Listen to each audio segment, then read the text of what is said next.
Chapter 1. The White-Clad Sword Deity. Wang Zhengyang, you beast! I shall not spare you even in death. Accompanied by a hoarse cry, Ding Jilin jolted upright from his bed, drenched in sweat, his handsome visage contorted with rage. Wait, how could this be? He glanced down, realizing he seemed to have endured an interminable slumber. Had he not just been pierced by Wang Zhengyang's dagger, plummeting from cliff? How is it that he had not perished? Could it be that he had been reborn? He lifted his gaze to survey his surroundings, the room unmistakably familiar as dormitory during his tenure at ECG. Had all his previous tribulations merely been a fleeting dream? In a flurry, he snatched up his phone. The date displayed was October 18th, 2025. Indeed, the day before the launch of the world had yet to arrive. He was truly reborn. Ah! Ding Jilin inhaled deeply, exhilaration coursing through him as he leapt from his bed and dashed to the bathroom. Gazing into the mirror, he felt as though he had traversed realms, truly returned to a year prior. He swiftly organized his thoughts. Without a doubt, 3 days before the launch of the world, Wang Zhengyang had sought him out, presenting a contract to continue his service for the Guanghan Group within the World Project. That IT was this very contract that had led to the tragic demise of both him and Lin Cece. Knock, knock, knock. A voice from outside called, none other than Wang Zhengyang. Ding Jilin, are you there? I brought the contract. He pushed the door open, chuckling heartily. I knew you'd be slacking off in your dormitory. Come, let's sign the contract first, then we can enjoy a splendid feast tonight to dispel our misfortunes. Great endeavors await us in the world, my brother. In his previous life, Wang Zhengyang served as the executive president of the Guanghan Group and was the overseer of the ECG Club. Meanwhile, Ding Jilin was celebrated as a genius youth and a god-tier mid-laner, leading the club to the global finals. Regrettably, just before the finals, Ding Jilin suffered a car accident, injuring his right hand and rendering him incapable of deftly maneuvering the mouse, thereby missing the championship title. From that moment on, he was relegated to obscurity, never to grace the stage again, merely lingering as an assistant coach in a dismal state. Yet, Wang Zhengyang recognized Ding Jilin's gaming prowess. The world boasted an astonishing realism of over 50, relying not solely on speed, but predominantly on intellect. Thus, in Wang Zhengyang's eyes, Ding Jilin still held some measure of value. Alas, it was this very value that had brought Ding Jilin to ruin. After the launch of the world, Ding Jilin joined Wang Zhengyang's Guanghan Palace Guild, adopting the ID white-clad minister as he cleaved through obstacles, leading Guanghan Palace to ascend to the pinnacle of the national server. In fact, through his own prowess, he attained the system's decree as one of the 4 great sword deities of the national server, known as the White-Clad Sword Deity. Concurrently, he had drawn a super divine treasure chest key, which ultimately led to his downfall. Due to this key, Wei Zhengyang betrayed Ding Jilin, directly murdering him during a team-building event, subsequently stealing the invaluable ultra-god-level treasure chest key using Ding Jilin's account code, and transforming himself into the new White-Clad Sword God. Now, this deadly contract lay before him. Ding Jilin's heart burned with murderous intent. He yearned to seize the kitchen knife before him and behead that wretched Wei Zhengyang. However, such an act would be unwise, as Wei Zhengyang's 2 bodyguards stood nearby. The possibility of success was uncertain, and even if he succeeded in killing him, he could not escape the clutches of the law. He furrowed his brow. Vengeance was indeed necessary, and not solely against Wei Zhengyang, but also against the higher-ups of the Guanghan Group, the Wei family behind him, and his own parents, whose hearts were as venomous as scorpions. In this lifetime, if even a mosquito from the Wei family survives, it would be my loss. Ding Jilin. Old Wei. Ding Jilin coughed lightly, rubbing his right wrist, and smiled. This hand of mine has long since ceased to be useful. Now, I cannot even manage the holographic keyboard for the world. I tremble even while picking up food. To the club, I have become a burden, and the little spark of ambition I had is extinguished. I think it's best to let it go. Ah! Wei Zhengyang exclaimed in surprise. You truly intend to leave ECG? Yes. Ding Jilin nodded, his gaze resolute. I have grown disheartened and wish to take some time for myself. Please do not try to persuade me. My mind is made up. I see. Wei Zhengyang frowned, saying, it seems you're truly determined. If that is the case, I will not make it difficult for you. We shall meet again in the future, right? Indeed. Ding Jilin's smile was radiant. Perhaps one day I shall return to ECG. Return to ECG and take your life. The latter part of his thought remained unspoken. Very well. Wei Zhengyang agreed readily. His eagerness was understandable within ECG. Ding Jilin had always been a thorn in Wei Zhengyang's side, primarily due to Lin Cixi. Lin Cixi was the executive vice president of the Guanghan Group, Wei Zhengyang's right-hand woman, and an exceedingly beautiful woman. However, Lin Cixi was also Ding Jilin's senior, and their relationship was exceptionally close. Wei Zhengyang could see that Lin Cixi harbored deep feelings for Ding Jilin.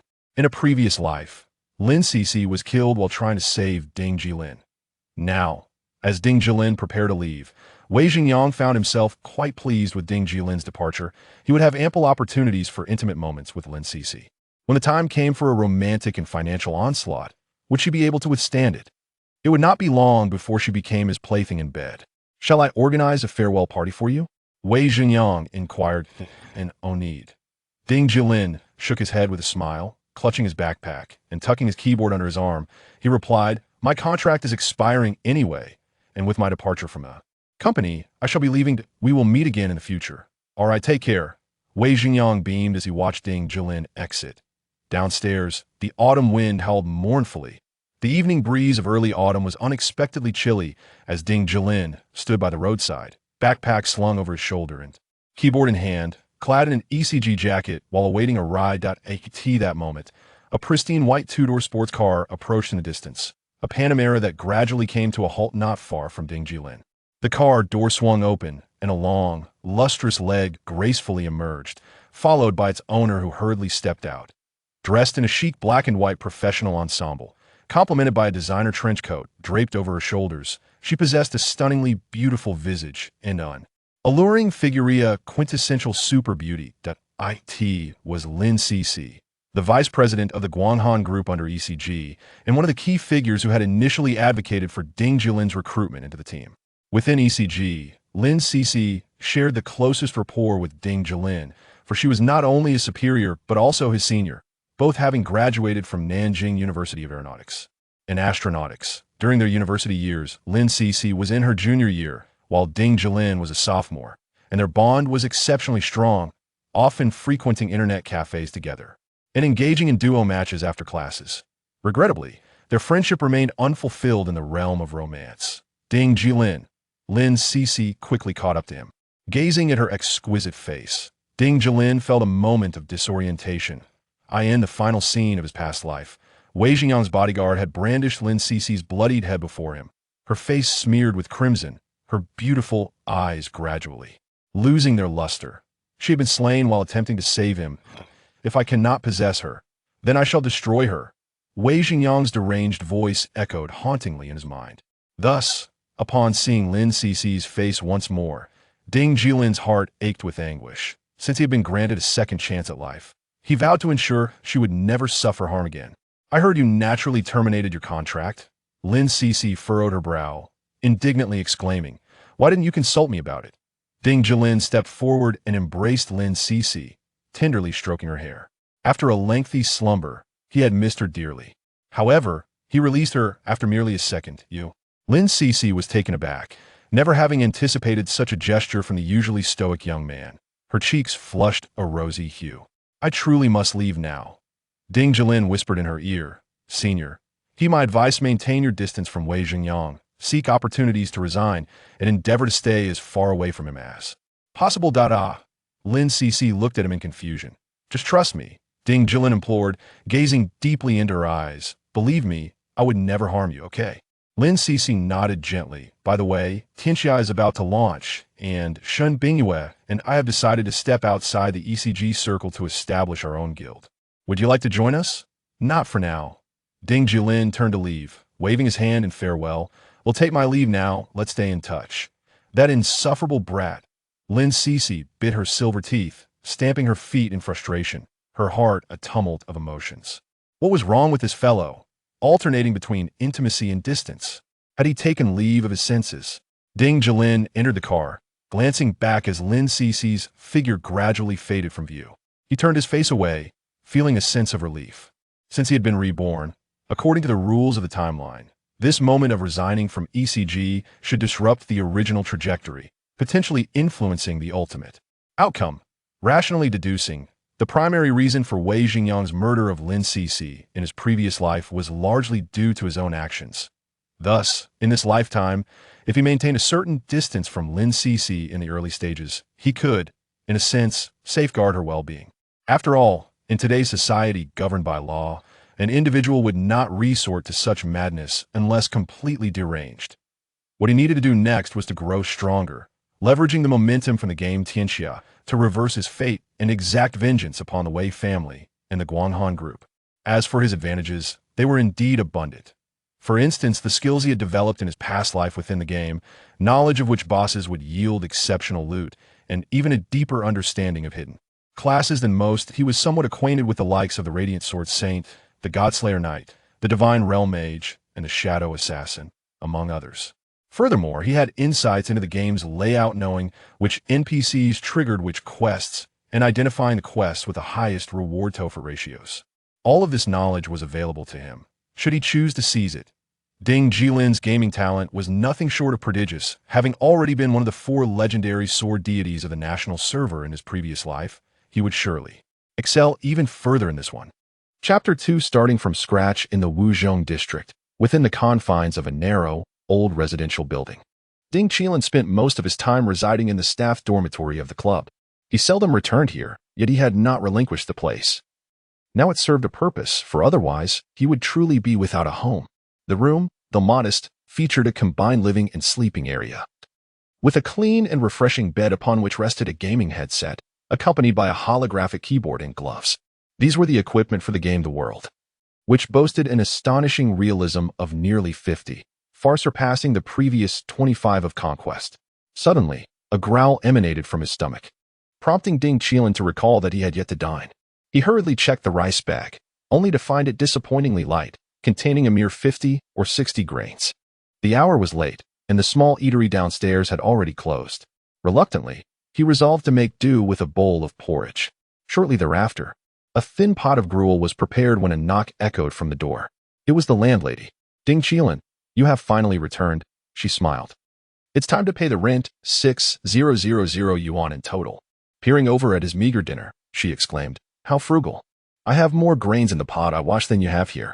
Her laughter rang out, a high-pitched cackle that sent shivers down Ding Jilin's spine. Yet, the thought of the 6,000 yuan rent made him feel even more anxious. To acquire the gaming headset for The World, he had spent a staggering 60,000 yuan on the more sensitive model, depleting his savings. Most of the earnings from his previous professional coaching had been funneled into purchasing a home for his parents, leaving him with a mere 2,000 yuan in his account, far from sufficient. "Annie," he scratched his head, "I've been a bit strapped lately. Could you extend the deadline by a few days?" 10 days, the landlady replied with a smile. "Will that work?" "Yes, that should be fine, thank you." Once she departed, Ding Jilin began to ponder his situation. The World was set to launch in 3 days, and he was confident he could earn 6,000 yuan within the first week post-launch, perhaps even double that amount. After all, this life would rely on gaming to rejuvenate his reality, first establishing a foothold in the game, then transitioning into real-world ventures, employing bodyguards as needed. Once he amassed wealth and influence, he would bring Lin Cixi back into his life and orchestrate a strategy against the Wei group, initiating his revenge. In the stillness of the night, after consuming a bowl of porridge that resembled dishwater, Ding Jilin sat at his desk and opened his laptop, commencing his research into the materials released prior to the launch of The World. Although he was already well acquainted with this information from his past life, over a year had passed, and many details required refreshing. In this life, he aimed for nothing short of excellence, striving for absolute preparedness. In an effort to conserve resources, the room remained unlit, with the glow of the laptop screen casting flickering reflections upon his resolute visage.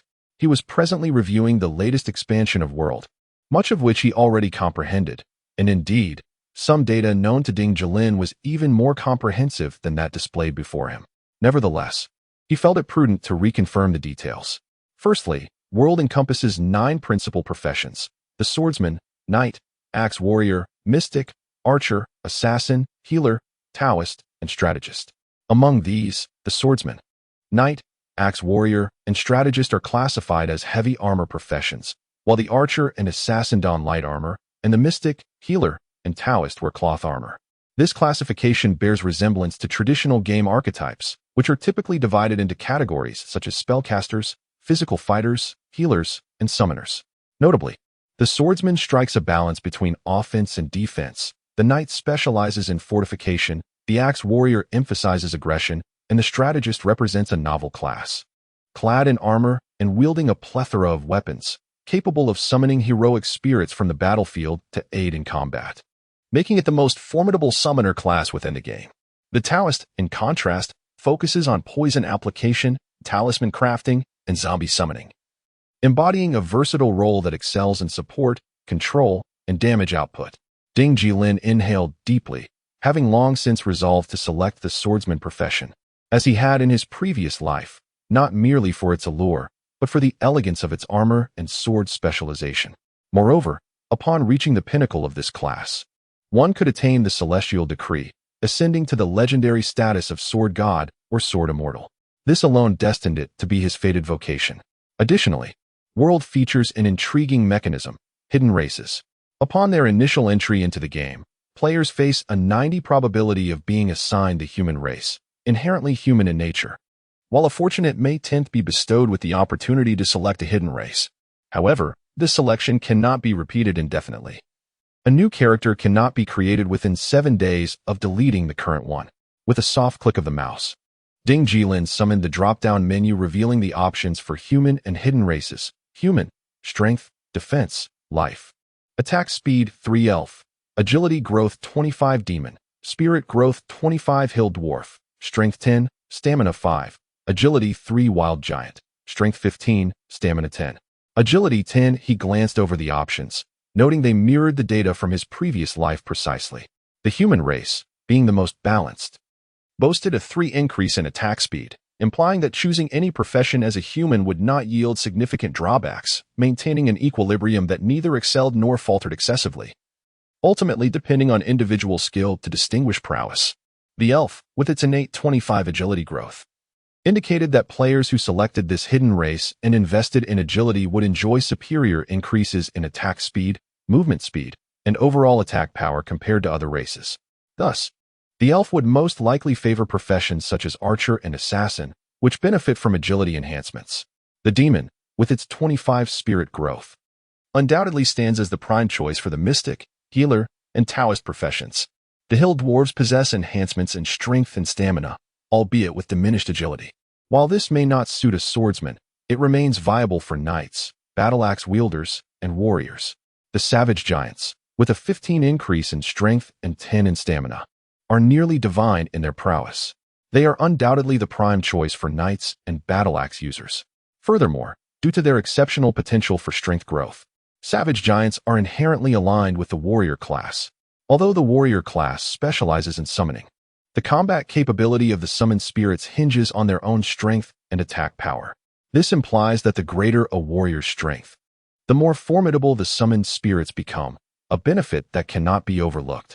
However, the likelihood of acquiring a hidden race is a mere 10. As Ding Jilin gazed at the screen, a faint smile played upon his lips. He had never won anything in scratch-off games. So what were the odds that this 10 chance would favor him? In his previous life, he was the renowned white-clad sword god of the human race. And in this life, it seemed equally improbable. 3 days later, he would undoubtedly start as a human swordsman, a fact that required no further contemplation. Subsequently, he began to peruse the local player forum, striving to gather pertinent information. According to his past experiences, players in the Suzhou region were categorized based on geographical zones, with a total of 8 novice villages available for players logging in from Suzhou and Wuxi. However, the layout of monsters and their attributes varied across these villages. For a seasoned player like Ding Jilin, the first day of the server launch was of paramount importance. If he could not secure an advantage in levels, equipment, and combat power on that day to snowball his progress, he would soon find himself outpaced by various teams and gaming studios. Therefore, meticulously attending to every detail and excelling in the early stages of the game was crucial for someone like him, who needed to earn 6,000 for rent right from the outset. Over the next 3 days, he aimed to thoroughly study the layouts and monster distributions of all 8 novice villages, ensuring he was impeccably prepared. In the late hours of the night, at a certain upscale bar within the park, two stunning women sat across from each other. One was Lin Cixi, whom Ding Jilin had encountered not long ago, and the other was her assistant and friend, Shen Bingyue. Clad in a black dress, Shen Bingyue was also a striking beauty. Although her looks were slightly overshadowed by Lin Cixi's exceptional allure, her voluptuous figure, particularly her ample bosom, surpassed Lin Cixi's in that regard. "Why did you pull me out here at this hour?" Shen Bingyue took a sip of her cocktail and inquired, "Is it about Ding Jilin?" "Yes," Lin Cixi replied. Her lips pursed as she rested her chin on her hands, her exquisite face displaying a hint of distress, nearly prompting Shen Bingyue to laugh. In truth, Ding Jilin's departure from ECG was not surprising. There had been signs leading up to this. Shen Bingyue softly remarked, during a previous board meeting. When Wei Xingyang stated that the Guanghan Group does not support idlers, I suspected that ECG intended to let Ding Jilin go. However, as the launch of the world approached, Wei Xingyang changed his tune, indicating he was wavering. Now, he has finally made a decision. Lin Cixi pouted slightly. However, it was Ding Jilin who voluntarily terminated the contract. In truth, Wei Xingyang had offered him a contract for Team Nexi, and the terms were quite favorable, hardly differing from that of a reserve player. "Is that so?" Shen Bingyue replied. Somewhat astonished, chuckling, it seems that President Wei's vision is not entirely lacking. He recognizes Ding Jilin's considerable value in Team Nexi. However, I suspect that if Ding Jilin wished to leave naturally, Wei Xingyang would not have exerted much effort to retain him. Lin Cixi's expression turned to one of surprise. Shen Bingyue, with a hint of playful mischief, remarked, "Our President Wei has been openly pursuing you for an entire year. Who in the company does not know that Wei Xingyang has a fondness for Lin Cixi? And yet, you spend your days with that junior, Ding Jilin. What do you think Wei Xingyang must feel? I dare say he wishes Ding Jilin would leave post-haste." Lin Cixi was momentarily at a loss for words. After a few seconds, she finally said, "I truly had not considered so much. Had I known, I might have resigned." "Do not." Shen Bingyue shook her head. "Are we not in the process of establishing a guild? A newly formed guild certainly requires the financial support of a vice president like you to attract talent." "Oh." Lin Cixi pouted again, lost in thought. "Hey?" Shen Bingyue tilted her head, observing her with a smile. "You seem quite troubled over Ding Jilin. Could it be that you've genuinely developed feelings for him?" "Of course not." Lin Cixi recalled the moment when Ding Jilin embraced her, and her cheeks flushed a deep crimson. In a bid to divert attention, she swiftly reached out and playfully pinched Shen Bingyue's chest. "Ouch, so big. You scoundrel." Shen Bingyue covered her chest, then playfully bared her teeth. "Lin Cixi, I shall not let this go." Lin Cixi hurriedly laughed and dodged, drawing the attention of several guests who, upon witnessing the playful commotion, exhibited expressions of astonishment and intrigue. 3 days later, Team Nexi was set to launch promptly at noon. Ding Jilin rose early, engaged in a cleansing ritual, and set up an image of Guan Yu on his tablet. With hands clasped in prayer before the statue, he earnestly wished for Guan Yu's blessings, hoping for critical hits and double drop rates to achieve remarkable success. Afterward, he enjoyed an early lunch, consisting of a 3-dish and soup meal. Fully satiated, he brimmed with enthusiasm and positivity, ready to embark on an exhilarating adventure online. Chapter 3. The Legacy of Wei Wu at 11:30. Ding Jilin had meticulously prepared himself, seated comfortably in his beloved AO phone gaming chair. He gently donned his gaming headset and placed the specially designed holographic keyboard for World of Legends upon his desk. With a swift motion, a wisp of luminescence ascended, coalescing in the air to form the layout of the keys. The operational keys for World of Legends were few, numbering only a handful, yet each held its distinct utility. The gaming gloves, being light-sensitive, allowed for grand maneuvers within the game without the necessity of actual contact with the keyboard. Ding Jilin took a deep breath, his thoughts gradually immersing into the game. In the next instant, a rusted, grand door materialized before him, seemingly leading to an ancient, vast world, poised for exploration by the first wave of millions of players in the national server. At 11:50, the official launch of the game would commence, permitting players to create their accounts. Thus, it was expected that a multitude of players would be online, eagerly anticipating that exhilarating moment. Ding Jilin furrowed his brow, deepening his focus, quietly awaiting the server's opening. As time trickled by, the moment of 11:50 finally arrived. Ding! A melodious chime resonated in his ears, accompanied by a system prompt. "Do you confirm entry into the game?" "Confirm." Ding Jilin smiled faintly, responding with his thoughts. Instantly, the ancient door before him creaked open, reminiscent of a magnificent historical chapter unfolding. In the next heartbeat, a boundless panorama of ancient mountains and seas appeared, with auspicious beasts racing across the land and ethereal birds soaring through the skies, imbued with an epic quality. Ding Jilin's form gracefully descended into a grand hall, nestled amidst mountains and waterfalls, surrounded by a vibrant tapestry of nature. Almost immediately, a sweet female voice echoed, prompting, "Shall you establish your character now?" "Yes." As Ding Jilin nodded slowly, a character creation interface materialized before him, and his appearance transformed into that of an unremarkable young man clad in novice garb. Lazily stifling a yawn, "Ding." The system announced, "Congratulations, your random race is human. Please confirm."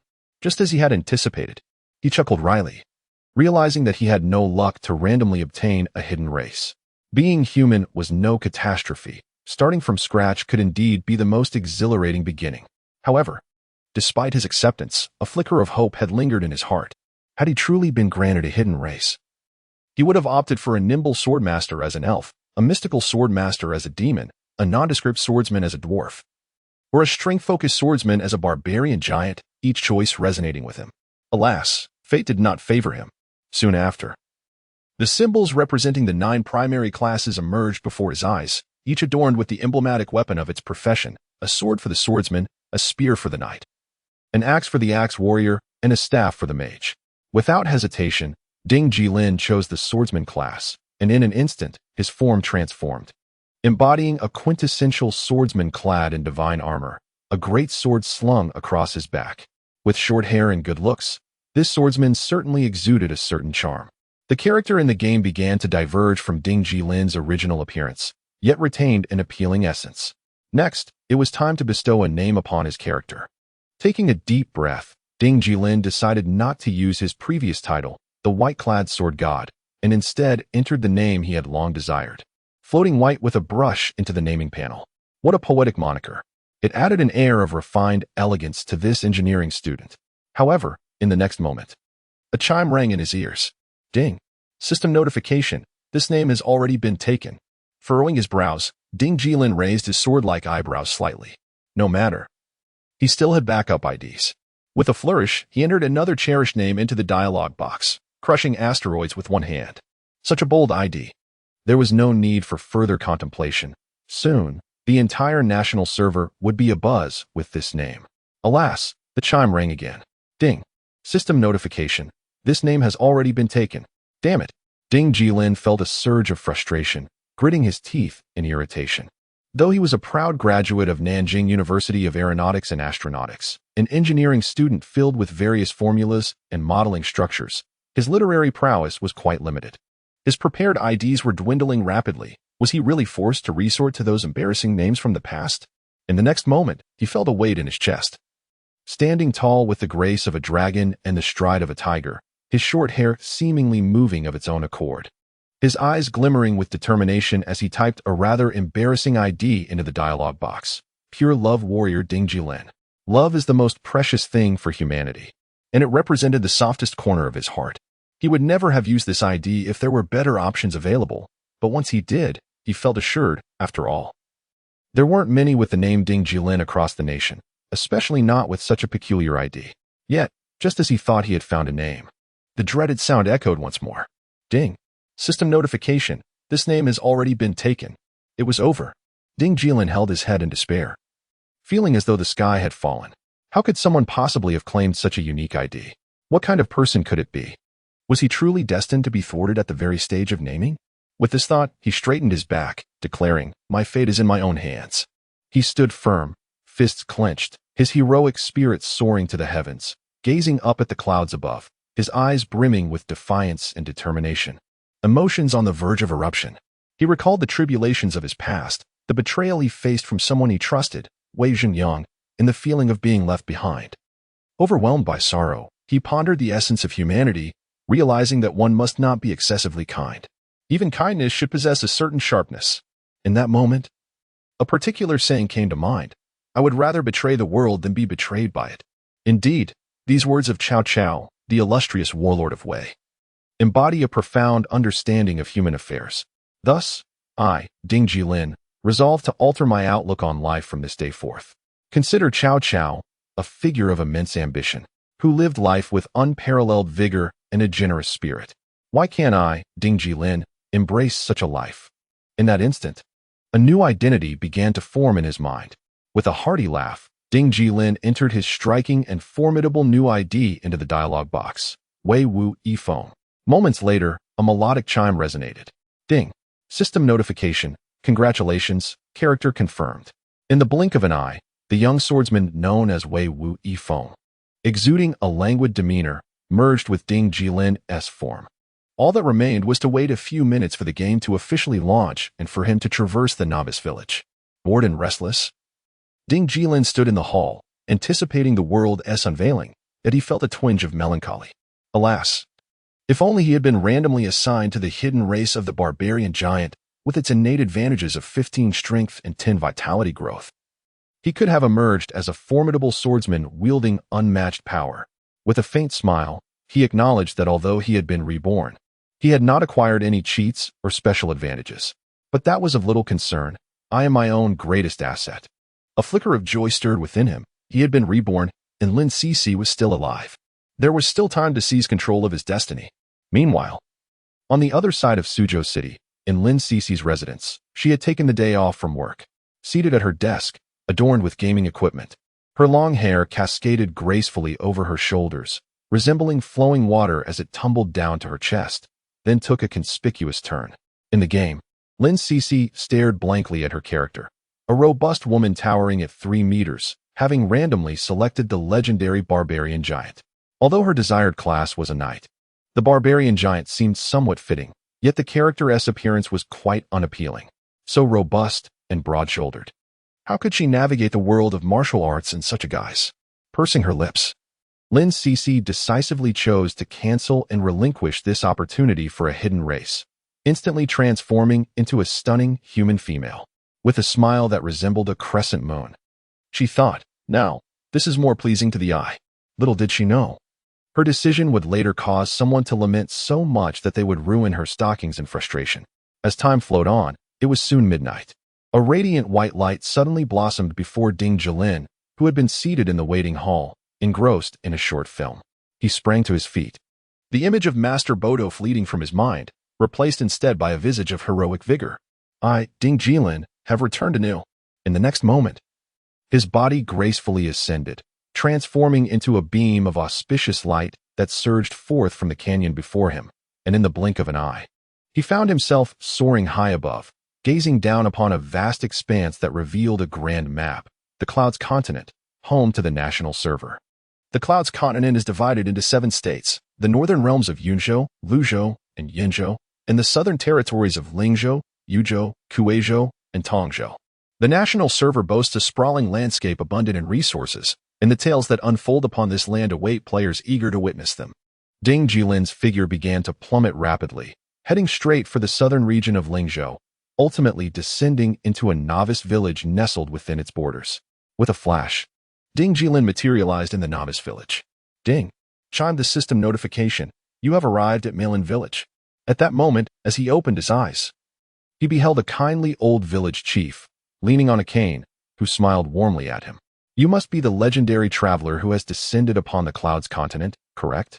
However, before the village chief could finish his words, a flurry of brilliant lights erupted around them as a multitude of others began to arrive, pushing Ding Jilin away from the village chief and further into the throng. Traveler, where are you going? The old chief exclaimed in astonishment. Ding Jilin felt himself nearly suspended in midair as he was swept out of the novice village by the crowd, his eyes widening in disbelief. By heavens, there are as many people here as when the server first launched. Just then, a chime resonated in Ding Jilin's ears, penetrating his very soul. Ding! System notification. The system has been activated. Imperial key, and you have received a treasure reward. Superfusion, Saint's Legacy. Ding Jilin stood there, utterly dumbfounded. Chapter 4. Superfusion with a soft thud, a skill book of the highest grade, Superfusion, belonging to the legacy of the sages, fell into Ding Jilin's satchel. Astonished, he opened the package to reveal the resplendent skill book lying quietly amidst the emptiness, surrounded by a holy radiance. As he took it into his hands, a wave of warmth enveloped his palm. In the next moment, with a mere thought, the detailed description of the skill book appeared before his eyes.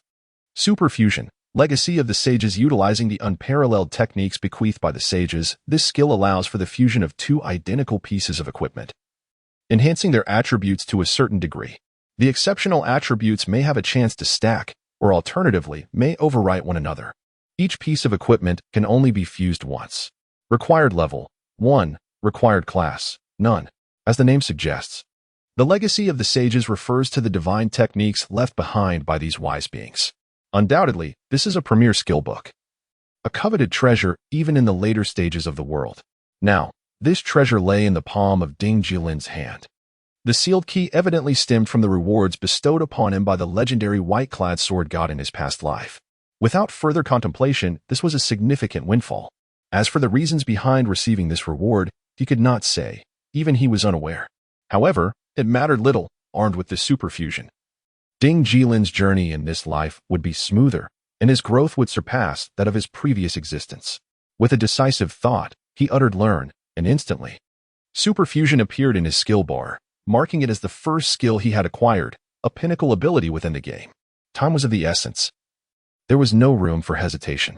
Ding Jilin turned and dashed at full speed into the novice village, simultaneously opening his character panel. Wei Wu Legacy, Apprentice Swordsman, Level 1 Attack, 25 Physical Defense, 3 Magical Defense, 2 Health, 100 Critical Hit, 0 Luck, 0 Reputation, 0 Combat Power, 5 at Level 1. Equipped only with a novice sword boasting an attack of 12, an overall attack power of 25 was hardly surprising. He was, in essence, a novice in combat. No matter. According to his plan, he intended to engage in rapid solo leveling. At this moment, the novice village teemed with players. A throng of individuals congregating and voices rising in a cacophony. Goodness! There are so many people, more than at the market back in Subei. Truly astonishing. This is the world. Incredible. Hey, who dares to grope me? You scoundrel, don't you dare run. I shall engage you in a duel of 300 rounds. Let us form a party. Let us go out and hunt some chickens.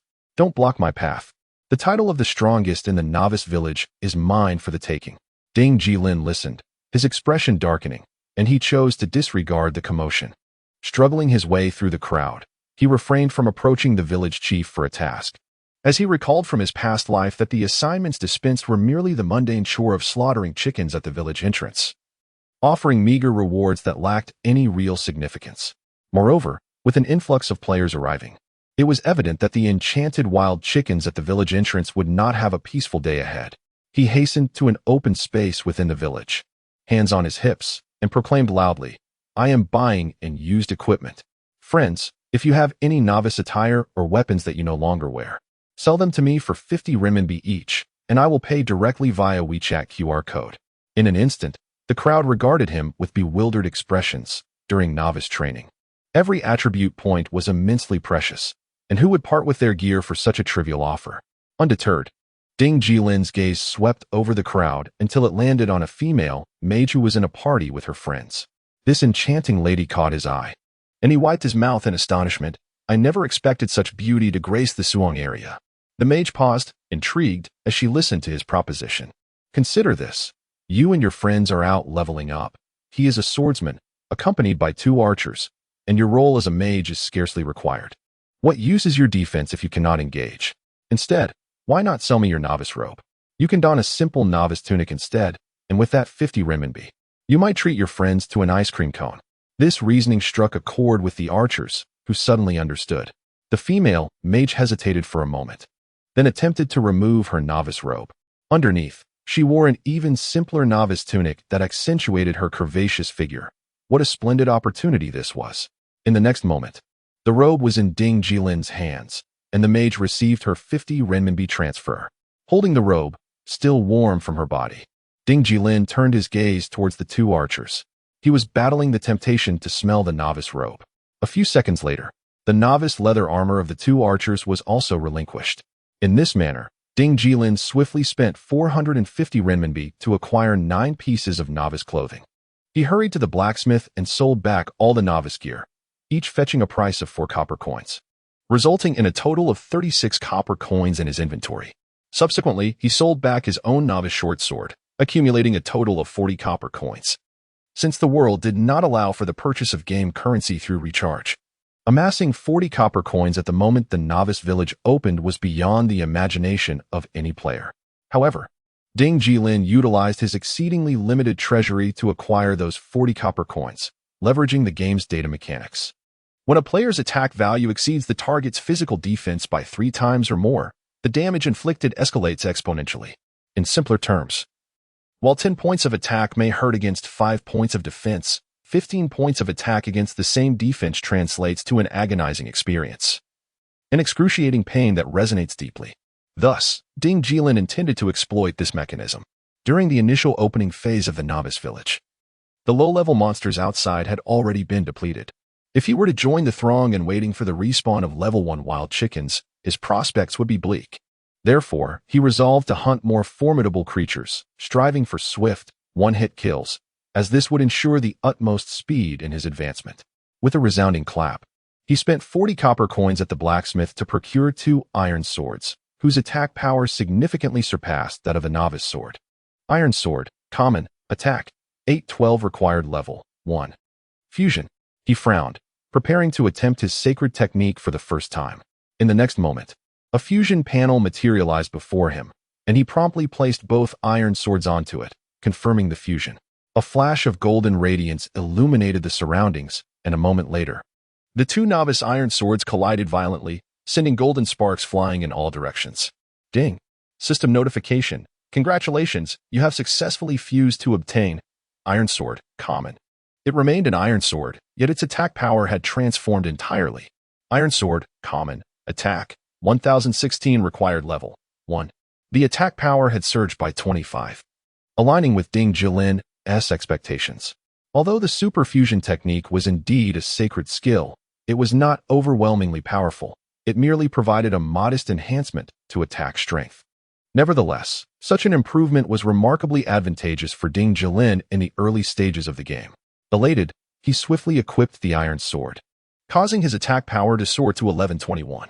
With such extraordinary offensive capability, he could easily contend with not only level 1 wild chickens but also level 3 and 4 monsters without difficulty. Brimming with excitement, he dashed out of the novice village. Outside the village, a throng of players had already gathered. It was commonplace to see groups of novice players squatting near a wild chicken, eagerly awaiting its respawn. Some astute teams ventured deeper into the woods, seeking to hunt level 2 wild chickens. Moreover, a few impatient patrons had already hired a cadre of players, surrounding several wild chickens, reducing them to a sliver of health, only for the patrons to deliver the finishing blow, thus achieving the fastest leveling speed. Ding Jilin navigated through the crowd, even passing the respawn area for level 2 wild chickens, forging ahead into the depths. Hey friend, a seasoned player, resembling a wise elder, glanced at Ding Jilin and scoffed. Don't say I didn't warn you. The attack power of level 2 wild chickens has reached 8 points. In just a few minutes, there have been no fewer than 800 players who have been instantaneously eliminated. Beyond this point lies the realm of level 3 monsters. I strongly advise you against courting death. Thank you, Ding Jilin replied with a smile, continuing on his path. Humph. A female swordsman, weighing at least 300 pounds, let out a derisive laugh. If he seeks death, let no one stand in his way. This game, Tianxia, is exceedingly meticulous. The early-stage monsters possess high attack power. Some foolish individuals, overly confident in their own prowess, believe themselves to be chosen ones. They find comfort in dying repeatedly, hoping to have their novice gear dropped. Amidst the laughter, a voice chimed in, affirming, Sister Yun speaks the truth. Some individuals are destined to play a supporting role while suffering the ailments of a protagonist. Undeterred by the mockery of those around him, Ding Jilin pressed onward. Soon, within the grove, a diligent flock of grass-pecking Lu Hua chickens appeared, their attributes far surpassing that of a mere level 1 wild chicken with an attack of 26. A fleeting glance revealed their statistics before him. Lu Hua chicken, common, level 3 attack, 410 physical defense, 3 magic defense, 2 health, 120 skills. Peck, description, naturally adorned with Lu Hua. These chickens reign supreme among their kind, exhibiting fierce temperament and an affinity for pecking at intruders. In a flash, Ding Jilin transformed into a mere shadow, his movement so graceful it was beyond words. As he dashed forward, he deftly unsheathed the iron sword from his back, delivering a precise strike that pierced the Lu Hua chicken's neck with a swift shoe. A damage notification of 97 appeared. Indeed, 21 points of attack against a meager 3 points of physical defense felt akin to slicing through vegetables. At the very moment the Lu Hua chicken extended its neck to retaliate, Ding Jilin seamlessly shifted to the left, landing a second blow upon its rear. The chicken twisted its body, casting him a resentful glance before collapsing in anguish. As anticipated, wielding the iron sword allowed for effortless monster slaying. This was precisely Ding Jilin's objective. As a solo player with not a single potion in his inventory, he could not afford a war of attrition. With a soft thud, the level 3 Lu Hua chicken fell lifelessly, 2 gleaming copper coins rolling into the grass. Fortune smiles upon me, Ding Jilin thought, swiftly gathering the coins and stowing them away in his pack. He knew that as he leveled up, he would eventually return to the novice village for supplies. These coins would serve to acquire new equipment and potions, thus beginning his upward spiral. With a faint smile, he turned and strode toward the scattered congregation of Lu Hua chickens in the clearing. Fear not, for your wild father has arrived. Chapter 5. Extreme leveling. As one engages in combat with creatures of higher levels, the experience gained becomes increasingly bountiful. Naturally, for safety's sake, it is advisable to engage with foes at least 5 levels above one's own. Otherwise, the disparity in levels could lead to swift demise. No one can guarantee that their skills will remain flawlessly precise, devoid of any missteps. In the wilderness, after vanquishing over 10 reed chickens, Ding Jilin finally felt a warm sensation enveloping him as a cascade of golden light rained down from above, heralding his advancement in level. The golden rain began anew. Ding Jilin grinned widely, allocating all 5 of his newly acquired attribute points to strength, for a swordsman primarily relies on physical power. As for agility, it could be augmented later through exceptional equipment. With the transcendent skill of superfusion at his disposal, he need not fret over the attributes of his gear. In the next moment, Ding Jilin's attributes experienced a significant enhancement. Wei Wu's Legacy, Apprentice Swordsman, Level 2 Attack, 1527 Physical Defense, for Magical Defense, 3 Health, 200 Critical Hit, 0 Luck, 0 Reputation, 0 Combat Power, 33 at this juncture. Possessing a combat power of 33 meant he was no longer among the ranks of the feeble novices in the starting village.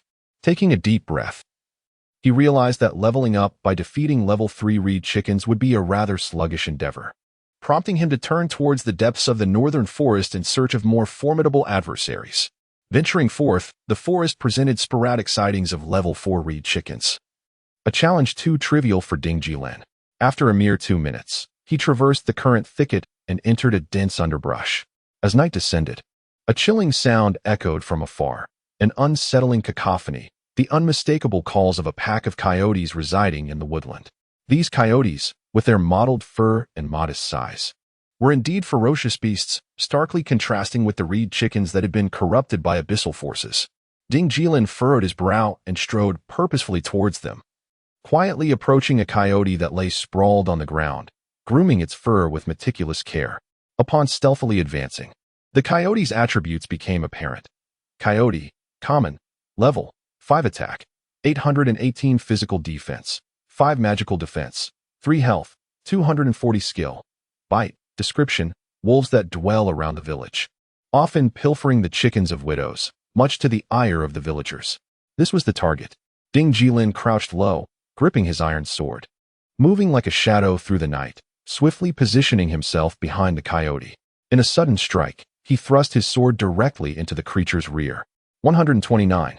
The coyote yelped in agony, turning its gaze towards Ding Jilin, as if to accuse him of the treachery.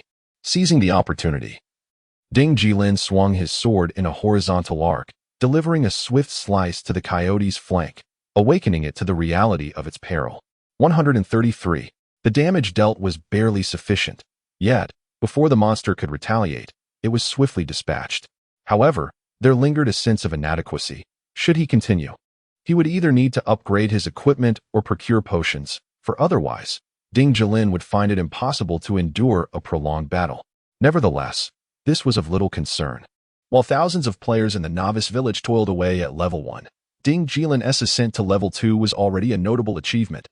The Earth Wolf had dropped 3 copper coins, which Ding Jilin collected with diligence. Every morsel counted. Waste was not an option. As the Earth Wolves fell one by one, Ding Jilin's figure emerged from the thicket, joyfully gathering the copper coins. Yet, it was somewhat regrettable that only copper coins had been dropped. No equipment had been found. He quietly lamented that had the sealed key yielded a 100 drop rate instead of the super fusion, he might have already donned an entire set of gear. Ultimately, in the early stages of the game, the super fusion technique, a relic of the sages, proved somewhat lackluster. The world was well aware of the meager drop rates in heaven and earth, with many players grinding for days without a single drop. While fusing equipment was indeed powerful, one must first possess equipment, no?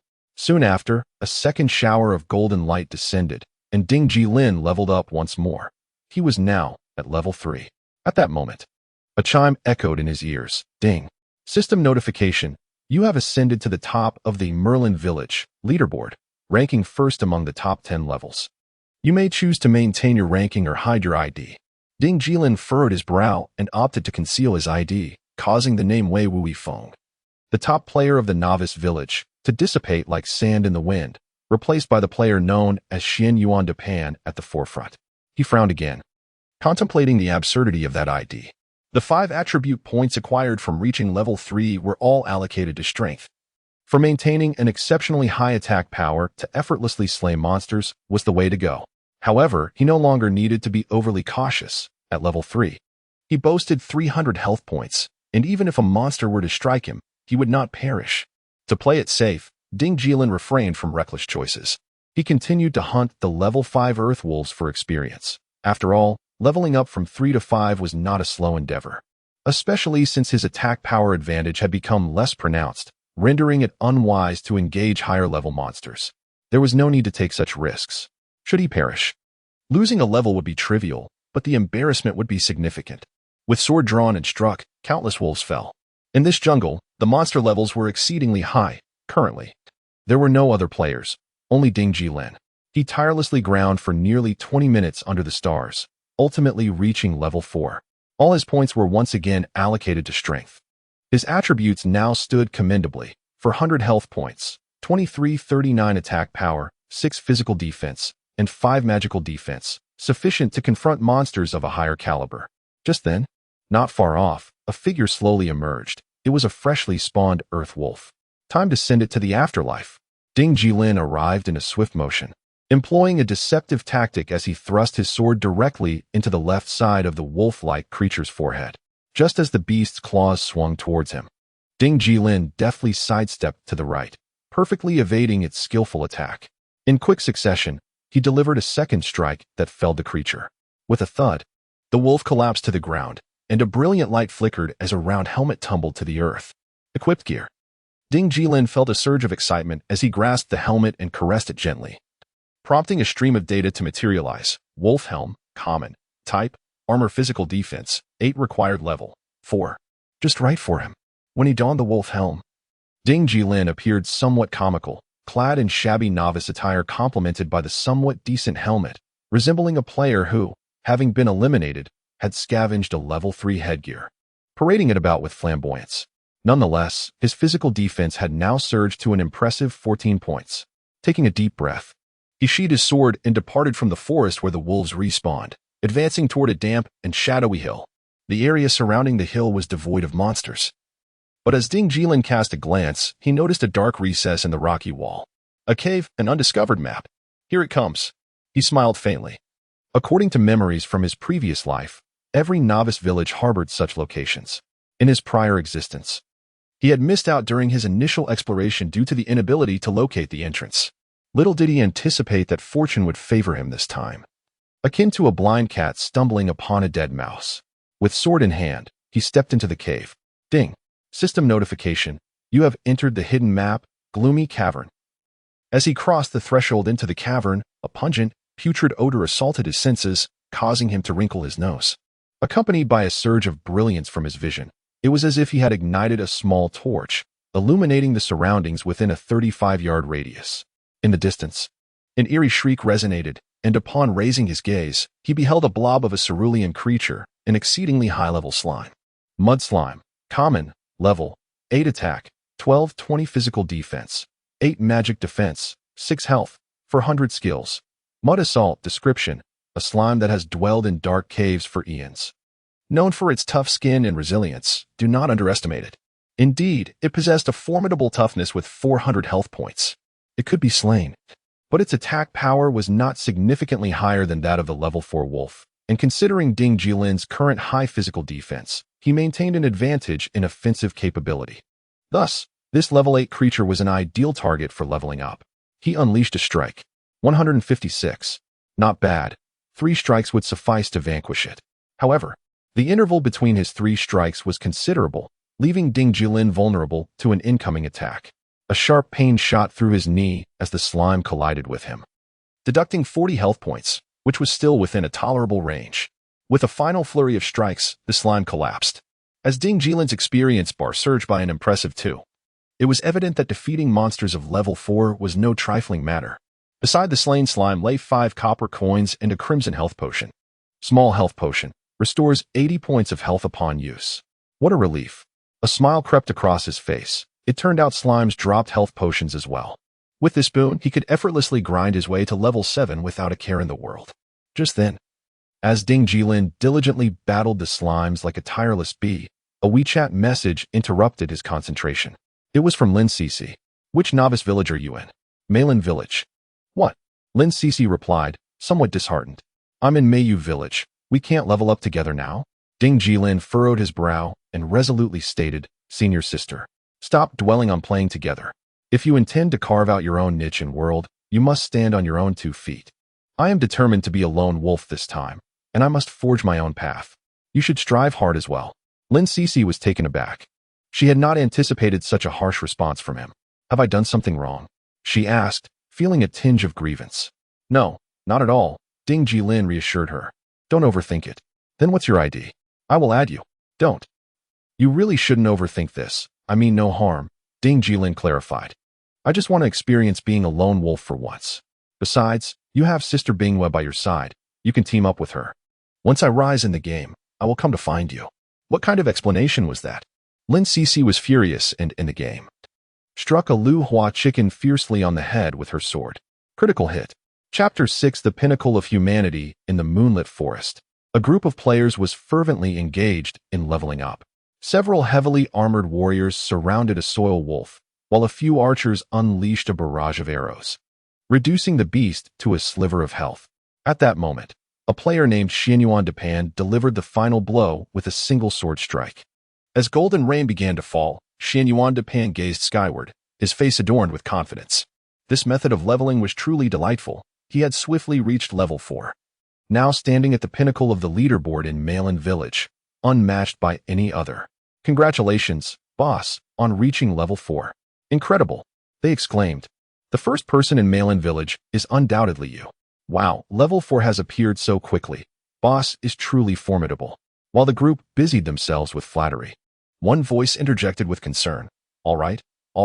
Do the other leveling teams have any white gear? Gather everything and prioritize equipping it on the boss. Soon. He should attempt solo grinding. The experience gained from that is the highest, and leveling will be the fastest.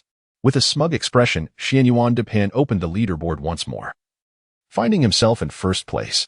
The second position was held by a mage named Wang Yujun, also at level 3, while the third was occupied by an archer named Baihu.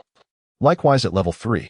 These two, Xianyuan Depan frowned and remarked, Wang Yujun and Baihu are the only ones worthy of being called my rivals. Let our team keep a close watch on them. As soon as we detect their grinding locations, we must send someone to take them down. Understood, boss. Not far away.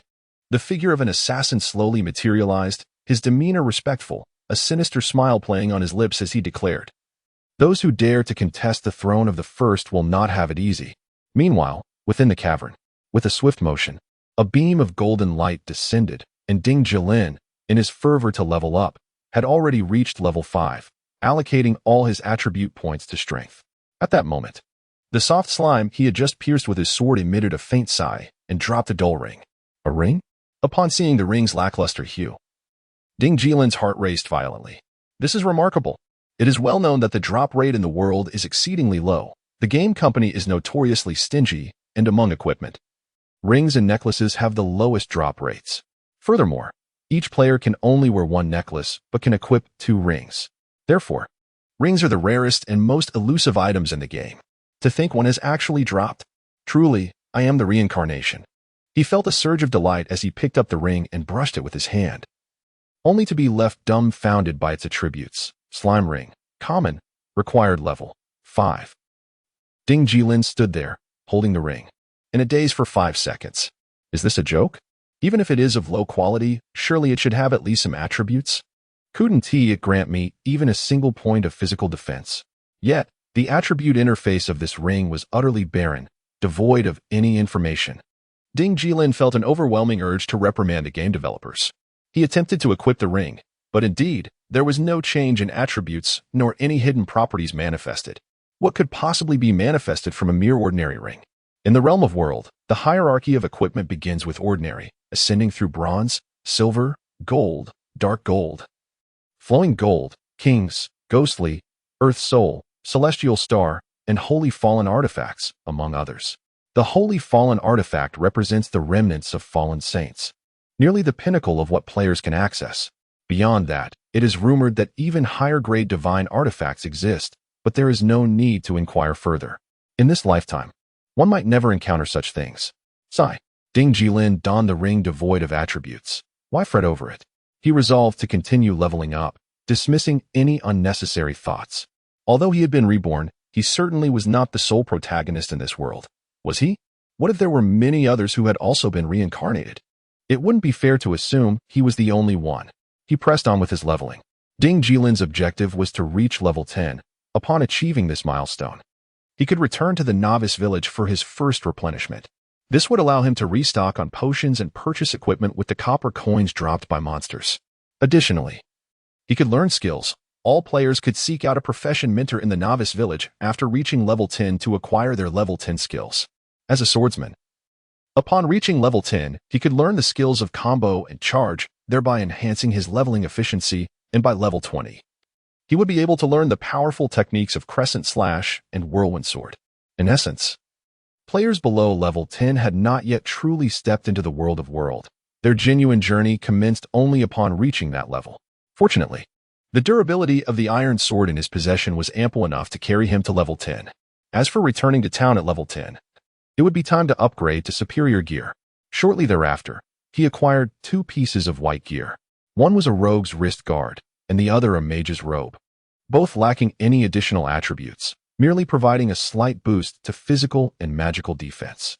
It wasn't until Ding Jilin reached level 6 that, with a sword strike as effortless as slicing tofu, he split a slime in 2, resulting in a drop. Clatter. A piece of gray armor rolled onto the ground, glimmering faintly. Ding Jilin's heart raced with excitement. He quickly picked it up, and indeed, it was quite remarkable. Slime armor. Ordinary. Type. Armor physical defense. 14 required level. 6. Who could dare claim this was not a premium item? He equipped it immediately, allocating all 5 of his attribute points into strength, and his personal panel refreshed once more. Wei Wu's legacy. Apprentice swordsman. Level 6 attack, 3151 physical defense, 30 magical defense, 7 health, 600 critical hit, 0 luck, 0 reputation, 0 combat power. 82. His offense and defense had become impressively formidable. And now, facing a few slimes was hardly a challenge. However, it is not without its flaws. In the early stages, the magical defense of the reclass profession is exceedingly low, as the basic white armor provides only physical defense without any magical protection. One can easily imagine that once other players reach level 10 and the mage learns spells like Fireball and Ice Arrow, the advantages of their profession will gradually become apparent. A lone wolf like Ding Jilin, when confronted by an organized team, will undoubtedly be taught a harsh lesson by their mages. The only opportunity lies in continuing to build momentum, maintaining advantages in level, equipment, and skills, and acquiring bronze or silver gear to bolster his magical defense before the enemy mages can progress. This is the sole path to success. He sighed, resigning himself to the necessity of leveling up.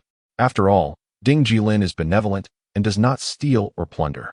Who would wish to cross paths with a mere insignificant swordsman like him? Before long, Ding Jilin reached level 7. With sword in hand, he departed from the cave, continuing northward in search of higher-level monsters. Ahead lay a field of rapeseed. At that moment, as the morning light broke, the earth flourished, and the springtime rapeseed field appeared particularly enchanting.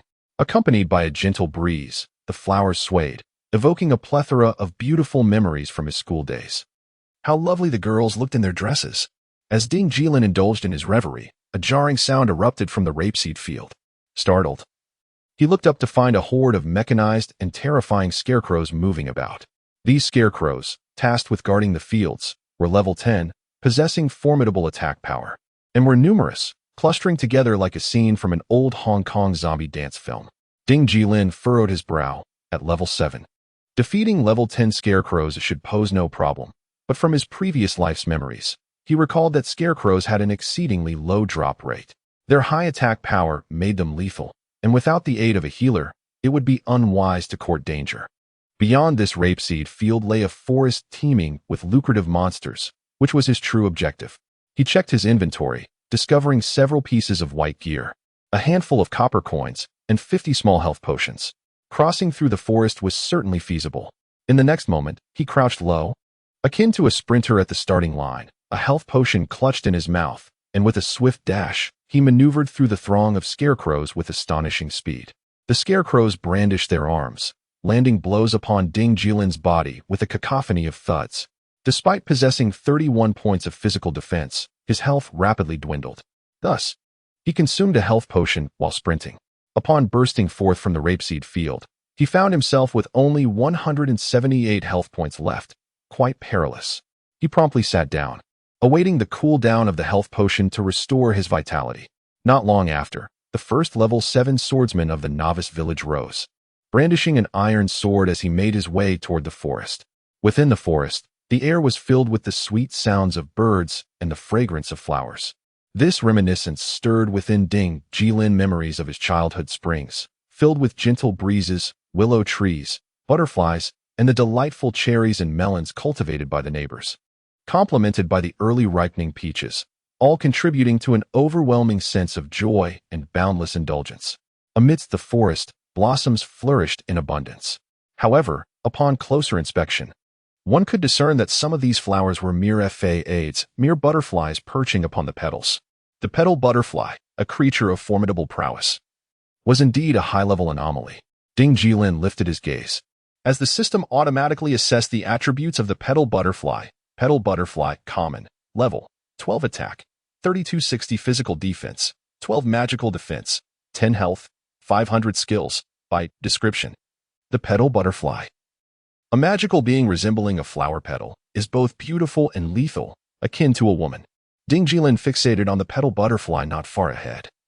Recalling fragments of his previous life's experiences, the petal butterfly possessed an extraordinarily high attack power, surpassing his own, yet its fragility was evident. With merely 500 health points for a level 12 creature, it seemed rather insubstantial. Furthermore, the petal butterfly had a high drop rate for white gear and even a chance to yield attribute-enhancing items, along with the slight possibility of dropping skill books. Should a universal skill book emerge, it would save him the expense of learning skills. If a hidden skill book were to materialize, it would be a windfall. Thus, he thought, the petal butterfly. He leapt forward, driving his sword fiercely into the creature, causing a spray of pollen to erupt.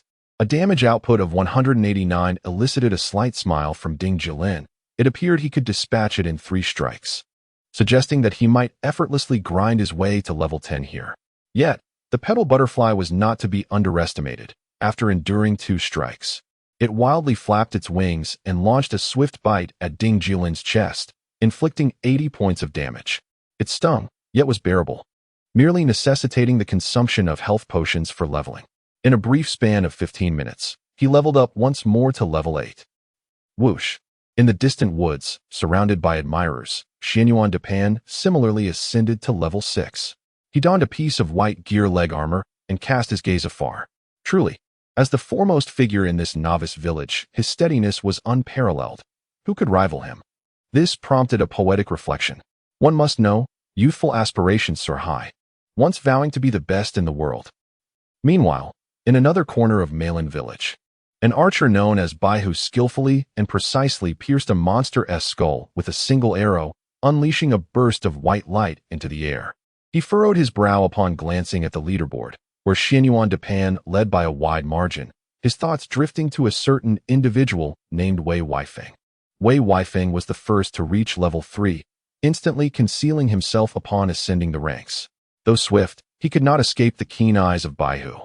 One wondered, could such a person merely be a fleeting phenomenon?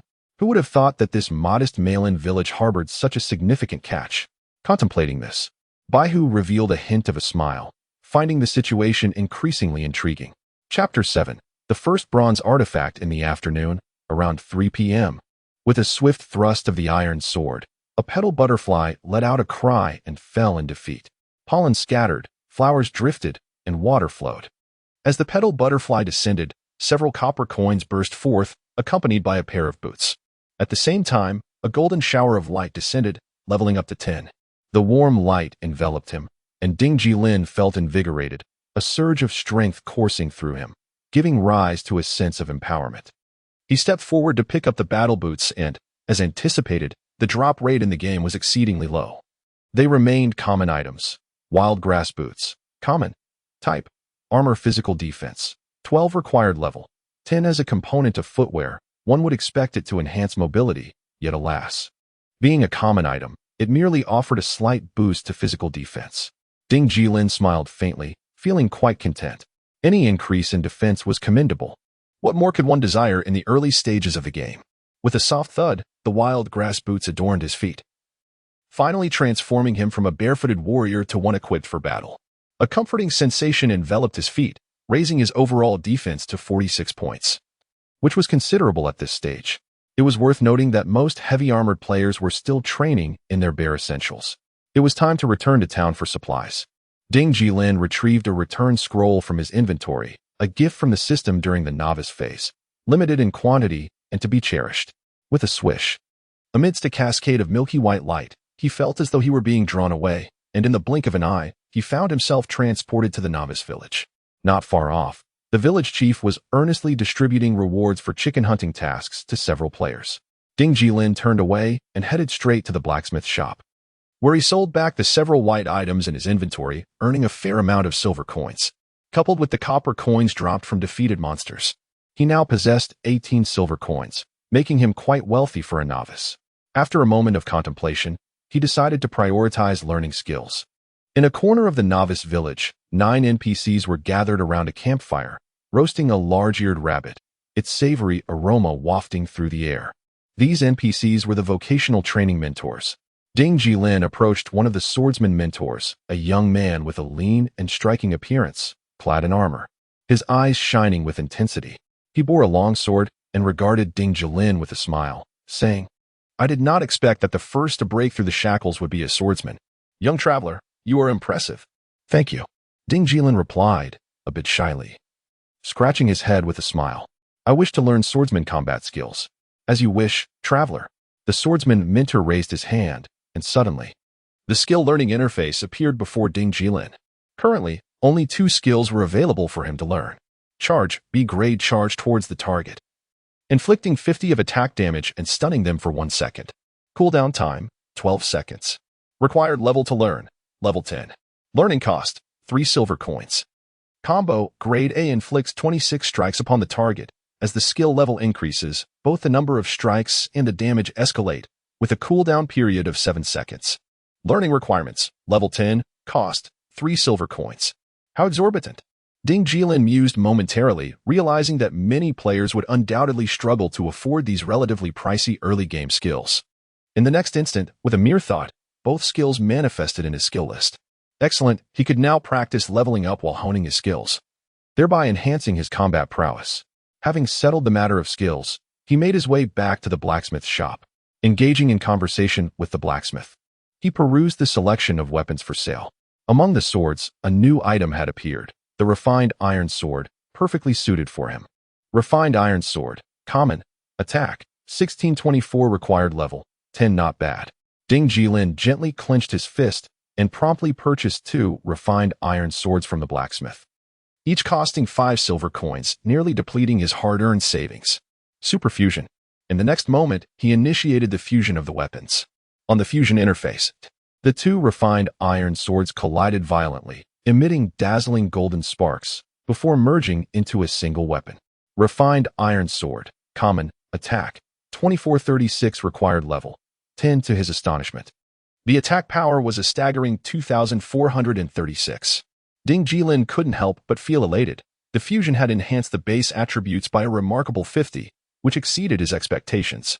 With a decisive motion, he unsheathed the iron sword and equipped the refined iron sword. Instantly, a warm surge flowed from the sword into his right arm, spreading throughout his body, a clear indication of a significant increase in attack power. With this exceptionally powerful level 10 sword in hand, he felt an exhilarating rush of anticipation. Ding Jilin turned towards the potion shop, where he procured a batch of red and blue potions.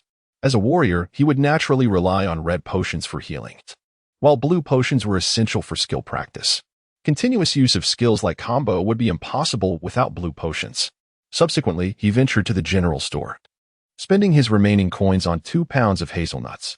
These hazelnuts were not for personal consumption, but rather to lure enemies. Drawing from his past experiences, Ding Jilin vividly recalled that to the south of every novice village lay a thicket inhabited by giant squirrels that leapt from tree to tree. These giant squirrels were level 15 monsters, typically residing in the treetops and rarely descending to the ground, thus posing no threat to early melee players. However, hazelnuts were their favorite delicacy, and scattering some nearby would attract them incessantly. Most importantly, the giant squirrels had a chance to drop bronze equipment, which was precisely the attribute gear Ding Jilin yearned for. With sword in tow, he swiftly exited the novice village through the southern gate. Meanwhile, a group of players had just returned to the novice village using their teleportation scrolls. Among them was Xianyuan Depan. Xianyuan Depan cast a glance at Ding Jilin's retreating figure, and his mouth widened in astonishment. To think there was someone whose ID was even more extraordinary than his own. Truly, the domestic server was teeming with talent. He felt a sense of kinship, but then a frown creased his brow as he remarked, "That person who just darted past. Their level displayed above their head seems to be level 10? Impossible." A subordinate vehemently shook his head. "Absolutely impossible. The top rank in Malin Village is you, the level 8 leader. The server has only been live for 3 hours. How could someone possibly reach level 10 so quickly? You know how challenging leveling up is in this game." Indeed, another slender assassin chimed in. "You must have misseen, boss." Xianyuan Depan, still skeptical, looked towards the south gate only to find that the swordsman had vanished from sight. In the southern part of the novice village, Ding Jilin appeared amidst a dense pine forest. Above him, a multitude of giant squirrels chattered incessantly, yet they remained acutely alert as Ding Jilin approached. They swiftly leaped away without granting him a moment's opportunity. Fortunately, he had come prepared. Ding Jilin scattered a pile of hazelnuts beneath 2 trees and then lay in wait. Within 10 seconds, the giant squirrels began to draw near, their large, watery eyes glancing at Ding Jilin with disdain, then at the scattered hazelnuts with longing. Ultimately, their desire for food overpowered their rationality, and one by one, the giant squirrels descended from the trees, making a beeline for the hazelnuts. With a rush of wind, Ding Jilin activated his charge skill, his form transforming into a fleeting shadow, crashing heavily into the body of a giant squirrel. He followed up with a basic attack that struck the squirrel squarely on the forehead. 289. The damage was quite impressive, considering that the level 15 giant squirrel had only 800 health points. With Ding Jilin's attack power, defeating one in 3 strikes was a certainty. And now he possessed attack skills. With a resonant clang, a combo skill was unleashed, golden 6-pointed stars swirling along the blade of his iron sword. This skill was remarkably stylish, and he quickly followed up with 2 successive strikes to the giant squirrel's rear. 177. 192. The damage was commendable, and with another basic attack, the giant squirrel screeched in protest, baring its teeth at Ding Jilin before retreating in indignation. The experience bar flashed, surging by 1. The experience bonus for defeating monsters 5 levels lower was significantly high. Such a leveling speed was to be expected. Ding Jilin felt a surge of exhilaration as he charged towards another greedy giant squirrel, employing the same strategy, delivering an initial strike, sidestepping to evade the squirrel's first attack, then following up with a second strike, enduring 1 attack, and finally dispatching it with a 3rd blow. With this, the pace of advancement accelerated rapidly, even surpassing previous speeds. Soon after, Ding Jilin soared to level 12 like a rocket, just as he cleaved a gigantic squirrel that had leapt to attack him with a single strike. A sound echoed, and to his astonishment, the enormous squirrel dropped an item, an armor glimmering with a verdant patina, a piece of bronze equipment. What a stroke of luck! A thrill coursed through Ding Jilin's heart as he suppressed his elation and approached to retrieve the bronze armor. This piece of armor exuded an exceptionally robust aura, its front adorned with an intricately carved image of a giant squirrel cradling pine nuts. With a gentle sweep of his hand, its attributes materialized before his eyes. Armor of the giant squirrel, bronze, type. Armor physical defense, 28 magical defense, 22 strength, 8 required level, 12. This might very well be the first piece of bronze equipment to drop across the entire server.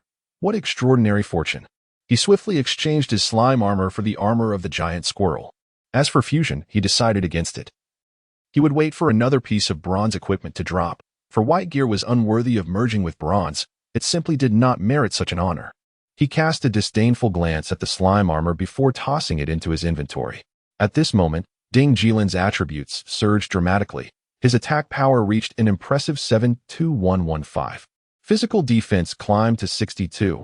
Magical defense was bolstered to 34, and his health points stood at 1,200. Indeed, he had upgraded from a mere musket to a cannon. He resolved to continue hunting the giant squirrels, eager to reach level 15 swiftly, after which he would seek out the misfortune of the bosses in the novice village. Chapter 8. The Old Chin's Sour Fish. As the evening settled in at 1725.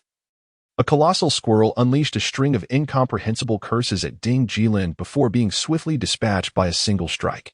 With a soft thud, a gleaming pair of bracers fell to the ground, rolling amidst the grass and shimmering with a verdant bronze hue. One could surmise, without a doubt, that yet another bronze artifact had emerged, and Ding Jilin, brimming with joy, began to fervently hope that it would be armor of the protective kind. Indeed, upon retrieving the bracers, he discovered they were forged from authentic copper, weighing heavily in his hands, a burden too great for most ordinary players to bear. With a mere gesture, the attributes materialized as a luminous hologram before his eyes.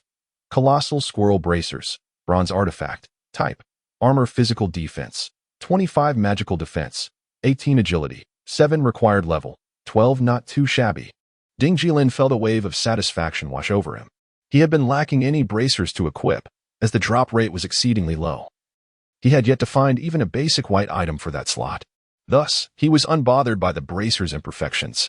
The reason he considered it flawed was that, at this early stage, enhancing attack power was paramount for leveling up swiftly. For a swordsman, the most beneficial secondary attribute was strength. However, he rationalized that the agility bonus of 7 would also serve the swordsman well, subtly enhancing attack speed and movement speed. These attributes would accumulate over time, akin to water wearing down stone. Undoubtedly, what pleased Ding Jilin most were the dual boosts to physical and magical defenses, significantly augmenting his survivability. Such attributes would prove invaluable in future encounters with formidable bosses. Equipping the bracers instantly catapulted his combat prowess. In the gentle breeze, clad in his armor and wielding a finely crafted iron sword, his short hair danced as if in a wind of its own. His eyes radiated an air of indifference, beckoning misfortunate souls to challenge him, as he could scarcely contain his bloodlust. After a relentless bout of hunting colossal squirrels, a rumble echoed from his stomach. It dawned on Ding Jilin that it was time for dinner. Yet, engrossed in his quest for advancement, he found little time to eat. However, upon reflection, he recognized that maintaining one's health was essential to the cause. While snowballing his progress was indeed crucial, prolonged fasting seemed unwise, especially since he had been holding in his need for a restroom for quite some time. He pondered that if he could no longer endure, he might as well take a break downstairs for a meal. After a brief interval, amidst a cascade of light, Ding Jilin ascended to level 14. Realizing that his progress surpassed his expectations, he recalled that in his previous life, he had emerged from the novice village at level 20 by 3 o'clock in the morning on the second day of the server's opening. Yet today, he had the opportunity to reach level 20 before the stroke of midnight on the very first day. As he contemplated this, he continued to slay the colossal squirrels vying for hazelnuts. Suddenly, as a colossal squirrel met its demise, another treasure dropped, not a mere white item, but a longbow, its frame radiating a rich copper hue. In that moment, Ding Jilin felt his heart race. nearly stopping in anticipation. On the inaugural day of the server, the bronze weaponry was nothing short of priceless treasures, especially those wielded by archers renowned for their unparalleled damage output. As he caressed the weapon, the attributes of the battle bow materialized before him. Rainforest Bow Bronze. Attack, 2644 Agility, 8 required level, 12 a truly extraordinary find. Ding Jilin was left speechless. With an attack of 44 and 8 points in agility, this bow was already legendary at the Novice Village stage.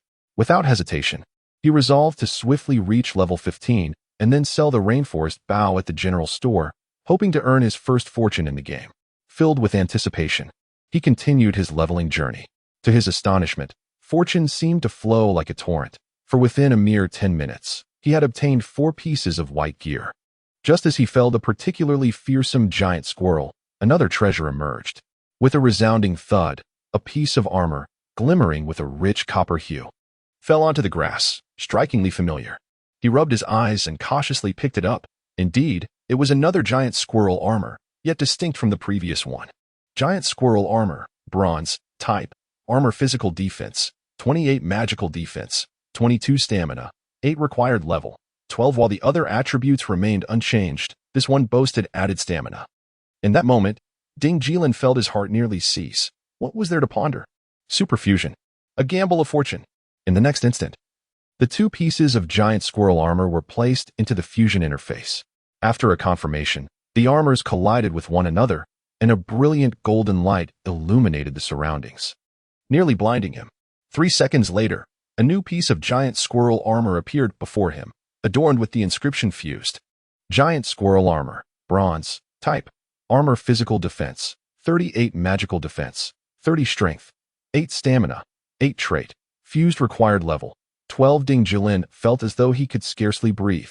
Truly, this was the legendary technique bestowed by the sword god, and the superfusion was astonishingly powerful. According to the equipment setting mechanism of Tianxia, bronze level gear could only possess a single additional attribute. Only gear of gilded quality or higher could boast 2. Yet, under the superfusion, he had miraculously transformed a piece of bronze gear into one that bore the traits of gilded quality.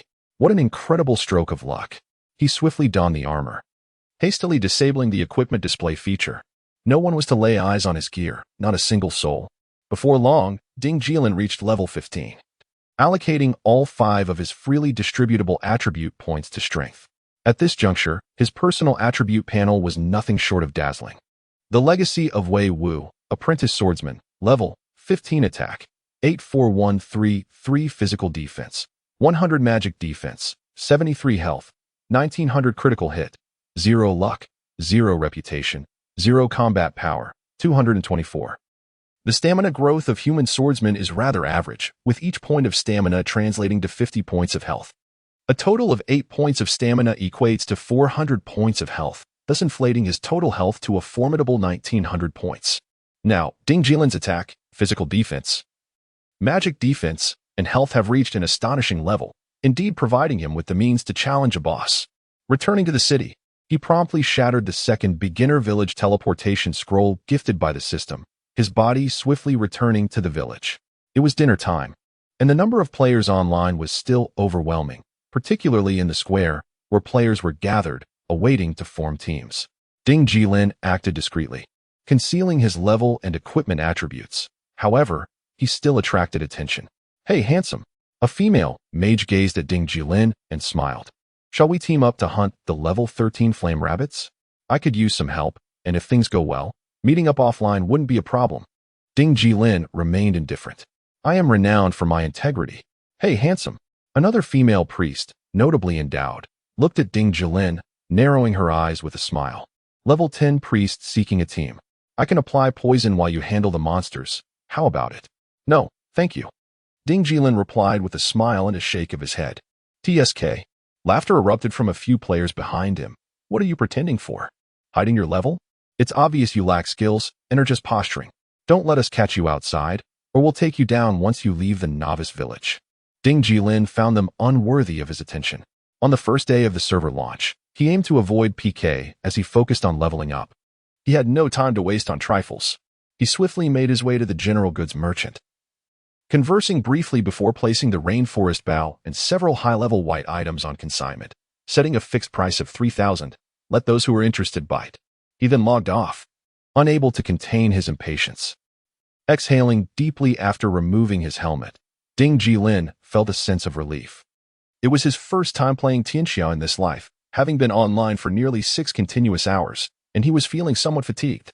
Quickly logging off, he rushed to the restroom. After relieving himself, he donned a jacket and hurried downstairs as if he were a famished spirit reborn. Across the street, there was a queue at the fast food restaurant. Ding Jilin frowned and turned to enter a pickled fish restaurant. The establishment, named Lauchen Pickled Fish, was said to be owned by a man named Chun, renowned for his exquisite pickled fish, a flavor native to Nanjing. Ding Jilin had previously brought his team there twice, and found the taste quite delightful, though he didn't frequent it often. He quickly settled into a seat by the window and picked up the menu, stating, "Boss, I'll have a small portion of pickled fish and a bowl of rice. Please make it quick." "Certainly." The response came from a woman's voice. Ding Jilin looked up and was momentarily taken aback as a young girl approached, holding a notepad. She smiled and said, "1 small portion of sauerkraut fish, along with a bowl of rice, correct?" The girl, with her short hair and dressed in a white shirt paired with a knee-length skirt, possessed an exquisite beauty. Most notably, she appeared quite youthful, around 18 years of age, yet her figure was strikingly alluring. Despite holding the notepad, Ding Jilin could not help but notice her pronounced curves. Alarmingly, her hips were remarkably rounded, while her waist remained slender. A flush crept across his face as he silently reprimanded himself. After all, he was a gentleman. How could he allow his thoughts to stray? "Yes, that's right," Ding Jilin replied with a smile. In the kitchen, the owner and chef, Old Chun, emerged with a grin, saying, "Ah, Ding Jilin, my young friend, it's been a while. Where have you been making your fortune lately?" "Fortune? I'm merely out and about, struggling to make a living." Ding Jilin glanced at the girl and inquired, "Boss, is this a new waitress?" "She is quite lovely." The girl's cheeks instantly flushed. "No," Old Chun chuckled. "This is my niece, Chenjia. She is just here to lend a hand." Ding Jilin nodded and fell silent. Meanwhile, Chenjia expertly tore off the notepad and handed it to her uncle, then skillfully poured tea for Ding Jilin. He refrained from further conversation. Such a beautiful girl working in a restaurant with dwindling business? She wouldn't last long. A girl of her beauty and figure would undoubtedly attract the attention of men with money to spare. He dismissed the thought and pulled out his phone to browse various news articles on the app Tianxia, hoping to stay informed about current trends. Chenjia sat quietly at another table, sipping her lips and gazing out the window, occasionally stealing glances at Ding Jilin. He seemed different from the other patrons. His gaze was remarkably clear, unlike the middle-aged men who frequented the restaurant, whose eyes seemed intent on devouring her whole. Before long, the sauerkraut fish was served. Ding Jilin eagerly grasped a bowl of rice and began to eat with fervor, his eyes gleaming with delight. Just as he was thoroughly enjoying his meal, his phone chimed with a message. Ding. A system notification read, "Please be advised, the item you consigned, Rainforest Bow, has been sold for 3,000 renminbi. After a 5 service fee, you have received 2,850 renminbi. The funds have been transferred to your linked account in real time." Chapter 9. The Sword Sacrificer. The first pot of gold has been secured. Ding Jilin was in high spirits, pondering which fool would splurge so extravagantly on such an expensive bow. The rainforest bow, indeed remarkable, was utterly not worth 3,000 R. Why, you may ask? Simply because it was merely a transitional piece of equipment, and a level 12 one at that, with an effective lifespan of merely 24 hours. After which, mainstream players would have already reached level 20 and entered the third-tier main city, where even a common whiteboard bow would far surpass the combat prowess of a level 12 bronze weapon. In essence, it was the affluent who were excessively affluent. They purchased items based solely on whim, utterly disregarding the concept of cost-effectiveness. Starved, he devoured his meal with great enthusiasm, even savoring the leftover pickled fish soup with rice. Energetically shoveling a half bowl of rice into his mouth. Burp. Sated and refreshed, Ding Jilin rose, settled the bill, and departed. Chenjia accompanied him to the entrance, holding the menu and smiling. "We welcome your next visit." What a farce, Ding Jilin thought, inwardly scoffing at the insincerity of that smile. However, just as he turned to exit, he abruptly halted, leaning back to peek at Chenjia within, grinning as he remarked, "Your smile lacks sincerity." Far too much of a professional facade. Do take note next time. Xinjia chuckled in response, nodding. Oh. Ding Jilin returned home. In his modest rental room, he sat in a chair, sipping water to rehydrate. He furrowed his brow, reflecting on the events that had just transpired. In his previous life, he had never dined at old Shin's pickled fish, nor had he known Xinjia. What did this signify? It implied that, despite his rebirth, the subjective timeline of events had indeed shifted, yet many objective realities remained unchanged. For instance, his encounter with Xinjia was a deviation resulting from the altered timeline. Moreover, most of the game's settings remained identical to those of his previous life. In summary, his task was to seek a desired subjective outcome within the objective realm. Enough of that. It was time to log in and level up. Swish. The character loaded successfully, appearing in the bustling novice village, still teeming with players. Today, the number of players who would emerge from this novice village would surely be few and far between, perhaps only Ding Jilin himself. It was time to head to the new leveling ground. He swiftly replenished his potions and then spent a small fortune at the general store, acquiring a plethora of traps known as beast traps. Hurriedly exiting, he set off towards the southwest direction of the novice village. Before long, Ding Jilin found himself amidst a thicket glowing with a golden hue on the vast map. Within the forest, the sounds of snuffling could be heard as wild boars rummaged through the underbrush with their snouts and sharp tusks. These creatures being the targets of his quest, the level 20 tusked wild boars. The information regarding the novice village map is scant, rendering the exact location of the boss, Ding Jilin, quite uncertain, especially considering it is a matter from a year ago. The novice village map is randomized, making it difficult to ascertain, thus requiring exploration. However, Ding Jilin vaguely recalls the spawn point of the tusked wild boar. Armed with a fine iron sword, he stealthily approached a tusked wild boar that was rooting in the soil for sweet potatoes. As he focused, the attributes of the tusked wild boar swiftly manifested before him.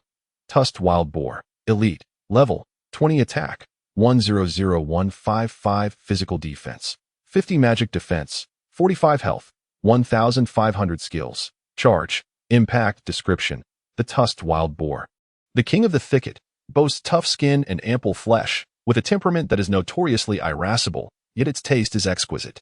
An elite-level creature had indeed appeared.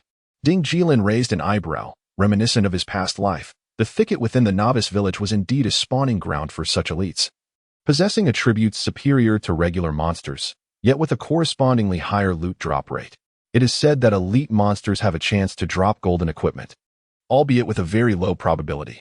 In his previous life, Ding Jilin had not encountered golden equipment drops from elite monsters initially, but as his luck increased beyond 50 points, he gradually began obtaining golden items from them. Ultimately, it was a matter of drop rates. At this stage, bronze equipment is considered exceedingly rare. Should the tusked wild boar drop even a silver item, it would be a windfall. Yet, the formidable attributes of elite monsters make them rather challenging to contend with. Ding Jilin tightened his grip on the sword hilt, and in the next moment, his body surged forward like an arrow released from its bow, activating the charge skill to lock onto the tusked wild boar. Bang! 156. The charge dealt 50 of the damage, though it was a mere pittance. At the instant the tusked wild boar became dazed, he followed up with a series of basic attacks, resulting in 3 damage numbers appearing: 305, 189, 192.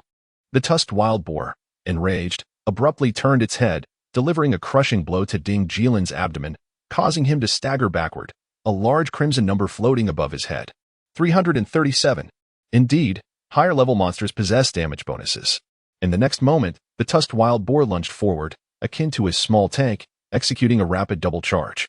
The speed was so overwhelming that Ding Jilin could not evade. Instinctively, he raised his sword defensively to block the onslaught. 342. 351. In the blink of an eye, Ding Jilin's health was reduced to half, as though his abdomen had been pierced, blood gushing forth. As anticipated, facing the tusked wild boar with his current attributes proved exceedingly arduous. Even if he managed to slay it, the consumption of health potions would be considerable. And as a solo player in the early game, he could not afford such losses. With a steely gaze as the tusked wild boar charged once more, he accurately predicted its movement, swiftly sidestepping to avoid the attack, causing a significant miss, and began to stab wildly at the boar's rear. The tusked wild boar emitted a lament akin to that of a slaughtered pig. Ultimately, After depleting 1,800 health points, Ding Jilin succeeded in vanquishing the tusked wild boar, reaping substantial experience points and copper coin drops, albeit at the cost of several health potions. Once fully restored, he commenced a more serious endeavor of monster hunting, setting a bear trap ahead. Whoosh! Upon completing the trap setup, he swiftly concealed himself within the lush green grass. Fixating on a nearby tusked wild boar, he charged forth, executing a series of melee attacks before turning and sprinting away, provoking the boar into a furious state, indicated by a blood-red demon icon above its head, as it pursued him with great fervor. Snap! The moment the tusked wild boar triggered the bear trap, it squealed in pain. Ding! Combat alert! Tusked wild boar has triggered the bear trap, reducing speed by 50, maneuverability by 50, and attack power by 30, while entering a state of continuous health loss. Success! A smile crept onto Ding Jilin's face as he lunged forward with his sword. Just as the boar lowered its head to charge, he executed a graceful sidestep to avoid the blow and implemented a tactical maneuver from behind. With the boar's speed and maneuverability diminished by half, Ding Jilin was able to engage in damage-free monster hunting.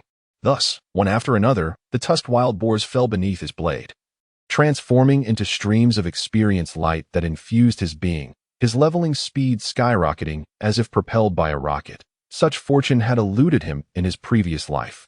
As night fell, precisely at 8 o'clock, with a thud, a tusked wild boar collapsed, and a pair of richly copper-green battle boots dropped to the ground. Another bronze item. Ding Jilin was overjoyed. Having reached level 18, it had been far too long since he had upgraded his gear. He hurriedly approached and picked up the boots, discovering they were indeed the coveted wild boar boots. Bronze item. Type: Armor Physical Defense, 32 Magic Defense, 26 Strength, 8 Special Trait, Movement Speed 1 Required Level, 15. A pair of boots with impressive attributes, particularly with the Strength stat, perfectly aligning with his needs.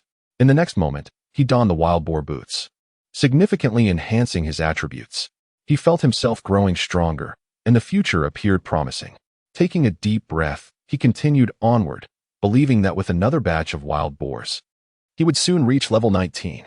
Regrettably, he had yet to encounter the legendary beginner village boss, which left him slightly disappointed. However, as Ding Jilin traversed a thicket ahead, he was suddenly struck by a dazzling golden light in the night, a powerful and imposing aura emanating from the bushes ahead. The boss is about to appear. Amidst the underbrush lay a wild boar king, its body adorned with golden quills, feasting on tender wild grass, surrounded by several delicate-looking sows forming a circle around it. The wild boar king was in great spirits, lifting its head and planting a smacking kiss on the little sow A, then turning to wrap its trotters around the curvaceous waist of little sow B. Still feeling dissatisfied, it wiggled its rear and pressed a trotter suitable for ham against the chest of little sow C. It grunted twice, feeling as though it had reached the pinnacle of porcine existence. This harmonious ambience was abruptly shattered by the arrival of Ding Jilin. As the rustling sounds approached, Ding Jilin advanced slowly, drawing ever closer to the territory of the wild boar king. When he was approximately 15 paces away, the attributes of the wild boar king finally came into view. Wild boar king, gold grade boss, level 20 attack, physical defense, magical defense, health. Description: the sovereign of the thicket, having absorbed the powers of the abyss, its bloodline awakened, nearly returning to its ancestral form, rendering it nearly invincible within a 10-mile radius, a solitary ruler through the ages. Impressive. Ding Jilin couldn't help but smile slightly. He glanced at his pack and felt relieved to find he was well prepared. Besides the beast traps for dealing with ordinary boars, he also had high-quality steel traps specifically designed for boss encounters. The constraints imposed by these steel traps far exceeded those of the ordinary traps that merely required a copper coin. However, just as he was about to make his move, footsteps echoed from the forest ahead. A towering figure emerged from the dense foliage, stepping into the domain of the wild boar king, a knight clad in white, wielding a long spear. By Luo Huang Quan, apprentice knight. Level 16 guild, none. Ding Jilin frowned slightly. Could this be an attempt to steal the boss?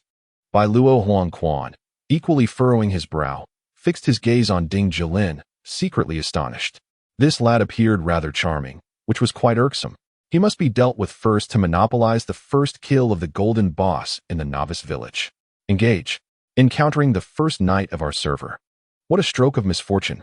Without hesitation, Bai Luo Huangquan's body lowered as he positioned his spear behind him, charging fiercely toward Ding Jilin. In a narrow encounter. The brave prevail. Let's get it done. Ding Jilin instantly entered PK mode, the bloodline of the white-clad sword deity seemingly on the verge of awakening. He reversed his sword, darting forward to meet his opponent. This fellow appeared fierce and grotesque. Using him to sharpen his blade would be a service to the people. Chapter 10. Jin Ji's Vegetation Extraction.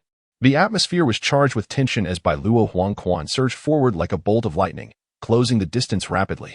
Ding Jilin, on the other hand, remained steadfast, wielding his sword with unwavering consistency, his trajectory unaltered. This predictability unnerved Bai Luo Huangquan. Without any deliberate maneuvering from his opponent, he found it challenging to discern Ding Jilin's tactical intentions.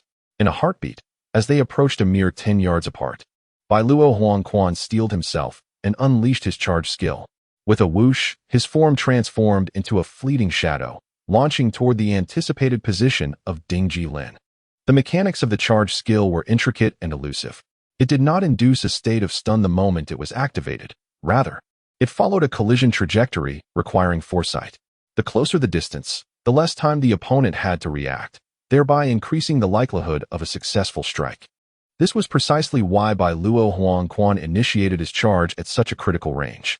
However, just as he commenced his attack, Ding Jilin adeptly sidestepped, his body shifting with remarkable speed to appear just outside the predetermined point of collision.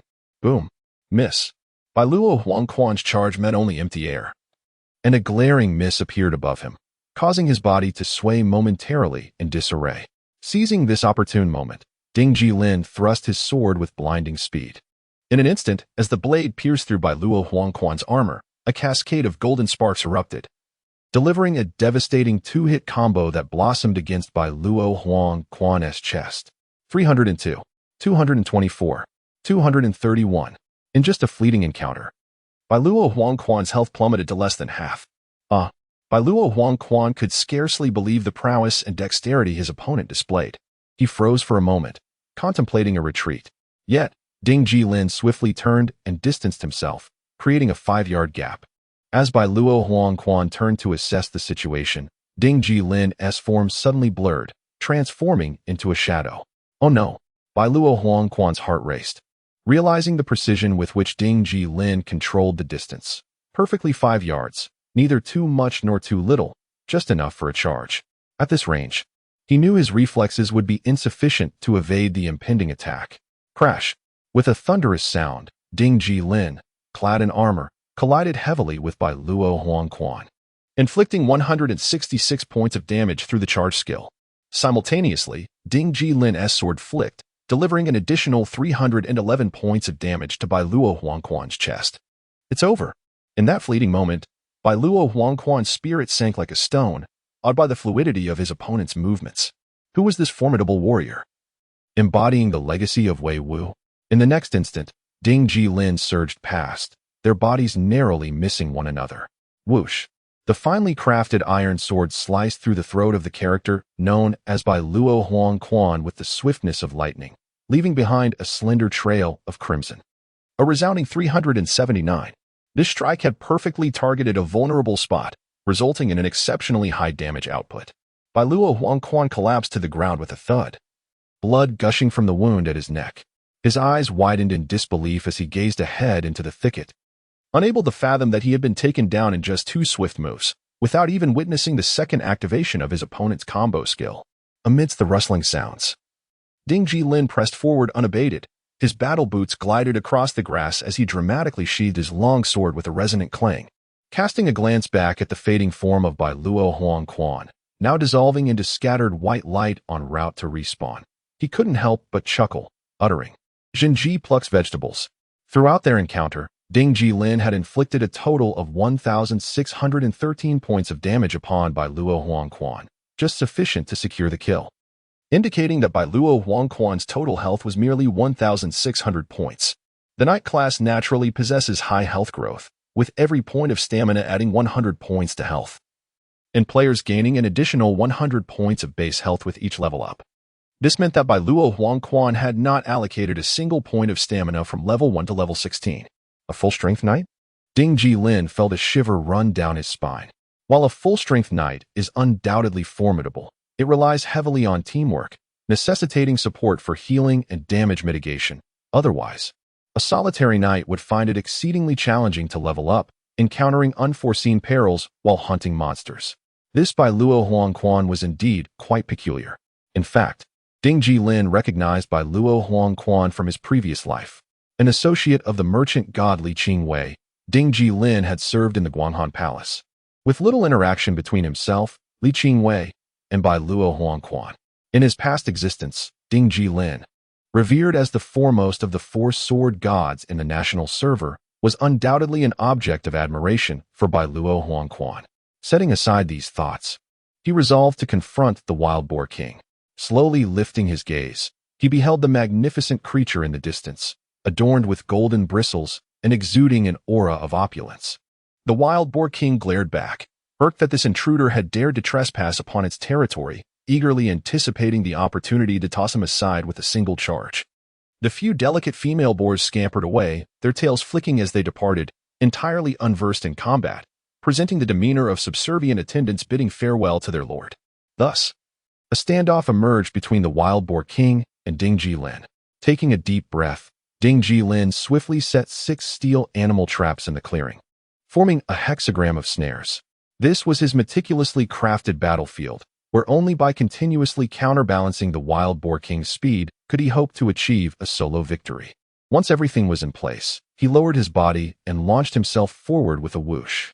With a resounding crash, Ding Jilin collided heavily with the wild boar king, whose massive form wobbled in place, displaying a damage indicator of 112 points above its head. Clearly, the wild boar king's physical defense was significantly higher than that of Bai Luo Huangquan, who had previously donned mere white gear. Without uttering a word, Ding Jilin launched a series of rapid basic attacks, not even pausing to unleash a secondary strike after the skill's cooldown. Once he finished, he swiftly turned and headed straight for the beast trap formation. With a furious roar, the wild boar king raised its head, a terrifying emblem of rage materializing above it. In the next instant, it charged forward like a freight train, rumbling with ferocity. Ding Jilin dashed past, lowering his center of gravity, wielding a finely forged iron sword. As he ran, he glanced back to gauge the distance to the wild boar king. Suddenly, a sharp snap echoed as a steel beast trap was triggered, and a trap icon appeared above the boar's head. Ding! Combat notification. Wild boar king has triggered the steel beast trap, reducing movement speed by 45, rotational power by 45, and attack power by 25, while entering a state of continuous bleeding. It worked. Ding Jilin rejoiced, marveling at the efficacy of the steel beast trap, priced at just 8 copper coins, even against a boss. He deftly swung his sword, sliding forward to position himself at the wild boar king's left side.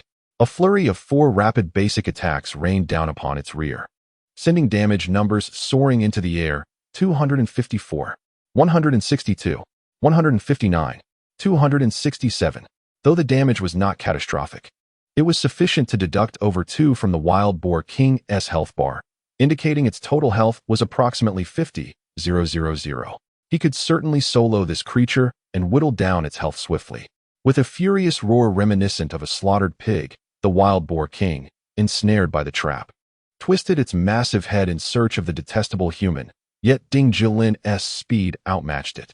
Exploiting the diminished rotational power, he expertly maneuvered to obscure the boss's line of sight, continually striking from behind with his longsword. In a fit of rage, the wild boar king unleashed a thunderous bellow, and a fiery halo appeared beneath its feet. Boom! Flames erupted and swept across the area, catching Ding Jilin off guard, engulfing him in searing heat that felt agonizingly intense. Ding! Combat notification. Wild boar king has activated the skill Furious Impact, inflicting 49 points of damage. Immediately following, the golden tusks of the wild boar king radiated a dazzling light, summoning a bolt of lightning that struck indiscriminately within a 2,020-yard radius, dealing 1,099 damage. Ding Jilin furrowed his brow, taken aback by the difficulty posed by this novice village boss. Had it not been for his additional 8 points in health, he would have already succumbed.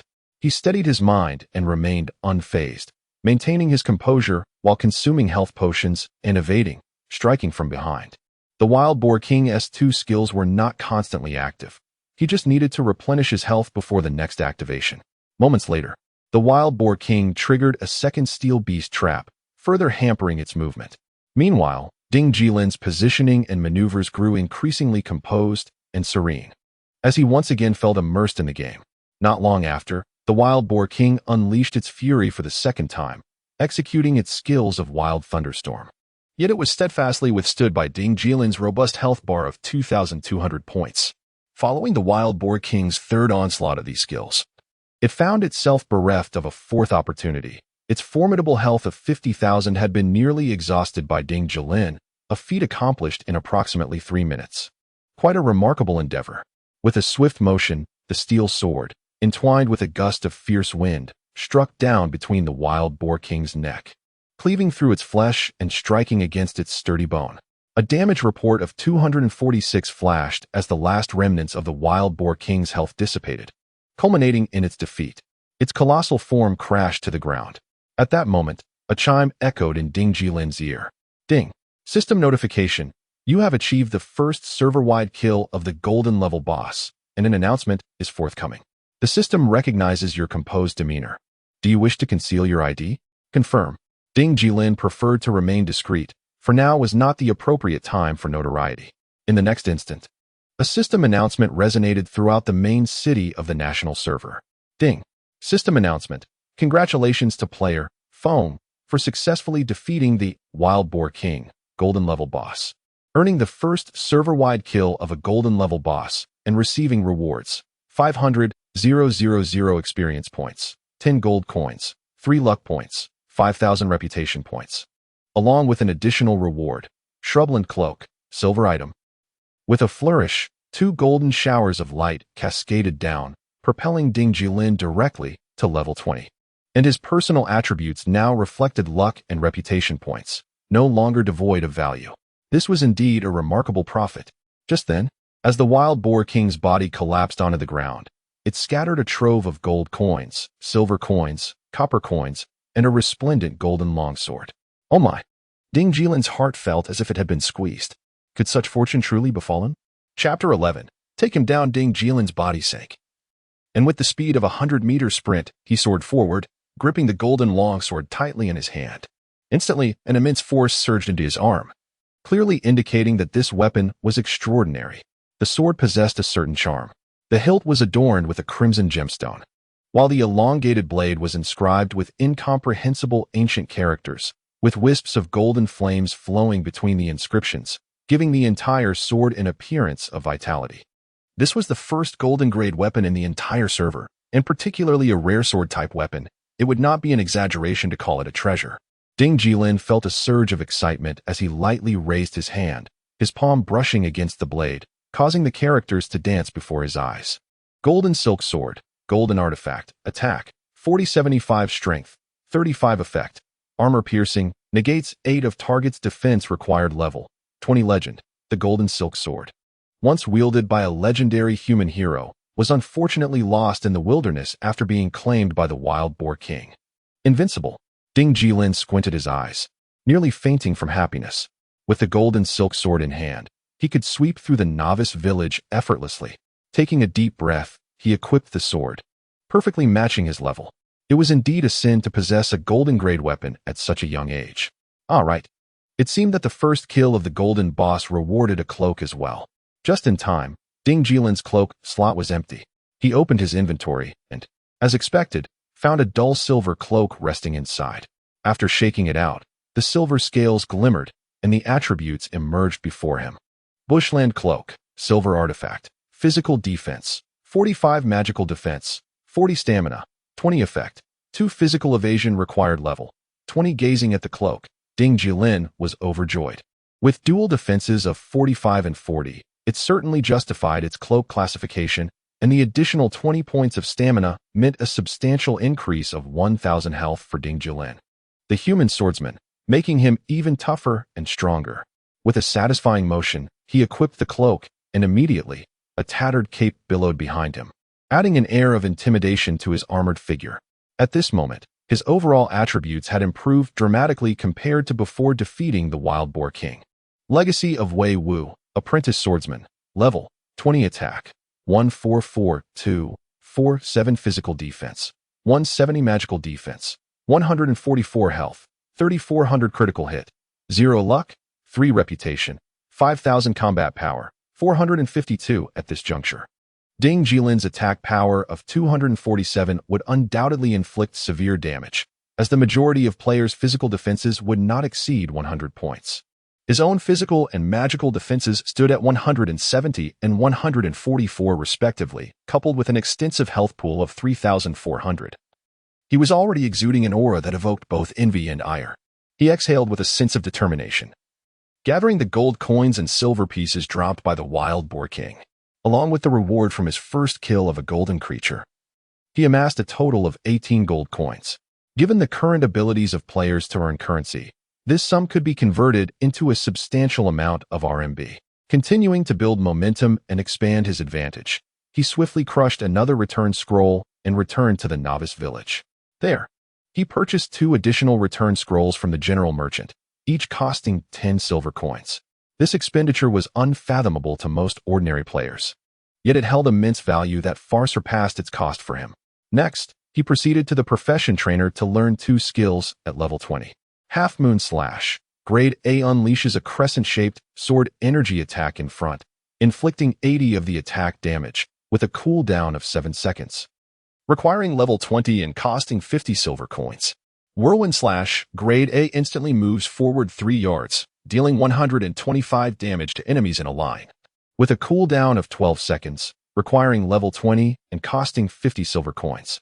Both skills were exceptionally practical. The Half Moon Slash served as an AoE move, enhancing damage and speeding up monster farming, while the Whirlwind Slash provided mobility and AoE capabilities, proving invaluable, particularly in player-versus-player scenarios, where it could be employed for pursuit or evasion. Though merely rated as Grade A, these skills were among the prowess of swordsmen. He spent 1 gold coin to learn both. Afterward, he opened the world map, surveying the layout of the entire novice village. Furrowing his brow, he lightly tapped 2 locations on the map, which formed an equilateral triangle with the spawn point of the Wild Boar King, the center of which was the novice village. From his memories of a past life, he recalled that each novice village spawned 3 golden-level bosses, as the developers were concerned about the overwhelming number of players, ensuring that many could still partake in the experience. Thus, each novice village featured 3 golden bosses and 10 silver bosses for players to tackle. While he held little interest in the silver bosses, his curiosity was piqued by the golden ones. Normally, upon reaching level 20, players could receive a letter of introduction from the village chief to venture into larger towns for training. However, he was not yet inclined to depart. Instead, why not take down all 3 golden bosses? After all, someone had to face them.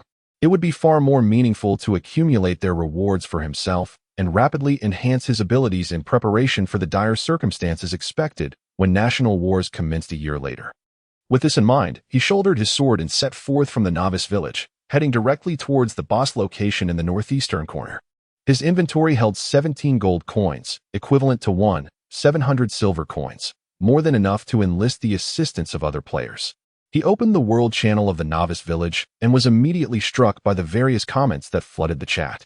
Player immortal under heaven. This damn game is ridiculous. I was just taken out by a level 12 petal butterfly again. How can such a disgusting game exist? It's been 7 or 8 hours since the server opened, and I'm still not even level 10. Game designers, how are you even doing? Player Lin Invincible. TSK.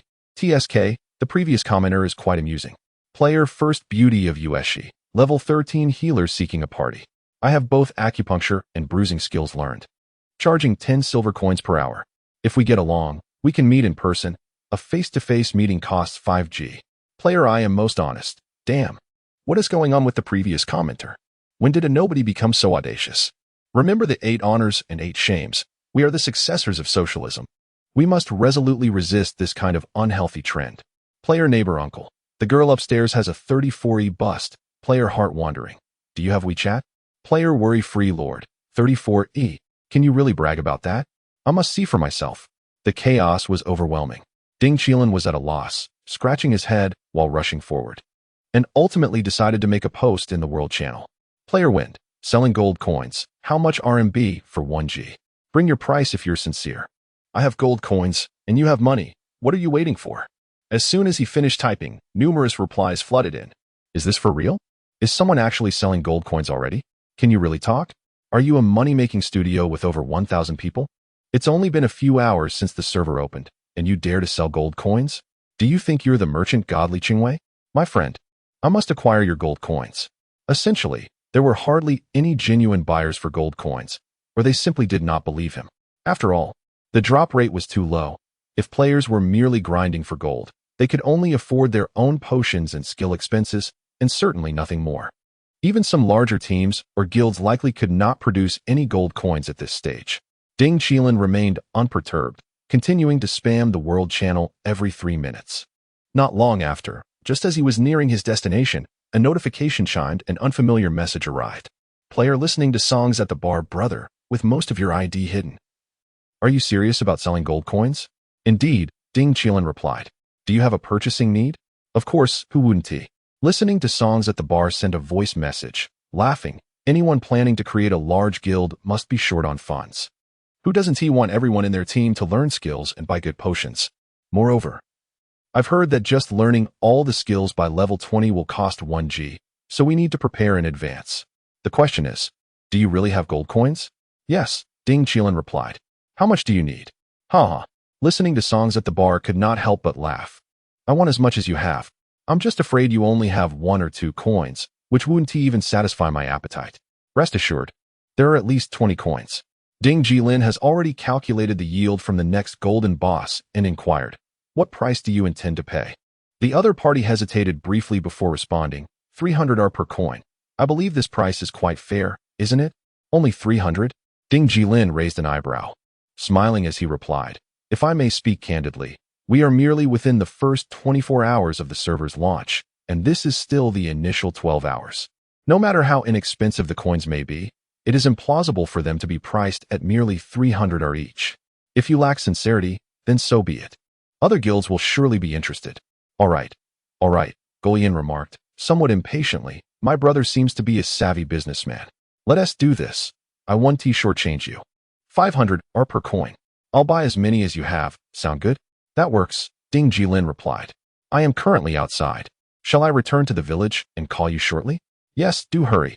A few minutes later, Ding Jilin stepped into a dim and damp jungle, known as the Slime Land, where level 20 slimes abound. Gripping his golden threaded sword, he gracefully maneuvered through a cluster of slimes. Soon, he was greeted by a dazzling golden light. Indeed, another golden boss had appeared.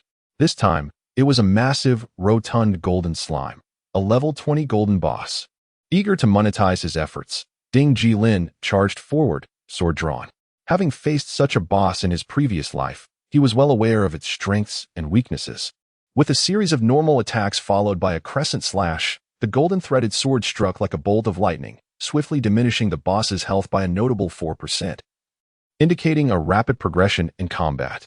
The golden slime, now riddled with wounds, was on the verge of oozing its essence. With a furious roar, it opened its mouth to unleash a torrent of scalding slime.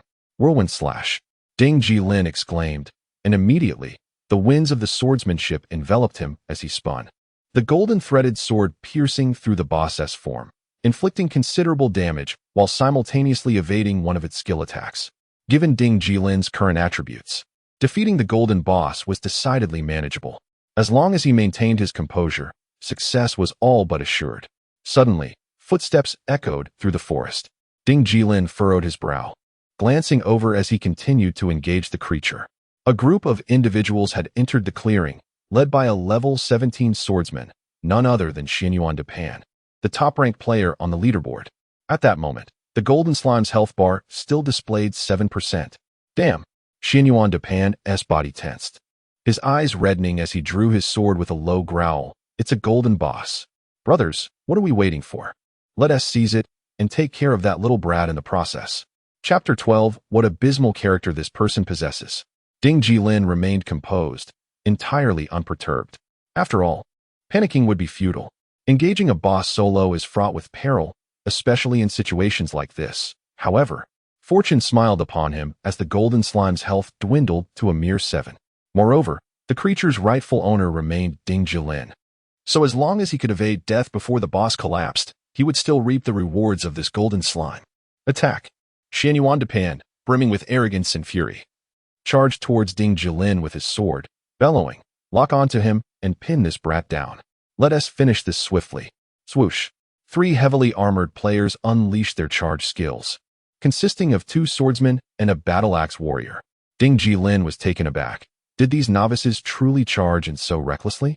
In the next moment, he deftly slid to the side, positioning himself on the opposite flank of the boss, utilizing the golden slime's cumbersome form to conceal himself. Instantly, he vanished from the sight of the 3 armored foes, their charge resulting in a glaring miss, a classic case of losing focus. Simultaneously, Ding Jilin unleashed a series of basic attacks upon the boss, while deftly evading the pursuit of the 3 heavily armored players. Just then, Xianyuan Depan's gaze turned ferocious, and he initiated a charge towards Ding Jilin from 8 yards away. A short-range charge like that is nearly impossible to evade for an ordinary person. However, Ding Jilin was no ordinary individual. The moment Xianyuan Depan lunged forward, Ding Jilin executed a swift maneuver, employing an extreme sidestep that allowed him to absorb the battle-axe warrior's heavy strike, successfully dodging Xianyuan Depan's stunning charge. Smack. 110. The damage inflicted was dismally underwhelming. What kind of pathetic damage is this? The battle-axe player exclaimed, astonished. Ding Jilin chuckled inwardly, knowing his physical defense stood at 170. Did this player possess an equivalent physical attack? With damage lower than his defense, it was utterly impossible to inflict significant harm. Nota bene, in this narrative, the attack-defense formula does not equate to conventional damage calculations, thus the typical algorithms need not apply. Continuing his assault, Ding Jilin spun gracefully, landing several more strikes on the golden slime, ultimately depleting its remaining health. Crash! The boss dropped its loot, scattering gold coins, silver coins, and 2 pieces of equipment across the ground. Ding Jilin was the sole rightful claimant. Quick, stand on the gear, Xianyuan Depan shouted, prompting the nearest battle-axe warrior to stomp on a gleaming dagger. According to the rules of Tianxia, each piece of equipment occupies 1 square of space. Once a player stands upon it, the rightful owner must forcefully displace the standing player to claim the item, or else it will remain unattainable. Without a moment's hesitation, Ding Jilin unleashed a barrage of basic attacks upon the battle-axe player's head. 572, 289, 277. Immediately following, a basic attack was added, and the axe-wielding player collapsed to the ground in an instant. A level 16 axe wielder was nearly obliterated in the blink of an eye. What divine damage is this? Ding Jilin swiftly gathered the equipment and gold dropped by the boss into his possession, when suddenly a loud sound erupted from behind him. Crack! Crack! 3 arrowheads trembled incessantly. It was the archer's triple shot skill, delivering quite a sting. The battle bow in the archer's hand appeared somewhat familiar, resembling the bronze rainforest bow that Ding Jilin had sold previously. It turned out this group had acquired it. Simultaneously, a frost arrow struck Ding Jilin's chest, inflicting 300 points of damage, a mage's attack, which was indeed quite painful. Take him down. Xianyuan Depan advanced with sword in hand, accompanied by the resonant sound of metal clashing. Golden hexagrams flowed along the blade, heralding the onset of a combo skill. Ding Jilin remained composed, knowing he must first eliminate the mage, then the archer, otherwise he would surely perish. They had 7 members, while he stood alone. Even with his resilience, he could not withstand their onslaught. Suddenly, he deftly retreated, evading Xianyuan Depan's sword combo while swapping positions with him. In the next moment, Ding Jilin gained sight of the opposing mage, and when Xianyuan Depan's position no longer obstructed his view, the level 17 mage was taken aback. Boss, this is not good. The next instant, Ding Jilin's charge was already locked onto his target. With a thunderous roar, he charged from a distance of 12 yards, a maneuver impossible for the opponent to evade. As the charge concluded, he followed up with a basic attack, and 2 damage values soared above the mage's head. 346. 657. The mage, whose health growth was inherently weak, could only gain around 50 health points per level. With just 1 piece of bronze equipment that added spiritual power, This level 17 mage possessed a mere 650 health points, and thus was nearly instantaneously eliminated by Ding Jilin. Oh no! The archer, who had been standing alongside the mage to deal damage, was momentarily stunned, and by the time he reacted, it was already too late. Ding Jilin unleashed his hidden whirlwind slash at this moment, closing in on the archer, and the whirlwind slash's basic attack completed the kill. The level 16 healer, who had been ineffectively attempting to heal, was taken aback, her face paling. Ding Jilin showed no mercy. With a sweep of his sword, the head fell to the ground. Damn it! Xianyuan Depan was filled with rage as he witnessed his team's 3 ranged fighters and 1 heavily armored warrior being dispatched in an instant. What kind of damage was this Wei Wu legacy capable of? Attack! He bellowed, leading 2 swordsmen to encircle Ding Jilin. Ding Jilin braced himself, enduring Xianyuan Depan's successive strikes, his health swiftly plummeting below 40. However, at the same moment, his basic attack combo also struck Xianyuan Depan's forehead. Although the damage was insufficient to annihilate him, it mattered not. With a flick of his wrist, the blade swept forth. Half-Moon Slash. The skill Half-Moon Slash can only strike players positioned to the front and right. However, Ding Jilin's movements were particularly elusive, positioning Xianyuan Depan and 2 other swordsmen precisely within the range of the attack. With a swift flash of sword light, all 3 endured significant damage. 544, 526, 550. Xianyuan Depan, caught in the initial onslaught, let out a pained cry as his health bar finally depleted, resulting in the dramatic shattering of his prized sword. Not good, exclaimed the swordsman on the right. Damn it, the boss's silver weapon shattered. The 2 swordsmen hurriedly rushed to retrieve the remnants. Meanwhile, Ding Jilin dashed forward, positioning himself atop the remains of the silver weapon. Disregarding the loot as he frantically swung his sword while clutching a health potion, determined to infuriate the 2 swordsmen. The duo shouted in chaos, engaging in wild strikes, mirroring Ding Jilin's fervor. Ultimately, the swordsman who had just reached level 21 emerged victorious, eliminating the opposing team of 7. With his health bar reduced to a mere 9, Ding Jilin, relying on his superior skills and overwhelming attributes, found himself in a precarious situation. He picked up the silver weapon from the ground and promptly produced a return scroll. Firstly, the current location was ill-suited for prolonged stay. Secondly, time was of the essence for Ding Jilin as he aimed to confront the 3rd golden level boss. With a swift motion, Ding Jilin appeared in the novice village's teleportation square just moments later, surrounded by a throng of players, as it was around 8 in the evening, the peak online period. He quickly extricated himself from the crowd and approached the potion merchant, sending a message to a player named Gulin Tink. Friend, I have returned. I currently possess 25 gold coins. Let's trade. All right, I'm on my way, replied Gulin Tink, soon appearing within sight.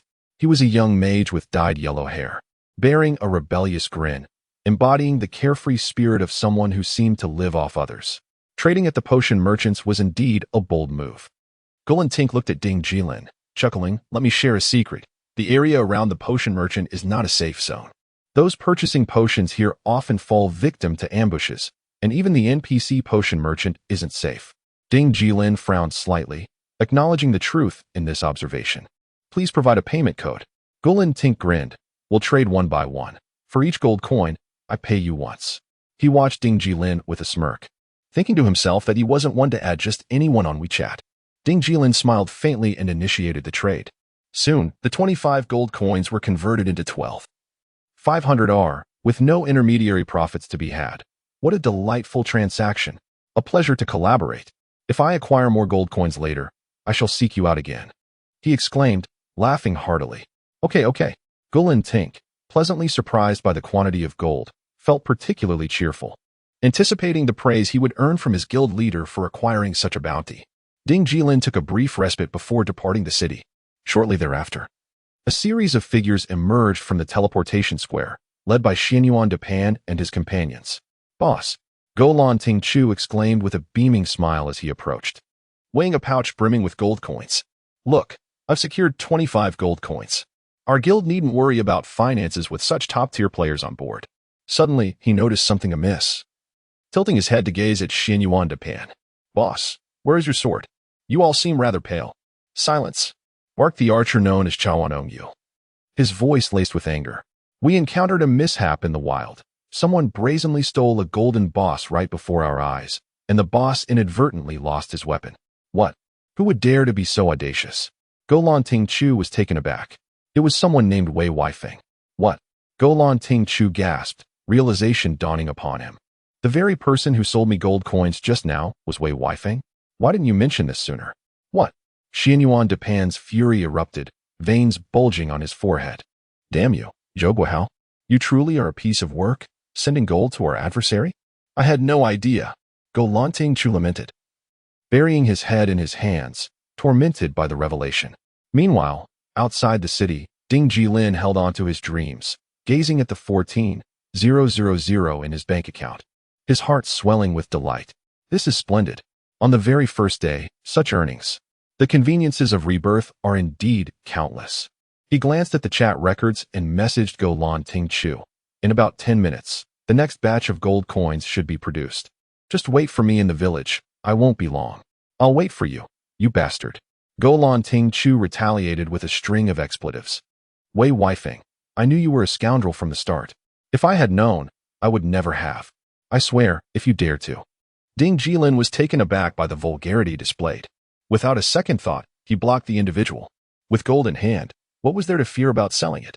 Chapter 13. A complete absence of morality.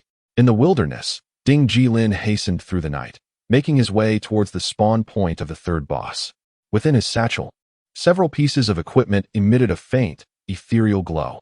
It was only at this moment that he took a moment to glance at them, discovering that the golden slime had dropped 2 items, a staff and a leather helm, neither of which he could utilize. The staff radiated a gentle flame, feeling somewhat warm in his grasp. With a firm grip, its attributes gracefully floated into his awareness. Staff of the Fiery Slime, silver item, spirit attack, 3258 spirit power, 17 required level, 20. It was indeed a commendable silver staff, and he anticipated a good price upon returning to town. A satisfied smile graced his lips as he stowed the staff in his satchel and turned his attention to the helm. Fiery leather helm, silver item, type, leather armor physical defense, 36 magical defense, 28 strength, 18 required level, 20. A rather decent helm. Though he lamented that it granted 18 points in strength, it would have been more advantageous had it provided 18 points in agility instead. For archers and assassins, the growth in strength is rather mediocre. Simply increasing strength translates into minimal offensive power. In contrast, boosting the primary attribute of agility not only enhances attack but also increases attack speed and imparts hidden armor-piercing properties. He tossed it into his satchel as well, confident it would fetch a respectable price due to its robust dual attributes of physical and magical defense, essential for sustaining a melee assassin's survivability. At that moment, his gaze fell upon a sword nestled in a corner of his satchel, the sword dropped by Xianyuan Depan. Jungle sword, silver item, attack, 2852 strength, 20 required level, 16. Ding Jilin frowned, stifling the impulse to merge the jungle sword with the golden silk sword. The attributes conflicted. Although the fusion would yield an attack power increase of at least 20, both swords possess strength as their additional attribute. The 20 strength from the jungle sword would inevitably be overshadowed by the 35 strength of the golden silk sword, resulting in a loss. Furthermore, deep within Ding Jilin's heart, he believed only swords of golden quality merited fusion with the golden silk sword. Items like the jungle sword simply did not qualify.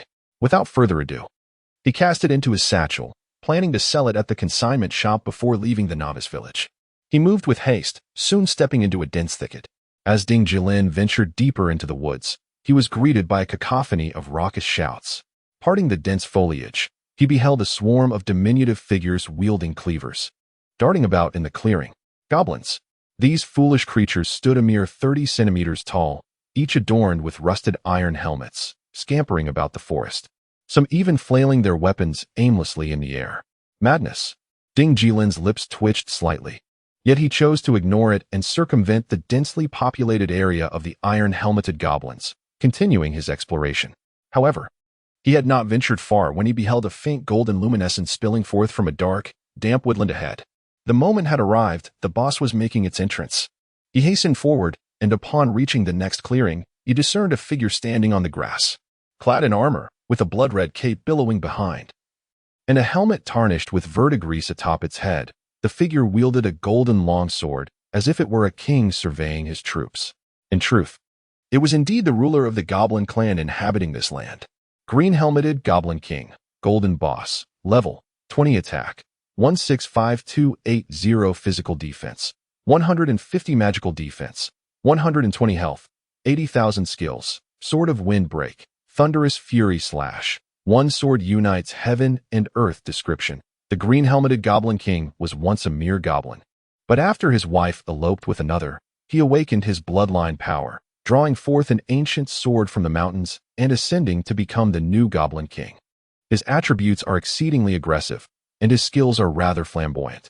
Ding Jilin, now of sufficient level, could perceive the boss's attributes, and a shiver coursed through him at the thought of the one sword unites heaven and earth, potentially sending him to his demise. Yet, it was reasonable to assume that, being merely a level 20 golden boss, his own attributes were not lacking.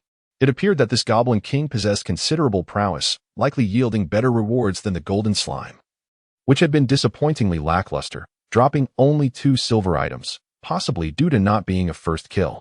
He steadied his breath and surged forward, sword in hand, directly towards the Goblin King. Rodent courting death?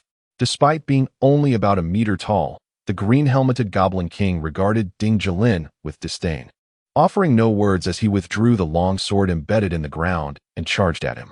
With a crack, a bolt of lightning enveloped the blade, sending a streak of thunderous light hurtling towards Ding Jilin's shoulder. The searing pain jolted through him, making him shudder involuntarily. Ding! Battle alert! Please note, the green-helmeted Goblin King has unleashed the skill Thunderous Fury Slash, inflicting 560 points of damage upon you and generating a lightning elemental attachment. The next strike will deal excess damage imbued with electrical power. This was troubling. A chill gripped Ding Jilin's heart as he witnessed the boss leap from the ground, sword wreathed in icy winds, descending with a mighty slash aimed at his head. This was the Sword of Windbreak skill.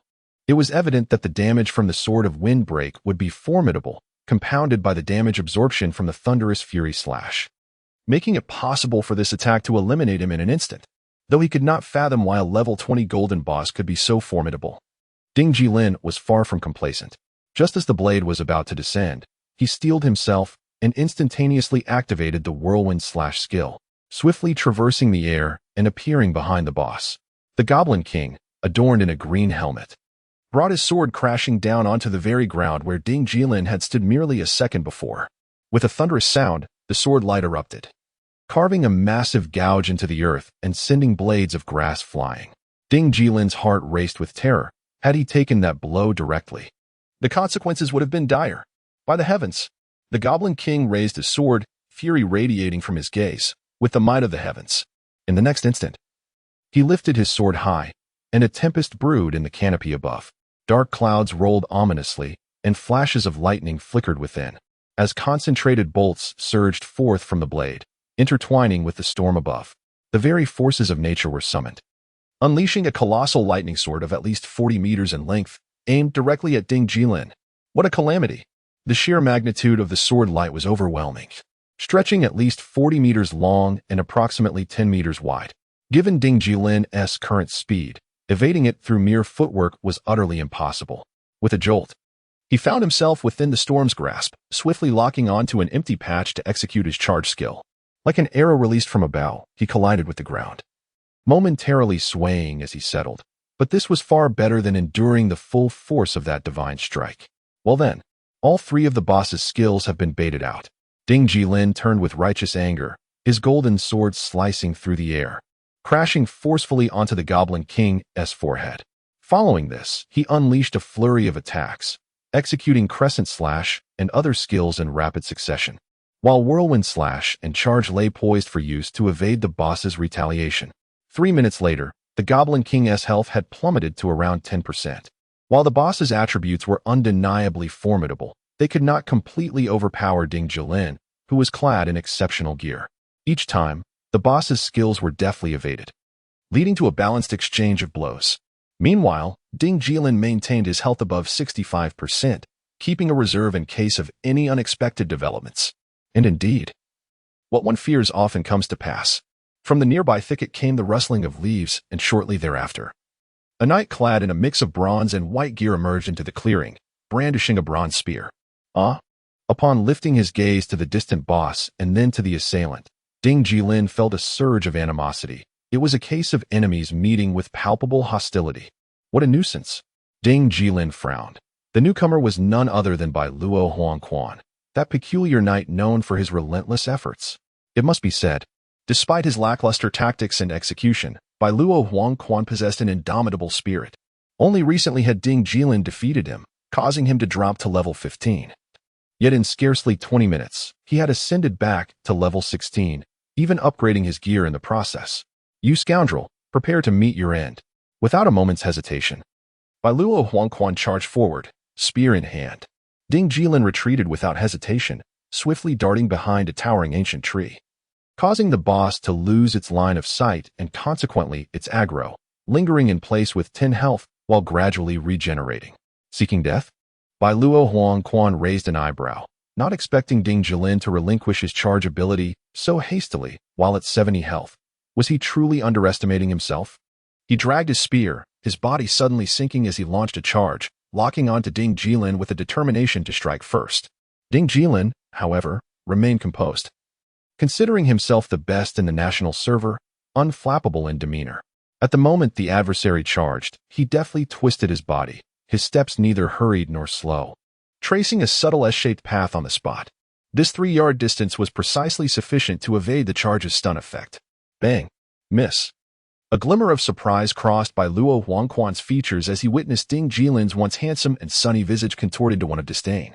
The golden-bladed sword, akin to a venomous serpent, swiftly pierced Bai Luo Huangquan's abdomen, followed by a flurry of crescent slashes. In fact, Bai Luo Huangquan didn't even have the opportunity to unleash a single shot before Ding Jilin's subsequent basic attack claimed victory. With a thud, Bai Luo Huangquan found himself kneeling once more before Ding Jilin, his coarse and reckless face etched with disbelief. Who was this extraordinary individual? And why was he so formidable? Meanwhile, lurking at the edge of the forest were 2 other players, both at level 18. Wang Yujun, an 18-level mage clad in half-bronze armor, and Bu Yiho, an 18-level archer, also in half-bronze, wielding a silver bow acquired from a silver-grade boss. They exchanged knowing glances and promptly surged out of the thicket. Bu Yiho, in a fluid motion, knocked an arrow, aiming it squarely at Ding Jilin's head. With the golden boss in front and the opponent's skills on cooldown, there was no room for hesitation. They had to seize the opportunity. This player's ID was indicative of a nefarious character, and after all, it was just a game. What need was there for morality? Chapter 14, The Silver-Haired Man. Gaze upon the moon. With a thud, Ding Jilin, clutching a vial of blood, sensed imminent danger the moment he cracked open a small healing potion. He swiftly turned to see Wang Yujun behind him, while Bu Yiho was executing a stealthy ambush. A crack. An ice arrow from Wang Yujun struck him squarely in the chest, instantly spreading frost that reduced his speed. 477. The pain was excruciating. After all, mages are traditionally the bane of warriors, and this blow was agonizing. Bu Yiho, with a sudden shift in stance, unleashed a barrage of arrows, commencing with a basic attack followed by a triple shot, concluding with another basic attack. The positions locked by these 2 strikes perfectly flanked the triple shot. There was no escaping this onslaught. Ding Jilin felt a throbbing headache. Wang Yujun and Bu Yiho were acquaintances from his past life, both pillars of the revered National Guild, for Seas United, renowned for their exceptional skills and integrity. Although he had only crossed paths with them a few times, having eliminated them during guild wars, their current ambush left him questioning their character. As the cacophony of arrows filled the air, Ding Jilin's health plummeted below 40. Kill. Show no mercy. After all, these 2 did not recognize him, and any misunderstandings could wait until they were vanquished. Be careful, they're coming. As Ding Jilin charged toward Bu Yiho, Wang Yujun and Bu Yiho deftly retreated to either side, displaying remarkable synergy. This was the most terrifying aspect of these 2, an unparalleled level of coordination that could exhaust any heavily armored foe with their kite-flying tactics. Yet, Ding Jilin was undaunted. He possessed a decisive advantage in both level and equipment strength. Watch out. Wang Yujun raised his staff, conjuring a fireball while warning, his charge is in 2 seconds. Understood. Bu Yiho released 3 arrows in quick succession and continued to retreat. But it was too late. With a swift motion, Ding Jilin transformed into a blur and charged directly at Bu Yiho. However, being a pure agility archer, Bu Yiho evaded effortlessly with a nimble twist of his body. If the individual abilities of the so-called three deities of the national server, including Bai Shou and Gu Yizhi, are deemed S-level, then it was evident that Bu Yiho and Wang Yujun belonged to this echelon, mere steps away from the pinnacle of top-tier mastery.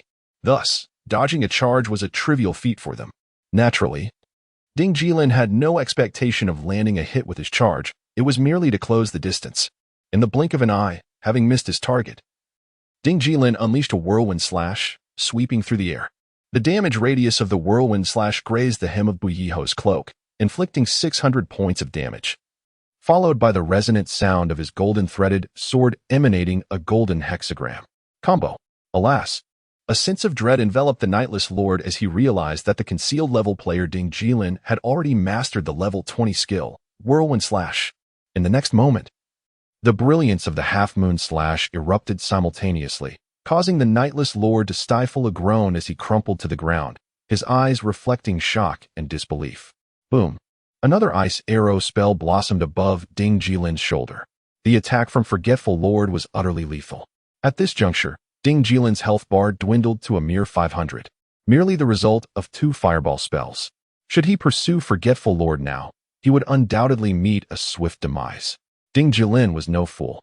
He swiftly crouched and darted into the nearby thicket, utilizing the obstructions to evade his opponent's line of sight, while his clear gaze remained fixed on Forgetful Lord. Curse it! Forgetful Lord, known for his elegance, felt a surge of anger upon witnessing Ding Jilin's maneuvers. This Wei Wu legacy was waiting for the cooldowns of Charge and Whirlwind Slash, healing while keeping a watchful eye, not allowing him to escape. In an instant, the hunter had become the hunted. Crack. Without hesitation, Forgetful Lord shattered a town return scroll gifted by the system. If the opponent refused to emerge and face the fireball, he would be compelled to draw him out. To flee? Ding Jilin furrowed his brow. There was no way he would let him escape. Having come this far, it was unacceptable not to face death at least once. However, Ding Jilin understood Forgetful Lord's character all too well. Forgetful Lord was renowned as a gentleman in the national server, possessing admirable qualities. Yet he was also the strategic advisor to Su Jianzhong, the leader of the United Hearts Alliance. In both strategy and tactics, Forgetful Lord was exceptionally skilled. Note, the name Su Jianzhong is dedicated to commemorating a reader's late father, with hopes for the reader's lifelong happiness and peace. At present, it was merely a battle of wits between the two. Whoosh! Like a rabbit, Ding Jilin sprang from the underbrush, crouching low with sword in hand, sprinting at top speed towards Forgetful Lord, intent on landing a blow if he dared to cancel his return. Humph! Forgetful Lord scoffed, swiftly canceling his return scroll, turning to unleash a small fireball from his staff, aimed directly at Ding Jilin's face. Yet, to Forgetful Lord's astonishment, Ding Jilin suddenly changed direction with remarkable speed, pressing himself against the back of an ancient tree. Forgetful Lord frowned.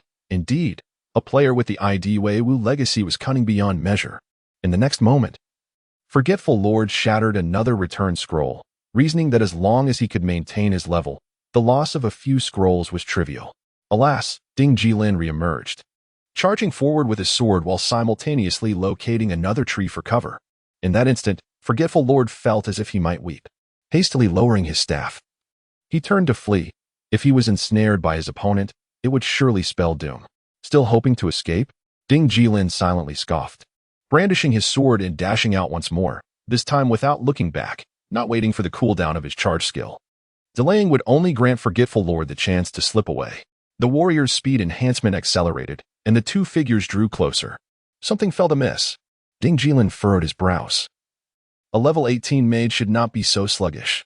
This seemingly refined individual was undoubtedly harboring malicious intent. Fortunately, Ding Jilin himself was no stranger to cunning. In the following moment, when they were merely 5 yards apart, Wang Yujun suddenly pivoted. A frost arrow surged forth from the tip of his staff, inflicting 500 points of damage. Simultaneously, a fireball began to coalesce in his left hand. The combined damage of the frost arrow and fireball was sufficient to eliminate the severely weakened Ding Jilin. This was Wang Yujun's strategy, a desperate counterattack. However, an unforeseen spectacle unfolded that Wang Yujun could scarcely imagine. Ding Jilin surged forward, his blade raised. Just as he was about to strike, he collided with Wang Yujun, delivering a blow that inflicted no damage. In that instant, Ding Jilin propelled himself forward, then leaped into the air. The next moment, it was as if he had breached an invisible barrier, vaulting over Wang Yujun's shoulders and soaring approximately 3 meters above his head. The view vanished. The fireball was instantly extinguished. In that fleeting moment, Wang Yujun felt a chill in his heart, a man brimming with confidence in his gaming prowess. He could not fathom how Ding Jilin had achieved such a remarkable feat. In the next heartbeat, suspended in midair, Ding Jilin glided over Wang Yujun's head. Glancing back at the streak of white hair atop Wang Yujun's character, he could not help but chuckle. An aged warrior, behold as I gaze at the moon.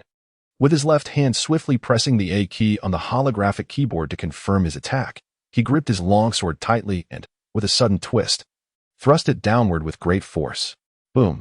1024. The moment damage was inflicted, Ding Jilin followed up with an additional basic attack. With a soft thud, Wang Yujun remained in a position of disbelief, gazing upward at Ding Jilin, utterly shocked by how his strategy had been dismantled, and utterly perplexed by the seemingly impossible reversal that had just transpired. Gradually, he knelt upon the ground, concluding his journey at the cost of losing a level. How vexing. Ding Jilin collected the potions dropped by Wang Yujun, the Night Watchman, and the Bilyo Wanquan, ensuring nothing went to waste. After all, a poor man's child must learn responsibility. Who could blame him for his poverty? After gathering everything, he diligently consumed health potions to restore his vitality before turning to face the Green Helm Goblin King. However, as Ding Jilin approached the boss, he sensed something was amiss. The atmosphere had shifted dramatically. The Goblin King's aura had transformed, and the green helmet above it was slowly morphing into a golden hue. He furrowed his brow and pressed onward. Ding. System notification, please note. Green Helm Goblin King is about to evolve into Golden Helm Goblin King. Is it about to evolve? With a raised eyebrow, Ding Jilin thought to himself, very well. The rewards post-evolution are even more substantial. After all, the boss's health is down to a mere 14. Defeating it should pose no significant challenge. The next moment, the helmet atop the Goblin King transformed into a resplendent golden crown, and it bellowed, "My rebirth has finally arrived. Who shall dominate the world?" Ding Jilin, feeling a wave of exasperation, mused, "Who shall dominate indeed? You are on the brink of destruction, my poor brother." Resolutely advancing with his sword, he executed his familiar strategy, deftly evading the boss's 3 primary skills, gradually whittling away its health. In truth, the boss's evolution merely enhanced certain attributes. Its quality remained unchanged, still at the golden tier. Naturally, the drop rate had increased, or else this evolution would seem utterly devoid of purpose. In less than a minute, the golden-crowned Goblin King let out a mournful wail, collapsing to the ground, completing its final journey. With a swift motion, Ding Jilin ascended to level 22, a remarkable achievement among the myriad novice villages across the national server. Simultaneously, the Goblin King's body erupted in a dazzling display, precisely as Ding Jilin had anticipated, resulting in a bountiful drop. With a plethora of gold coins and silver pieces mingled with a radiant treasure, a sword. It was the King's sword wielded by the Goblin King. In that moment, Ding Jilin's heart raced, nearly ceasing altogether. Could it be such fortune? It seemed that the golden silk sword had finally found a worthy companion of sufficient quality for fusion. Chapter 15. The relentless grudge of the sister. Swiftly gathering a trove of gold coins, silver coins, and copper coins, he then noticed a gleaming long sword lying upon the grass. It was none other than the sword of the Goblin King, adorned with a golden helm. He lifted the sword, brushing his hand over it, revealing its attributes before his eyes. This relentless grudge, golden artifact, attack, 45-80 health, 33 special effect, inflicts 10 splash damage to targets within 2 yards of the primary target required level, 20 lore. This relentless grudge, born of the Goblin King's profound sorrow after losing his beloved, embodies his relentless quest for vengeance. Forged from the cold iron of Tianshan, it is said to have claimed the spine of a treacherous foe. Though his enemy lies dead, the Goblin King, consumed by grief, named this weapon in honor of his eternal wrath. Ding Jilin furrowed his brow, feeling as though he had entered a realm of divine luck. This sword, when compared to the golden silk sword, provided a health attribute that perfectly complemented the 35 strength of the golden silk sword. Moreover, its special effect granted 10 splash damage, while the golden silk sword offered 8 armor penetration, neither conflicting, thus meeting the criteria for fusion. What more was there to deliberate? Let the grand fusion commence. He swiftly placed the golden silk sword and this relentless grudge into the fusion interface, positioning the golden silk sword as the primary item to preserve its name. As for this relentless grudge, while its attributes were formidable, it bore a heavy curse of resentment. In the next instant, 2 exceptional golden artifact-level weapons collided with a resounding force, unleashing a blinding radiance of gold. Moments later, a new golden silk sword materialized before him, its attributes astonishingly enhanced. Golden silk sword, golden artifact, attack, 55115 strength, 35 health, 33 special effects, armor break. Ignoring 8 of the target's defense special effect, inflicts 10 splash damage to targets within 2 yards required level. 20 lore, the golden silk sword, once wielded by a valiant hero of humanity, was tragically abandoned in the wilderness after its bearer fell to the wild boar king. With a deep breath, Ding Jilin suppressed his overwhelming excitement as he gripped the golden silk sword in his hand. In that moment, it felt as though he held a legendary artifact. Nearly 9 hours after the game's launch, just as he reveled in his triumph, a glimmer caught his eye from the grass. Upon closer inspection, he smacked his thigh in realization there lay a ring, shimmering with a golden hue, nearly overlooked. He hurriedly picked it up, warmth flooding into his palm. This ring possessed a uniquely exquisite design, crafted entirely of pure gold, its surface adorned with a depiction of a crimson gold battle axe, exuding a fierce aura. This was none other than the weapon wielded day and night by the Goblin Kin. Ding Jilin's heart raced uncontrollably. A golden artifact ring. This was truly remarkable. With a subtle gesture, the attributes of the ring materialized before him. Goblin ring, golden artifact, strength, 36 special effect, lifesteal 2 required level, 20. At the moment he beheld the attributes, Ding Jilin initially felt a flicker of disappointment, swiftly followed by a surge of elation. The disappointment stemmed from the fact that a golden artifact ring could potentially bestow both critical hit and lifesteal effects, and according to his recollections from a past life. The pinnacle of golden rings was a combination of both effects at 2, signifying true perfection. However, the exhilaration arose from the realization that the 2 lifesteal was precisely what he currently required. Without it, his plans to swiftly level up after exiting the novice village might dissolve into mere illusion. With a snap, the golden ring was donned, endowing him with an air of expertise. At this moment, Ding Jilin's personal attributes and combat prowess reached unprecedented heights, bordering on the extraordinary.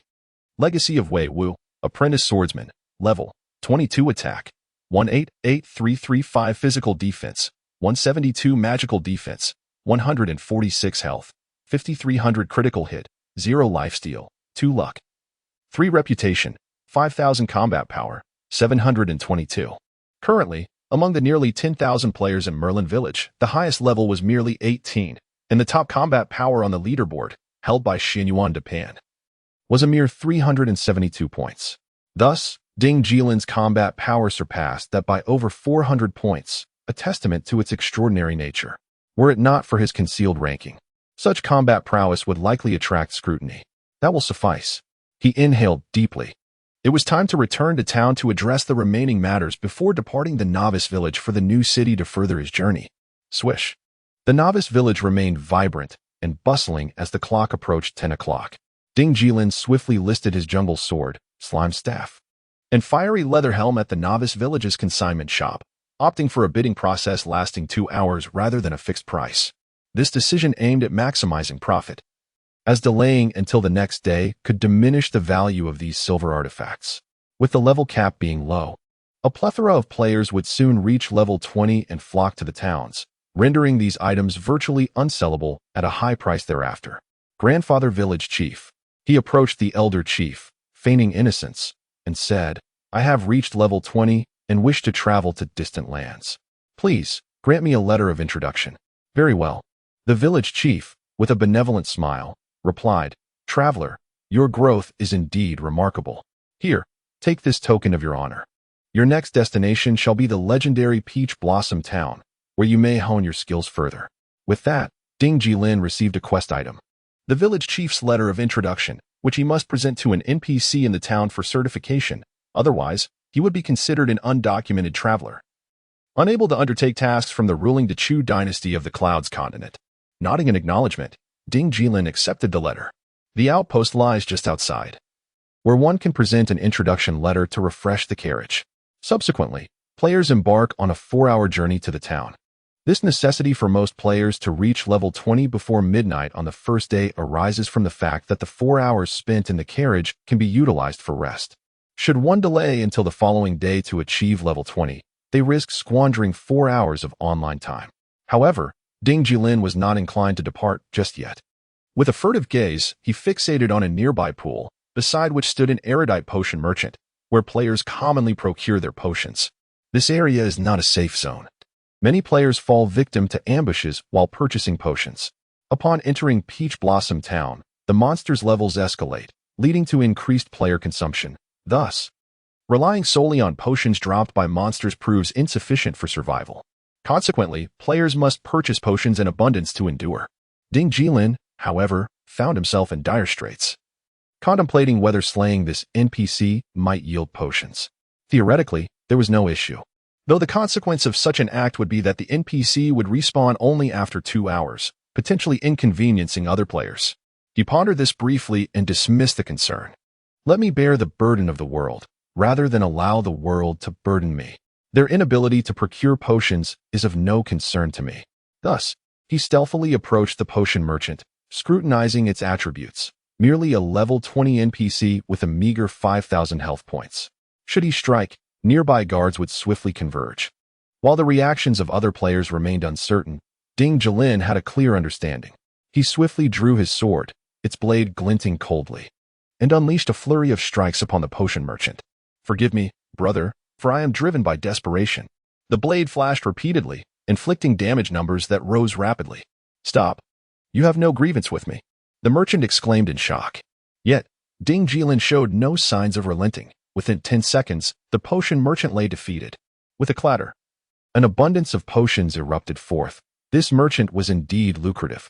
The ground was strewn with potions, including intermediate healing potions restoring a total of 1,000 health points, as well as superior healing potions totaling 2,500 points, alongside bundles of these superior potions, each containing 20.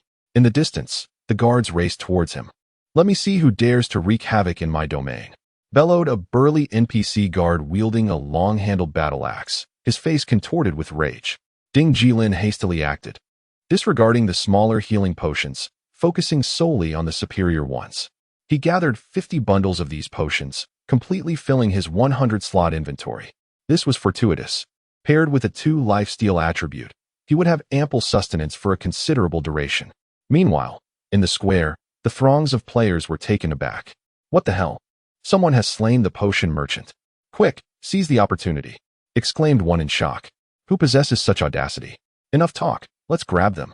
The crowd surged forward, eager to claim the potions. In this wave, the potion merchants have truly experienced an explosive surge, with one layer stacking upon another, creating a vast expanse that compelled a multitude of players to scramble for an extended period. Ding Jilin decisively shattered the next return scroll. Whoosh! His form reappeared at the teleportation square of the novice village, instantly refreshing and resetting his aggro, leaving the NPC guards in a state of confusion as they returned to their posts. Satisfied, Ding Jilin held his head high and exited the novice village like a paragon of virtue, brandishing his letter of introduction. In an instant, his form refreshed within the carriage at the way station, swaying gently as it made its way to the next destination, Peach Blossom Town. The mode of transportation was inconvenient, requiring a 4-hour journey by horse-drawn carriage, while a high-speed train would have accomplished the trip in a mere 10 minutes. With a sigh, Ding Jilin removed his helmet, eager to snack and rest. It was the first day of the server launch. Snowballing and seizing boss resources were of utmost importance, leaving little room for sleep. Every second of the 4-hour carriage ride was extremely precious. However, he had matters weighing on his mind that needed addressing. Thus, he picked up his phone and sent a voice message to Lin Cici's assistant and close friend, Shin Binghua. Binghua, are you asleep? If not, I'd like to treat you to a late-night snack and chat a bit. Huh? Shin Binghua sounded surprised. You want to treat me to a late-night snack at this hour? Did you call Cici? I'm not calling her, just reaching out to you for a discussion. All right then. Shin Binghua replied. Since I can't reach level 20 today, I'd like to rest early. How about you come over to my place? There's a barbecue stall downstairs. We can grab a bite. Sounds good. Ding Jilin nodded in agreement. Shinbing Yue's residence was not far, a mere 10-minute taxi ride, hardly encroaching on his sleep time. Before long, Ding Jilin arrived at the barbecue stall. Shinbing Yue was already there, dressed in pajamas that accentuated her curves. Casually draped in a coat, her relaxed attire reflecting their close familiarity after more than a year as colleagues, sharing everything without reserve.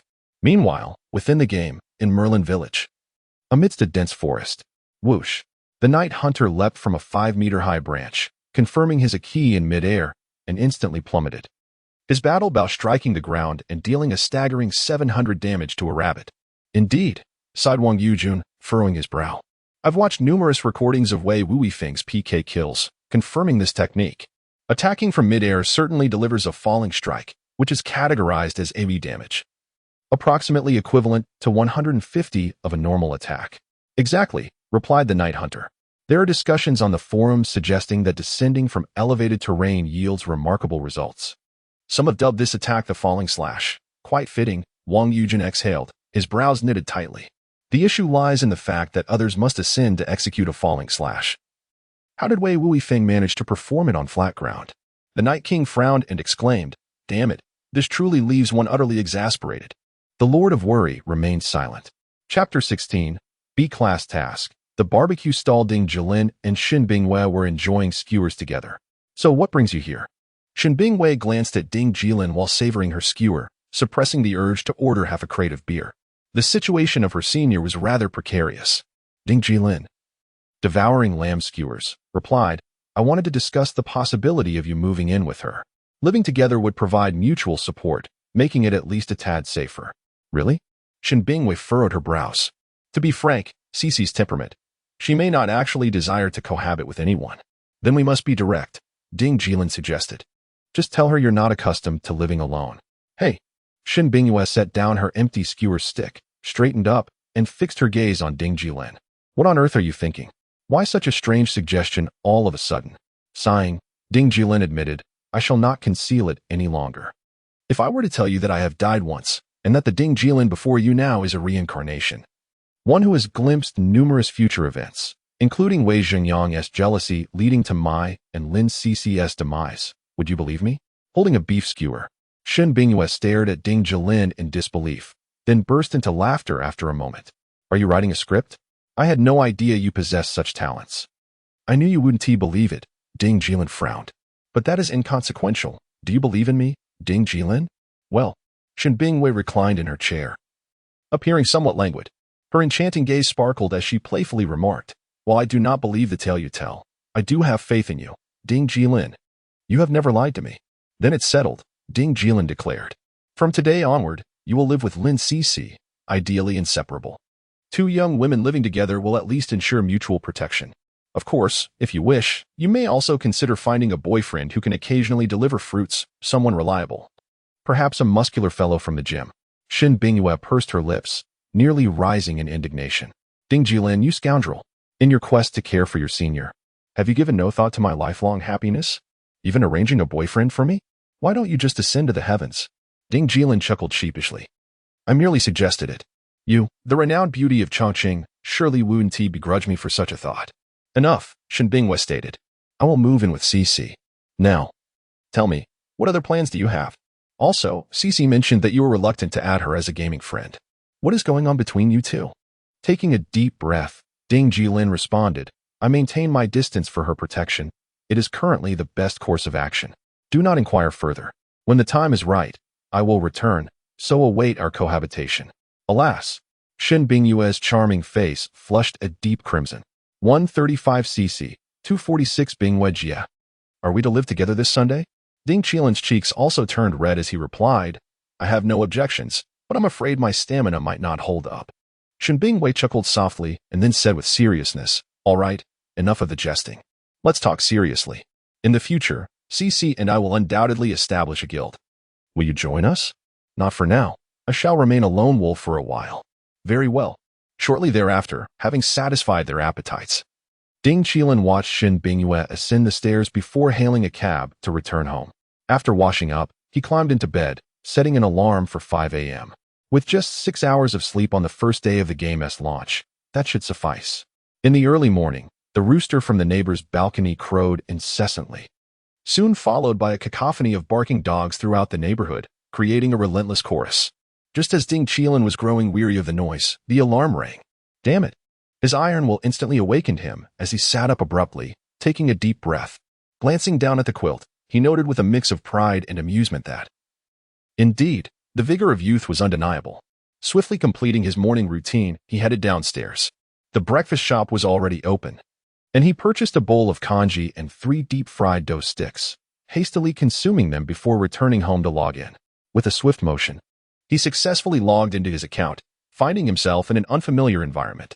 At that moment, Ding Jilin stood upon a stone bridge. With the level 3 town of Peach Blossom Town before him, the very place where his character would develop further. The game mirrored the dawn of a new day.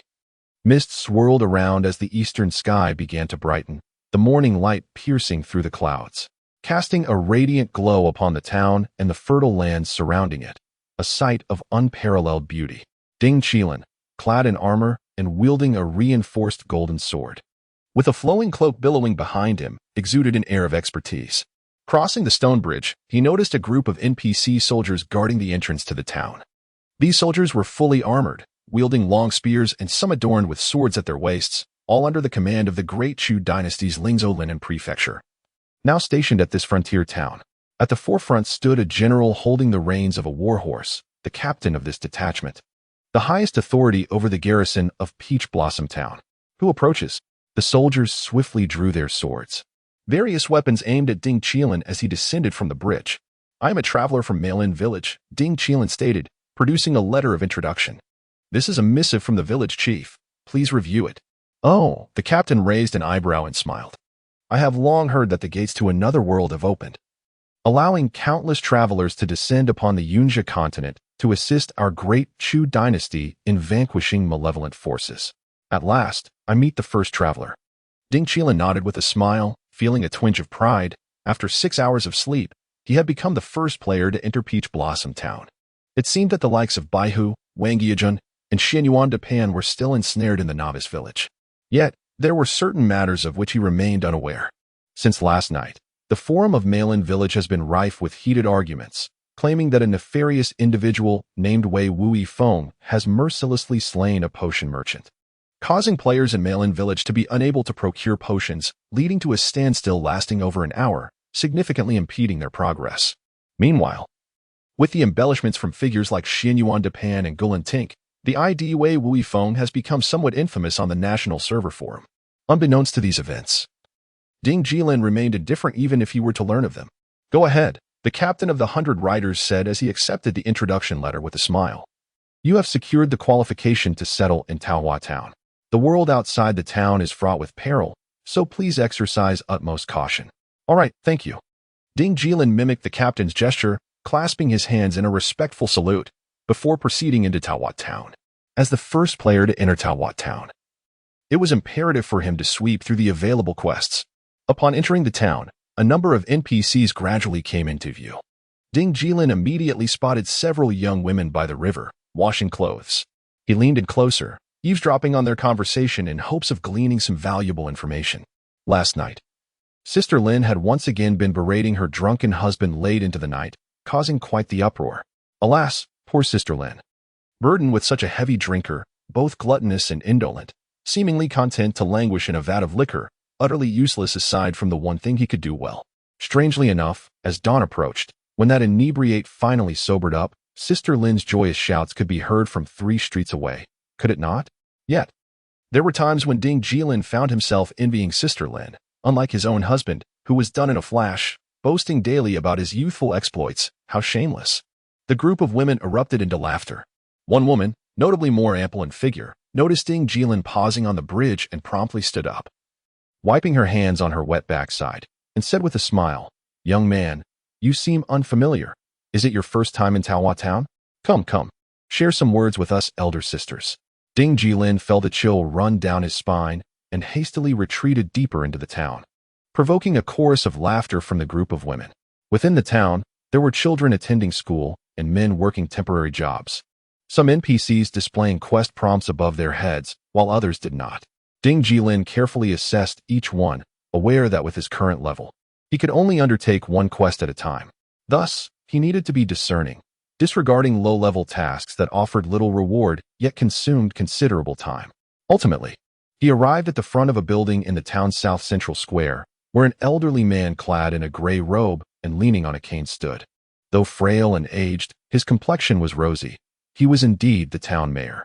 Above the mayor's head hovered a prominent quest prompt. "Youth," the old mayor remarked, gazing at Ding Jilin with a smile. "It has been quite some time since a young person graced our town. I had thought that this distant locale from Linen City would no longer see the arrival of youth." Ding Jilin let out a light chuckle and said, "I am a traveler from afar. Please speak plainly, Mayor." "Very well, I shall not beat around the bush," the mayor replied with a smile. "Though Taohua Town is defended by over 100 guards, including cavalry dispatched from Linen Prefecture, the numbers are ultimately insufficient as the surrounding demon beasts continue to proliferate." He gazed northward, furrowing his brow, and expressed his concern. "The forces of the abyss draw ever closer. I can even sense their terrifying presence." "Young man, a pack of corrupted hungry wolves has taken residence in the forests of the western slope to the north of Taohua Town, inflicting significant harm upon our populace and livestock. Would you be willing to venture forth and cleanse the area?" "Certainly," Ding Jilin declared, thumping his chest. "You can count on me." In the next moment, a chime rang in his ears. "Ding. System notification. You have accepted the quest, eliminate the corrupted hungry wolves. B rank. Quest details. Proceed to the western slope forest north of Taohua Town, slay the corrupted hungry wolves, and return with 100 wolf fangs to the mayor for a substantial reward. AB rank quest." Ding Jilin raised an eyebrow. Most players in the early stages of the game typically receive quests of rank C, D, E, or F. To be assigned AB rank quest was indeed a stroke of luck. Could it be attributed to his 3 points of luck? He traversed the town, heading northward, and soon arrived at the western slope forests. This area featured gentle inclines, where disheveled hungry wolves prowled restlessly, their eyes flickering with a faint azure flame as they spotted Ding Jilin, a tempting morsel approaching. With a clang, Ding Jilin drew his golden-threaded sword, ready to test his area-clearing tactics. Should he succeed, his leveling speed would continue to soar like a rocket, reaching level 30 swiftly to learn the sword barrier technique, which would grant him a harmonious balance of offense and defense. This was the true path of the swordsman. However, he pondered, from where would he acquire this sword barrier technique? Although it was a universal skill, it could not be learned from the profession trainers. Players had to rely on drops from the wild to obtain skill books. In his previous life, many swordsmen had struggled for a long time without mastering the sword barrier, even those who had reached level 40 and transitioned into sword masters. Chapter 17. The indomitable shoulder slash a ferocious, corrupted wolf glared menacingly at the uninvited guest. Its ears perked up, body crouching low, and fur bristling in anticipation of an imminent attack. Unbeknownst to the creature, however, it was the true quarry that was in peril. Ding Jilin cast a fleeting glance, and the attributes of the corrupted wolf materialized before him. Corrupted wolf, ordinary monster, level 23 attack, 125190 physical defense, 80 magical defense, 75 health, 2,500 skills, bite, bloodthirsty hunger. Description: a beast tainted by abyssal powers, characterized by its volatile temperament and proficiency in pack tactics. The attributes were rather standard. A level 23 monster typically bore such statistics, with no remarkable highlights in offense or defense, merely possessing a health pool slightly superior to those of creatures below level 20. In the next moment, the corrupted wolf lifted its head and let out a haunting howl. Instantly, a faint sound wave emanated from the wolf, drawing the attention of nearby feral wolves. And in the blink of an eye, 20 corrupted wolves had encircled the area. Indeed, it was adept at summoning reinforcements.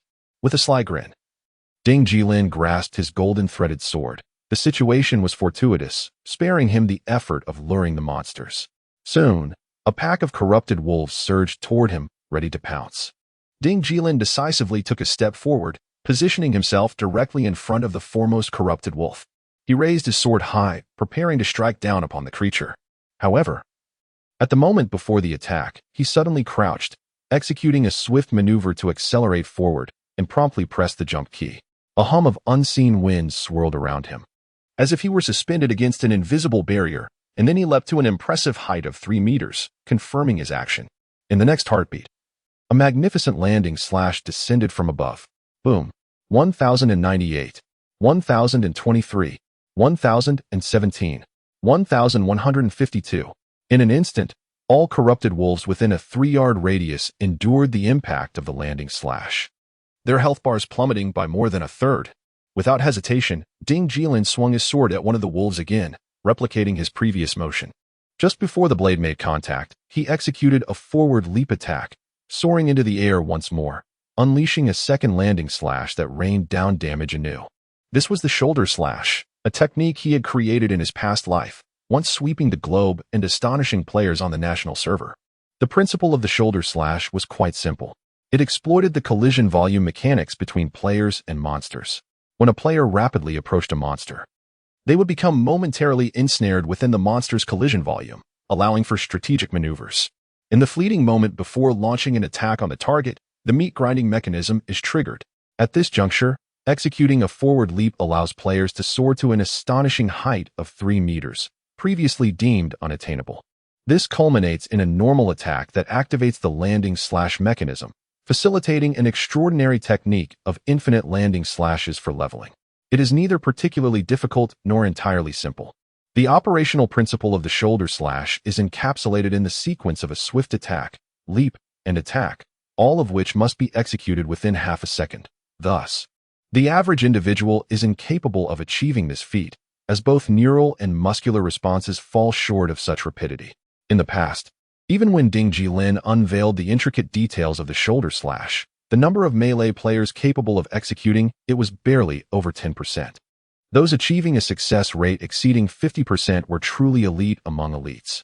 Players boasting an 80% success rate belong to the S-tier category within the national server.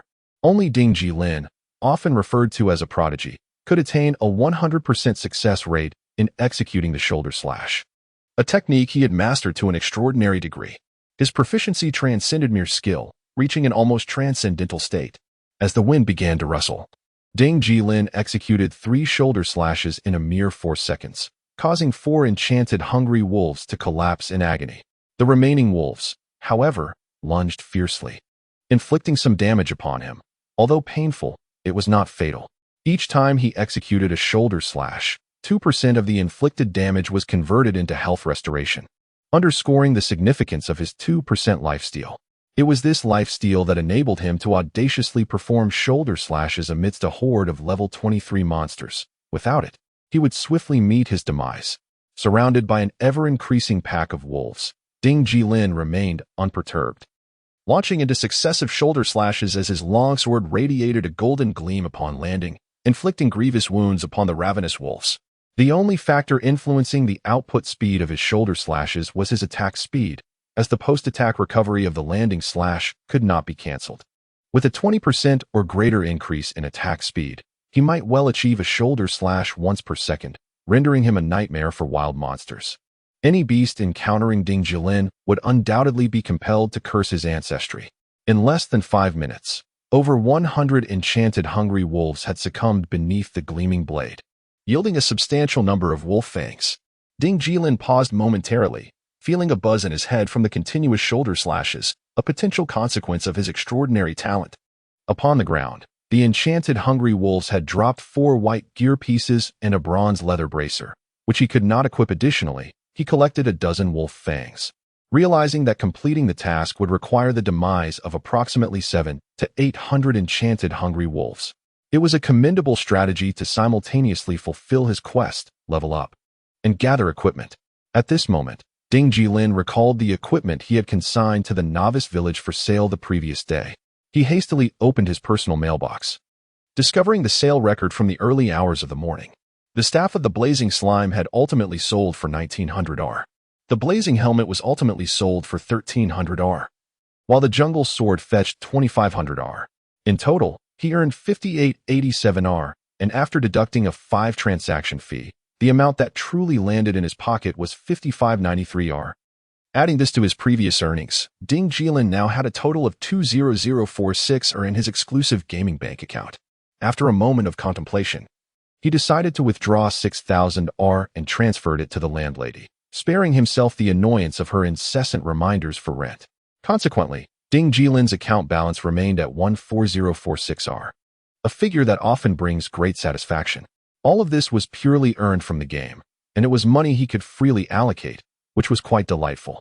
He pressed on, continuing to slay the enchanted hungry wolves, swiftly completing his tasks. In the West Slope Forest, Ding Jilin moved with the industriousness of a diligent little bee, darting from east to west, tirelessly battling monsters. Almost an hour later, he had cleared nearly all the enchanted hungry wolves in the forest, finally gathering 100 wolf fangs. At this point, Ding Jilin had reached level 23, a rate of advancement that was nothing short of astonishing. He returned to Peach Blossom Town and sought out the old mayor. Mimicking the game's background characters, he clasped his hands in salute and respectfully announced, "I have returned with the completion of my task." The mayor, upon receiving the 100 wolf fangs, was instantly overjoyed, exclaiming, "It is truly a windfall for me." Just recently, the Linen Prefecture issued a public notice stating that one wolf fang could be exchanged for a gold coin. The old mayor squinted with glee, unable to conceal his smile. "My good-for-nothing grandson can finally take a concubine. Young traveler, you have impressed me." The old mayor raised his hand. "Come, this is your reward. May the flames illuminate your path, and the wind sharpen your vision." Ding. System notification. Congratulations on completing the quest. Eliminate the enchanted hungry wolves. B level. Earning rewards. 120. 000 experience points, 2 gold coins, 50 reputation points, and an additional reward. Hungry wolf knee guards, silver equipment. With a swish, a cascade of golden light rained down from the heavens, and Ding Jilin rapidly ascended to level 24. Moreover, he received a piece of silver leg armor. Precisely what he had been lacking.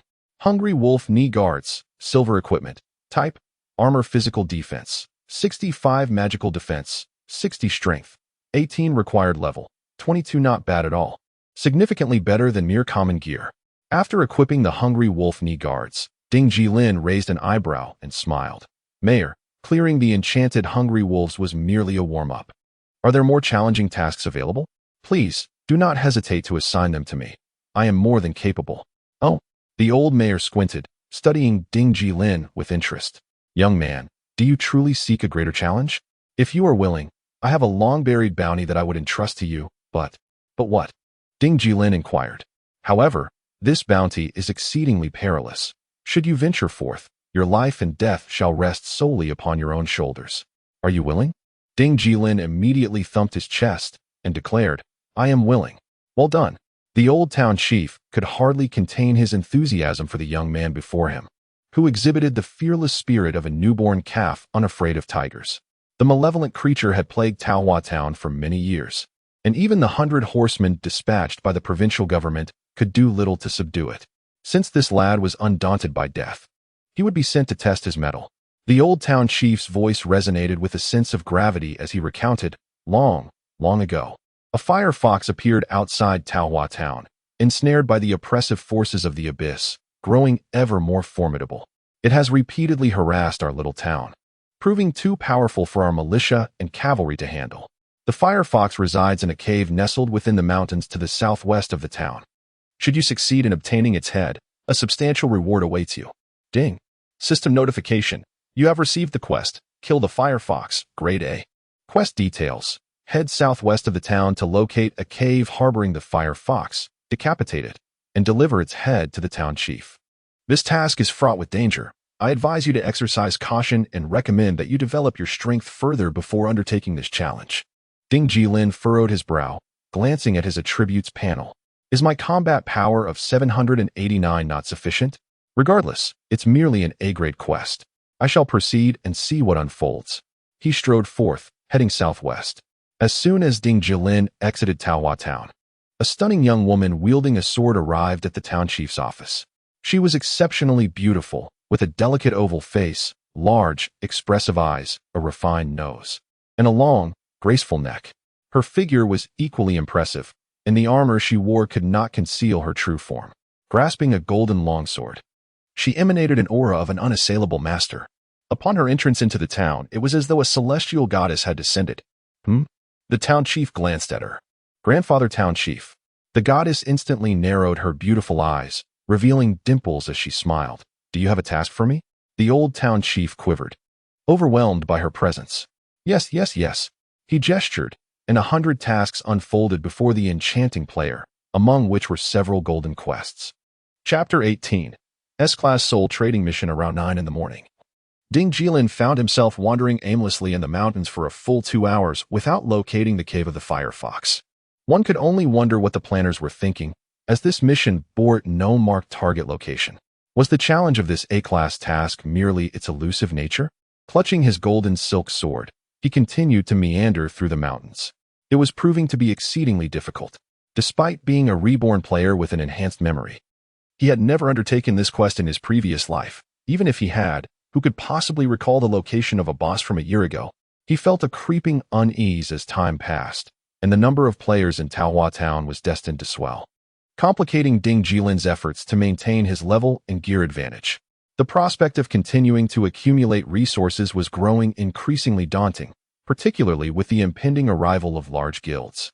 These entities would sweep through the expansive map like locusts in autumn, devouring all available resources, thereby constricting the survival space for independent players, who would ultimately be compelled to join a guild.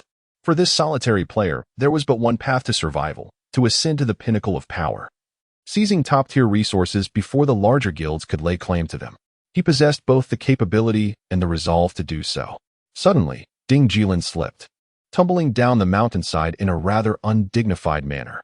Upon regaining his footing, he discovered that he had tripped over a human bone, still stained with fresh blood, suggesting that it had not been long since its owner had met a grisly fate. A foul odor filled the air. Had someone been devoured? Frowning, he examined the remains more closely and noticed charred markings upon the bones. The Fire Fox had emerged in search of sustenance. If his assumptions were correct, the cave must be in close proximity. With renewed vigor, he ascended the mountain, eventually reaching a summit from which he could survey the landscape. To his delight, he spotted signs of devastation on another slope. The forest floor bore the marks of fire, and in the center, not a blade of grass dared to grow. He had found it. A triumphant laugh escaped him as he brandished his sword and dashed towards the cave entrance. As he stepped inside, an intense heat enveloped him, and a warning chime echoed in his ears. "Ding! Combat alert! You have entered a dangerous area, Firefox Cave. Exercise extreme caution." With his brow furrowed, Ding Jilin gripped his sword tightly, crouching low as he cautiously ventured deeper into the cave, maintaining a vigilant watch over the ground littered with animal and human bones. The appetite of this Fire Fox was indeed impressive. According to the usual narrative, there should have been piles of Fire Fox droppings and rare medicinal herbs like the flame blossom sprouting nearby. Regrettably, there was none. This Fire Fox was a glutton, consuming without leaving any trace behind. As he pressed forward, the heat intensified, and beads of sweat began to form on his brow. Just after navigating around a slightly charred rock wall, he beheld a colossal creature reclining in the depths of the cave, a gigantic fox engulfed in flames. To call it a fox seemed an understatement. It was more akin to a bull in its sheer size. He had never encountered such a robust fox in his lifetime. As the fiery fox sensed the presence of an intruder, it sprang into action with remarkable agility despite its formidable size. Its piercing gaze fixated on Ding Jilin, while two fiery tails swayed gracefully behind it. "Incredible!" Ding Jilin marveled, realizing that it had already evolved into a two-tailed fox. In various fantasy and immortal tales, a two-tailed creature is considered quite powerful. Evolving into a nine-tailed fox would signify reaching the celestial realm of the 14th stage. Even within the context of Naruto, a two-tailed beast is a formidable entity indeed. In the next moment, the attributes of the fiery fox came into view, and they did not disappoint. The individual target for the A-level quest was revealed to be a golden tier boss. Flame Fox, golden tier boss, level 28 attack, 265400 physical defense, 190 magical defense, 170 health, 100,000 skills, Flame Claw Strike, Flame Tail Strike, Flame Abyss. Description: the Flame Fox, a ferocious beast completely corrupted by the powers of the Abyss, possesses a minuscule 0.0000001 bloodline of the nine-tailed fox. It has successfully evolved into the Flame Fox, its murderous aura intensifying as it prepares to recruit forces and confront the human defenders of Peach Blossom Town in battle. Taking a deep breath, Ding Jilin realized he was facing a level 28 golden boss. This challenge was indeed daunting. The attack power of the Flame Fox surpassed his own, and its array of skills was extensive. Given that bosses often have hidden attribute bonuses, a direct confrontation would undoubtedly lead to his demise, even with his stockpile of super healing potions. Yet, having arrived at this juncture, retreat was not an option. He charged forth. With a sudden shift of his weight, he drew his sword and lunged at the Flame Fox. The blade gleamed as it found its mark, piercing the boss's neck and inflicting 500 points of damage. Almost instantly, a 3-hit combo erupted, delivering 2 successive strikes, followed by a crescent slash that further damaged the boss. The attack was sufficient to notice a reduction in its health bar. The Flame Fox, having ruled its domain for years, was not accustomed to such humiliation. With a piercing shriek, its flames surged, and its tails lashed violently as it retaliated with a sweeping claw strike. Ding Jilin remained composed, swiftly executing a spinning maneuver followed by a leap, deftly evading the fiery claw strike that would have otherwise landed. With a resounding smack, the enraged Flame Fox turned to unleash a normal attack. 1017. The blow was excruciating. Ding Jilin felt stars dance before his eyes. Had he been struck by the earlier flame claw strike, the damage would have exceeded 1,500. With only 5,500 health points in total, he could hardly withstand such a brutal assault. The Flame Fox's attacks, a blend of physical and magical damage, epitomized the legendary dual mastery of martial and magical arts, making each hit painfully formidable. Gulp. Ding Jilin immediately consumed a super healing potion and set it to automatically use one every 5 seconds. At this moment, there was no need for frugality. Even if it meant exhausting 10 healing potions to secure the defeat of the boss, it would undoubtedly be a worthwhile endeavor. The Flaming Fox was of a notably high caliber, and its loot would surely be exceptional, especially with the added benefit of an A-rank quest, promising substantial rewards. Just then, the Flaming Fox twisted its body, its 2 tails swirling like a tempest of flames, unleashing another skill, the Fiery Tail Strike. Ding Jilin had anticipated this. He sank his body and once again employed the shoulder tackle technique to soar into the air. He did not execute a landing strike, instead remaining airborne long enough to perfectly evade the boss's Fiery Tail Strike before finally descending. The legendary shoulder tackle, which Ding Jilin had thoroughly mastered in his previous life, was no longer merely for slaying monsters. Instead, it served as a means to adeptly avoid the boss's skills, proving to be immensely beneficial. He glanced at the minimap and then at the boss's skill cooldown display, secretly strategizing his next move. With his golden-hued sword, he relentlessly struck the boss, causing sprays of searing blood to erupt. The Flaming Fox was continuously assailed, its fury intensifying with each blow. At last, in a moment of rage, the Flaming Fox let out a fierce roar, and beneath Ding Jilin's feet, a massive abyssal flame symbol materialized. Instantly, he felt as if he were being scorched by flames, suffering damage every 0.5 seconds. 1,337. 1,337. 1,337. Who could withstand such a burn? Gritting his teeth, Ding Jilin retreated and suddenly unleashed his whirlwind slash against the wall behind him. Buzz. The surging sword energy propelled forward 3 yards. The mechanism of whirlwind slash allowed him to pass through monsters, people, and objects. In an instant, Ding Jilin's form penetrated the approximately 2-meter-wide stone wall behind him. Emerging in the passage leading out of the Fox Cave, the burning effect dissipating, narrowly escaping calamity. In fact, prior to the battle, Ding Jilin had already scrutinized the minimap. The Fox Cave was structured like a paperclip, with a wall resembling a screen separating the Fox's den from the outer passage. This was the route Ding Jilin relied upon for his escape, employing whirlwind slash to penetrate the wall and evade the boss's ultimate skill, a tactic well within his plan. Quickly consuming more healing potions. After downing 2 super healing potions, Ding Jilin turned to see the Flaming Fox, its massive form now charging out. Seemingly irate about his evasion of the abyssal flame damage, lunging at him with a fiery claw strike. Without hesitation, he executed the shoulder tackle, avoiding the attack entirely, and continued his assault on the boss. With this back-and-forth exchange, under Ding Jilin's meticulous strategy, the health bar of the Flaming Fox steadily diminished. Having unsuccessfully unleashed the abyssal flame skill 5 times without vanquishing Ding Jilin, the outcome of this battle was all but determined. Soon after, the health bar of the Flame Fox dwindled significantly, and ultimately, with a decisive strike from Ding Jilin, the colossal beast swayed its head and completed its nefarious existence. With a resounding crash, it exploded, scattering a plethora of gold coins and equipment across the ground, causing Ding Jilin's eyes to gleam with excitement. In Taohua Town, this level 3 city gradually became bustling with activity as level 20 players from various novice villages congregated. On the first day of the server launch, many players forewent sleep, logging off only to eat or attend to personal needs, particularly those who prided themselves on being professional gamers, competing fiercely to remain online for an astonishing 36 consecutive hours.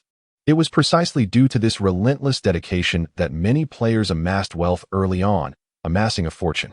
Ding Jilin, however, was more of a leisurely gamer, daring to indulge in sleep on the inaugural day of the server. At that moment, a brash-looking player wielding a spear entered Taohua Town. It was none other than Biluo Huangquan, who had previously been defeated by Ding Jilin in 2 consecutive duels. Now at level 20, he was among the earliest players to emerge in Taohua Town. His stamina and resilience were indeed formidable. As Biluo Huangquan strode through the town, he observed the low-level quest indicators hovering above the NPCs, many of which were grayed out. He scoffed, thinking it foolish to undertake such tasks. Suddenly, a chime echoed in his ears. System notification: nightfall on the first day has arrived. All NPCs will soon refresh their quests. Startled, Biluo Huangquan quickly glanced ahead. Noticing the blue question mark above the Old Town Mayor transform into a golden one with a chime, he hastened forward to engage in conversation, and instantly, a resplendent golden quest icon appeared before him, revealing the fabled S-rank main quest. "Young man," the Old Town Mayor said, regarding Biluo Huangquan with a warm smile. "Are you willing to accept the S-rank soul trade quest?" "Absolutely." Biluo Huangquan nodded eagerly, like a chick pecking at grain. Chapter 19. The Hybrid Team with a Resounding Crash. A plethora of treasures erupted from the body of the flame fox, scattering across the ground before Ding Jilin, filling him with an overwhelming sense of joy. Indeed, those who were among the first to arrive at the level 3 city possessed a significant advantage. Such quests would be unattainable for those who came later. He swiftly gathered the coins strewn about, and soon noticed 2 items that had dropped from the flame fox: a gray, misty peachwood sword and a rather imposing helmet radiating a golden glow. Upon grasping the peachwood sword, he observed that its hilt was entwined with golden thread, and the blade bore an inscription reading, "All warriors stand in formation." With a gentle flick of his hand, its attributes materialized before him: silver frost sword, silver item, magic attack, 3065 Taoism, 25 required level, 24 an impressive magic sword indeed, adding 25 points to Taoism. Clearly designed for the Taoist class. He decided to keep it for now, planning to sell it in Peach Blossom Town, where it would surely be in high demand among Taoists. Next, Ding Jilin cradled the round, golden helmet in his arms, a surge of excitement coursing through him. His current helmet was still of the white quality, rather inadequate for a player of his level. At last, he could upgrade. Fox helmet, golden item, type, armor physical defense, 85 magical defense, 80 strength, 38 special effect, accuracy 15 required level, 24 gazing at the attributes of the fox helmet. Ding Jilin couldn't help but gasp in astonishment. It was quite remarkable. He hurriedly donned the helmet, and in an instant, his overall combat prowess surged significantly. Wei Wu's Legacy, Apprentice Swordsman, level, 24 attack, 233-405 physical defense, 314 magical defense, 286 health, 5500 critical, 0 life steal, 2 luck, 3 reputation, 50-50 combat power, 886 after equipping the fox helmet. The changes in his dual defense were particularly noticeable, both now surpassing the 300 mark. At this moment, Ding Jilin felt remarkably resilient. It was likely that players dealing physical or magical damage would find him a tough opponent. Coupled with a formidable attack power cap of 403 points of luck, he was already quite formidable. With a swift motion, he unsheathed his blade and struck down upon the corpse of the fox, severing the boss's head and placing it into his pack. He then crushed a return scroll to Peach Blossom Town, realizing it was time to replenish his supplies and repair his equipment. While the technique of shoulder chopping for experience was indeed swift, being besieged by a horde of monsters caused a far greater wear on his gear than a steadier method of slaying monsters one by one. A flicker of white light enveloped him, and Ding Jilin reappeared in the town. Not far away, he noticed a gathering of players. They appeared weary, clearly having stayed up late into the night, with only 3 or 4 hours of sleep in the back of a carriage. In their relentless pursuit of levels, they were still striving to keep pace. Friend, would you like to form a team? A demon sorcerer, clad in a cerulean robe yet exuding an aura of mischief, turned to Ding Jilin. Although Ding had concealed his level and the brilliance of his equipment, the sorcerer immediately discerned his potential. Smiling as he spoke, "Our small party currently consists of 4 members. I am a demon sorcerer, accompanied by an elven archer, a barbarian wielding a battle axe, and a dwarven healer. We earnestly seek a strong human warrior like you to join our ranks. If you agree, I have even thought of a name for our team." "Ah?" Ding Jilin replied, surprised. "What name?" "It is quite simple." The sorcerer raised an eyebrow, grinning. "We hail from diverse races, demons, elves, dwarves, and giants. And with your addition as a human, we shall call ourselves the Mixed Breed Squad." "Fa." Ding Jilin couldn't suppress his laughter, waving his hand dismissively. "Brother, to be honest, I would love to join you 1,000 times over, but I have decided to pursue the path of a lone wolf. So, apologies. And I wish you all a delightful leveling experience and ample loot." The sorcerer, with a mock bow, smiled as he watched Ding Jilin depart. Nearby, the beautiful elven archer cautiously remarked, "Brother, that person seems to be Wei Wuyi from Merlin Village, right? I've heard tales of his merciless rampage in the novice village, where he killed countless foes, even slaying the potion merchant, causing everyone to be unable to level up for over an hour." "I know," the sorcerer replied cautiously, his voice low. "Did you not notice how polite he was after being recognized? Such a person is not one we can afford to provoke with our small, scattered team." Indeed, the towering barbarian, equal in height to the sorcerer, nodded in agreement. "What you say is absolutely right. We must remain low-key, lest we meet our demise without understanding how it happened. We should avoid any needless competition." Indeed, the group concurred, continuing to await others to join their team for leveling. Ding Jilin, donned in exquisite armor with a golden threaded sword slung across his back, strode towards the mayor's residence. From his satchel, he retrieved the head of the fire fox, reverently cradling it in his hands. "Esteemed mayor, I have returned with the completion of my task. Behold, the head of the flame fox." "Ah!" The mayor's body trembled, clearly astonished that this young man had accomplished the task. He had initially believed that the youth had met his end within the belly of the fire fox, and had even contemplated a mock memorial service for him. "You, young traveler, have brought me incredible surprise." The mayor gently patted Ding Jilin's shoulder, accepting the fox's head. Excellent. I had not anticipated that our Peach Blossom Town would nurture such a pillar of strength like you. Here, this is your well-deserved reward. Please accept it." Ding. System prompt. "Congratulations on completing the quest, Slay the Fire Fox. A rank. Earning rewards. 300,000 experience points, 5 gold coins, 200 reputation points. And an additional reward. Spirit Fox's Grip. Silver item." With a swift motion, a cascade of golden light enveloped Ding Jilin, marking his successful ascension to level 25. A glance at the leaderboard of Taohua Town revealed that the top-ranked player was merely at level 23, placing Ding Jilin in a position of undeniable superiority. Even if he were to log off for a midday nap and return later, his level advantage would remain intact. The additional reward for his quest was a pair of silver gauntlets, aptly suited to his class, the Grip of the Spirit Fox. Type: Armor Physical Defense, 68 Magical Defense, 62 Strength, 20 required level, 25. While the attributes may pale in comparison to those of golden equipment, they surpassed the bronze gear he had previously equipped. Consequently, he replaced the level 12 giant squirrel gauntlets with the Grip of the Spirit Fox, instantly feeling an elevation in his overall prowess. He resumed his conversation with the town mayor, eager to undertake further tasks. "Esteemed mayor," Ding Jilin addressed him with utmost humility. "After my experiences with the Flame Fox, I have gained a deeper mastery of my strength and wish to contribute more to our kind. How may I assist you further?" The mayor furrowed his brow, his gaze scrutinizing Ding Jilin, swiftly discerning that the young man's reputation had soared to 5,000, thereby qualifying him for a perilous mission. "Young man," he spoke gravely, "this task is exceedingly dangerous. One misstep may lead to dire consequences, akin to venturing into a den of dragons or tigers. Are you truly willing to embrace this risk?" Indeed, Ding Jilin nodded earnestly, secretly hoping for a challenge worthy of his capabilities and rewards to match. "Very well," the mayor replied, his expression one of solemn resolve, as he regarded Ding Jilin with a sense of foreboding. Listen closely. Our Taohua town had a watchtower situated in the northwestern region of Crow Ridge, manned by dozens of soldiers.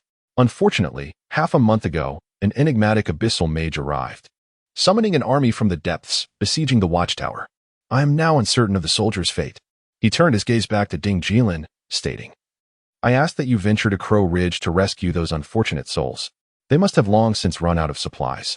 Should you succeed, I shall report your bravery to the court and ensure you receive a generous reward. Ding. System notification. Do you accept the main quest, Journey to Crow Ridge, S level? Ding Jilin felt a surge of excitement. He had not anticipated such a fortunate opportunity. An S-level main quest was a rarity, and these quests often rewarded luck points, making them indispensable. Luck points, regarded as the preeminent attribute in the realm of Tianxia, could influence countless outcomes.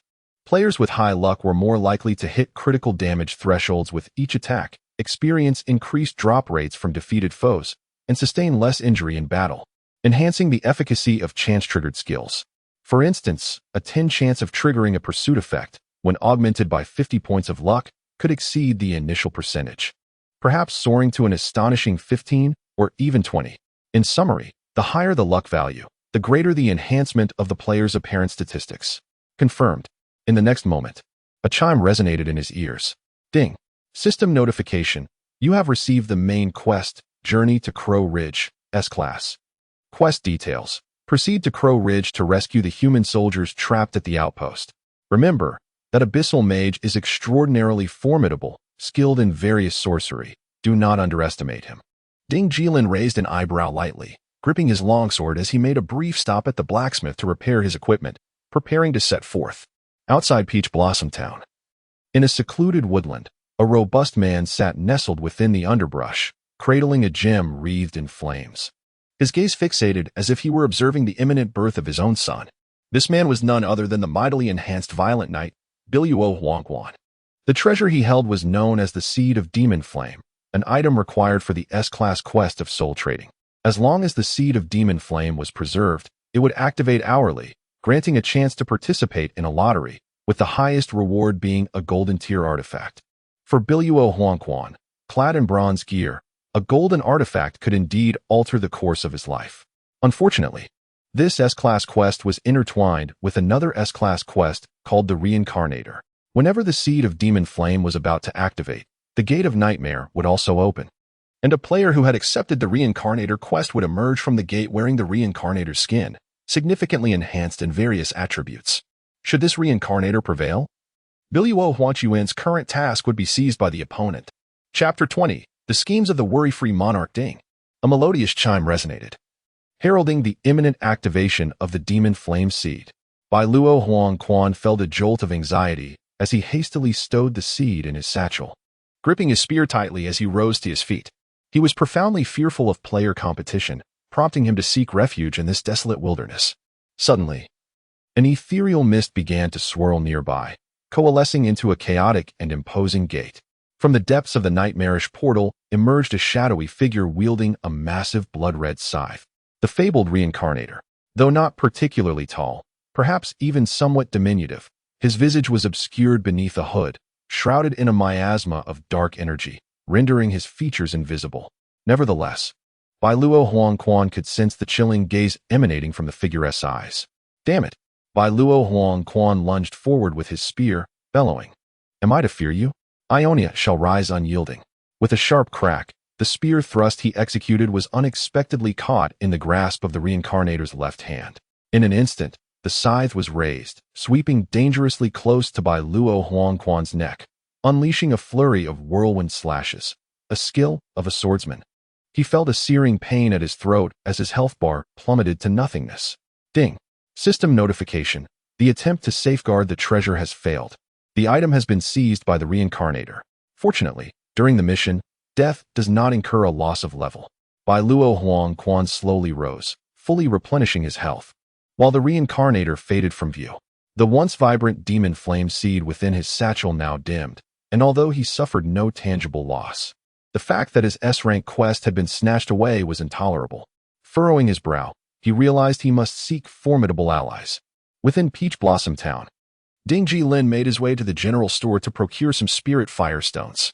These stones served multiple purposes. They could illuminate the surroundings, and when used to sharpen blades, they rendered the weaponry significantly sharper, imbued with magical enhancements that dealt extra damage to the Abyssal Legion. Seasoned players were well aware that the Abyssal Legion harbored a fear of spirit firestones, a fundamental aspect of the game Tianxia. Additionally, Ding Jilin visited the apothecary, where he acquired a herb known as dendrobium. This herb could be brewed into tea or utilized as a medicinal ingredient.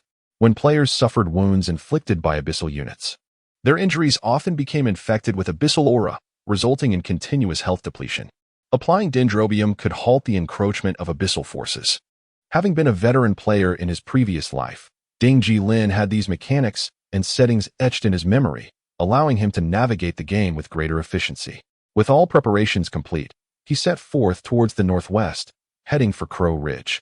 10 minutes later, he arrived at his destination, Crow Ridge, a realm marked by desolation.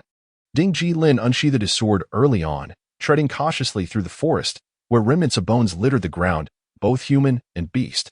The Abyssal Legion left no life in their wake, a reality he had long since grown accustomed to. Before reaching the outpost, he encountered several monsters obstructing his path, a group of dwellers. The origins of these dwellers remain shrouded in mystery, yet their numbers are vast. Scattered across the entirety of the Yunza continent, they possess the physique of humans, yet their faces are obscured by beak-like masks, rendering their true features unseen. Remarkably, these dwellers instantly respawn upon being slain, making them both familiar and foreign to players who are unable to grasp the underlying truth. Furthermore, unlike humans, these dwellers exhibit peculiar habits. They favor constructing nests within caves, curling up within them for slumber, and even carry their nests when venturing outside, sometimes employing them as makeshift weapons. Suddenly, a horde of these dwellers surged forward, some wielding wooden clubs, while others brandished bows and arrows, charging directly at Ding Jilin. Among them, one dweller even emerged, hoisting its nest, its body sinking as it forcefully hurled the nest as a projectile towards Ding Jilin, all the while shrieking incoherently, "Here are 2 nests for you." This phrase was the only intelligible utterance from their language. Note, this is purely a humorous reference. I am a devoted fan of Messi. As of 2024, I am no longer. Ding Jilin, sensing the imminent threat, swiftly crouched down. With a flick of his golden sword slicing through the air, he cleaved the nest in twain. Without hesitation, he leaped forward, using the head of a dweller as a springboard to launch himself into the air, executing a shoulder strike that sent a wave of tremors through the life bars of the surrounding dwellers. The level 28 dwellers possessed merely average attributes, serving as mere sources of experience points beneath Ding Jilin's blade. In the blink of an eye, he dispatched the swarm of dwellers, collecting the copper coins that littered the ground before continuing on his path. Before long, the sound of hooves echoed in Ding Jilin's ears. Could it be a deep abyss knight? A chill ran down his spine as he hastily sidestepped behind a withered old tree. Peering from a distance, he spotted a knight atop the mountain, wielding the battle standard of the abyss. Enveloped in its dark power, even the steed beneath him radiated a distinctive azure glow. Galloping swiftly down the slope, Ding Jilin breathed a sigh of relief. It was merely a blue-scaled knight, a mid-tier unit of the abyss. Had it been a deep abyss knight, he would have been in grave peril. In his previous life, as the white-robed sword god, he felt no fear towards deep abyss knights, but in this early stage of the game, their appearance typically heralded a boss-level threat, which would prove challenging to confront. With a swift movement, he surged forward, charging directly at the blue-scaled knight. In an instant, he intercepted the knight halfway down the mountain, clad in armor. The knight rode a warhorse severely tainted by abyssal forces, momentarily taken aback before casting a disdainful glance at Ding Jilin, casually inquiring, "Seeking death?" At this moment, the attributes of the Azure Scale Knight emerged in exquisite detail. Azure Scale Knight, Elite Level, Level 30 Attack, 220360 Physical Defense, 150 Magic Defense, 160 Health, 5000 Skills, Abyssal / Charge, Abyssal Magic Shield. Description: the Azure Scale Knight, one of the denizens of the Abyss, was originally a human knight. However, due to the corruption of abyssal power, their bodies developed azure scales, ultimately leading to the loss of their sanity and their transformation into puppets of the Abyss. Confronted by the disdainful gaze of the Azure Scale Knight, Ding Jilin wasted no time and executed a series of attacks. Basic strikes followed by a half-moon slash and a shoulder stomp. His maneuvers were astonishingly proficient, completing the entire sequence of damage within a mere 1.5 seconds. As the shoulder stomp descended from above, the health bar of the Azure Scale Knight had already dwindled to less than half. Curse it! The Azure Scale Knight roared in fury, sweeping its spear to unleash an abyssal slash. The opponent's level was too high, and their speed was overwhelming. Ding Jilin endured the impact of a spear thrust and retaliated with a skill that included a whirlwind slash. After delivering another shoulder stomp, the Azure Scale Knight let out a pained groan and fell from its steed. As the abyssal warhorse lost its master, it neighed loudly, vanishing in the blink of an eye. Alas, this version lacked mount skills. Otherwise, capturing that abyssal warhorse would have been quite impressive. After collecting the 2 silver coins dropped by the Azure Scale Knight, Ding Jilin continued his ascent towards the hilltop. Soon, night fell, and the sounds of battle echoed from ahead, accompanied by the twang of bowstrings.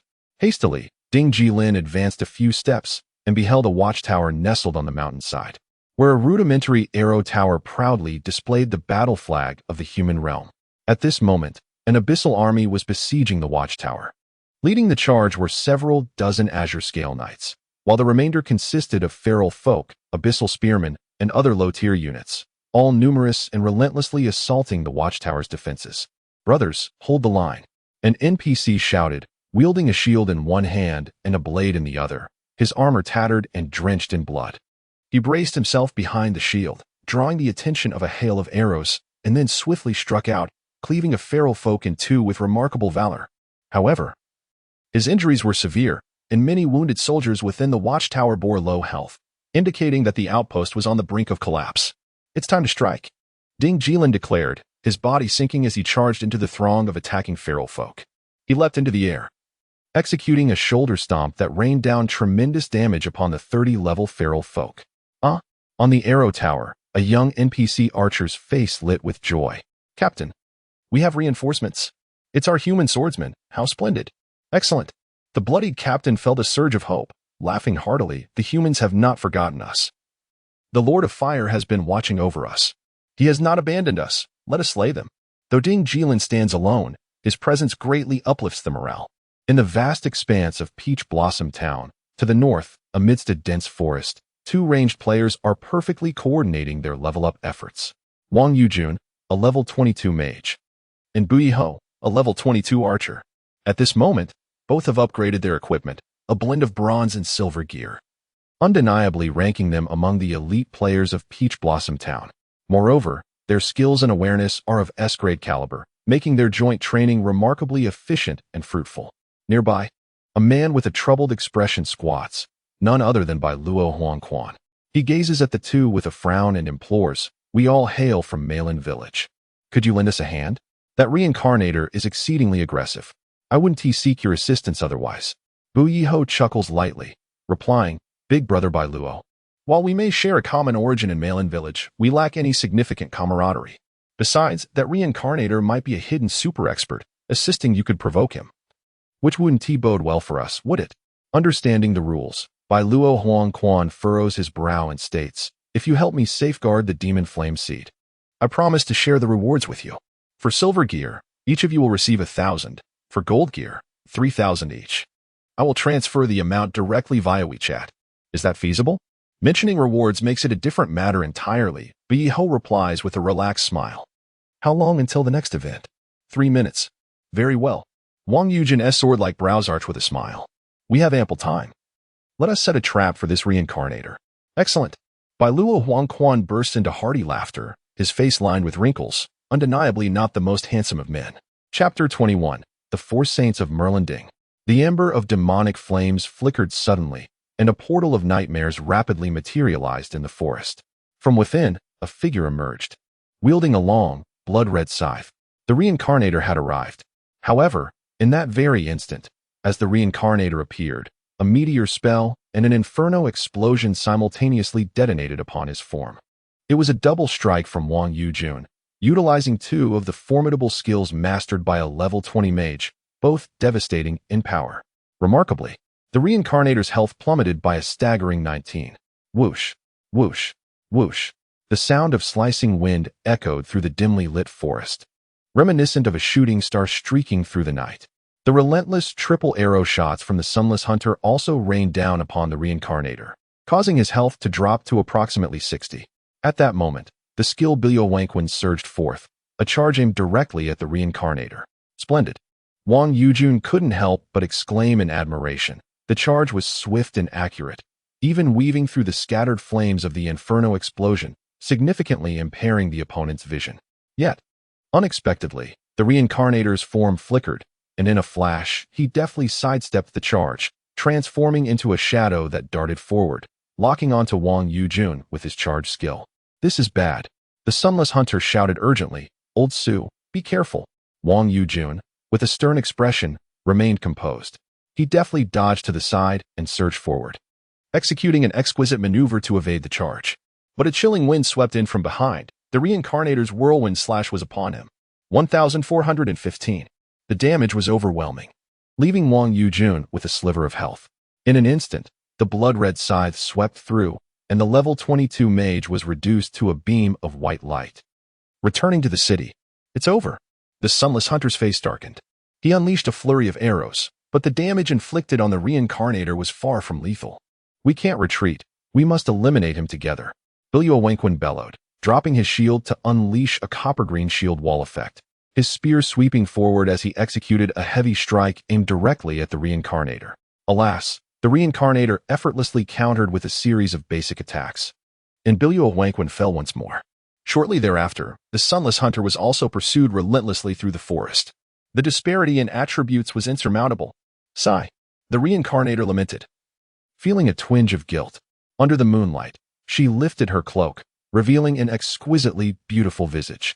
In the distance, Bilio Wanquin was in the process of reviving. Time to flee. She had acquired the soul trade artifact and plunged into the depths of the forest, disappearing without a trace. Crow's Ridge.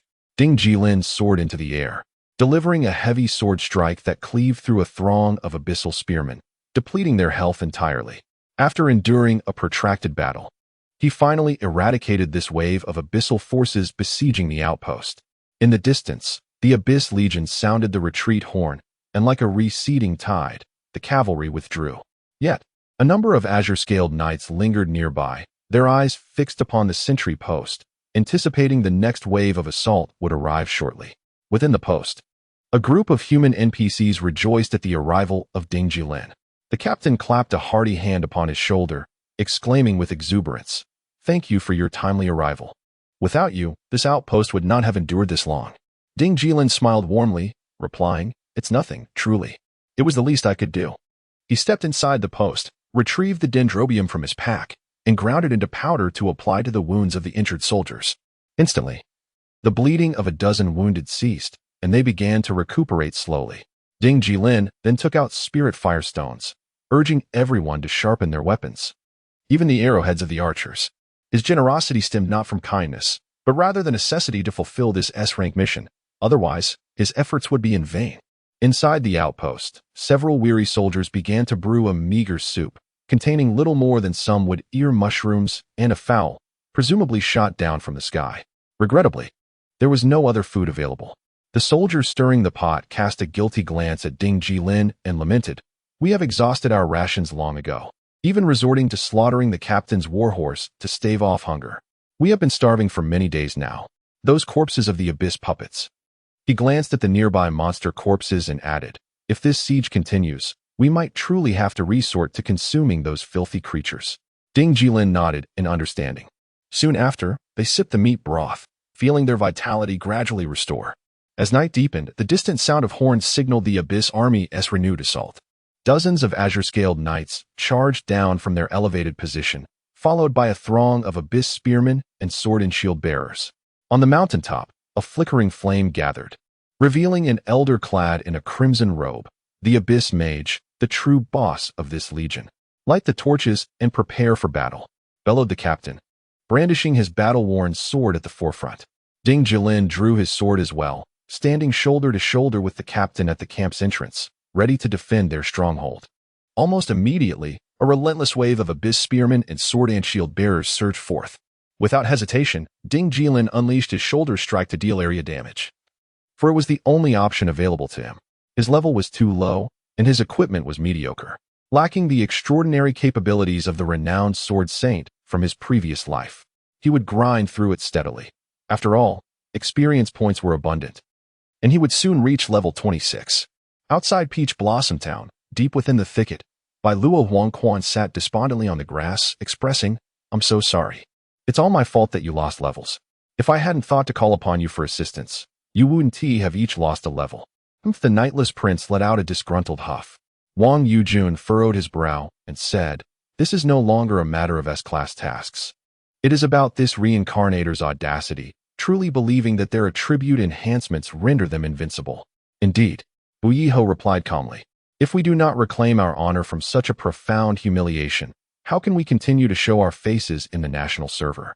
Others will surely ridicule our dual-core law bao as worthless." "You all," Bai Luo Huangquan exclaimed in surprise, "what are your thoughts?" "Wei Wui Feng." Wang Yujun frowned and asked, "Do you remember this person?" "Of course." Bai Luo Huangquan gritted his teeth. "How could I forget someone who has killed me twice?" Wang Yujun smiled. "This is a different time. The grievances from the novice village should remain there. We have now reached the stage of level 3 cities. Old Lin Yu, Bai Luo Huangquan, and Wei Wu Yifeng are all from Mei Lin village. It is time to speak of kinship and camaraderie." "Indeed," Bu Yiho said solemnly. "Wei Wu Yifeng is a master of concealment. Everyone believes that the first to leave Mei Lin village was Xinyuan de Pan, but in truth, it was Wei Wu Yifeng who departed long before us." "It does seem to be the case," Bai Luo Huangquan nodded. Wang Yujun continued nonchalantly. "Among the players who emerged from Mei Lin village, if we are to speak of the 4 kings, it would be the 3 of us along with Wei Wu Yifeng. Xinyuan de Pan does not even come close. The 4 saints of Mei Lin." Bai Luo Huangquan suddenly introduced a new term, smiling. Previously, in the Mei Lin village mirror forum, it was said that Xinyuan de Pan, Wang Yujun, Bu Yiho, and a certain Shuanima Fengxin were collectively known as the 4 saints of Mei Lin. I believe Xinyuan de Pan and Shuanima Fengxin do not deserve such a title. It is more fitting for the 4 of us. Well then, let us have a word with him." Bu Yiho nodded. "Old Su, you are the most eloquent among us, and your words are quite agreeable. You should reach out to Wei Wu Yifeng, if possible. Let us join forces and deal with this reincarnator." "Agreed." In Crow Ridge, the fierce battle raged on. Ding Jilin continued to descend, wielding the golden silk sword honed by Spirit Firestone against the abyssal units, inflicting extraordinary pain. The barrage of 4-digit damage numbers soared, and the experience bar flickered incessantly, maximizing his leveling speed. Ding! A message arrived from the unfamiliar Wang Yujun. "Friend, do you still remember me?" "Of course." Ding Jilin opened the voice chat, smiling. "What is the matter?" "Well," Wang Yujun began, "although we have our grievances from the novice village, that was merely a struggle for resources. No one is to blame. After all, it was you who PK'd me and Bu Yiho. I trust you are not angry?" "Not at all, not at all. Those trivial matters from the novice village mean nothing." Ding Jilin replied cheerfully, "As long as you and Bu Yiho do not hold a grudge against me, because I too have my ambitions. A golden level boss is right before us. Who wouldn't be envious?" All right. Wang Yujun was in high spirits and remarked, "I have seen someone on the mirror forum of Mei Lin village discussing the 4 saints of Mei Lin. I believe the strongest quartet should place you at the top, followed by myself and the Knightless Lord at the 23rd position. As for the 4th member, Bai Luo Huangquan could qualify. You ought to be familiar with him." Having faced him twice, Wang Yujun felt a tinge of embarrassment and chuckled. "Well, those are merely past events. Now, the individuals emerging from Mei Lin village are being bullied." "Oh, what do you mean?" Ding Jilin inquired with a smile. The situation arose from Bai Luo Huangquan. Wang Yujun began to explain the soul trade and the 2 S-level tasks of the reincarnator in succinct terms. "I see." Upon hearing this, Ding Jilin frowned and said, "You wish for me to assist you in eliminating that reincarnator, am I correct?" "Indeed," Wang Yujun replied. "This is truly excessive. There are only 4 opportunities to open the treasure chest through soul trades, and he has already taken 2 consecutively. Does he not intend to leave even a morsel for others? Even the 2 of you have fallen victim to the reincarnator." Ding Jilin's brow furrowed tightly. He recognized that both Wang Yujun and the Knightless Lord possessed S-level combat prowess. The fact that the reincarnator could vanquish both of them in tandem suggested that he must be of significant strength. Intrigued, He promptly shared his coordinates with Wang Yujun, stating, "I'm currently engaged in a task. If you come here, I will offer my assistance, but should we succeed, do allocate me a share of the reward." Agreed. 2,000 for each. Very well, let us proceed. Under the starlit sky, amidst the thicket, Wang Yujun wore a beaming smile. He has consented. We shall now head towards Crow Ridge to confront the reincarnator. By heavens! Bai Luo Huangquan laughed heartily. Just hearing the title of the Four Saints of Meilin makes us sound impressive. This time, we must decisively defeat that reincarnator. Wang Yujun nodded with a gentle smile. That Wei Wuifeng is indeed a formidable expert, at least at this stage. With him on our side, victory is assured. Chapter 22. An awkward situation at Crow's Ridge. As dawn approached, the clouds began to part. With a swift motion, Ding Jilin feigned a strike before leaping skyward. Using the shoulder of a blue-scaled knight as a springboard, he then unleashed a devastating downward slash upon a cluster of weakened monsters below, delivering an explosive AoE damage of 150, instantly vanquishing 3 of them, while a cascade of luminous energy enveloped him. Level 26. The S-rank quest at Crow's Ridge not only promised substantial rewards, but also yielded considerable experience from the monsters encountered along the way. Ding Jilin gazed into the distance with a hint of trepidation. His concern did not stem from a lack of experience from the monsters, but rather from the relentless respawning of abyssal spearmen and abyssal shield bearers, seemingly endless in their onslaught, casting doubt on the quest's completion. Moreover, his companions, including Wang Yujun, were soon to arrive. He could not afford to delay their significant undertaking. At that moment, a sudden burst of flames erupted in the distance, as a figure atop the mountain transformed into a blazing inferno, descending upon the ground just outside the outpost. It was the aged sorcerer clad in a crimson robe, adorned with fiery scales.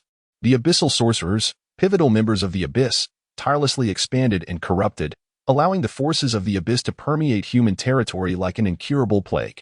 Warriors of the abyss, the red-robed sorcerer declared, raising his staff, enveloped in tendrils of searing flames. He directed his gaze at Ding Jilin and the contingent of NPC soldiers. His expression twisted with malevolence as he bellowed, "Charge forth and annihilate them." "Yes, my lord," responded the cohort of blue-scaled knights, swiftly mounting their steeds and brandishing their long spears, accompanied by a throng of anguished archers. Ding Jilin gritted his teeth, inwardly lamenting. The anguished archers, being level 30 abyssal units, possessed formidable attack power. Under the barrage of their arrows, his side was bound to suffer great losses.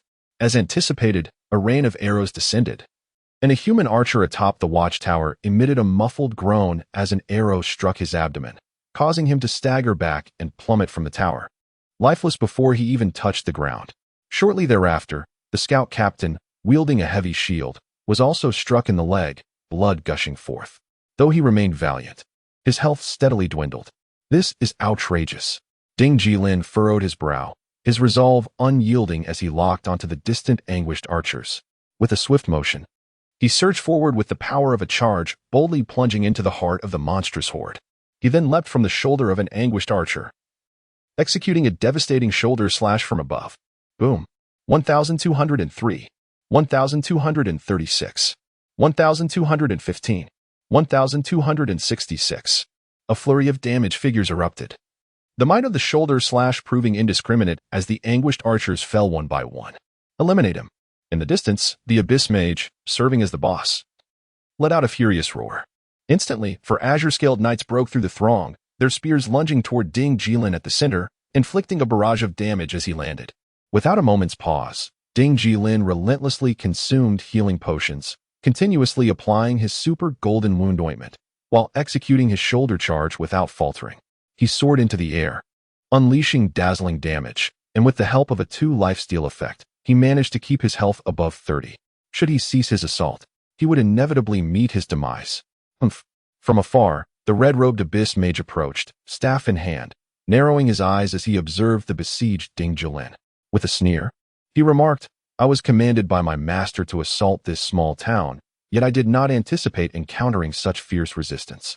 This young man possesses extraordinary combat prowess. A warrior of his caliber is indeed a rare find." "My lord," chimed in a nearby azure-scaled knight with a grin. "Could it be that you have taken a liking to him?" "Precisely," replied the Abyss Mage, raising an eyebrow. If we could capture him alive and bring him back to the abyssal altar, extracting his soul through sorcery and refining this body into that of a knight. Do you not think this abyss knight's might would ascend to unparalleled heights? Then I shall prepare a cage for him. Make haste. Before long, the abyss mage, staff in hand, drew closer, now within 20 yards of Ding Jilin, clearly entering the mage's attack range. In that fleeting moment, Ding Jilin glanced up and beheld the attributes of the abyss mage. Abyss mage, golden tier boss, level 30 magic attack, 320, 500 physical defense, 200 magic defense, 190 health, 120. 000 skills, flame tendril, fire impact, sunfire incineration. Description: the abyss mage, a high-ranking unit from the abyss, is comprised of human mages who have fallen into the depths, some of whom were once the elite of the human secret society. Now, these abyss mages have become the minions of the abyss, exhibiting cruelty and malice without restraint. Ding Jilin furrowed his brow. Finally, the abyss mage seemed poised to strike.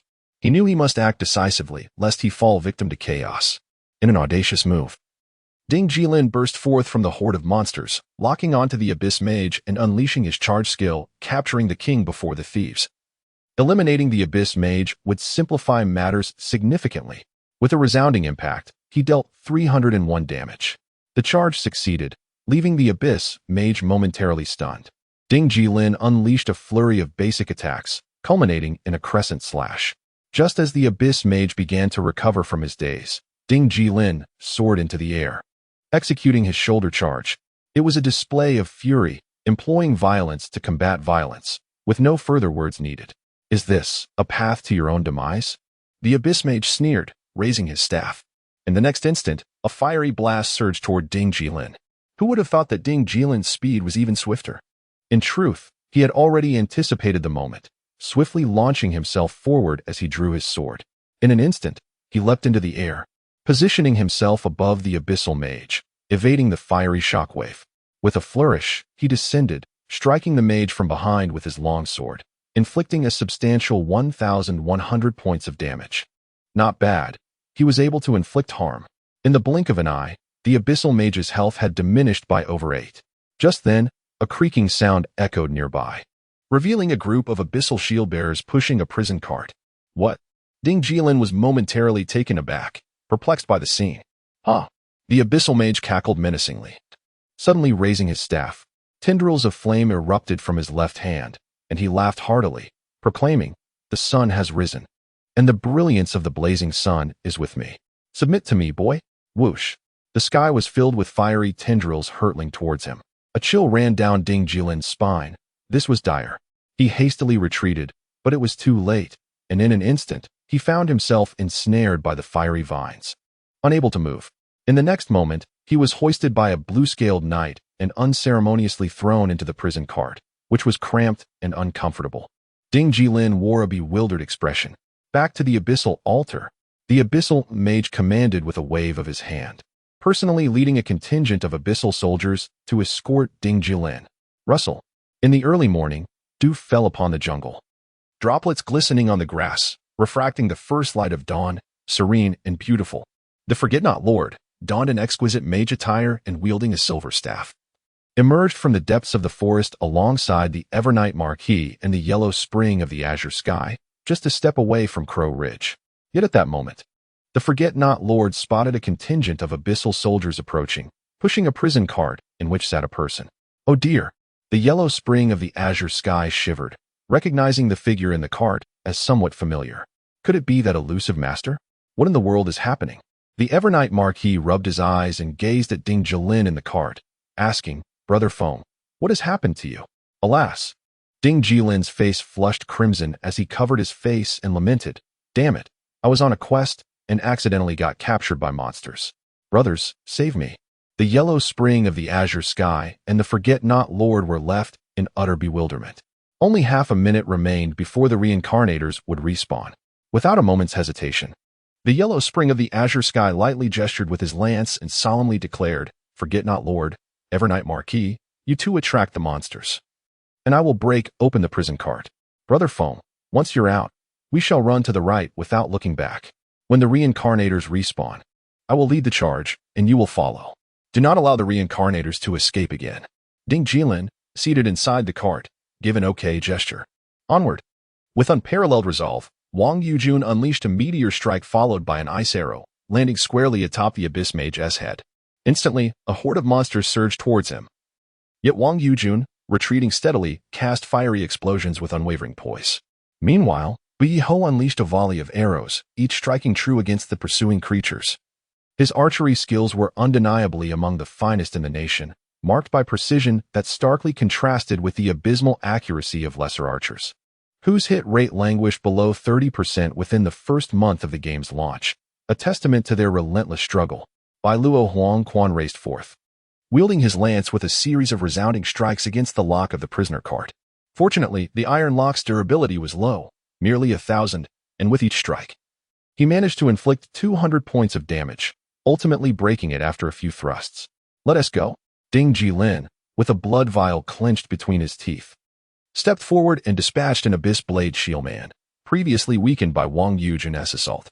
He then lunged forward, leaping into the air from behind the Abyss Mage and executing a shoulder strike directly in front of him. In that fleeting moment of surprise, he fled to the right without looking back. Wang Yujun's expression sharpened. Damn it, not this maneuver again. This boy indeed possessed the ability to execute a ground strike. And the last time he had been slain was no mere coincidence. We must leave. Although Bai Luo Huangquan's tactics and execution were merely of A-grade caliber, he radiated a robust essence, displaying remarkable composure as he wielded his lance to shield the retreating comrades. In the blink of an eye, they had escaped the aggro range of the monsters, vanishing into the depths of the jungle. Ding!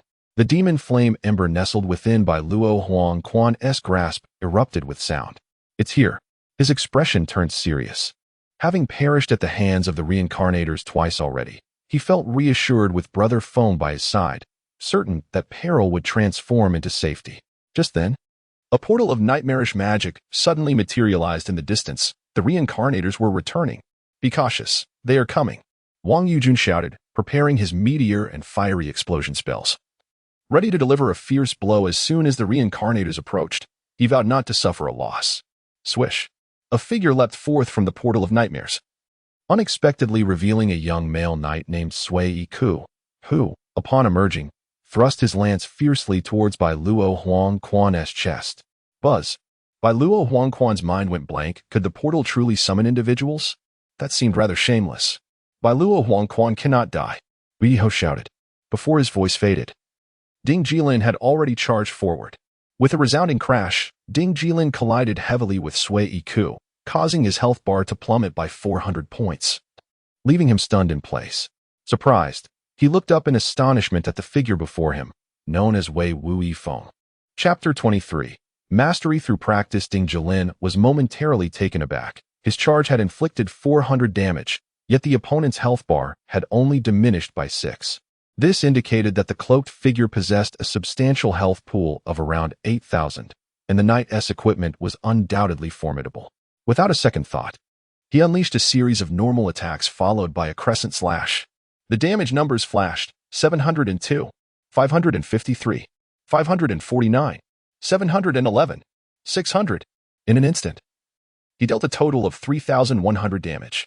Coupled with the contributions from Wang Yujun and Bai He, the cloaked figure's health was nearly depleted. Damn, the cloaked figure lamented.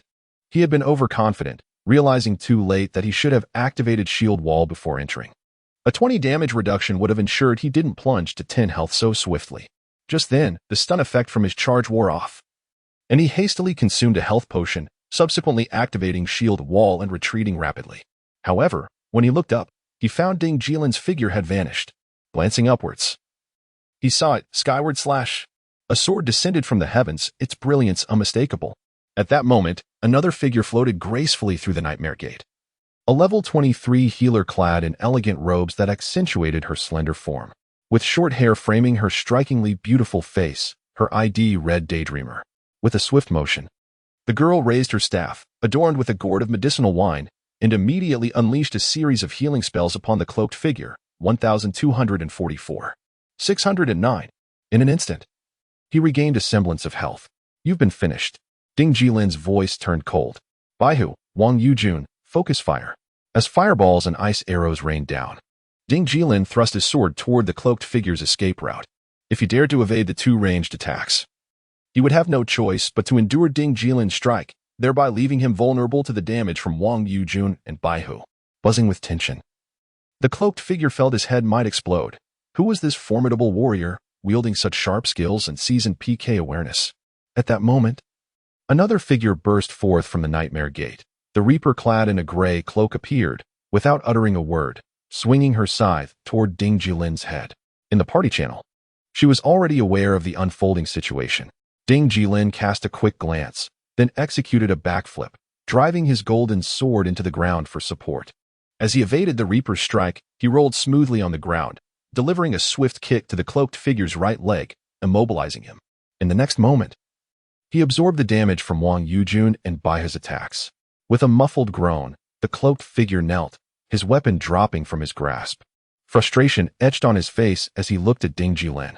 Gradually, his form dissolved into scattered white light, returning to town. Indeed, there is a sense of dissatisfaction. From beginning to end, apart from serving as a mere shield to absorb damage, there were hardly any achievements to speak of. Suddenly, the reincarnator felt a chill, taken aback by the opponent's exceptional agility. Instantly, a surge of murderous intent enveloped the air around them, and in a swift motion, a whirlwind slash swept through. A chilling 1402 damage. Ding Jilin's heart sank. What kind of damage was this? When did the whirlwind slash become so formidable? As soon as the strike concluded, the reincarnator's side swept once more. Observing the trajectory of the scythe's attack, Ding Jilin instinctively thrust his sword, the tip aimed directly at the blood-red scythe's handle. With a clang, sparks erupted, forcing Ding Jilin to stagger backward.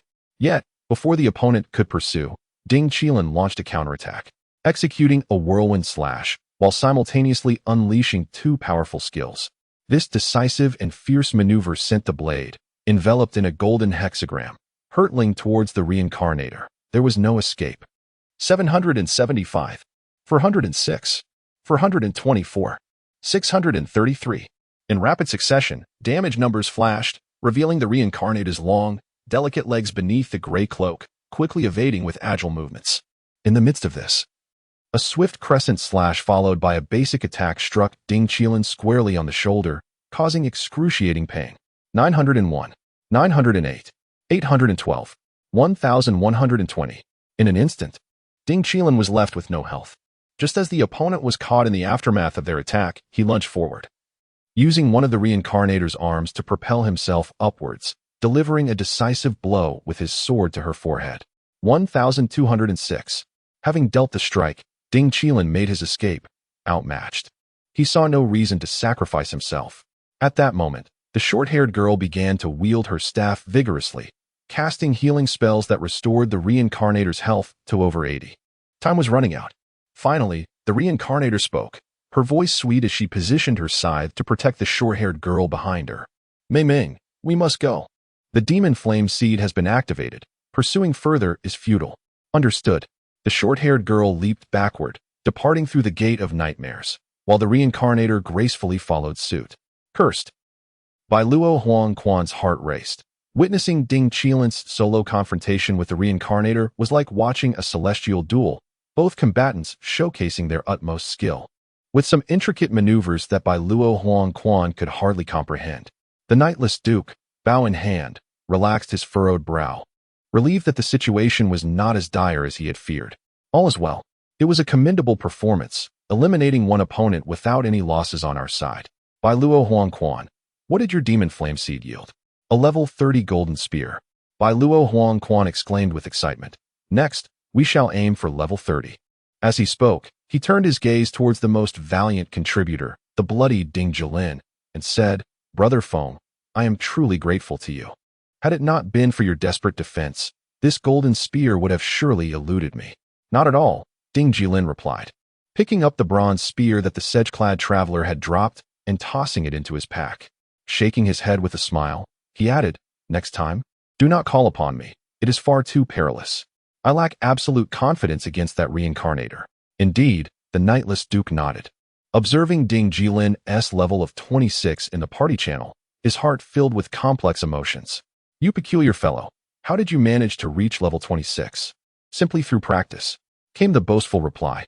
At that moment, A chime echoed in his ears. Ding. System notification. Please be advised, the Crow Ridge outpost is under attack.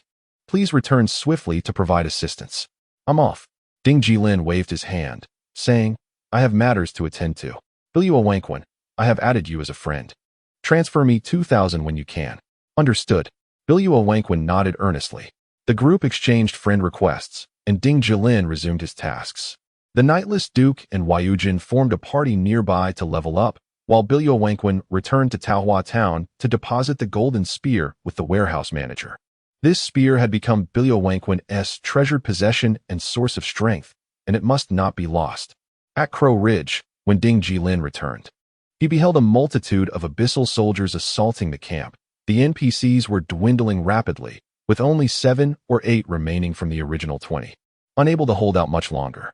Turning around, he spotted a lone figure in crimson on a nearby hillside, watching the fray. An opportunity.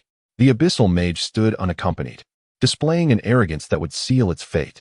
Ding Jilin crouched low, stealthily approaching the boss from behind the thicket, slowly drawing his sword, and without hesitation, charged forward. Now at level 26, he believed he could contend with a level 30 boss without much trouble. His confidence stemmed largely from the bundles of superior healing potions in his pack. You despicable wretch! The abyssal mage bellowed in fury as Ding Jilin launched his surprise attack. The mage brandished its staff, unleashing fireballs and fiery shockwaves, but most of the damage was evaded by Ding Jilin's shoulder slash and whirlwind strike. Even when the boss employed the fiery tendril again, Ding Jilin withstood it until it vanished. At level 26, with 5,700 health points, he was not easily dispatched. Before long, the abyssal mage trembled, its face contorted with resentment and rage. You little wretch! I had hoped to elevate you to become one of my abyssal knights. But your lack of recognition is disheartening. Since that is the case, do not blame me for my ruthlessness. Suddenly, the mage raised its staff high and chanted ominously, Awaken. O power of the blazing sun scattered across the earth, incinerate all that exists with your searing heat. Blazing sun, scorch the heavens. The ultimate move was upon them. Ding Jilin observed intently. Without a moment's hesitation, he charged towards a towering pine tree nestled in the thicket, swiftly covering a distance of 40 yards. Glancing back, he beheld a colossal sun descending from the heavens, transforming into a torrent of flames that engulfed the boss arena. The searing heat scorched his skin, and he mused that should he bear the brunt of that blaze, it would undoubtedly inflict a minimum of 5,000 points of damage. As the ferocious might of the blazing sun dissipated, Ding Jilin returned, once more brandishing his sword in a frenzied assault, relentlessly chipping away at the boss's 120,000 health points. Mages are relatively easier to vanquish. They pose little challenge. The true dread for warrior-type players lies in the melee bosses with overwhelming attack power, which necessitates close combat. However, engaging at such proximity often leads to rapid depletion of health, resulting in a swift demise. Consequently, Ding Jilin harbored an alternative tactical strategy for melee bosses, yet the timing for its execution was not ripe. After approximately 5 minutes, the last vestiges of the abyssal mage's health finally succumbed beneath the relentless onslaught of the golden-threaded sword.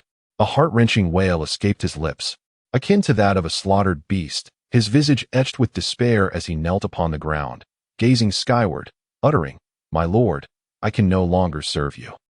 In the next moment, the abyssal mage emitted a mournful cry, his body erupting in a cascade of coins and countless treasures. The delightful sound of loot raining down was music to Ding Jilin's ears. His gaze sharpened as he beheld a trove of gold and silver coins. Spotting a shimmering golden necklace among the spoils, elation surged within him.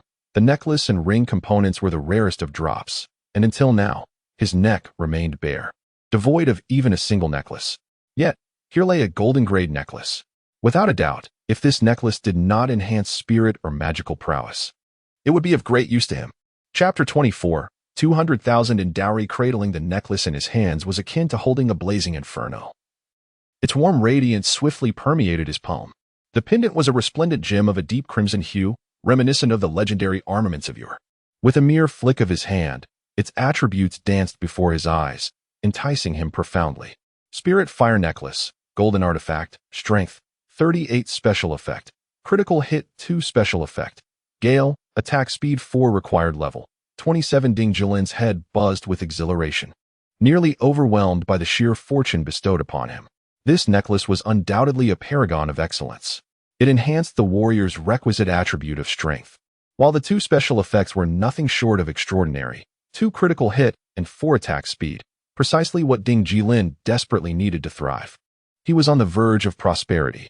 Alas, the requirement of level 27 was a hurdle he had yet to overcome. However, he remained undeterred. A few monster hunts at the outpost coupled with the experience rewards from S-rank quests would soon elevate him to that coveted status. Swiftly, he gathered the gold coins dropped by the Abyssal Mage, totaling 18 gleaming pieces, quite generous indeed. With his inventory now brimming with 32 coins, it was time to venture into the town for a lucrative trade. Moreover, the Abyssal Mage had also dropped a rather lackluster bronze staff, which he chose to disregard. Descending the mountain, he rushed to the outpost. Grasping his golden-threaded sword, he soared down the slope, the morning breeze whispering past his ears. Observing the vibrant flora and melodious chirping of birds, he felt an exhilarating sense of triumph, akin to a galloping steed savoring the beauty of Chang'an in full bloom. Make way. With a sweeping motion of his golden sword, Ding Jilin cleaved through the remaining foes in his path. Disheartened to see only 7 or 8 comrades left at the outpost, he promptly instructed the NPC captain to rest, took up his sword, and relentlessly engaged in shoulder slashes at the gate to swiftly amass experience points. After approximately 40 minutes of relentless combat, the abyssal creatures dwindled in number. Ding. System notification. Congratulations. You have completed the quest. The abyssal army is retreating, and the passage for the outpost guards to return to Peach Blossom Town has been opened. You may return to the mayor to claim your reward. Looking up, he noticed the monsters had vanished. The quest was complete. Taking a deep breath, he shattered a return scroll, and in an instant, found himself within the bustling confines of Peach Blossom Town. At this moment, the town was teeming with players. The square overflowed with level 20 adventurers, their voices clamoring as they formed parties and set up stalls. With a bustling marketplace, the number of vendors exceeded 1,000, creating a vibrant tapestry of commerce. Opportunities abound, paving the way for profit. Ding Jilin swiftly approached the mayor, bowing respectfully as he announced, "Mayor, I have completed the task." "Excellent, quite excellent." The mayor nodded appreciatively. "The soldiers from Crow Ridge Outpost have returned to report. Young traveler, your performance has indeed impressed me. Here, accept this reward that is rightfully yours." Ding. System notification. Congratulations on completing the main quest, Journey to Crow Ridge. S rank. You have received rewards. 1,000. 000 experience points, 10 gold coins, 1 luck point, and 2,000 reputation points, along with an additional reward. Dewdrop boots, silver equipment. With a flash, a cascade of golden light fell from the heavens, elevating your level to 27. Simultaneously, your luck has increased to 4 points. Indeed, the S-rank main quests are truly beneficial. Furthermore, you have received an additional pair of silver boots, which are precisely what Ding Jilin has been lacking. Previously, he was equipped with the 15-level bronze wild boar boots, and now he is on the verge of donning a full set of silver equipment. Dewdrop boots, silver equipment, type, armor physical defense, 75 magical defense, 70 strength, 26 special effect, windwalk, movement speed 3 required level, 27 splendid. He eagerly donned both the dewdrop boots and the spiritfire necklace, which significantly enhanced his combat prowess. Wei Wu Legacy, Apprentice Swordsman, level, 27 attack, 295, 502 physical defense, 403 magical defense, 373 health, 800 critical hit, 2 lifesteal, 2 luck, for reputation, 7, 250 combat power, 985 at this moment. His offensive, defensive, and health attributes were extraordinarily impressive. Coupled with a 2 critical hit and 4 points of luck, Ding Jilin's combat power could only be described as extraordinary. With nearly 1,000 combat power, he led the second place by almost double. A furrow crossed his brow. He did not feel entirely satisfied, for he was aware that many players had concealed their rankings in the early stages, regarding levels and the combat power leaderboard in the later stages of the game. Every player must establish their reputation, especially those core players within super guilds who require rankings to bolster their status. Imagine a guild occupying half of the positions on the level leaderboard, It would be a sight to behold. A player ranked first, regardless of their guild standing, would ensure their guild's name is remembered by all, such as the power of rankings. However, there is no immediate need for this, currently. All players are focused on leveling up, and it is wiser to avoid unnecessary complications, so there are certainly many adept players keeping their rankings hidden. Ding Jilin's combat power may be at the top, but it is not absolute. He took a deep breath and headed to the trading post to consign the Silver Frost sword and a few miscellaneous items. Soon after, he left a message in the Peach Blossom Town bulletin board, stating that he possessed 40 gold coins and inviting interested parties to contact him privately. He then logged off. It was time for lunch. The moment he removed his helmet, Ding Jilin felt a tremendous sense of relief. It was now noon, and having been online for 7 consecutive hours, he was utterly fatigued, and his stomach growled in hunger. It was time to eat. Descending the stairs, he decided to indulge in some pickled fish. Now that he had money, he might even order a portion of sweet and sour pork. Wait, since there is sauerkraut fish, why would one still desire the fragrant fish-flavored shredded pork? Lost in thought, he found himself at Old Chin's sauerkraut fish restaurant.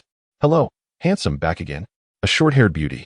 Chen Jia greeted Ding Jilin with a radiant smile while holding the menu. Ding Jilin sat down, observing Chen Jia's sincere smile, and remarked playfully, "Don't call me handsome. Next time, refer to me as Brother Jilin." Chen Jia's cheeks flushed, taken aback by the unexpected teasing. "Hey, Ding Jilin." Old Chen emerged from the kitchen, chuckling. "You've gotten rather familiar with our Jia, haven't you? If I recall correctly, you're single, aren't you?" "Who said that?" Ding Jilin grinned. "The girls chasing after me line up from Yueshi Street to Dongfang Avenue. You have no idea how terrifying my charm is." "Ha." Old Chen laughed heartily. "Just bragging, are you?" He glanced at Chen Jia, noticing her beaming gaze directed at Ding Jilin, which stirred something within him. He thought the two youngsters seemed quite compatible, thus he remarked, "Isn't my Chen Jia quite lovely?" "Indeed," Ding Jilin replied. "She is beautiful." "How about?" Old Chen chuckled. "Why not just marry her and take her home? A dowry of 200,000 will suffice. Her parents passed away early, and her grandparents left us recently. She is rather pitiful on her own. If you both are willing, I, as her uncle, can take charge." Ding Jilin felt a shiver run down his spine. "I didn't mean to be dismissive, but I don't have any money." Chen Jia stifled a laugh. Old Chen waved his hand as he returned to the kitchen. "Haha, if you're broke, don't say anything. In this day and age, who can marry without funds?" Ding Jilin wholeheartedly agreed. It seemed to be a timeless truth. "Chen Jia," he glanced at her, "I'll have a small serving of sauerkraut fish, a bowl of rice, and let us add an order of fish-flavored shredded pork." "All right. Noted. Please wait a moment." In the game, outside Peach Blossom Town, Liu Wangquan, wielding a long spear, strode directly into a fragrant and melodious forest. Within the woods, a stunning figure appeared, clad in exquisite female armor. A creamy white cloak fluttered behind her, and a golden breastplate adorned her proud curves. Her flat, fair abdomen contrasted with her ample hips, and her snow-white legs were encased in gleaming golden boots. She held a long sword and smiled brightly at Liu Wangquan. Above her head, her ID and level shimmered into view. Rock-type Tyrannosaurus, level 26 apprentice swordsman. A girl of such breathtaking beauty bearing such an ID was indeed a rarity, yet perhaps it was true that the more beautiful one is, the more peculiar their ID becomes, which seemed rather normal. "I had no idea who it was." Bai Luo Huangquan let out a bitter laugh. "So it turns out the one who accepted the reincarnator's task is the legendary slayer of both men and women, Jiang Yin." The girl named Jiang Yin smiled faintly. "My apologies. I am compelled to act ruthlessly due to the task at hand, as I desperately require exquisite equipment, thus I must stand against you." "I understand," Bai Luo Huangquan remarked. "You summoned me for a reason. What is it?" "Hand over the demon flame seed, and the 4th reward shall belong to me." Jiang Yin narrowed her eyes and replied with a smile. "If that is the case, your friends 1T have to perish in vain." "Isn't that a bit too much?" Bai Luo Huangquan suppressed his anger and said, "Jiang Yin, you are merely relying on the attribute bonus of a reincarnator. The road ahead is long. Are you truly so resolute in opposing us, the 4 Saints of Merlin?" "The 4 Saints of Merlin." Jiang Yin furrowed her delicate brows. Having never heard of them, she only knew of Merlin's luncheon meat, which was quite delectable, a necessity for hot pot. "What? Jiang Yan raised her willow-like brows and laughed. Do you truly believe that the way Wu Yifeng will aid you in victory? With all due respect, I was careless last time. This time, I shall eliminate both you and Wei Wu Yifeng. You. Bai Luo Huangquan clenched his fists. What will you do? Jiang Yan smiled. Will you voluntarily hand over the demon flame seed? Or will you challenge me once more, dragging your friends down with you and causing them to lose levels? My principle is simple. I wish to bear no enmity with anyone, as long as you do not obstruct my path. As she uttered these words, Jiang Yan's heart raced. At this moment, she felt like a wicked woman. Before Bai Luo Huangquan could respond, she felt a wave of guilt wash over her. Her cheeks flushed. Forget it. With a sigh, Bai Luo Huangquan pulled out the impending demon flame seed, saying, I do not wish to see them lose levels. Here, take it.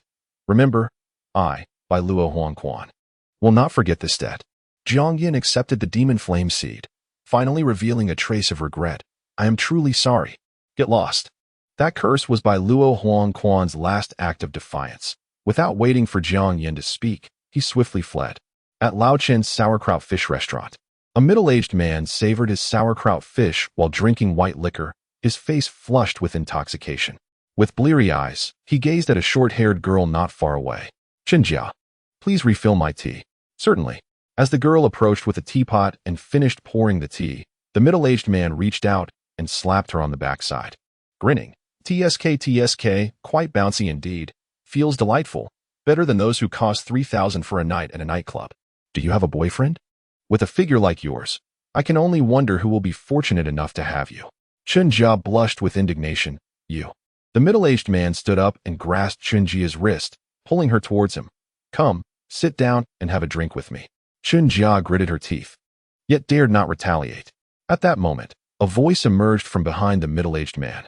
Hey, let go. Chapter 25. Jiang Yan, come and meet your demise.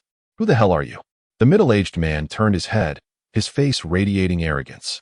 Without a moment's hesitation, Ding Jilin seized the man's wrist with a sharp snap, reiterating, I said let go. Do you hear me? His decisive act of bravery stemmed from a compelling reason. The middle-aged man appeared slightly overweight, his physique suggesting a life drained by indulgence and vice. In contrast, Ding Jilin, a sprightly 25-year-old, had honed a well-defined, muscular physique through regular workouts at the ECG club. Frankly, dealing with this greasy middle-aged man would likely require just a single punch. It is only human nature to intervene if one believes they can prevail. Otherwise, it is wise to refrain. Old Chen, the middle-aged man bellowed, causing the owner of the pickled fish restaurant to rush out, only to witness Ding Jilin gripping the man's left wrist, while the middle-aged man had a firm hold on Chinjia's wrist, her expression one of distress. Brother Lu, what has happened? Old Chen inquired with a forced smile. Did this little girl, Chinjia, do something to upset you? Ding Jilin, release him quickly. Brother Lu is one of our own. Humph. The middle-aged man sneered. Old Chen, your niece is quite attractive. What's wrong with me having a little touch? Did she lose a piece of flesh or skin? This kid is from your establishment, right? Why is he trying to play the hero? Old Chen hesitated to intervene further. Knowing the middle-aged man was a regular patron who often dined with friends, a benefactor of sorts, who would dare offend him? With a swift motion, Ding Jilin raised his hand, pressing down on the greasy man's head, forcefully slamming his face onto the table. With a sharp clap, he knocked the man's grip from Chinjia's wrist. Who the hell do you think you are? The pinned man shouted in indignation. Ding Jilin leaned closer, one hand firmly on the man's head, whispering in his ear, I am your father. I am taking charge of this matter today. What can you do about it? You'll regret this. The middle-aged man spat, his mouth catching on a fish bone, his curses echoing. Once you find out who I am, you will have cause to regret your actions. Is that so? Ding Jilin intensified his grip, coldly chuckling in the man's ear. I have nothing to lose. The barefoot do not fear the shot. Are you truly so bold? If you dare retaliate, I will eliminate you without hesitation. The ferocity in Ding Jilin's demeanor rendered the man speechless. After all, who among those with wealth would risk their life? These individuals would seldom trade lives with ordinary people. It's simply isn't worth it. Old Chen, step aside.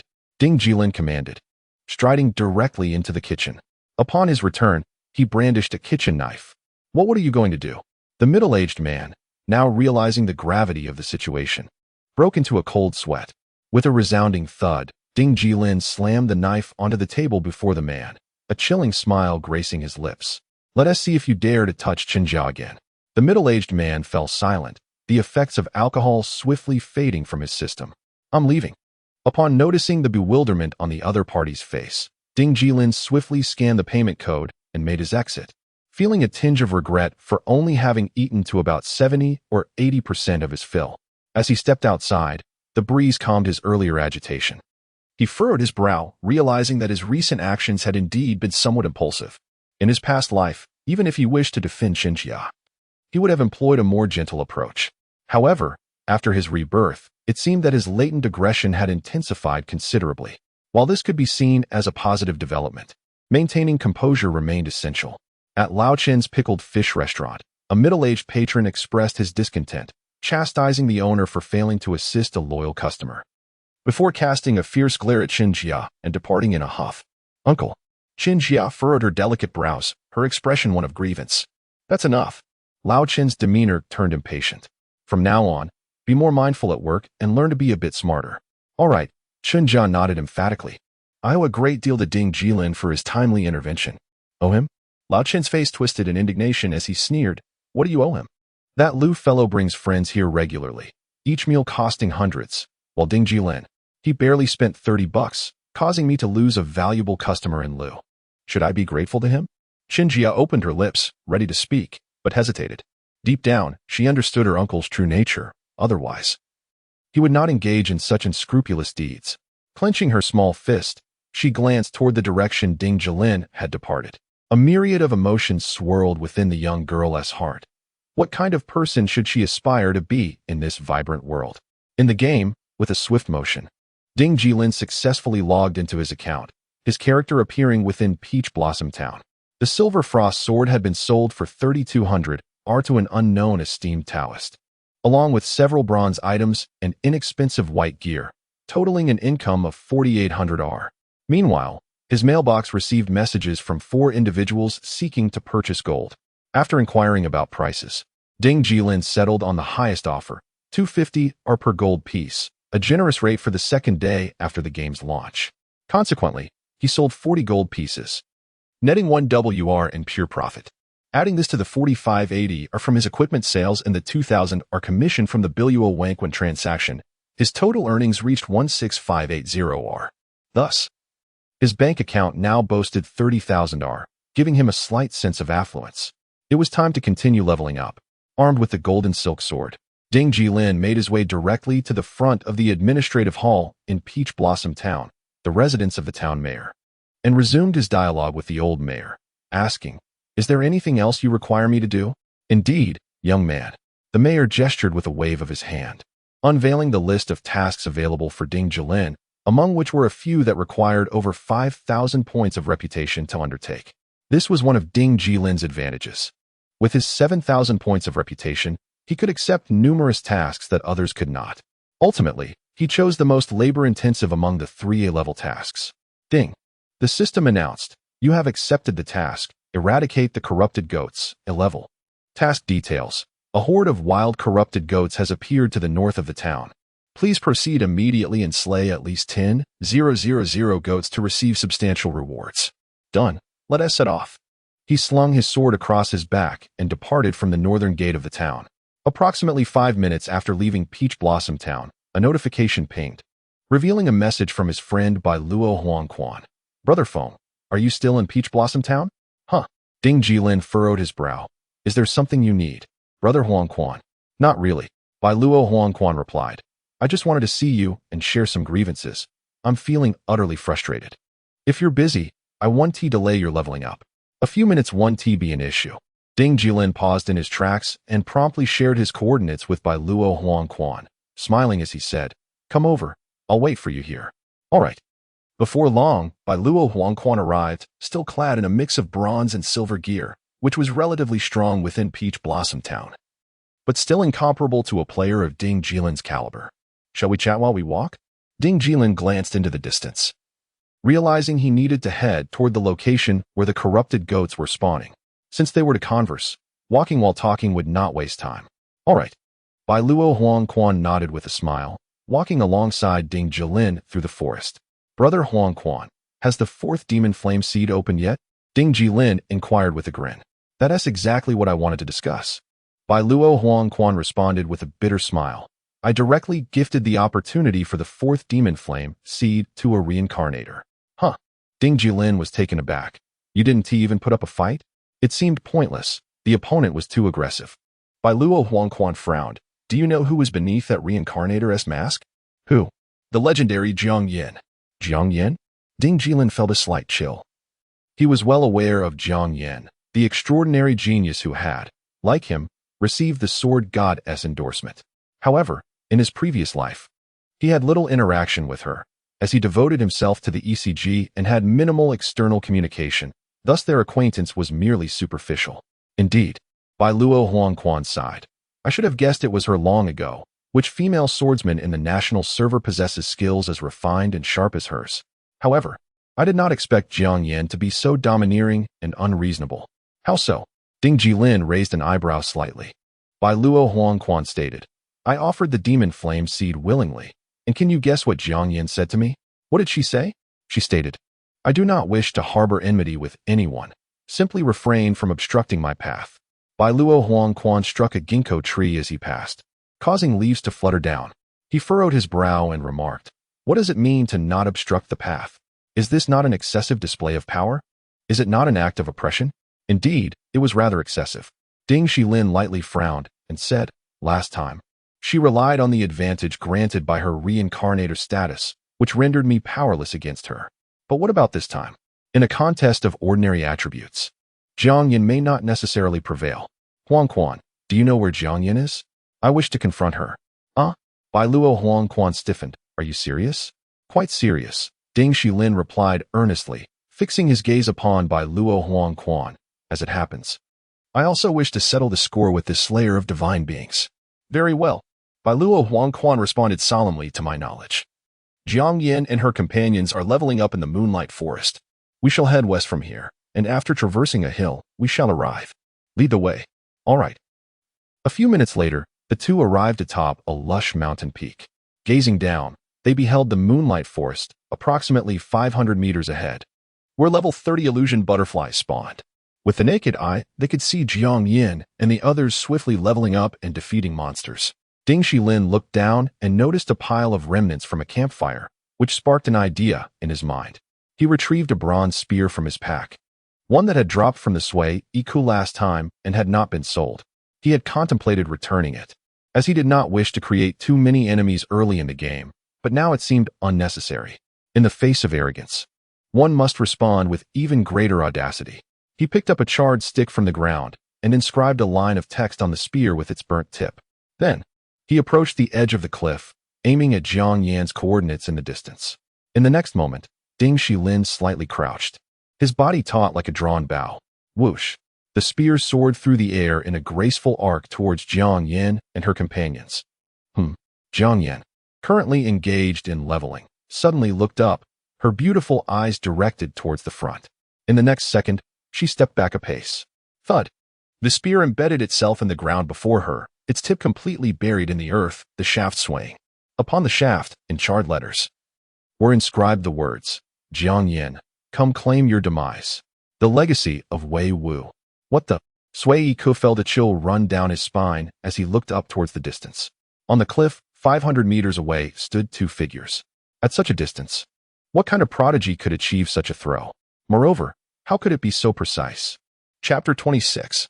Love at first sight. Li Yundong gently grasped the barrel of the gun and inquired, is this your bronze spear? Indeed. The figure cloaked in a raincoat exhibited a complex expression. It was revealed after the last incident. It must have been collected by Wei Wu Yifeng. Before he could finish his sentence, with a sudden crack, Jiang Yin raised her long, smooth, and snow-white leg, forcefully snapping the spear in two. Clutching a half of the spear, her beautiful eyes glared fiercely at the distant cliff. Is he provoking me? Jiang Yin, Jiang Yin. Beside her, a short-haired girl, known by the ID of Daydreamer, urgently seized Jiang Yan's hand, saying, calm down, calm down. Wei Wu Yifeng is a hidden master from Taohua Town. It is said that his level and combat prowess are extraordinary. If he is provoking you, he surely has a plan. As she spoke, she shifted her gaze toward the cliff, observing the shadowy figure of Ding Jilin. The corner of her mouth curled upwards to dare challenge Jiang Yan. This individual possesses a certain courage and audacity. The spear that descended from the heavens left the short-haired girl quite astonished. Indeed, a level 24 mage spoke solemnly, Jiang Yan. Truly do not go. Just think, his ID is Wei Wu Yifeng. What good person could he be? As the saying goes, Wei Wu Yifeng. Mengda's ambition. That bird-like man must be of dubious character. He may very well have ambushed thousands on the mountain, waiting for you to walk into your demise. We really need not engage. Jiang Yan firmly planted the spear into the ground and strode forward, declaring, if I do not confront him today, it would mean I, Jiang Yan, am backing down. You all stay here and wait for me. I shall return after defeating him to continue leveling up. With that, she lowered her body, and her long legs, clad in battle boots, surged ahead, heading straight for Ding Jilin and the duo of Biluo and Huang Quan. Oh dear, the short-haired girl, feeling exasperated, hastily followed Jiang Yan out. As for the raincoat-clad companions, they had no choice but to follow suit. A group hastily making their way toward the mountain where Ding Jilin awaited. They're coming. Atop the mountain, Biluo and Huang Quan clenched their fists, frowning. But it's not just Jiang Yan, her teammates are coming too. Jiang Yan's companions are quite formidable, especially that knight in the raincoat and the healer, Daydreamer. This could be problematic. Should we engage directly? There are only 5 of them. Ding Jilin leaped into the air, sword in hand, and unleashed a descending strike. The blade, enveloped in golden flames, struck the lower slope with a resounding crash, immediately heading toward Jiang Yan. To hell with it, if we die, we die?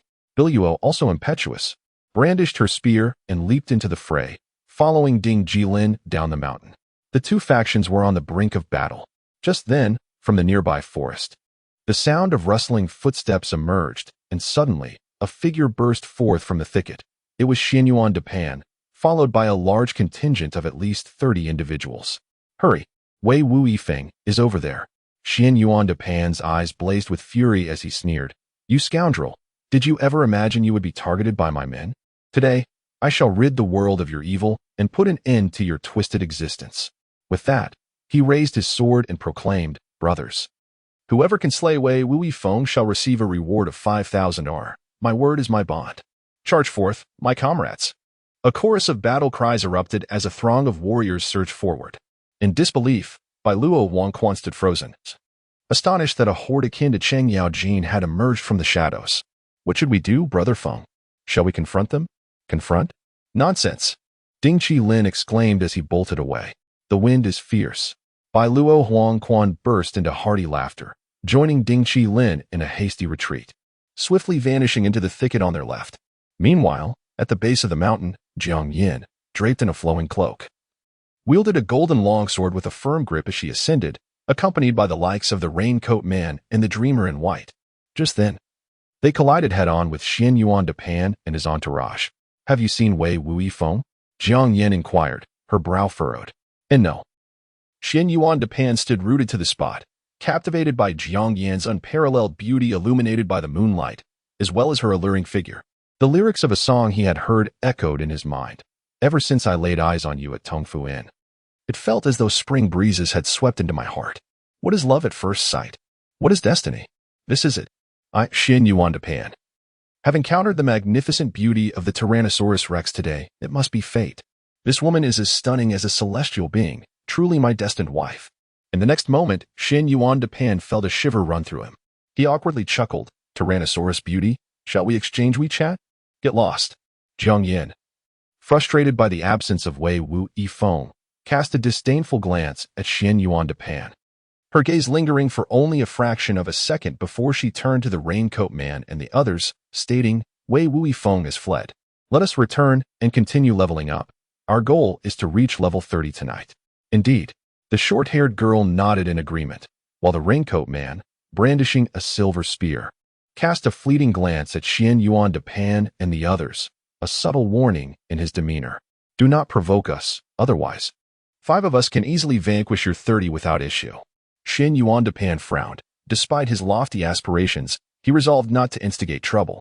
The levels of these individuals were far too high, and their numbers overwhelming, definitely not worth the confrontation. As for Jiang Yan's attitude, he decided to let it slide. She was still quite young and naive, and he would patiently nurture her temperament over time. Thus, Xin Yuan de Pan vowed to carve out a name for himself in the game. Otherwise, his beloved would not spare him even a glance. "Boss," the blonde mage remarked, furrowing his brow as he whispered to Xin Yuan de Pan, "That woman is the legendary Jiang Yan, the goddess of slaying men and women, ranked among the top 3 swordsmen in the national server of conquest." Huh? Xin Yuan de Pan's understanding dawned upon him as he swiftly turned to gaze at Jiang Yan's retreating figure. Damn it, I love her even more. Within a lush and dense jungle, Ding Jilin bid farewell to Biluo Huangquan. Today, being targeted by Xin Yuan de Pan's entourage meant it was impossible to seek revenge from Jiang Yan. He would have to wait until next time. After all, the intent had been conveyed through the throne's spear, and perhaps she would come seeking him. To the north of Taohua town, amidst a fragrant woodland, a horde of demonic goats roamed freely.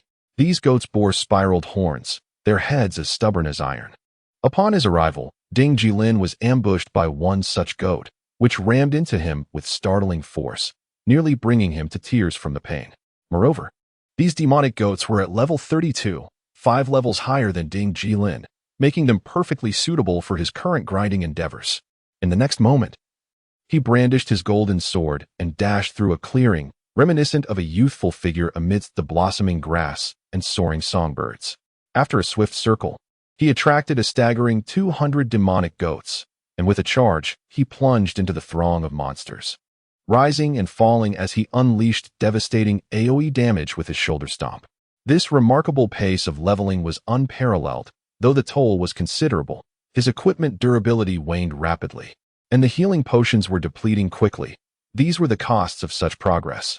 Glancing at his inventory, he noted that only a handful of healing potions remained, indicating he would soon need to purchase more, which meant he could no longer profit from selling gold for the time being. Nevertheless, numerous business opportunities lay ahead. At the Guanghan Group, within the ECG building, in the afternoon sunlit office on the 2nd floor, Lin Cixi sat. The door creaked open as Wei Zhengyang, clad in a tailored suit, entered. Wei Zhengyang possessed a striking appearance, handsome in a refined manner, hailing from a wealthy family, and his demeanor and eloquence were commendable. However, Lin Cixi found his somewhat effeminate aura off-putting. In contrast, Ding Jilin's warmth and calmness were far more appealing to her. "Cixi," Wei Zhengyang greeted with a bright smile. "Mr. Wei has arrived," Lin Cixi responded, rising to pour him a glass of water.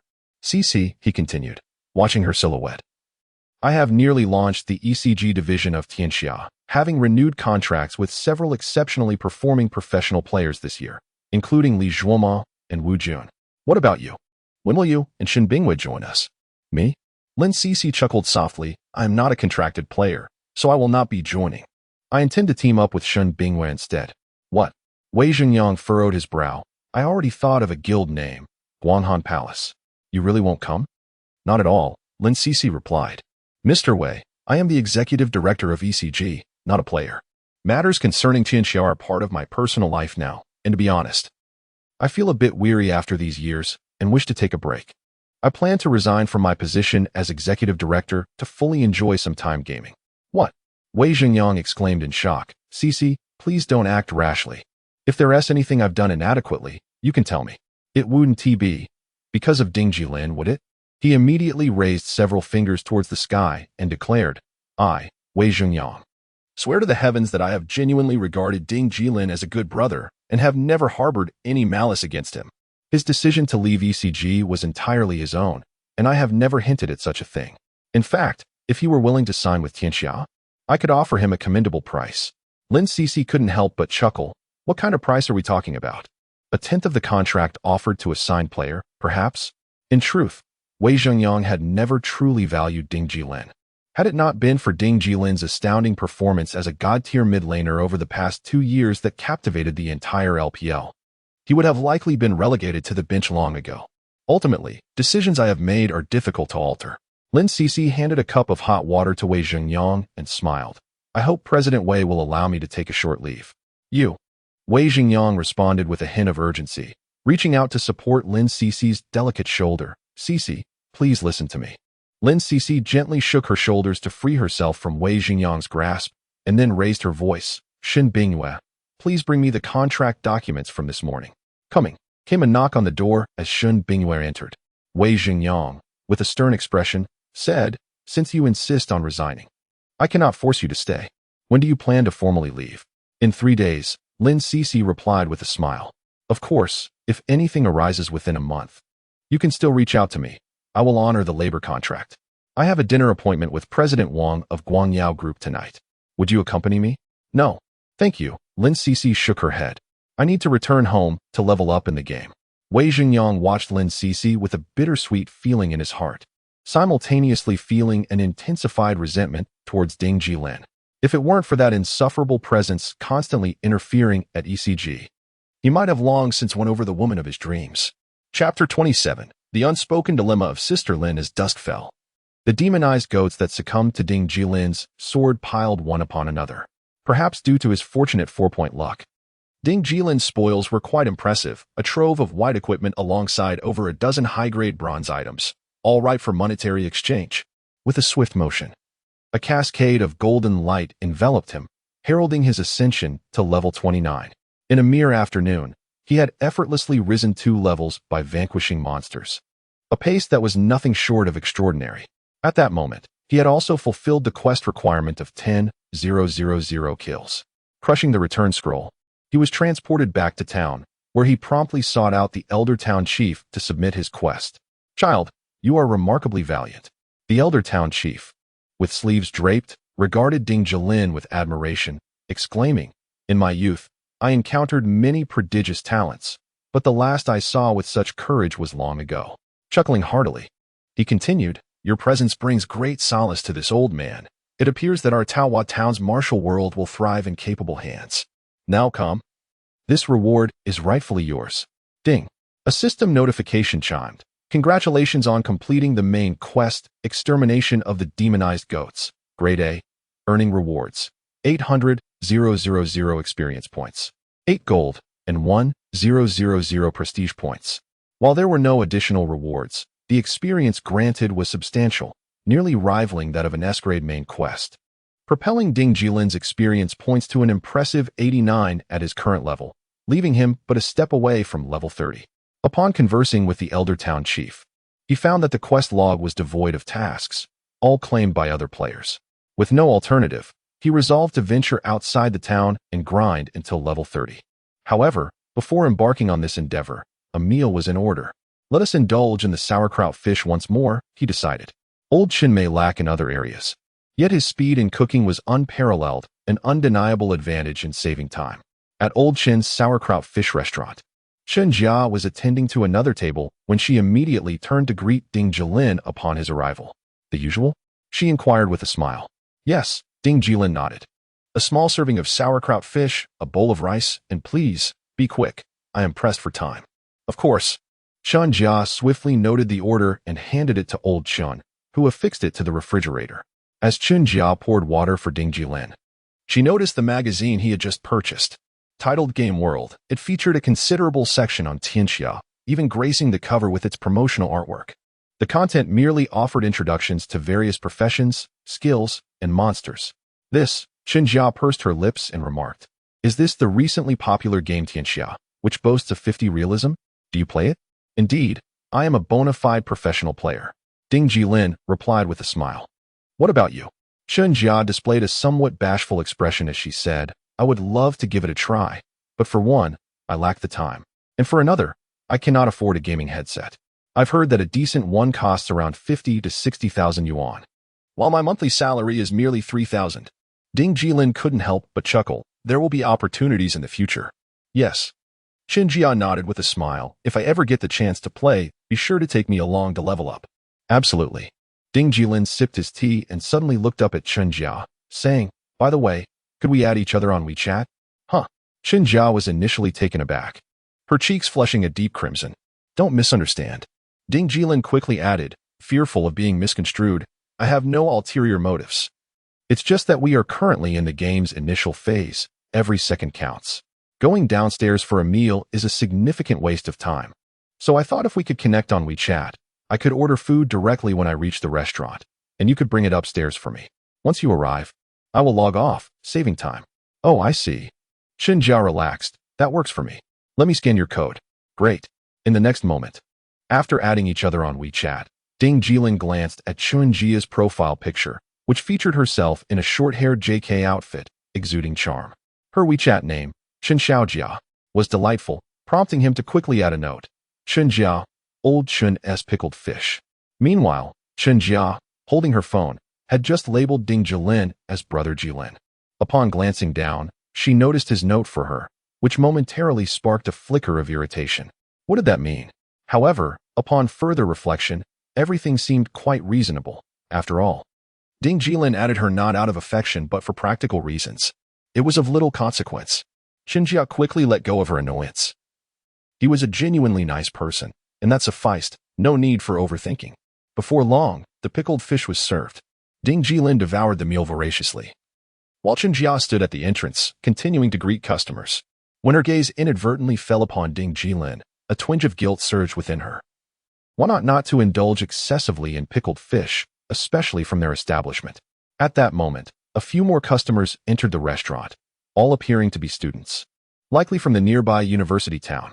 After all, Old Chen's pickled fish is known for its affordability, making it suitable for a student budget. A group had just placed their orders when they began to chat animatedly. Among them was a young man with a center-part hairstyle dressed in overalls, who wore an expression of frustration as he exclaimed, "The competition in Peach Blossom Town is just too fierce. The area where level 25 monsters spawn is packed with people. At this rate, I might not even reach level 25 today. It's so difficult. I've spent all day in the game, and I haven't even had time to play basketball." Exactly. Another student chimed in indignantly, and the members of the Xinyuan Guild are always clearing the area. I was slightly greedy and targeted a monster at 3 o'clock, only to get PK'd by their players. It's revolting. They think they can bully others just because they have numbers. If it were a one-on-one, I wouldn't be afraid of that bunch of noobs. Let us not even mention the likes of Xinyuan Depan. With a middle-parted hairstyle, a young man gritted his teeth and remarked, "Anyone who can choose such an ID is surely no good." He had heard whispers of someone named Wei Wuifeng, whose level and combat prowess were exceedingly high. Yet his ranking remained concealed. A lean young man furrowed his brow and said, "Someone mentioned in the forum this afternoon that Wei Wuifeng teamed up with Bu Yiho and Wang Yujun to confront Jiang Yin and her crew." How intriguing, the young man with the middle-parted hair chuckled lightly. Bu Yiho and Wang Yujun, the dual-core ranged players of the Si Hai Tong Xian Guild, indeed possess considerable strength, but they still pale in comparison to our senior Jiang Yin. Precisely, the slender young man replied with a grin. Jiang Yin's official power assessment is classified as S-rank. Few can rival her within the national server. The key is that she is also extraordinarily beautiful. I glimpsed her while getting lunch yesterday. She truly resembles a fairy. If only she would consider being my girlfriend. One boy spoke cautiously. Laughter erupted among the others. Unabashedly mocking him, "I suggest you immediately go to the roadside and take a good look at yourself." The boy joined in the laughter, covering his face, knowing he would have a hard time facing anyone after this. Ding Jilin gently pushed his bowl and chopsticks aside, having eaten his fill. Time to log in and level up. As for Jiang Yin, such a haughty young girl, there was no question, she must be dealt with. Later that night, in a quiet restaurant, Lin Shishi and Shun Bingyu sat across from each other, enjoying a meal and sipping red wine. "Now that you've submitted your resignation, do you feel more at ease?" Shun Bingyu inquired with a smile. "Yes, indeed, I feel much lighter," Lin Shishi nodded, taking a sip of her wine. "From now on, I'll focus on gaming. Over the next few days, I'll secure some sponsorship funds. Let us aim to recruit a couple of capable players." "Sounds good," Shun Bingyu replied. "To be honest, is it really worth giving up your annual salary of 5 million just because of something Ding Jilin said? It pains me to think about it." Lin Shishi frowned. "I'm not entirely certain what Ding Jilin meant, but I trust him. Leaving ECG isn't necessarily a bad thing. It allows me to prove my capabilities in a different manner, whether in networking or management. I believe I am as competent as anyone." "Fair enough," Shin Bingyu said. "Let us try to recruit Ma Chunyu. Although he is a substitute mid laner for ECG, he was personally trained by Ding Jilin and possesses strong skills. Plus, being young, signing him won't be too costly. With Ma Chunyu on board, our guild will have a prominent figure in terms of technical prowess." "Agreed," Lin Shishi nodded. "I'll speak to him tomorrow." At that moment, Shin Bingyu, feeling slightly tipsy, tilted her head and looked at Lin Shishi, lowering her voice. "Tell me honestly, do you really have feelings for Ding Jilin?" What are you talking about? Lin Shixi's cheeks flushed. It's merely a senior looking out for her junior. Don't gossip about it. Is that so? Shin Bing, chuckled lightly. Do you remember last year's annual meeting? Everyone has indulged, and you too have overindulged, yet you inexplicably find solace only in Ding Jilin's embrace. How does one explain this? Perhaps it is simply that I trust him, Lin Cixi retorted cunningly. And what of that kiss you initiated? Shin Bing chuckled at that moment. I could hardly pry the two of you apart. In your inebriated state, you remained locked in an affectionate embrace, nearly driving Wei Xingyang to the brink of exasperation. Oh dear, why must we revisit this? Lin Cixi's cheeks flushed a deep crimson. This meal is utterly unpalatable now. All right, let's focus on our meal, Shin Bingyue said protectively over her steak, fearful that this character might overturn the table. Outside Taohua Town, Ding Jilin was diligently battling a horde of level 32 monsters. Upon reaching level 30, he planned to return to the town to assess any available quests, for leveling up while undertaking tasks ensures the swiftest advancement. Suddenly, he sneezed, as if someone were thinking of him. Who could it be? He raised an eyebrow, daring anyone to disturb his leveling endeavors. Inside Taohua Town, by Luo Huangquan, having just ascended to level 27, took a deep breath, only 3 levels shy of 30. Not to mention, reaching level 30 would grant him access to the coveted level 30 golden spear lying in his storage. Once he wielded that spear, his leveling speed would rocket. Propelled by his dedicated stat allocation, filled with hope, he had only managed a mere 3 hours of sleep since the game's launch, yet felt no fatigue. In the realm of grinding, I am unrivaled beneath the celestial beings. With determination, Bai Luo Huangquan resolved to reach level 30 independently, without relying on others. Yet, a tinge of guilt crept in. Although he was the one footing the bill, his friends, Brother Phone, Knightless Duke, and Forgetful Lord had genuinely supported him, and he ought to reciprocate. With renewed vigor, just then, a faint luminescent pattern swept across Taohua Town. The quest system had reset. Not far away, a beautiful young woman stood with a laundry basket in hand, a large golden question mark hovering above her head. A new quest had appeared. Bai Luo Huangquan swiftly approached, accepting the A-class quest, Lin's Unspoken Dilemma. Chapter 28. The Tomb of King Zhao. In the stillness of the night, around 10 o'clock, a cascade of golden light descended upon the forest, enveloping Ding Jilin entirely. He had finally reached level 30. Taking a deep breath, he acknowledged that this milestone marked a significant turning point. Swordsmanship players could now learn the sword chi shield skill. Mastery of this skill would bestow upon him formidable survival capabilities, transforming him from a fragile character susceptible to instant demise. Regrettably, the sword chi shield was a hidden skill, requiring players to acquire the skill book themselves, as it could not be learned from professional trainers. Nevertheless, he decided to return to town and see if there were any quests available. Shattering a return scroll, he found himself back in Peach Blossom Town. Even at this late hour, Peach Blossom Town was bustling with activity. While combat-oriented players were preparing to retire for the night, professional players were invigorated and ready to gather materials for potion crafting, weapon forging, and armor creation. Ding! A message appeared from Biluo Huangquan. Brother Phone, are you there? I'm here, Ding Jilin responded, furrowing his brow. Could there be yet another matter at hand? He inquired with a smile. Brother Huangquan, what is it? Come to the town. Biluo Huangquan replied. I have something for you that might be useful. All right. Ding Jilin hurried to the town center. Shortly after, Biluo Huangquan arrived, nearing level 28, showcasing an impressive leveling speed that even surprised Ding Jilin. Such dedication to grinding was truly commendable. Here, Biluo Huangquan stepped forward, opening the trading panel to present a radiant scroll. Scroll of the entrance to the tomb of King Zhao. Shattering this scroll will teleport you to the entrance of the tomb of King Zhao, an ancient royal mausoleum located in Peach Blossom Town, filled with countless treasures and guarded by formidable spirits. The scroll's usage date begins on October 23, 2025, at 7 a.m., and will be consumed upon use. Ding Jilin examined the scroll, frowning as he asked, Where did you acquire this? It looks quite impressive. Biluo Huangquan scratched his head, chuckling. I obtained it from a quest. Impressive, Ding Jilin remarked, glancing at him with curiosity. Why are you giving it to me? It's simple, Biluo Huangquan explained.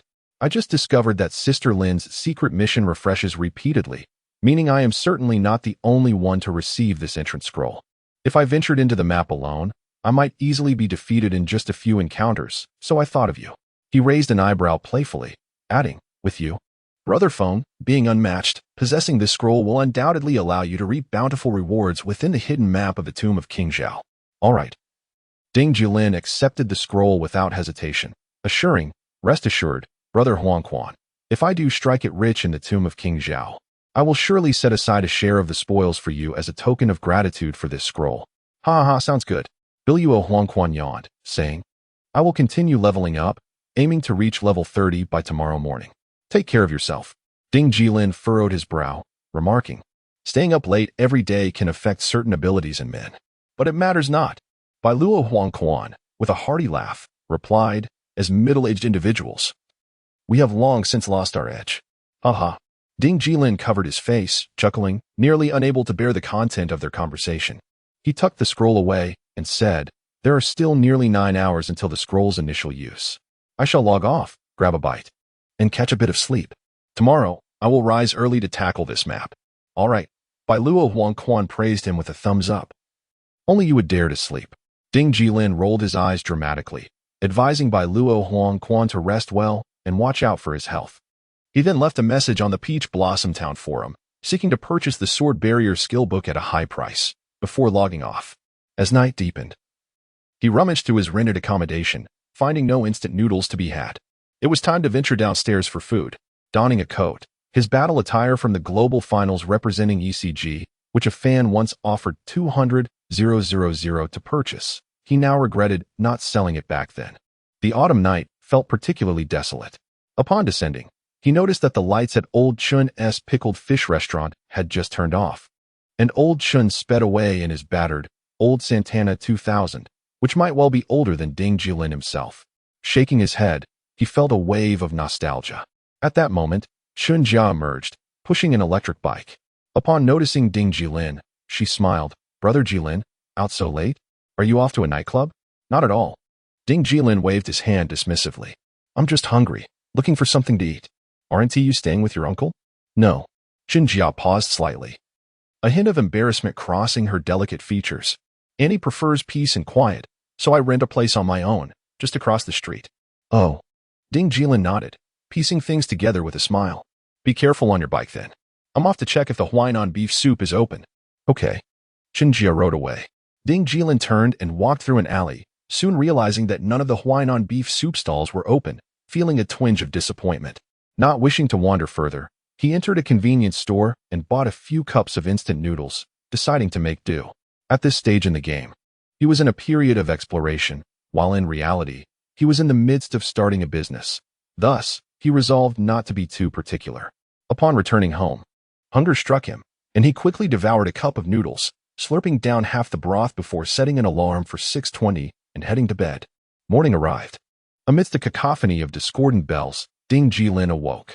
The ringtone he had chosen was a folk love song, sung by a middle-aged male vocalist whose heartache resonated through each note, painfully off-key, yet oddly invigorating, perfect for an alarm. With a nimble leap, he sprang from his bed, kneeling on one knee, one hand raised as if drawing a sword, exuding an undeniable charm. He swiftly attended to his morning routine, completing his personal hygiene in a mere 20 minutes before descending the stairs with remarkable speed. Downstairs, Uncle Wang's breakfast stall was indeed open. The freshly fried youtiao crackled enticingly, and Ding Jilin plopped down, ordering 1 bowl of spicy soup, a piece of xiaobing, and 2 youtiao. Make it quick. The owner, recognizing him, inquired, haven't seen you in competitions lately. Have you moved back? Retired. Ding Jilin scratched his head. At 25, I'm an aging competitor. My right hand has issues, and I can no longer pursue a professional career. I've decided to gracefully bow out and now simply exist. Oh. The owner remarked, his words piercing. That's true. Playing games won't put food on the table, will it? Ding Jilin silently scoffed at this. Before long, breakfast was served. He devoured it voraciously, finishing within 20 minutes before racing back upstairs. He donned his helmet and light-sensitive gloves, adjusted his chair to a reclining position, and draped a blanket over his abdomen, settling into the most comfortable posture to log in. With a swish, his character materialized in Peach Blossom Town. At 6:57 a.m., the game was still teeming with players. The Chinese server was bustling, with over 200,000 players in a level 3 town, making competition fierce. With a bit of time to spare, he rushed to the blacksmith to repair his gear, glancing at his post seeking to purchase the sword barrier skill scroll, which had garnered an impressive 70,000 views, but yielded few responses. Most replied in the negative, while a select few mocked his inquiries. What a joke! While gold may be scarce, the sword barrier scroll is a prized skill book, one of the swordsman's signature techniques. Was it not absurd to expect to procure one for 5G?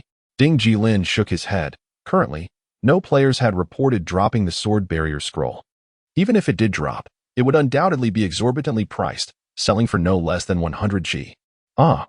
Perhaps it is better to rely on oneself than to seek help from others. He would grind slowly for it. Just then, the clock struck 7, signaling it was time to tackle the Zhao King's tomb. With a flash, a beam of white light flickered in Ding Jilin's palm. After shattering the teleportation scroll for Zhao King's tomb, he found himself amidst a shadowy, dense forest. Ahead, concealed by thick foliage, lay a narrow hole, just large enough for a single person to slip through, a thief's entrance. Poor Zhao King had likely been disturbed by tomb raiders countless times. With a sigh, Ding Jilin lowered himself into the hole, swiftly sliding down through the damp earth, greeted by a wave of musty, nauseating air that assailed his senses. He endured the discomfort and slid down, ultimately finding himself landing steadily on a damp, shadowy stone floor. Drip. Battle alert. Please be advised. You have entered the perilous realm of Zhao Wang Tomb, underground, level 1. Here it comes. Ding Jilin raised his hand and unsheathed the golden silk sword, its faint glow illuminating the surroundings for about 5 yards. The atmosphere was eerie, with distant, chilling wails echoing, sending shivers down his spine. How exhilarating! He sighed softly. The 50 realism was remarkably high, creating an immersive experience akin to wielding a sword as a valiant explorer of ancient tombs. This gaming experience was unparalleled compared to all previous games. In that moment, Ding Jilin felt immense joy as he commenced his adventure. Holding the golden silk sword aloft, he moved cautiously. After a few steps, a foul stench assaulted his senses. With a plop, a drop of liquid landed on his shoulder.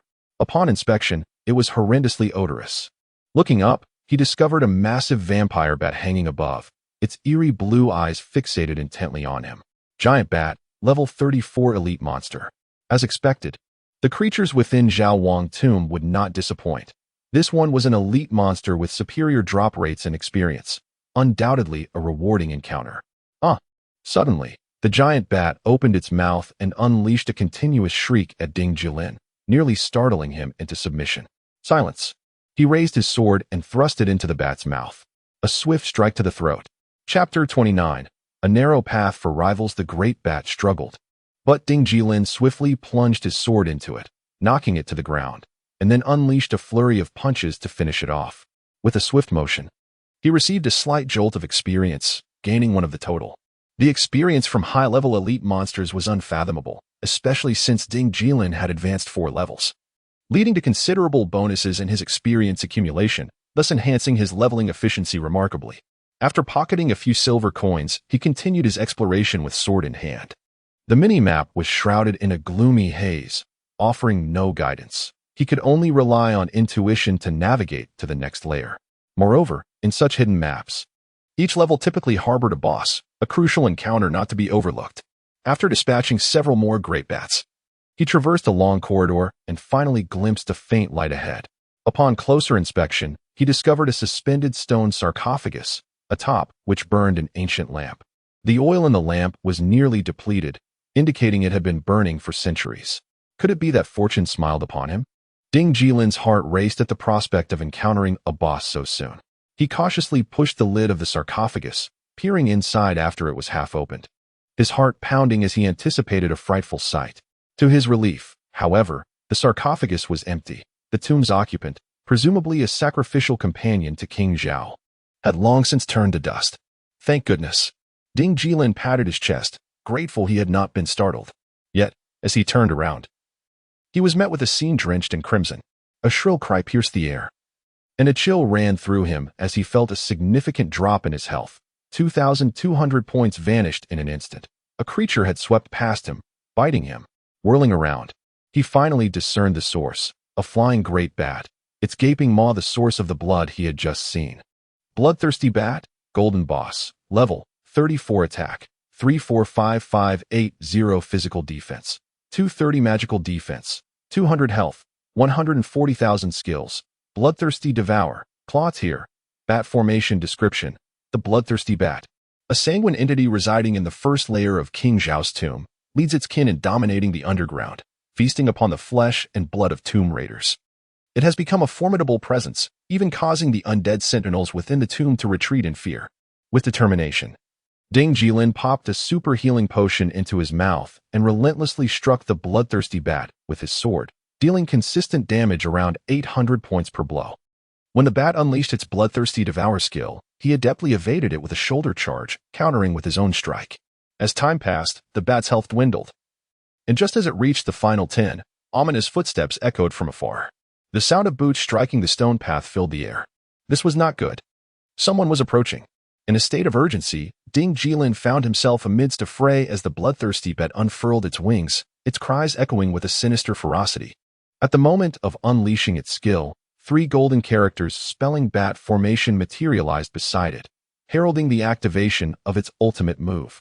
In an instant, the air was filled with the cacophony of bats screeching, as over 400 ordinary bats materialized, joined by the formidable attack of the boss, rendering the situation perilously lethal. At this juncture, any melee player would likely meet their demise, for engaging a golden tier boss in solitary combat was an audacious endeavor. Yet, he was Ding Jilin.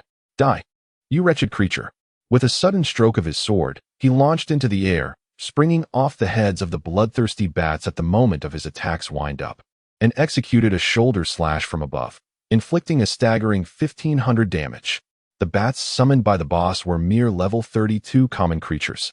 With a total health of only 3,000 points, 2 shoulder slashes swiftly decimated them, leaving little opportunity for retaliation against Ding Jilin. Conversely, his 2 lifesteal effect replenished his health significantly, causing his vitality to swell with each strike. A dazzling array of skills intertwined, and he spared no cooldowns, rapidly depleting the bloodthirsty bat's health bar. With a resounding crash, as the bloodthirsty bat fell, it erupted into a bounty of gold coins and items, while the summoned bats disintegrated into nothingness with the boss's demise. At that moment, distant voices reached his ears. Nearby, players were grinding levels. The tone was sharp and insistent. Almost immediately, another voice chimed in.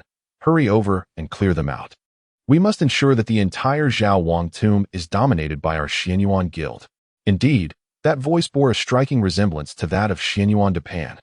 Ding Jilin furrowed his brow, swiftly gathering all the spoils from the boss before darting forward, choosing not to engage the monsters along his path, as it was best to avoid a direct confrontation without knowing the number of players on Xianyuan de Pan's side. There was no need for recklessness. Ahead, he encountered a wall of light within the tomb passage. How peculiar! Even the underground bore tales of shadow screens. As he leaped forward, he noticed a dark passage behind the wall, modest in size yet featuring stone steps that led directly underground, a concealed entrance to the second level. Without a moment's hesitation, he plunged into the tunnel. Swish! His figure materialized within the second level of the Zhao Wang tomb, where not far off, a figure clad in green emitted mournful sounds, dragging a wolf-toothed club as it approached. The green-clad corpse guard, a level 35 elite monster, stood as the sentinel of this level. Ding Jilin dashed forth, delivering a decisive strike, followed by a crushing shoulder slash that left the green-clad corpse guard disoriented. In mere moments, he dispatched the creature with a flurry of attacks. Onward. Let us continue our exploration while avoiding Xianyuan de Pan and his cohorts. It is not that Ding Jilin fears confrontation, in fact. He possesses the confidence to annihilate any contingent of Xianyuan de Pan, provided their numbers do not exceed 10. However, he deems such an endeavor unnecessary. Descending into the Zhao King's tomb, Ding Jilin seeks experience, equipment, and gold, rather than the thrill of slaughter. Each skirmish with his adversaries merely squanders his time. And should he eliminate this group of mere mortals, he risks turning red in notoriety. An unforeseen mishap could lead to significant losses, rendering the effort futile. Before engaging in decisive combat, it is prudent to first secure the benefits of the Zhao King's tomb. He is remarkably cautious. At this moment, he finally has the leisure to examine the spoils from the bloodthirsty bat. Within his satchel, he discovers an increase of 22 gold coins, a testament to the generosity of the high-level golden boss.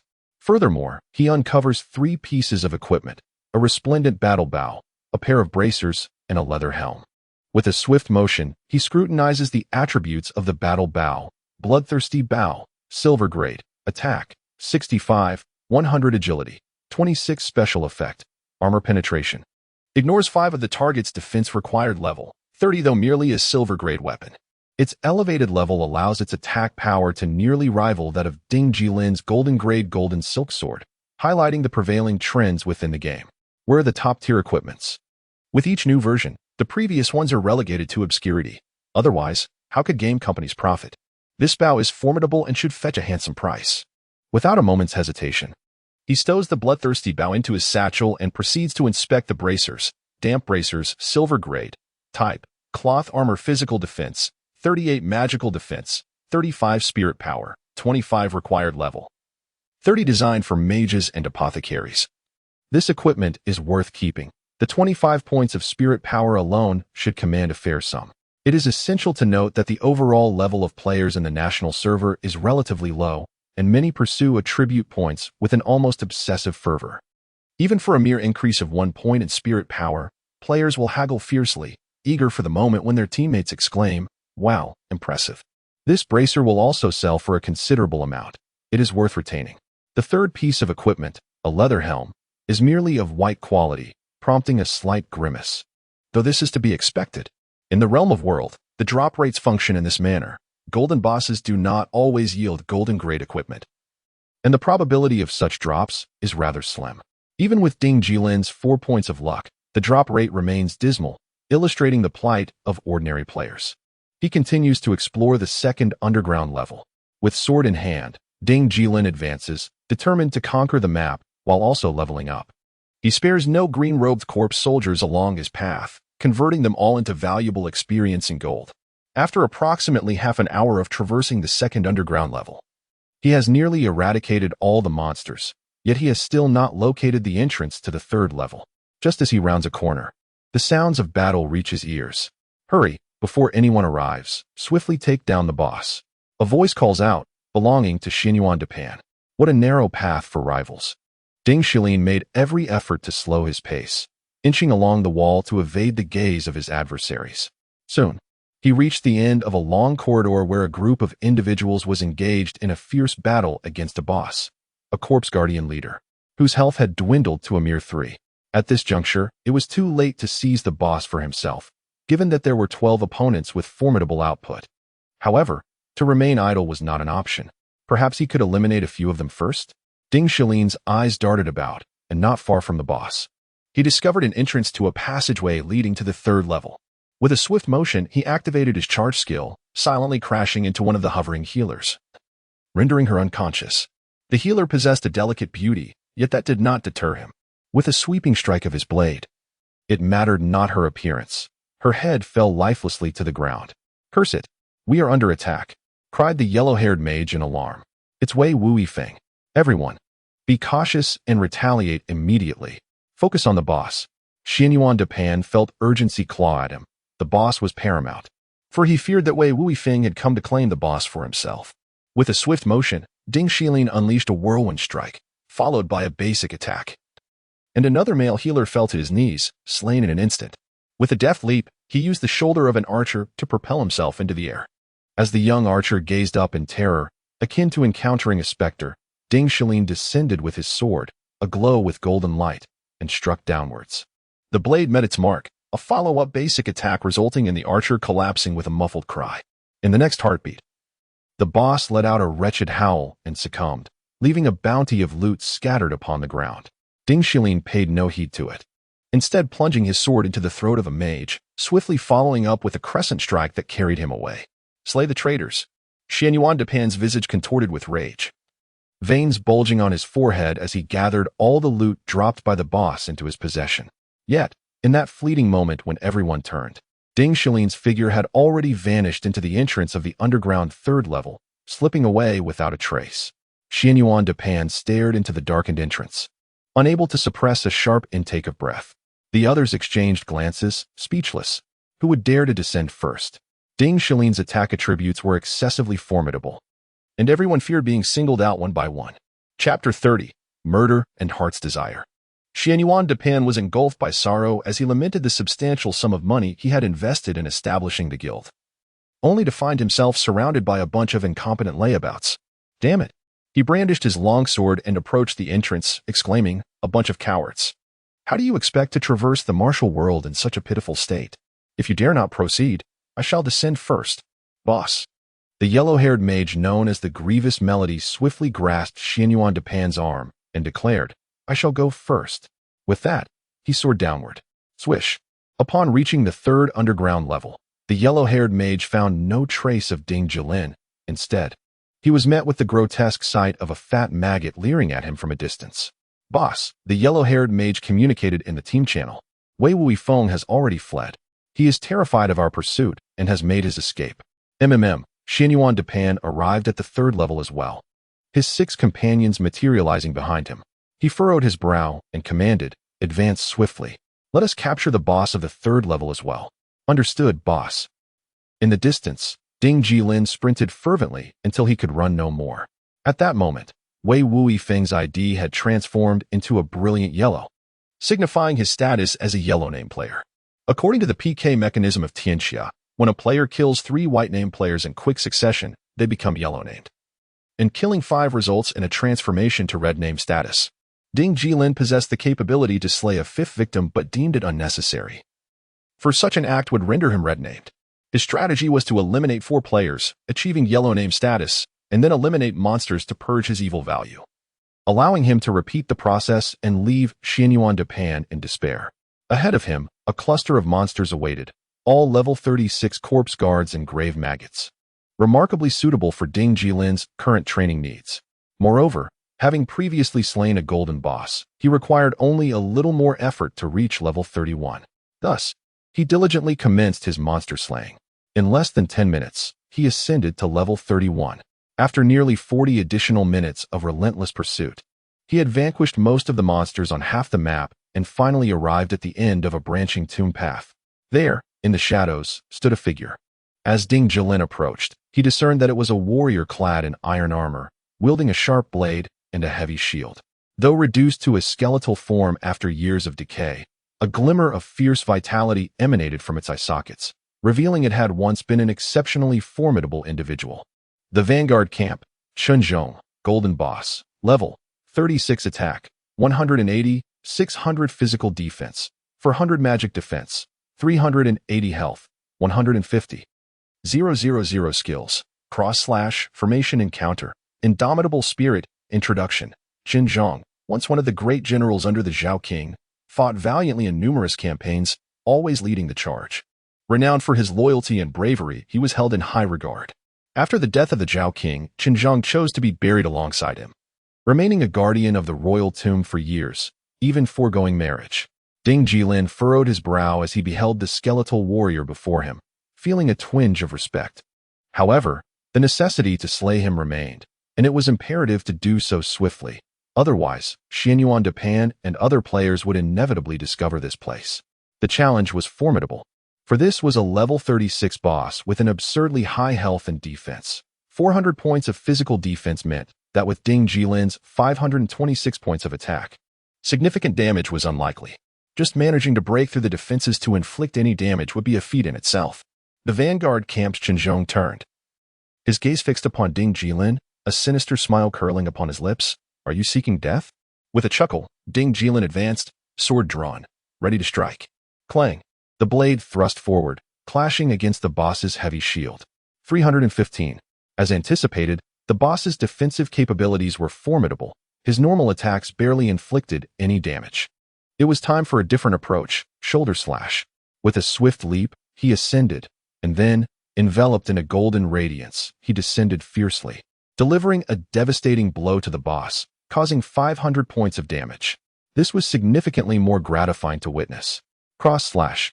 The boss roared, his battle blade striking down thrice upon Ding Jilin's breastplate, producing showers of sparks and damage. 902. 84. 404. Gazing at these damage numbers, Ding Jilin nearly burst into laughter.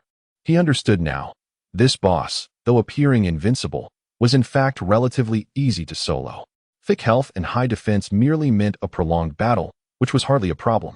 The high attack was not a concern either, as Chun Zhong's attack power was 180, 600, high at the ceiling but low at the floor, making the 900 damage a clear trigger of the attack cap, while the 84 points likely represented the attack floor, striking Ding Jilin's 400 physical defense. The 84 points of damage seemed entirely reasonable. Overall, the damage output of this level 36 golden boss was quite erratic, unless he continuously triggered the attack cap. It posed little threat to someone as resilient as Ding Jilin. As a deceased entity, his luck was undoubtedly low. After all, what fortune could one expect in death? Therefore, Ding Jilin's only concern remained the prolonged battle against the boss, hoping that no other players would arrive prematurely. He exerted himself fully, quietly praying for no unforeseen complications to arise. Time slipped away gradually, and Chun Zhong's health diminished steadily. As it dwindled to around 5, Ding Jilin felt his heart race, fervently praying in silence for no one to arrive. Yet, at that very moment, footsteps and voices emerged from the shadows in the distance. "Boss, it seems there are people fighting ahead. Let's hurry over and take a look."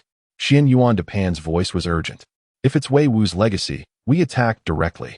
And if it's Jiang Yan, need I say more? That's your future sister-in-law." The elder brother's words resonated with conviction. In the distance, a group rushed toward them. Ding Jilin inwardly lamented, glancing at the boss whose health had plummeted to 3, estimating he needed about 10 to 15 seconds to finish the fight.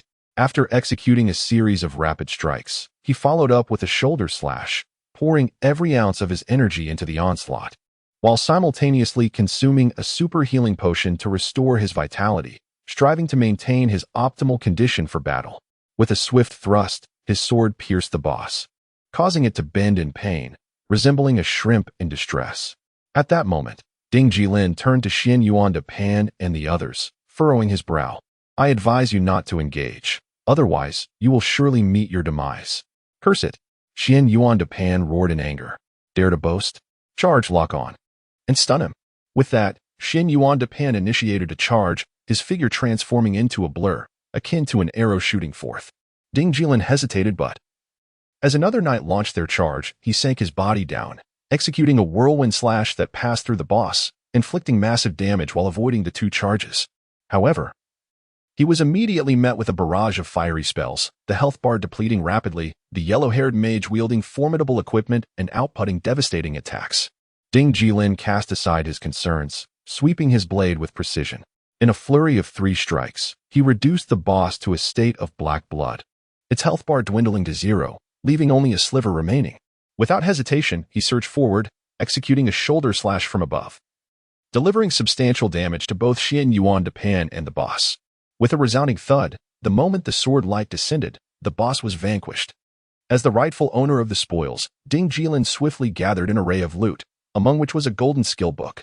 Without a moment's thought, he focused his intent to forcibly learn the skill, and indeed, it was a skill book suited to him, successfully acquired. Ding. The system notification chimed. "Congratulations. You have learned the skill Sword Aura Shield, S-Class. Heaven has truly aided me." Ding Jilin nearly burst into laughter. Activating Sword Aura Shield. A swirl of golden sword aura enveloped him, transforming into a protective barrier. The Sword Aura Shield is a divine skill for swordsmen, significantly enhancing physical defense, magical defense, and various elemental resistances. Although currently at level 1, it was more than sufficient to contend with Xian Yuan Depan and his companions. As he consumed another super golden healing ointment, he plunged downwards, executing a shoulder drop that rained down upon Xian Yuan Depan and 4 other heavily armored players, inflicting a wave of damage. 1,348, 1,536, 1,509, 1,524, 1806. The damage dealt by the landing strike was nothing short of explosive. Although Xian Yuan Depan and his companions boasted commendable equipment, it paled in comparison to that of Ding Jilin, a player wielding the super fusion-enhanced golden silk sword. Furthermore, the health bars of Xian Yuan Depan and his comrades hovered merely between 3000 and 5000, indicating that Ding Jilin could resolve the encounter with just 23 of his shoulder drops. Remarkably, Ding Jilin's success rate for the shoulder drop stood at an astonishing 100. He landed thrice upon the shoulders of his adversaries, swiftly dispatching 3 heavily armored foes in an instant, akin to a flawless execution. Damn it! Xianyuan Depan turned to flee, but escape was futile. After dispatching another bloodied battle-axe warrior with a single stroke, Ding Jilin retreated a couple of paces before predicting Xianyuan Depan's movement with a charge, colliding with him fatally, and then surged towards 3 ranged players. In that moment, the trio of ranged attackers was gripped by sheer terror. Despite their earnest efforts, they found their attacks utterly ineffective against Ding Jilin's sword aura shield, the first sword aura shield in the entire server, and its enhancement was directly proportional to the player's attack power. When Ding Jilin, a fully optimized swordsman, activated his sword aura shield, it could only be described as merciless. "Can't you spare me, brother?" yelled the yellow-haired player as he fled for his life. "I cannot, my dear brother." Ding Jilin leapt, stepping onto the yellow-haired player's shoulder, and executed a downward slash that left the yellow-haired mage in a critical state. Following that, he swept his blade across the mage's neck, and with a pained gasp, the yellow-haired mage collapsed, defeated. The remaining female priest was so frightened that her face lost all color. She nearly forgot to flee, only to be swiftly taken down by Ding Jilin's relentless combo. The last archer, firing a rapid 3-shot sequence with his sunbow, furrowed his brow and lamented, "Boss, I did my best. Truly, this was my utmost effort." Ding Jilin brushed past him effortlessly, nonchalantly delivering a fatal blow. As he observed the archer slowly kneeling, Ding Jilin could only shake his head in disbelief, glancing at his own remaining health bar at 71 and pondering, is it really worth claiming such paltry damage as your best effort? The archer knelt on the ground, wearing a look of deep resentment. He accepted his fate, but questioned the cruelty of it all. What kind of people were these? Chapter 31. Unwavering Determination. A dim, grayish light flickered by as Ding Jilin's figure materialized on the 4th underground level of the Zhao Royal Tomb. Just a moment prior, he had decisively vanquished a total of 12 members of Xianyuan Depan. Now, with a notorious red name marking his presence, he strode forward on the subterranean floor. Ahead lay a level 37 elite monster, the deadly scorpion. With its venomous stinger poised, the scorpion's crimson eyes fixated on him. Unfazed by the impending danger, Ding Jilin wielded his golden silk sword, striking fiercely, as the elite monster's attributes posed no threat to him at this juncture. It was only after this skirmish that he found the time to inspect the spoils from the previous level S golden boss. His inventory gleamed with treasures. First, he beheld a chest armor of resplendent gold, radiating an air of authority, an unmistakable sign of a significant bounty. Upon closer examination, the armor's attributes dazzled his eyes. Frontline chest armor, golden artifact, type, armor physical defense, 125 magical defense, 120 strength, 40 special effect, damage reduction 3 special effect, resilience. Increases the user's maximum health by 1000 points special effect, Vanguard's might. Boosts the user's base attack power by 100 points required level. 30 Ding Jilin paused momentarily, reflecting on the formidable boss that had not disappointed him. This armor was undoubtedly the finest piece of equipment he had acquired since entering the realm of Tianxia. With over 120 points in dual defenses, an increase of 40 strength, and the additional benefits of 3 damage reduction, a 1000-point health boost, and a 100-point increase in base attack power, it was a remarkable find. Especially noteworthy was the 100-point boost to base attack power, which would elevate Ding Jilin's overall offensive capabilities to new heights. This armor far surpassed the giant squirrel armor he had been wearing. With a resounding clink, he donned the armor, feeling an immediate surge of robust energy envelop him, enhancing his sense of combat prowess. Next, he discovered a radiant ring. Upon examining it, its attributes filled Ding Jilin with immense joy. Frontline battle ring, golden artifact, strength, 39 special effect, critical hit 2 special effect, gale, increases attack speed by 2 special effect, Vanguard slash, grants a 10 chance to deal 200 damage on attack required level. 30 This ring could only be deemed exceptional, surpassing even the goblin ring in its extraordinary qualities. With a satisfying click, he adorned the frontline battle ring, perfectly balancing the goblin ring on either hand. Ding Jilin's configuration now consisted of a necklace and a pair of powerful golden artifacts, dramatically enhancing his capabilities. Furthermore, His attack speed had finally reached an impressive 6. This meant he could now unleash another skill that he had mastered in his previous life. Unable to contain his delight, he broke into a broad smile. At this moment, a surge of fiery energy flowed from the Vanguard battle ring into his fingertips, rapidly coursing throughout his entire body. Upon glancing at his personal panel, he was astonished by the explosive figures displayed. Wei Wu's legacy, apprentice swordsman, level 31 attack, 468, 705 physical defense, 447 magic defense, 417 health, 600 critical hit, for lifesteal, 2 damage reduction, 3 luck, for reputation, 8, 250 combat power, 1, 352, with an astounding attack power cap of 705 points.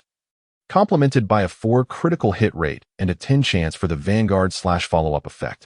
It was evident that Ding Jilin's damage output was poised to dominate the national rankings. Moreover, with over 400 points in dual defenses, alongside 3 damage reduction and 2 lifesteal, his survivability was likely rivaling that of the most elite knights.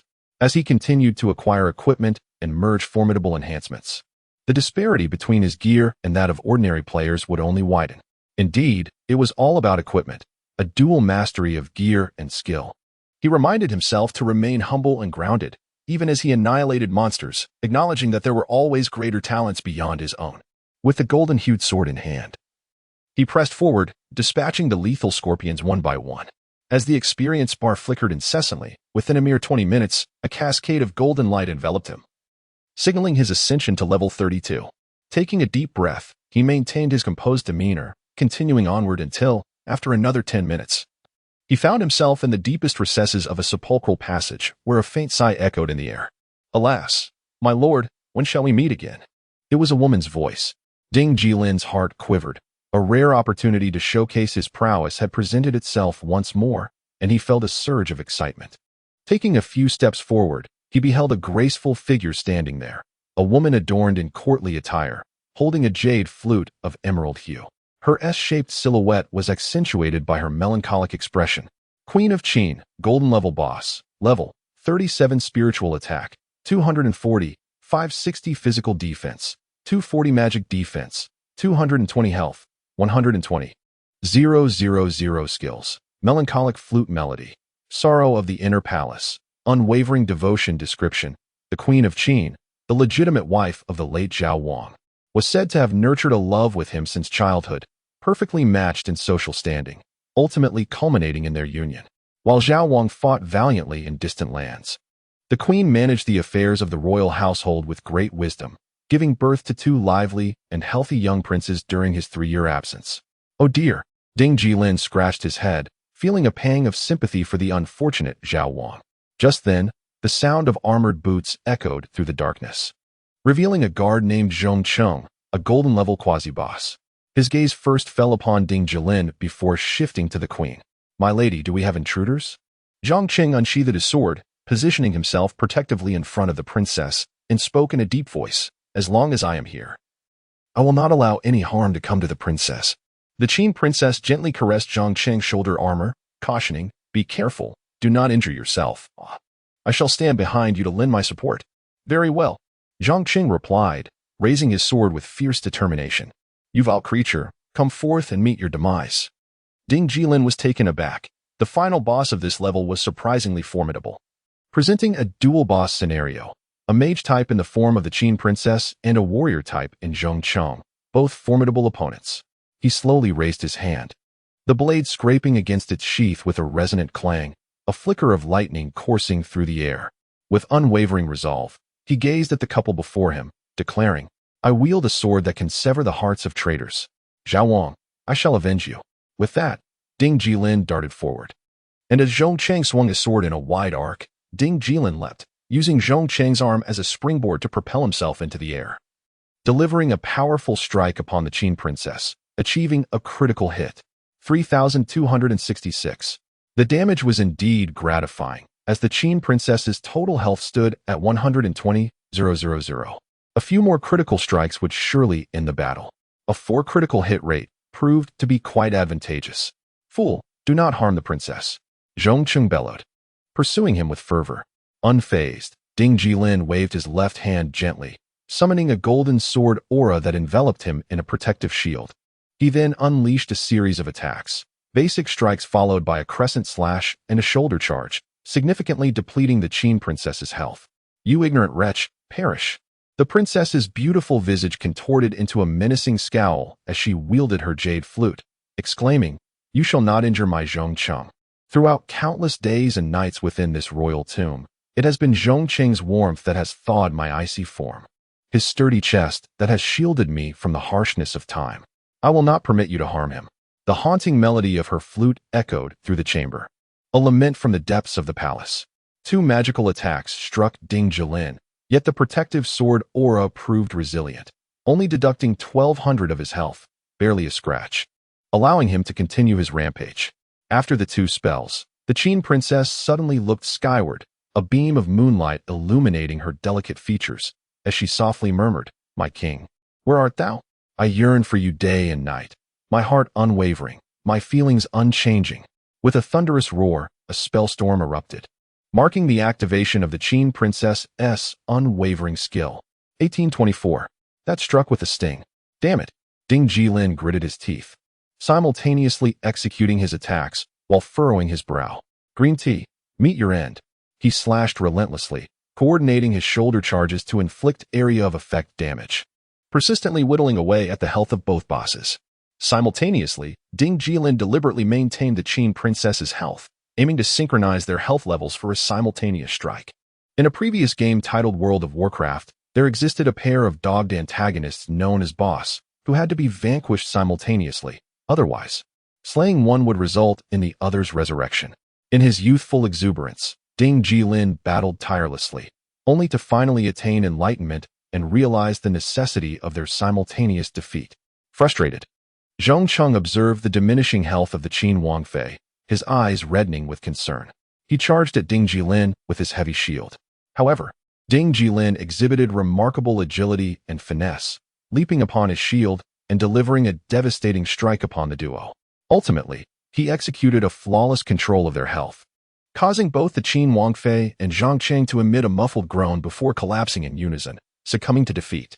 One was a golden tier boss, the other a golden level semi-boss. The rewards promised to be substantial. With a flash, a cascade of light descended, heralding Ding Jilin's ascension to level 33. Indeed, the pace of conquest within the Zhao Wangling far surpassed that of the expansive world beyond. Upon inspecting his spoils, he discovered that the Qin Wangfei had dropped a jade flute. As he picked it up and gently caressed its surface, astonishing attributes materialized in luminous text before him.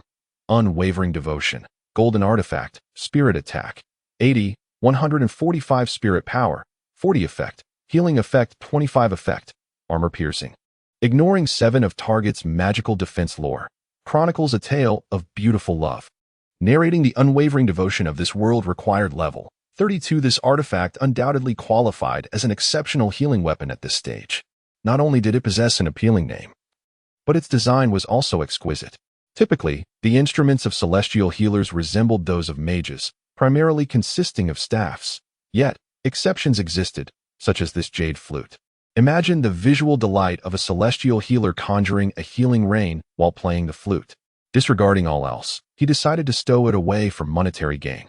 With a swift motion, he tossed the jade flute into his inventory and proceeded to examine the remaining loot, which included a shimmering silver shield dropped by the guard Zhongcheng.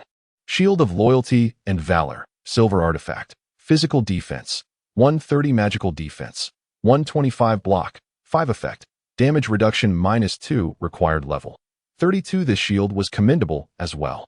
He resolved to bestow it upon Biluo Huangquan, considering they had provided the scroll necessary for entering Zhao Wangling. It would be unreasonable not to share some of the spoils. Chapter 32. Fragments. There was little of value left. Zhongcheng had uncovered 2 white items, while the princess procured a pair of bronze boots, all of which were essentially worthless. By the 3rd day of the game, bronze artifacts had become mere trinkets, their value scarcely exceeding 100 coins. Ding Jilin took a deep breath, unsheathed his sword, and stepped into the nearby entrance, descending directly into the 5th level of Zhao Wang's tomb. As he reached the 5th subterranean layer, a guttural roar akin to that of a wild beast echoed in his ears. Glancing up, he beheld a towering figure not far away, a foul-smelling skeletal guardian, its right arm seemingly severed with intent, a sharp battle blade embedded within its bones and flesh, turning the entire limb into a weapon. The stench emanating from this creature was so potent that it rendered the air itself deadly. The battle-worn corpse warrior was a level 38 elite monster. Without a moment's hesitation, Ding Jilin charged forward, summoning the system's sprite to disable his sense of taste. With a sweeping motion of his long sword, he hacked away at the decaying flesh of the battle corpse warrior, pieces of rot cascading down, writhing maggots visible within the putrid meat.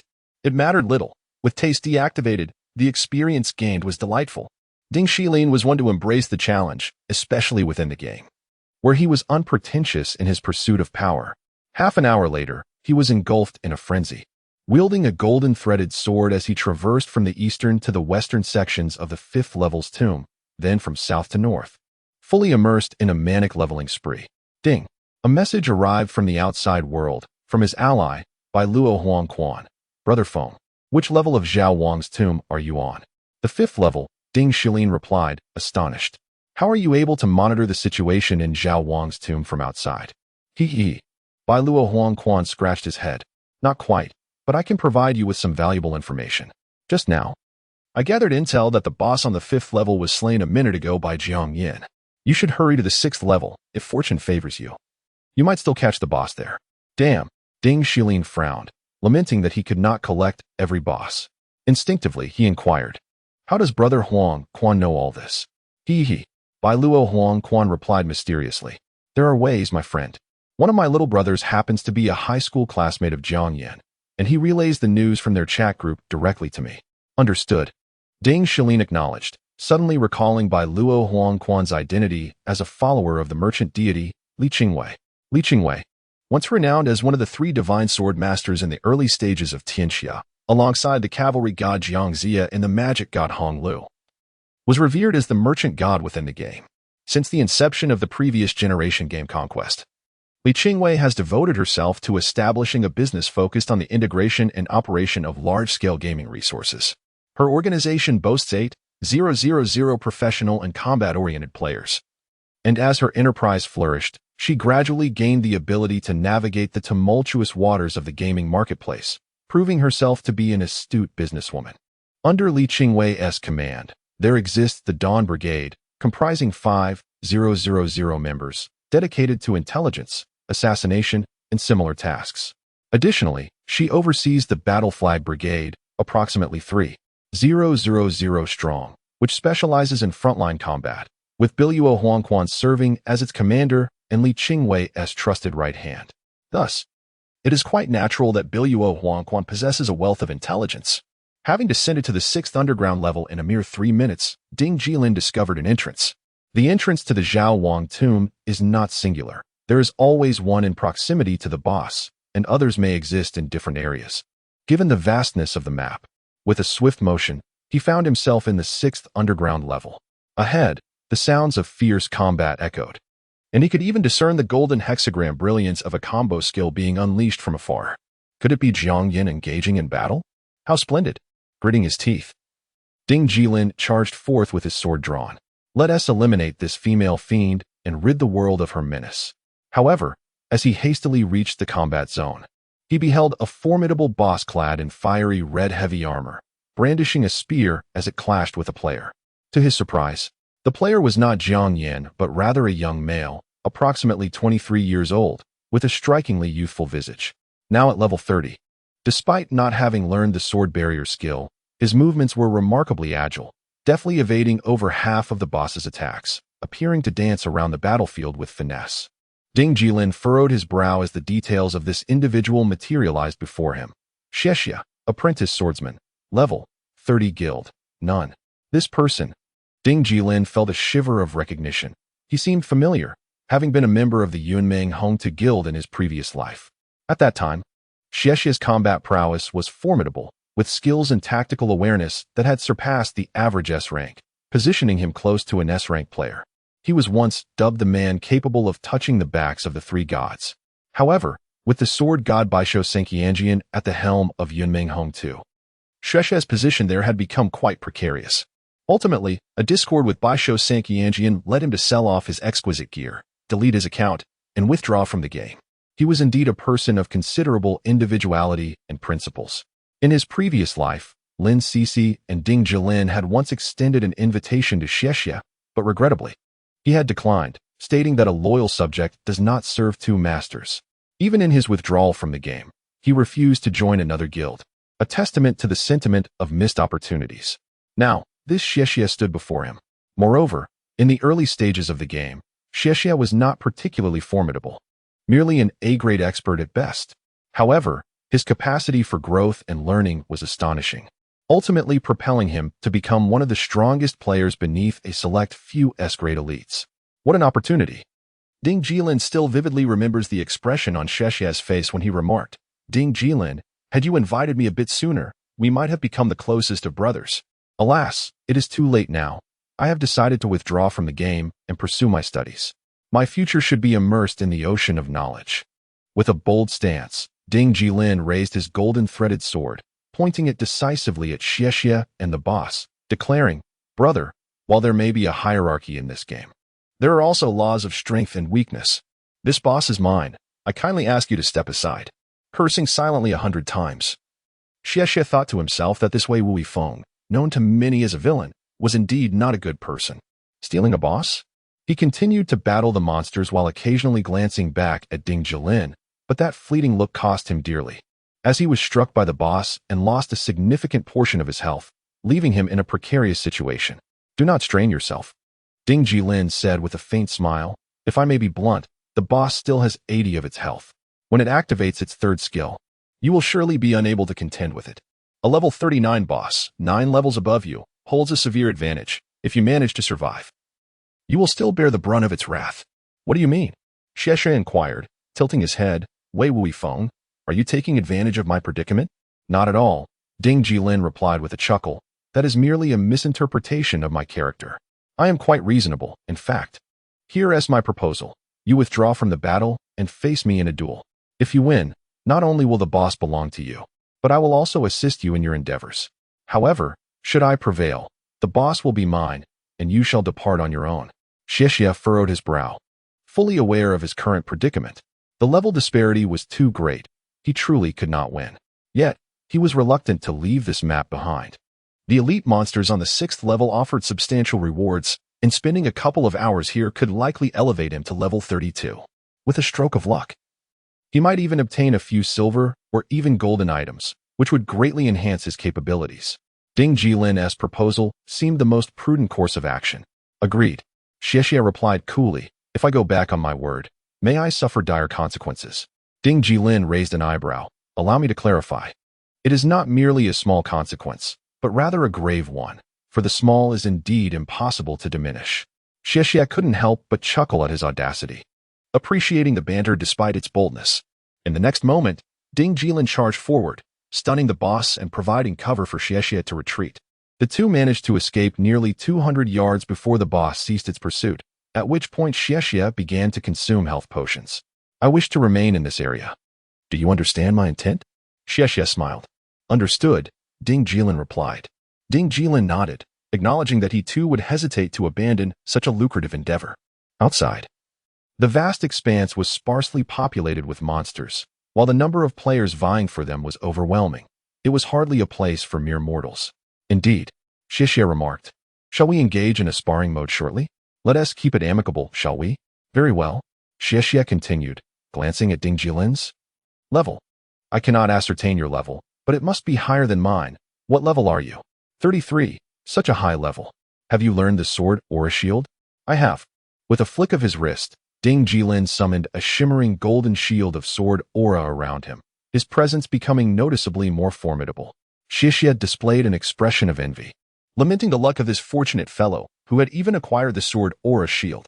During the upcoming PK, Xie asserted, "You cannot use the sword aura shield. Employing a level 30 skill would be unfair." Naturally, Ding Jilin raised an eyebrow lightly. "I wouldn't require the sword aura shield to defeat you." Xie furrowed his brow, his competitive spirit intensifying. After he vanquished this scoundrel, he would need to urinate on his face to find any satisfaction in the victory. Enough. After regaining full health, Xie stood and fixed his gaze upon Ding Jilin in the distance. Ding Jilin too drew forth his golden-threaded sword, locking his focus on Xie. With a resounding thud, a blood-red battle flag was planted between them, signaling their entry into sparring mode. Xie frowned as Ding Jilin's ID turned crimson, and he immediately lunged forward, his steps measured, sword held low behind him, opting for a cautious approach. A reckless charge was out of the question. Someone of Xie's caliber would never squander a charge, as it would only lead to a quicker demise. Clang! Sparks erupted from the clash of their golden swords, with Ding Jilin possessing a distinct advantage in strength, thanks to his superior equipment. With a slight exertion of his wrist, he caused Xie to stagger back several paces. An opportunity. Ding Jilin raised his sword, its tip aimed directly at Xie's throat. The strike was swift and fierce. Xie, perceiving the impending danger, transformed into a fleeting shadow as he passed through Ding Jilin's form. Whirlwind slash. 1029. Yet, before Xie could regain his footing, Ding Jilin's whirlwind slash swept through him as well. 1684. The ferocity of their confrontation was evident. Their attributes were simply not on the same level. Chapter 33. An unexpected encounter with Jiang Yin Wush. Amidst the sound of slicing wind, Xie executed a swift and precise maneuver, pivoting her body to strike fiercely with the hilt of her sword towards Ding Jilin's temple. The proximity of their engagement left no opportunity for Ding Jilin to counter with the blade. Unexpectedly, Ding Jilin seemed to anticipate her action. At the moment Xie swung the hilt, he suddenly hunched down, allowing the hilt to graze past his hair. In the next instant, the golden sword deftly glided across the armor on Xie's abdomen. Clang! 1227. The damage inflicted by a basic attack was remarkably high. Xie swiftly retaliated, thrusting her sword's tip directly at Ding Jilin's back. He quickly twisted his body to evade, yet in that fleeting moment, Xie delivered a powerful kick to his abdomen. This young man possessed such ferocity in his movements even at the game's onset? Ding Jilin steeled himself, adopting a forward lunge that inadvertently offered Xie an opportunity to land her kick. Meanwhile, a feigned sword strike activated the meat shield mechanism. As Ding Jilin pressed the jump key, his body surged into an improbable leap, stepping onto Xie's shoulder in midair. Shoulder stomp. Boom. 1884. This time, Ding Jilin offered no further chances. As Xie momentarily staggered from the landing strike, he effortlessly jabbed his sword at her chest, unleashing a staggering 1200 damage. Thud. Xie collapsed to the ground. Disbelief etched across her face, unable to fathom how Ding Jilin had leapt to execute that strike. That very blow had extinguished any chance of her victory. With a swish, the battle concluded, Xie's health bar fully restored. She furrowed her brows and murmured, "I lost." "That's only natural," Ding Jilin replied with a smile. "If you can best me, you performed admirably. I wish to inquire." Xie pursed her lips. "How did you execute a landing strike on flat ground?" "As far as I know, the minimum height requirement for a landing strike is 3 meters. It's a technique," Ding Jilin explained. "There is indeed a method to perform a landing strike on level ground." "Really?" Xie questioned. "Could it be a bug?" "Not at all. Merely a reasonable exploitation of game mechanics." Ding Jilin then threw a punch towards Xie, leaping downward before his fist connected. Indeed, he soared into the air, executing a landing strike with his bare hands, inflicting 900 damage on Xie.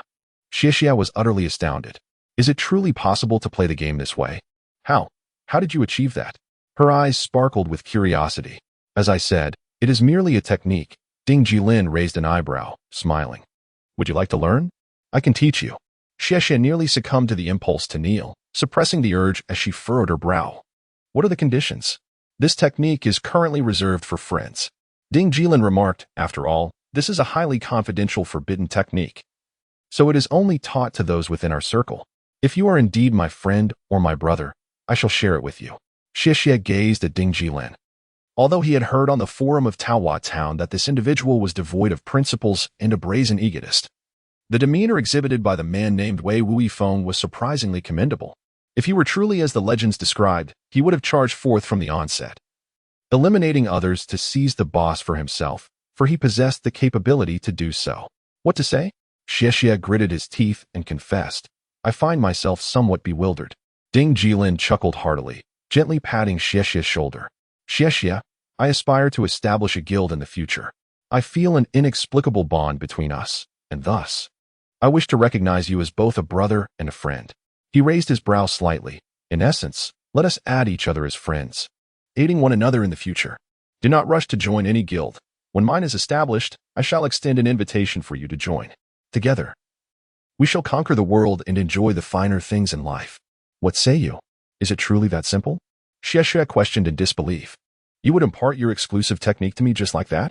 Indeed, Ding Jilin affirmed with utmost seriousness, a radiant smile illuminating his face. Xie returned the smile. He took 3 steps back, clasped his fist toward Ding Jilin, and bowed, saying, "If you do not reject me, I wish to take you as my adoptive father." My goodness. Ding Jilin was startled, leaping 3 feet into the air, laughing heartily. You mustn't put me in such a position. I have no desire to be compared to that treacherous Dong Zhuo. Xie laughed heartily and said, "Boss, fulfill your promise. What is this ground fall slash all about?" Ding Jilin promptly sent Xie a detailed guide on the mechanics of the shoulder slash, stating, "Do not rush to use it just yet. The monsters here are of too high a level. Focus on leveling up steadily for now. This technique requires gradual practice to improve its success rate. Until the success rate exceeds 75, do not employ it in combat or during leveling, as it will only become a liability." Understood. Xie nodded emphatically. We will finish off the Zhao Wang tomb before practicing. He looked at the lines of text with immense joy, akin to a novice who had just transcribed a secret manual of the 18 dragon-subduing palms, filled with anticipation. Boss. Xie assumed a demeanor of eager service, grinning. Let us tackle the boss. This one belongs to you. I shall assist with damage output and tanking, and we shall be swift. Very well, Ding Jilin replied. And the two promptly formed a party, joining forces to strategize against the boss.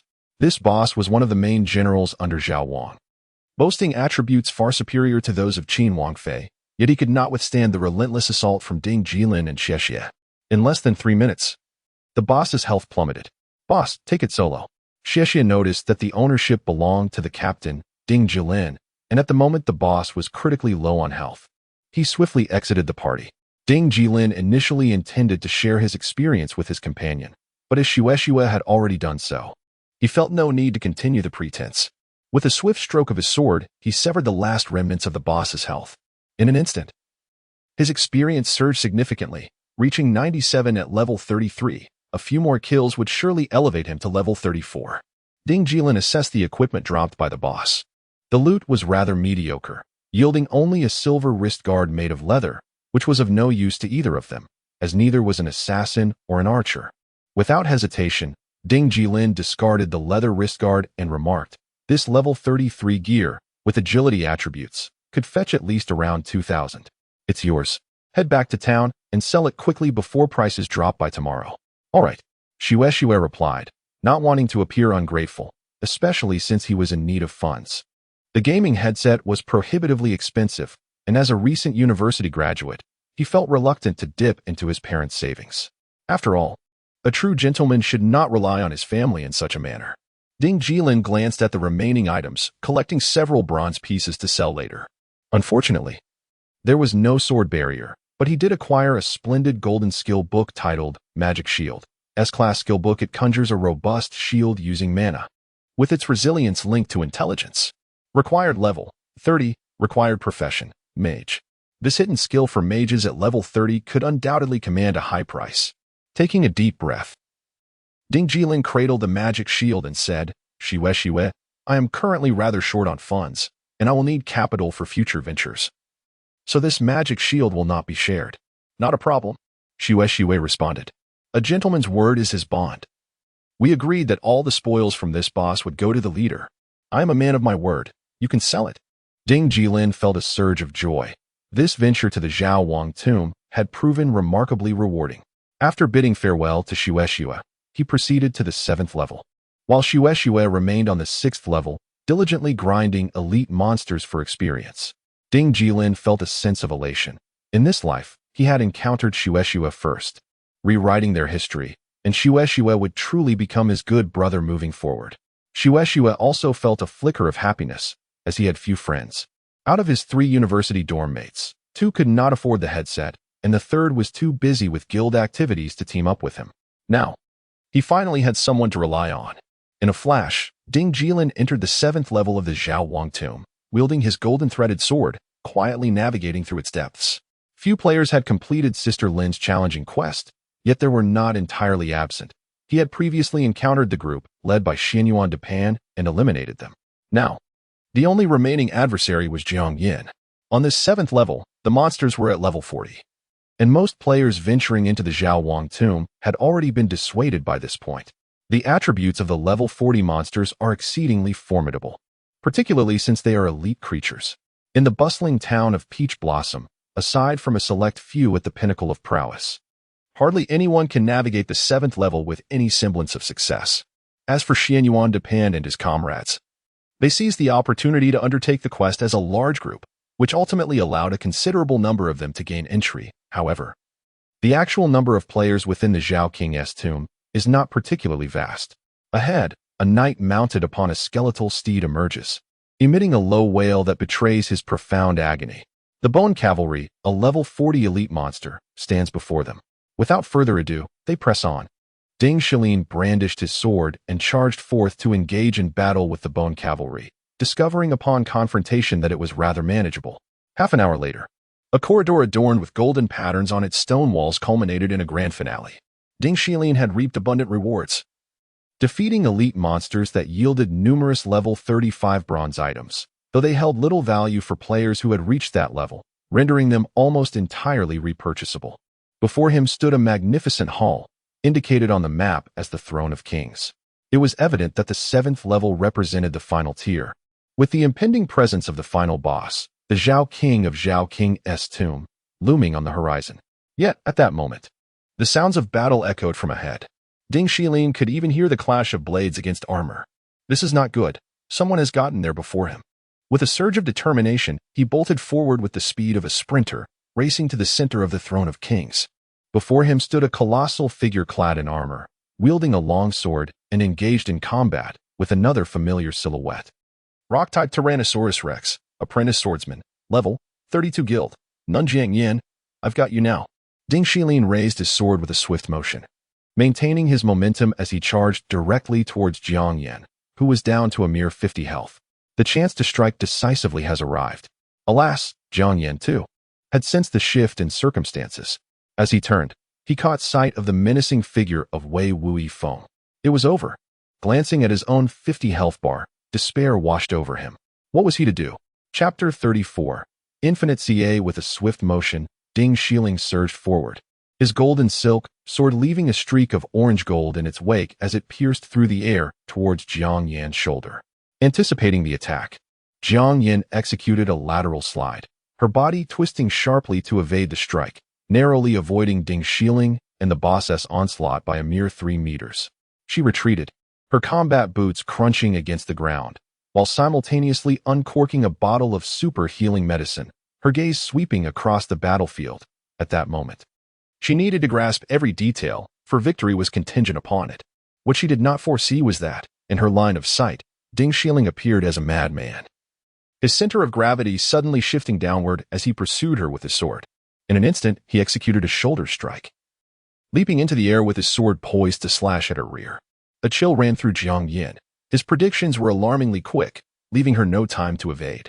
Forced into action, she unleashed her whirlwind slash skill.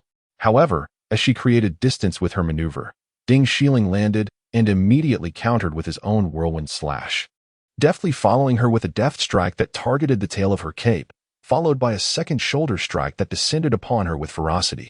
This time, evasion was futile. Clenching her teeth, Jiang Yin resolved to fight back.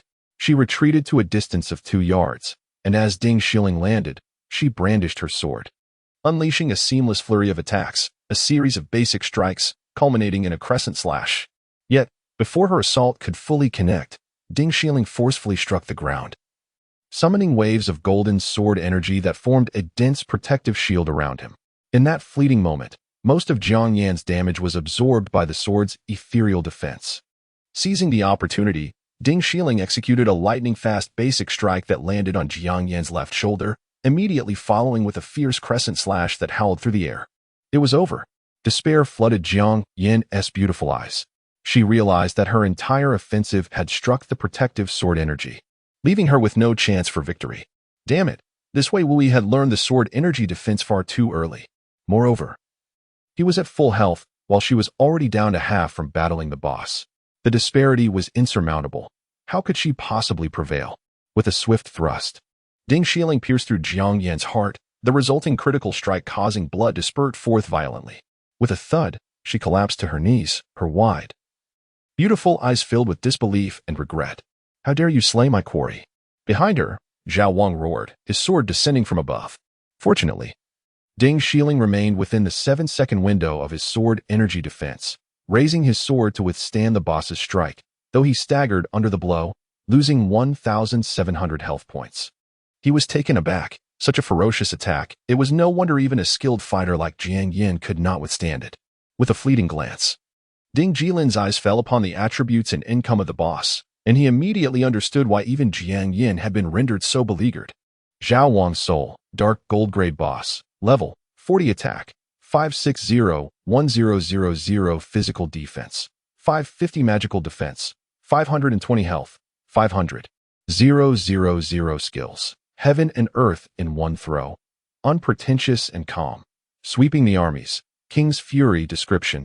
The lingering soul of Zhao Wang, a hero who once traversed the battlefield, ultimately faced his demise. Despite his significant contributions to the Great Chu dynasty, stabilizing the borders, years of battle wounds had drained the essence of life within him, leading to his bitter end in a bloodbath against the abyss. Dark gold grade. Ding Jilin's eyes widened in disbelief. He had never dreamt that the ultimate boss, Zhao Wang's soul, would possess such a formidable existence. This implied that upon successful defeat, one would earn the first kill rewards of a dark gold grade boss. Moreover, as Taohua Town lay within the jurisdiction of the provincial capital, this would undoubtedly be a first kill reward of national significance, the extent of which could only be imagined. He inhaled deeply. Soloing Zhao Wang was an impossibility. The disparity in attributes was glaring. Without activating the sword barrier, a single set of Zhao Wang's skills could nearly deplete his health, not to mention the imminent threat of the King's Fury ultimate move. Action was imperative, without taking initiative. It was inconceivable to achieve the extraordinary feat of being the first in the entire server to solo a dark gold grade boss. He cast a glance at the distance and frowned. Jiang Yan's corpse had yet to respawn, still lying delicately on the ground. Normally, upon being PK'd, players had several options: to return to the city for revival or to linger briefly in corpse form on the battlefield. Clearly, Jiang Yin was not ready to depart. Existing in her corporeal form within the throne hall, she furrowed her brows, her monochromatic visage fixed upon Ding Jilin, keen to observe how this detestable character, Wei Wuyi, would contend with the level 40 dark gold grade boss. If she, Jiang Yin, could not face it alone, what could Wei Wuyi possibly accomplish? In the next moment, Ding Jilin sprang into action. Prepare to meet your end, wretch. The Zhao Wang soul, clad in armor and wielding a sword aglow with golden light, roared as a thick, blood-red radiance enveloped his blade, descending from above to cleave towards Ding Jilin. Heaven and earth in one throw. Among single-target skills for melee players, heaven and earth in one throw was undoubtedly supreme. The terrifying potency of this skill, executed by the first dark gold grade boss in the entire server, was beyond comprehension. However, just as Zhao Wang's soul was about to unleash his fatal strike, Ding Jilin unexpectedly stepped forward, delivering a swift attack. The tip of his sword, shrouded in a milky white aura, pierced through Zhao Wang's soul. This strike caused the mighty boss to tremble, entering a state of attack stiffness, thereby nullifying the impending heaven and earth in one throw. Jiang Yin gazed in astonishment, her mouth agape. What sorcery was this? Could one truly interrupt a boss's minor skills with mere basic attacks? Zhao Wanghan, consumed by fury, exuded an aura of battle intent as he unleashed a second sword strike, an overwhelming blow. Yet, Ding Jilin, with lightning speed, executed his second sword strike. The tip enveloped in a radiant white light, piercing through the entirety of the boss. In that instant, the prelude to the sweeping attack was rendered futile. Jiang Yin was utterly flabbergasted, unable to comprehend the unfolding spectacle. Although she had only played Tianxia for 3 days, her understanding of combat was already quite profound, and the scene before her felt surreal, as if she were witnessing a phantom. It is well known that a player's consecutive basic attacks follow a specific combo. Take the swordsman as an example. The first attack is a thrust, delivering significant damage and penetrating power, often capable of interrupting an opponent's move. However, the second sword strike within 3 seconds is invariably a sweeping attack, followed by a cleaving strike as the third. The latter two strikes pale in comparison to the potency of the first. Jiang Yan's eyes widened in disbelief. She could not accept that every strike Ding Jilin unleashed was, in fact, a piercing attack of the first sword. This indicated that he had discovered a method to reset his basic attacks, transforming them all into the most powerful and controlling first strike. How was this even possible? Yet, in her game display, Ding Jilin was fearlessly confronting Zhao Wanghan, eschewing skills entirely as he slightly lowered his stance, delivering thrusts one after the other, accompanied by an incessant, gleeful chuckle, resembling a diligent factory worker. Jiang Yan felt as though her very understanding of the game had been upended. Initially, she believed that Wei Wu Yifeng, while formidable with commendable levels and equipment, lacked the qualifications to challenge Zhao Wanghan and would inevitably meet his demise. Yet, her perspective had shifted dramatically. This individual could very well be a cheater. Zhao Wanghan was being thoroughly dominated. His initial 3 minor skills had been almost entirely interrupted by Ding Jilin's first sword thrusts, which induced staggering effects. Even when Zhao Wanghan raised his long sword to retaliate, the staggering effect thwarted his efforts. Ding Jilin appeared utterly unscathed, effortlessly dispatching the boss. Jiang Yan, with her eyes wide open, began recording. Shouldn't Tishi report this? Such a method of farming the boss and claiming the first kill on a dark gold boss. Was there no law? Was there no justice? Approximately 10 minutes later, Ding Jilin continued to wield the golden silk sword, relentlessly thrusting at the boss's vulnerable spot, repeatedly inflicting staggering and upward effects, rendering Zhao Wanghan incapable of retaliation. At that moment, Zhao Wanghan's health bar dwindled to a mere 50. This long-dormant monarch, now furious and humiliated, raised his long sword, and suddenly, bolts of lightning crackled through the air, unleashing indiscriminate attacks upon everything in the vicinity. Without uttering a word, Ding Jilin immediately enveloped himself in a protective sword aura and began consuming health potions, resolutely braving the boss's ultimate attack. As the wrath of the king subsided, Ding Jilin's health bar lingered at 25, yet he continued to diligently strike at the boss's flanks, accompanied by the damage numbers. A series of healing figures ascended above his head, 12, 13, 11, 12. Though each healing increment was modest, they accumulated steadily, and with the aid of the health potions, his health swiftly reached full capacity. Jiang Yan was utterly speechless. The outcome was all but assured. And the first dark gold kill in the entire server was destined to belong to that despicable Wei Wu Yifeng. At that moment, the 10-minute grace period had elapsed, and Jiang Yan was forcefully transported away from the 7th underground level of the Zhao King's tomb, returning to Taohua Town to respawn. Unbeknownst to Jiang Yan, there lay a hidden intricacy in the matter, nor was he aware of Ding Jilin's remarkable skill. In fact, Ding Jilin's interface was persistently aglow. Each time he executed an attack, he would momentarily access his personal panel, a maneuver that reset the cooldown on his basic attacks, allowing his strikes to perpetually remain in the first sword stance.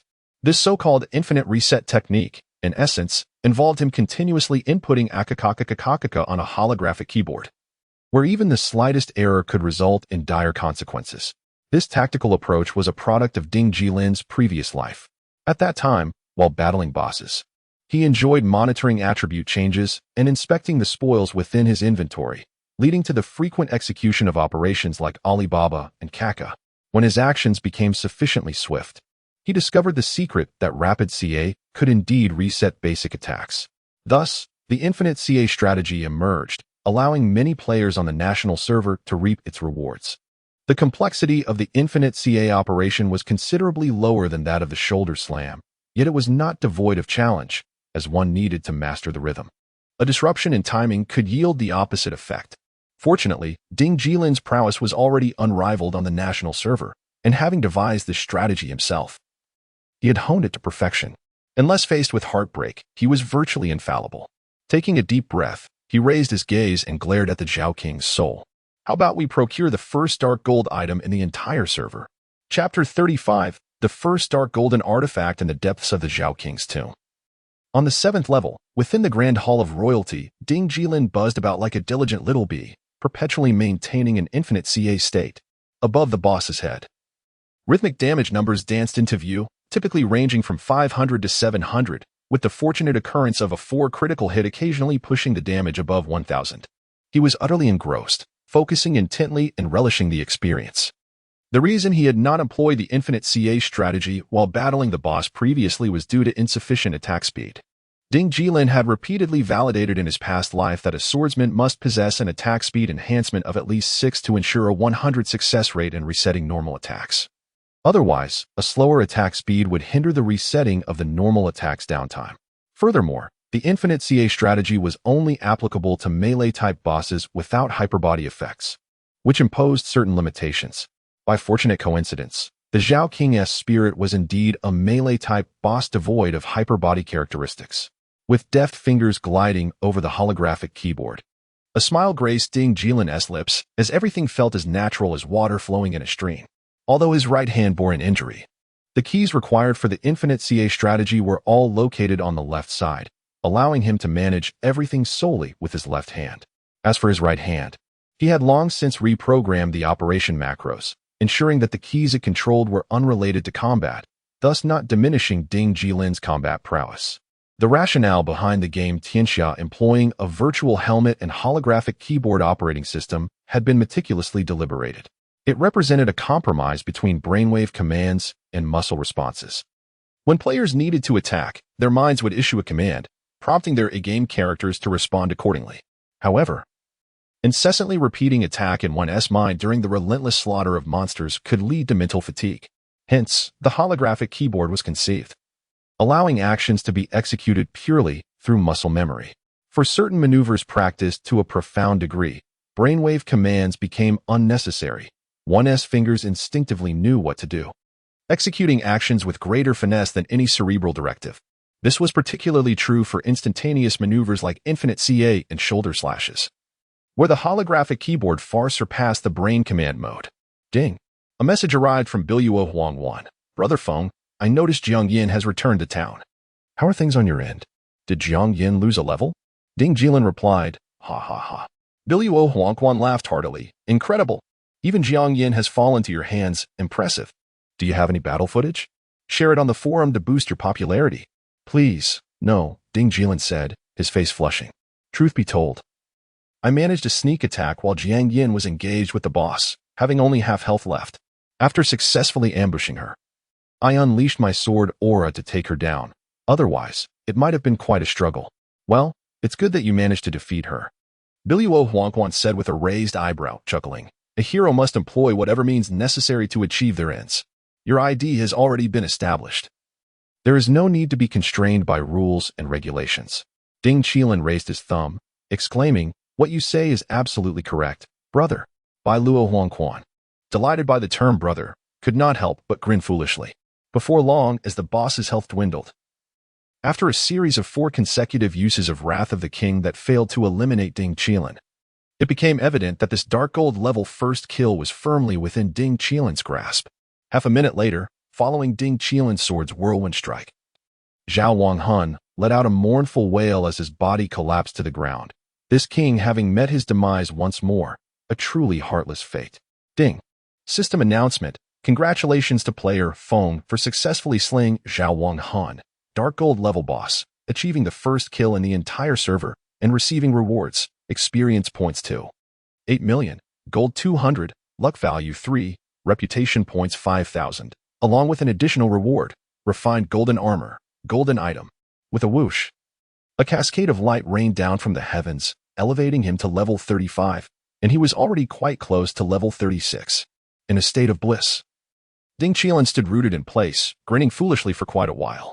He took a deep breath and swiftly gathered the spoils from this first Dark Gold level boss, his heart brimming with joy at the first kill rewards, 3 points of luck, an enhancement to the king's attributes, and 200 gold coins to leverage for selling during the early game.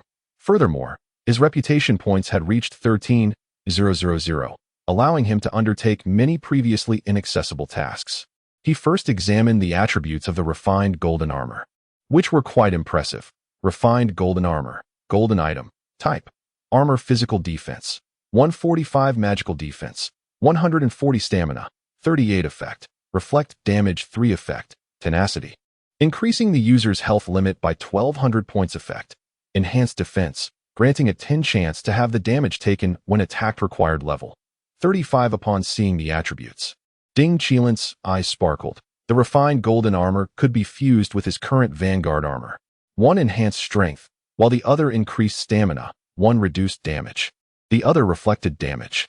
Though the tenacity effects overlapped, it was of no consequence. Superfusion.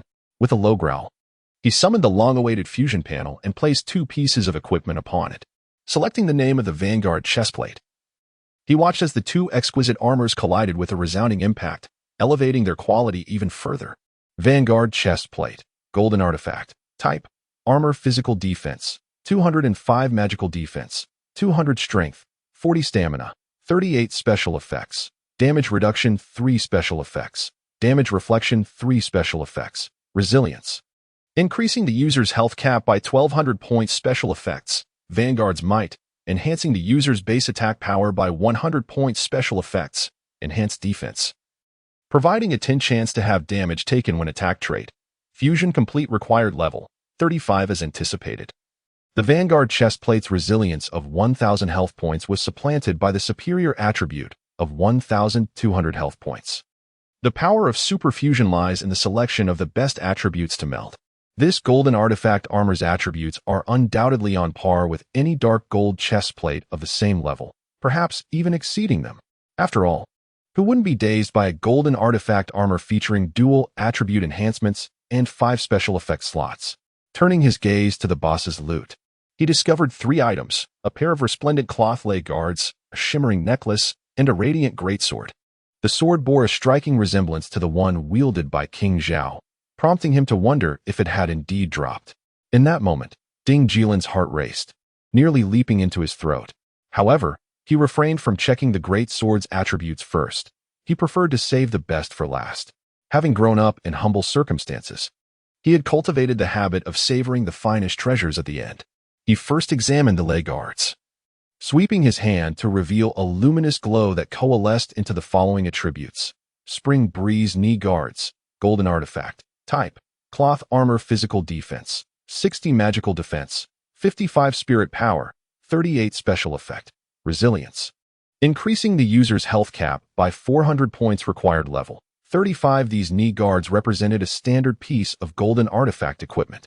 Unfortunately, their level was rather high. If they were at level 30, they would be even more valuable at this stage. Nevertheless, the attributes were commendable, providing an additional 400 health points, which would be quite beneficial for a level 30 mage who had learned the magic shield. He decided to keep them and return to town to sell for profit. Next, he turned his attention to the second piece of loot, a necklace of unremarkable appearance. Horseshoe chain, silver artifact, stamina, 27 special effect, critical hit 1 special effect, gale. Increasing attack speed by 2 required level 35. While its appearance and attributes seemed mediocre, this was merely Ding Jilin's perspective. The drop rate for necklaces was exceedingly low, currently 99. 9 of the players residing in Peach Blossom Town wore necklaces with basic attributes. To most players, this silver artifact necklace was already a treasure. Furthermore, the additional 27 stamina, 1 critical hit chance, and 2 attack speed made it a valuable asset. He resolved to gift it to Biluo Wangguan, who would surely find it immensely beneficial. Determined, Ding Jilin concluded that this item was indeed suitable for the realms of Biluo and Huangquan, offering a modicum of vitality to the fully empowered mobile knights, perhaps saving his life on occasion. He tossed the necklace into his satchel, for the grandest of blind boxes awaited him. Cradling the imposing great sword against his chest, he beheld its blade, which shimmered like a resplendent and translucent jade, adorned with intricate engravings of ancient script and swirling hues of purple and gold. It evoked memories of the television dramas where Cao Cao received the Emperor's sword from Emperor Xian during his campaigns. This sword exuded a similar regal aura. With a gentle sweep of his hand, the sword's attributes unfurled before him, nearly rendering Ding Jilin breathless. Jade sword, dark gold weapon, attack, 180.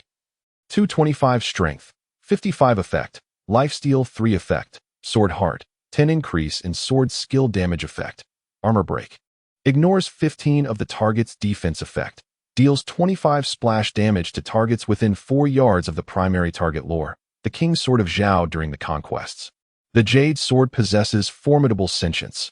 Once wielded, it emanates a heavy aura of lethality. Required level 35. Astounded, Ding Jilin inhaled deeply, his heart nearly ceasing. The first dark gold sword in the entire server. Was it truly devoid of humanity? Its exceedingly high attack attribute utterly eclipsed that of the fused golden silk sword. Alongside a 3 lifesteal and a 10 skill enhancement from the sword heart effect, with both armor breaking and splash attributes receiving notable boosts. This sword was nothing short of invincible. With a decisive snap, he replaced the golden silk sword with the jade sword. Though it felt somewhat disrespectful to the former, the exhilarating sensation of upgrading was undeniable. As his attack attributes surged dramatically, Wei Wu's legacy, apprentice swordsman, level 35 attack, 622, 859 physical defense, 529 magical defense, 499 health, 600 critical hit, 4 lifesteal, 5 damage reduction, 3 reflected damage, 3 luck, 7 reputation, 13, 250 combat power, 890 with 890 combat power. He continued to lead the power rankings of Peach Blossom Town, surpassing the top contender by an impressive 850 points. At this moment, the clock struck 12:40 p.m., and his stomach rumbled with hunger. Without a second thought, Ding Jilin returned to the city, promptly listing the golden silk sword, bloodthirsty bow, and other spoils for sale, all starting at a base price of 1 R, set for a duration of 3 hours. By mid-afternoon, the highest bid would claim the items. It was clear that a fierce bidding war would ensue, especially for the golden silk sword, undoubtedly the finest weapon at this stage, and a dual attribute fused weapon. It was irresistibly captivating. Chapter 36. A great secret. In the afternoon at Lao Chen's Pickled Fish Restaurant, Chen Jia approached Ding Jilin with a radiant smile, holding the menu. Are you here? Yes, Ding Jilin replied. The usual, a small portion of pickled fish and a bowl of rice. All right, Chen Jia noted as she wrote down the order. Did we not agree that I would bring it upstairs? Why have you come down to eat? I completely forgot, Ding Jilin exclaimed, slapping his forehead. Next time, for sure. His gaze wandered over Chen Jia's slender, fair legs beneath her short skirt, which were truly captivating. Before long, the pickled fish was served. As Ding Jilin prepared to devour it with disposable chopsticks, his phone chimed with a message from Lin Cece. Are you busy? Not at all. Ding Jilin picked up his phone, feeling a twinge of anxiety. Had he been neglecting Lin Cece lately? After all, they had not spoken much. He replied, I've been occupied with gaming for the past few days, hence my absence in our conversations. Oh, Lin Cece sent a rather displeased emoji. What are you doing now? Having lunch. It's been a while since I last saw you. Shall we video chat? At that moment, Lin Cece was uncertain of Ding Jilin's temperament. As everything had felt rather unusual in recent days, he was behaving in a way that was inconsistent with the intimate rapport they once shared. Sure. Ding Jilin initiated a video call and placed his phone against the vinegar dish, then proceeded to eat heartily. On her end, Lin Cece appeared to be in her office, dressed impeccably in a professional outfit, exuding elegance. Observing Ding Jilin's voracious eating, she chuckled. You've probably been grinding levels day and night these past few days, haven't you? Eat more? You seem a bit thinner. Ding Jilin nodded. I am eating. At that moment, Chen Jia, passing by to refill tea, caught a glimpse and was momentarily taken aback by Lin Cece's beauty on the screen. Although Chen Jia was quite attractive herself, she couldn't shake the feeling of inadequacy. Could she be Ding Jilin's girlfriend? Chen Jia furrowed her brow slightly, but remained silent, merely stealing a glance. Lin Cece also noticed the girl behind Ding Jilin, her expression one of surprise. Oh, Ding Jilin, he said, setting down his chopsticks and formally introducing. This is Chen Jia, the niece of Lao Chun from the Pickled Fish Restaurant downstairs. I brought you here once. She is helping out for a while. Quite lovely, isn't she? Indeed, she is. Lin Cece replied with a smile. I thought so, Ding Jilin grinned. If we are only discussing appearance, Chen Jia is far more beautiful than Bingwa. You little rascal. Suddenly, a figure appeared on Lin Cece's side, waving her fist playfully. Shen Bingwei, who proclaimed, next time we meet, I will surely take you down. Ding Jilin burst into laughter, and Chen Jia joined in, appreciating the camaraderie among the group. Meanwhile, at the Sioux University East Campus, Jiangyin, it's time to wake up and have breakfast. A door to a room in the girls' dormitory was forcefully kicked open by a short-haired girl, strikingly beautiful. She entered the room, carrying 2 hefty takeout boxes, and glanced toward the upper bunk. On the upper bunk, a pair of exquisite legs rested at the foot of the bed, elegantly shaped and captivating, belonging to someone who could easily hold one's gaze. The owner of those legs was engrossed in her phone. Here she comes. Jiang Yin descended from the upper bunk, but did not rush towards the food. Instead, she opened her laptop. What are you doing? The short-haired girl.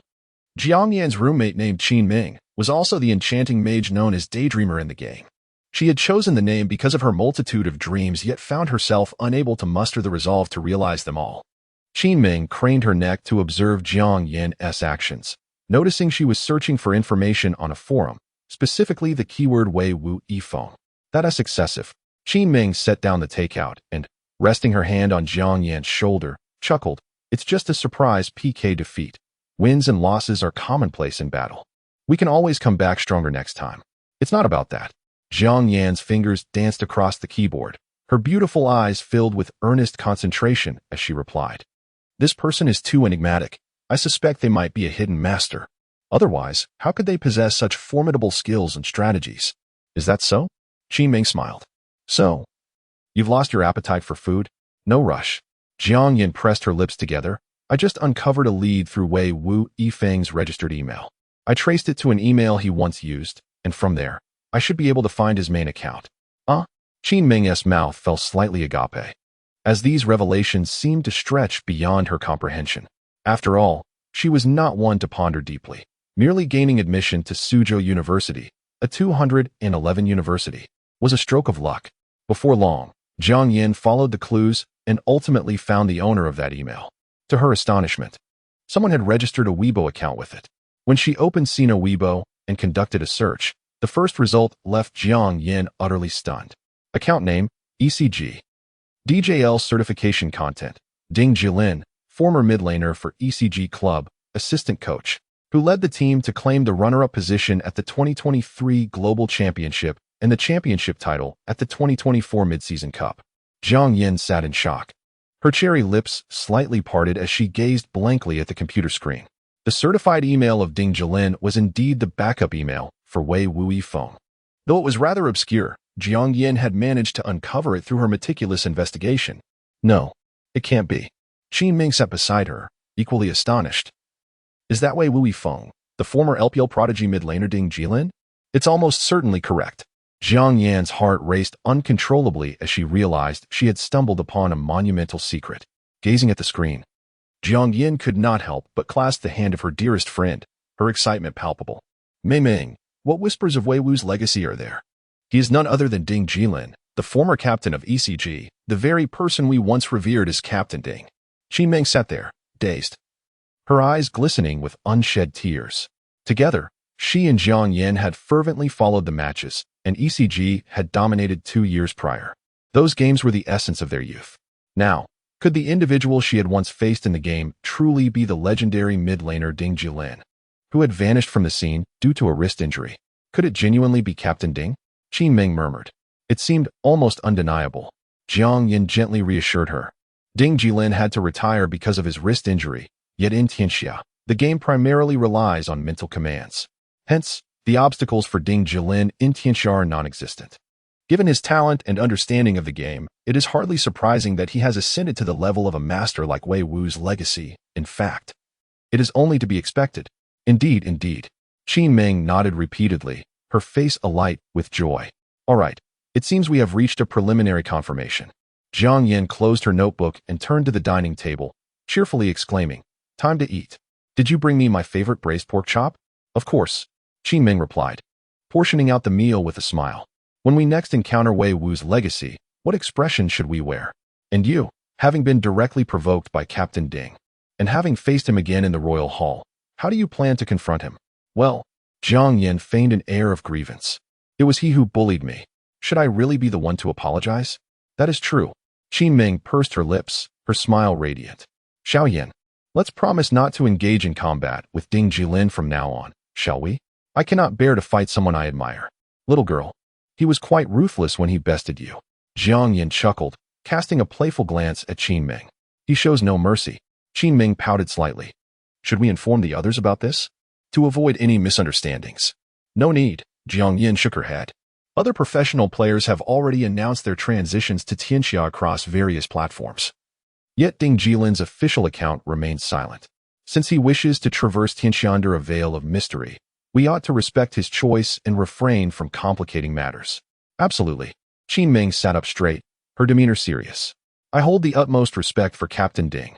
At that moment, she recalled the evening on the mountain when Ding Jilin had thrown down the gauntlet to challenge Jiang Yin, and a beautiful smile broke across her face. It was indeed a display only he could muster, so commanding. Around 1 o'clock in the afternoon, Ding Jilin returned to his residence, seated himself, and took a sip of water. Then, he glanced at the message from Lin Cc on WeChat, realizing that while his actions were intended to protect her, they also betrayed her trust. Thus, he swiftly composed a message to Lin Cc. From today onwards, wherever you go and whatever you do, please keep me informed. Remember that. Huh? Lin Cc was momentarily perplexed, but soon sent a cheerful acknowledgement. In truth, she felt a sense of joy within her heart. In the past, Ding Jilin had been solely focused on ranking and leveling up, living a life devoid of care, oblivious to the concern of her senior. It was she who had been looking out for him all along. After a brief respite, Ding Jilin logged in. His character appeared in Peach Blossom Town, adorned in exquisite equipment that exuded an air of authority. The jade-glazed sword rested against his back, its scabbard emanating a shimmering brilliance. At that moment, he did not feel overly conspicuous. After all, the sword was simply magnificent. He opened his friends list, and, indeed, Biluo Huangquan was online. This fellow was remarkably diligent. Brother Huangquan, come here for a moment. I have some spoils from the Zhao Wang tomb to share with you. Coming. Within half a minute, Biluo Huangquan jogged over. Grinning, you must have scored quite a bit, right? Indeed, I shall share some with you. Ding Jilin promptly handed over the shield of loyalty and the horseshoe necklace to Biluo Huangquan. Although they were merely transitional silver-grade items, they still belonged to the upper echelon of equipment at this stage. The horseshoe necklace, in particular, was rare and difficult to obtain. In an instant, Biluo Huangquan's face lit up with surprise. So I can truly accept this? No need for pleasantries. Ding Jilin replied with a grin. You deserve it. Remember to call me next time something good comes up. Sure. Biluo Huangquan happily went off to level up. Ding Jilin, meanwhile, headed towards the direction of the Old Town Mayor, ready to accept another quest. He intended to gradually grind his level to 40. Once he reached that milestone, he could transition to the secondary main city, which would bring numerous advantages. He had even decided on the new main city, Linan, the capital of Lingzhou. Not only was it nearby, but its city characteristics were exceptional as well. At that moment, a notification chimed, signaling a message from the unfamiliar Jiang Zia. Brother Wei Wu Yifeng, are you there? Jiang Zia? Ding Jilin furrowed his brow. The future night god, Jiang Zia, whose real name was Su Jinzhong, was the leader of the top guild in the national server, Sihai Tongxin. What could he possibly want with him? Chapter 37, Breaking 10,000. Ding Jilin pondered for a moment before replying to Jiang Zia. May I inquire if there is something you need? Jiang Zia, upon opening the voice message, spoke with utmost courtesy. Allow me to introduce myself. I am Jiang Zia, the leader of the Sihai Tongxin Guild. The reason I have reached out to you, esteemed one, is concerning a potential guild partnership. After a brief pause, he continued. Our Sihai Tongxin boasts a principal alliance, alongside 19 subsidiary factions, with a total player registration exceeding 100,000. Thus, we have commenced our recruitment of exceptional talents from the national server early on in Conquest. As for you, the legendary Wind God, the preeminent figure of Taohua Town, we certainly would not overlook you. Ding Jilin felt a flicker of delight. For while the idea of Wei Wuifeng had drawn ire from many, Jiang Zia addressed him as the Wind God, which felt genuinely flattering. However, Ding Jilin had no intention of joining. He chuckled and replied, Leader Jiang, I must apologize. I actually plan to establish my own guild, so I currently have no intentions of partnering with Sihai Tongxin. I see. Jiang Zia responded with a smile. No worries. Even if we do not form an alliance, we can still be friends in the realm. After all, the national server is not vast, and I am certain you, Wind God, will eventually make your mark. Indeed. Ding Jilin nodded with a smile, and subsequently added Jiang Zia as a friend, saying, if I do establish my guild in the future, and there are no conflicts of interest, we can forge an alliance. Agreed. It's a promise. Jiang Zia beamed. As long as there are no conflicts of interest, we shall be allies. Ding Jilin chuckled inwardly, recognizing the truth in Jiang Ziya's words. Indeed, without conflicts of interest, one could be friends. Yet, with the limited resources on the national server, it would be challenging to avoid conflicts in the long run. Naturally, it was wise to avoid antagonizing a figure like Jiang Ziya. After disconnecting the communicator, Ding Jilin made his way directly to the Old Town leader. Oh my! The Old Town leader's expression transformed significantly upon seeing Ding Jilin, shifting from sternness to a warm smile. The most distinguished traveler of Taohua Town, you have returned. Feeling somewhat bashful, Ding Jilin scratched his head and replied, Yes, I have finally returned after a long journey. Do you have any tasks for me, esteemed leader? The more challenging, the better. Do not worry about my capabilities. Indeed, young man. The Old Town leader raised his hand, causing a list of tasks to materialize before Ding Jilin. There were no S-rank golden tasks, only a few A-rank red tasks. Such tasks are fleeting. Upon accepting one, the others would likely vanish by the time of completion. They would either be claimed by others or refreshed. Moreover, these A-rank tasks were only visible to players with a reputation exceeding 7,000 points. With a reputation of 13,000, Ding Jilin far surpassed the requirement. Thanks to the rewards from the golden and dark golden first kills, his reputation was indeed unmatched. Ultimately, he confirmed an A-level quest with a considerable number of monster kills, simultaneously leveling up while completing the task to maximize efficiency. His goal was to swiftly reach level 40, which was the true path to success. Ding. System notification. You have accepted the quest, the Thread of the Abyssal Spearman, a level. Quest details. Not long ago, the Moonlit Forest, located to the northeast of Peach Blossom Town, was invaded. A horde of abyssal soldiers has taken over, and these abyssal spearmen are ruthless and violent, leaving no survivors in their wake. Young adventurer, venture into the Moonlit Forest, slay 50,000 abyssal spearmen, and report back to the town mayor to receive an incredibly generous reward. A task of exterminating 50,000 heads, quite the undertaking. Off he goes. Ding Jilin took a moment to rest within the city, repairing his equipment, replenishing potions, and even listing 300 gold coins for sale at the merchant's shop, each coin priced at ADR. There was no choice. As the game progressed, everyone was able to defeat higher-level monsters, rendering gold coins increasingly worthless. To his surprise, before he could even leave the city, the coins were sold. Ding. System notification. Your listed 300 gold coins have been sold, totaling 24,000 R. After deducting a 5 transaction fee, your net income is 22,800 R, which has been deposited into your exclusive account. A lucrative profit. Ding Jilin felt ecstatic. With this, his treasury had reached 52,800 R, making him quite affluent. Passing through the square, a level 30 one-eyed swordsman immediately took notice of Ding Jilin. Wielding a broadsword, he approached and said in a deep voice, I am the vice leader of the Guangwu Guild. We are currently assembling a team to tackle a level 36 golden boss. Are you interested in joining? Our loot distribution is based on professional rolling points. No, thank you. Ding Jilin shook his head in polite refusal.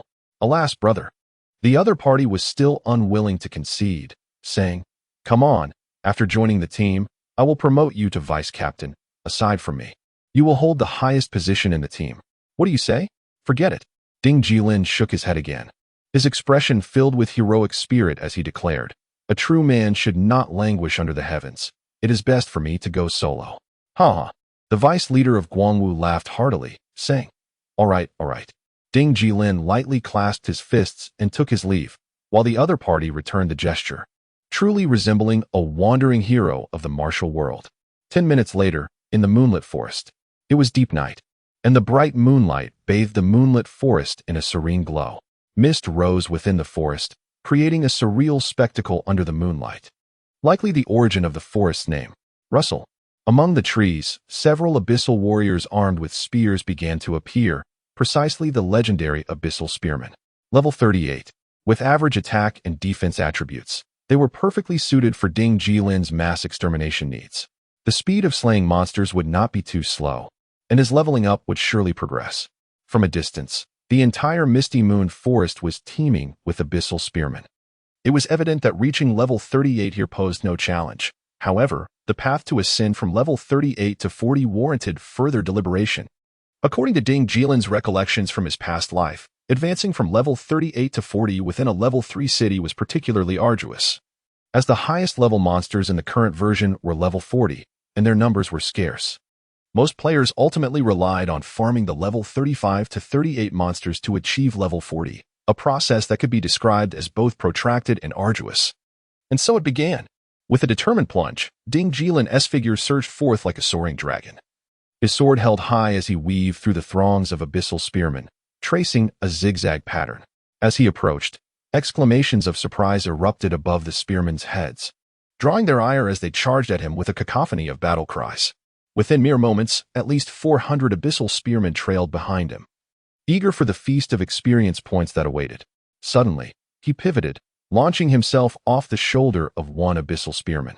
The tip of the jade mica sword shimmered with golden radiance as it descended from the heavens, delivering a barrage of terrifying damage. 2,460, 2,535, 2,661, 2,436. The sword's attack was remarkably high and consistent, with a maximum of 225 and a minimum of 180, a true artifact of the current version. Furthermore, the sword's splash damage reached an astounding 25, allowing Ding Jilin to inflict additional damage with every shoulder strike, causing the health bars of the surrounding monsters to plummet. With a total health pool of merely 5,000 points, the abyssal spearmen could hardly withstand such devastation, and they fell in droves. As more monsters continued to join the fray, Ding Jilin stood his ground, reaping a bountiful harvest of experience points without needing to reposition himself. In less than 10 minutes, a golden rain of light cascaded from above. He had reached level 36. He pressed on. Shortly thereafter, as Ding Jilin executed a shoulder strike that felled a multitude of monsters, the familiar chimes of notifications filled his ears. Ding. System notification. Your listed bloodthirsty bow, silver item, has been successfully sold for a final price of 4,800 R. After a 5 transaction fee, your net income is 4,560 R, which has been deposited into your exclusive account. Ding. System notification. Your listed moisture gloves, silver item, has been successfully sold for a final price of 2,250 R. After a 5 transaction fee, your net income is 2,138 R, which has been deposited into your exclusive account. Ding. System notification. Your listed unwavering resolve, gold item, has been successfully sold for a final price of 14,000 R. After a 5 transaction fee, your net income is 13300 R, which has been deposited into your exclusive account. Ding. System notification. Your listed Spring Breeze knee guards, gold item, has been successfully sold for a final price of 7,500 R. After a 5 transaction fee, your net income is 7,125 R, which has been deposited into your exclusive account. System notification. The golden silk sword, a golden artifact you consigned, has been successfully sold for a final price of 28,888 R. After deducting a 5 commission, your net income is 27,444 R. The funds have been deposited into your exclusive account. Ding. System notification. The magic shield, an S-class skill book you consigned, has been successfully sold for a final price of 50,000 R. After deducting a 5 commission, your net income is 47,500 R. The funds have been deposited into your exclusive account. Buzz. Ding Jilin's head was nearly lifted by the overwhelming joy. The profits from the Zhao Wangling Group's venture were astonishing. Their unwavering determination had led to an absurd price for the golden silk sword, which, despite being a level 20 golden artifact, sold for 28,000 R. Who could he possibly reason with about this? The most outrageous was the magic shield, a level 30 hidden skill book, which astonishingly fetched 50,000 R. That mage must have been severely lacking in confidence. Thus, from this round of equipment sales, Ding Jilin's total earnings amounted to 102,067 R, a single day's income surpassing 100,000 R. At this moment, Ding Jillin's exclusive account boasted a staggering total of 154,913 R. He even fancied himself as a high-flying elite. Phew. Ding Jilin took a deep breath, reminding himself not to be blinded by the allure of worldly riches. He steadied his heart and continued leveling up. Only through the enhancement of levels, equipment, skills, and so forth could he truly measure his strength. As the clock approached 5 in the afternoon, Ding Jilin had reached level 37, his leveling speed unparalleled, and his monster-killing count had soared to 30,000. Still a distance away from completing his quest. Russell. While Ding Jilin was diligently leaping to gain experience, he suddenly caught a glimpse of movement nearby, where the grass was bending low, despite the late hour and the fog-laden moonlit forest devoid of any breeze. Why were the blades of grass bowing? The answer was singular. An assassin was stealthily approaching. The grass was being pressed down by his footsteps. Boom. In the next moment, as Ding Jilin landed, he activated his charge, his body transforming into a fleeting shadow as he rushed toward that location. His level was so high that he discerned the assassin's presence as soon as he was within 10 yards. A level 28 assassin, wielding dual blades, crouched in the underbrush. The assassin suddenly looked up, realizing that his concealment had been penetrated. Chapter 38. The first feast of carnage. Ding Jilin cast a disdainful glance at the assassin, whose head bore the shimmering title, Big Rabbit Milk White Sugar, Apprentice Assassin, Level 28, Guild, None. Whoosh. With a swift and precise stroke, Ding Jilin's sword cleaved through the air. The assassin, filled with dread, felt the hairs on his body rise. How could someone from such a distance pierce through his stealth? What a remarkable level he must possess. In a desperate attempt, he spun around, hoping to evade Ding Jilin's regular attack, while his left dagger ignited with a fiery glow, launching a thrust towards Ding Jilin's face. If the thrust connected, he could unleash a flurry of damage, even if it did not slay him. He would ensure this way Wu Remnant felt the sting of pain. However, to his astonishment, Ding Jilin seemed to have anticipated his move. He deftly sidestepped to the left, narrowly avoiding the incoming strike. Oh no! The assassin's heart sank as he felt a searing pain in his back before he could even glance behind him. Struck by Ding Jilin's sword, which delivered a staggering 1,800 points of damage. In an instant, Ding Jilin leapt into the air, executing a shoulder slash that swept across the ground, obliterating the assassin's remaining health. Thud! The assassin slowly knelt to the ground, his eyes aflame with fury. You. Just wait. With those words, he tilted his head back, his face contorted in agony, gradually transforming into a cascade of white starlight that dissipated into the forest, leaving behind a round helmet. Humph.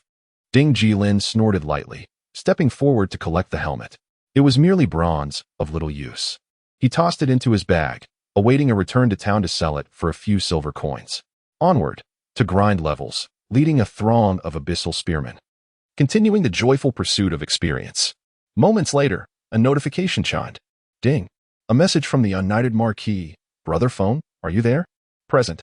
Ding Jilin replied with a faint smile. The United Marquis, a figure of unity, had likely been the one to recommend Jiang Zia to him. He bore no ill intentions, so it was of no concern. The United Marquis spoke earnestly. I just returned to Peach Blossom Town to turn in a quest and noticed Xianyuan Depan rallying members of the Xianyuan Guild. They are surely coming for someone. Did you provoke any members of the Xianyuan Guild recently? Indeed. Ding Jilin nodded. I just had a PK with a level 28 assassin. He must have been tracking me for quite a while. Most likely, he is affiliated with the Xianyuan Guild. Be cautious. The United Marquis furrowed his brow. They are already aware of your coordinates and will be upon you shortly. It would be wise to change your location. Understood. Ding Jilin smiled. Thank you for your concern. There's no need for formality. We are the four saints of Malin. Only the oath of brotherhood is missing. Ha. Ding Jilin chuckled before promptly shutting off the communicator. As for changing maps to hide? Not a chance. Xianyuan Depan, with an air of indifference, declared that if they wished to come, they were welcome. Ding Jilin, now at level 37, wielded the Jade Essence Sword and donned the integrated Vanguard armor. His attributes overwhelmingly superior. If they dared to approach, he would annihilate them all. Given his current strength, he felt justified in a touch of arrogance. Furthermore, Xianyuan Depan and his cohorts had persistently opposed him. It was time for a massacre to reveal the disparity to the members of the Xianyuan Guild. In this game, numbers did not dictate authority. Sometimes, one must demonstrate true power.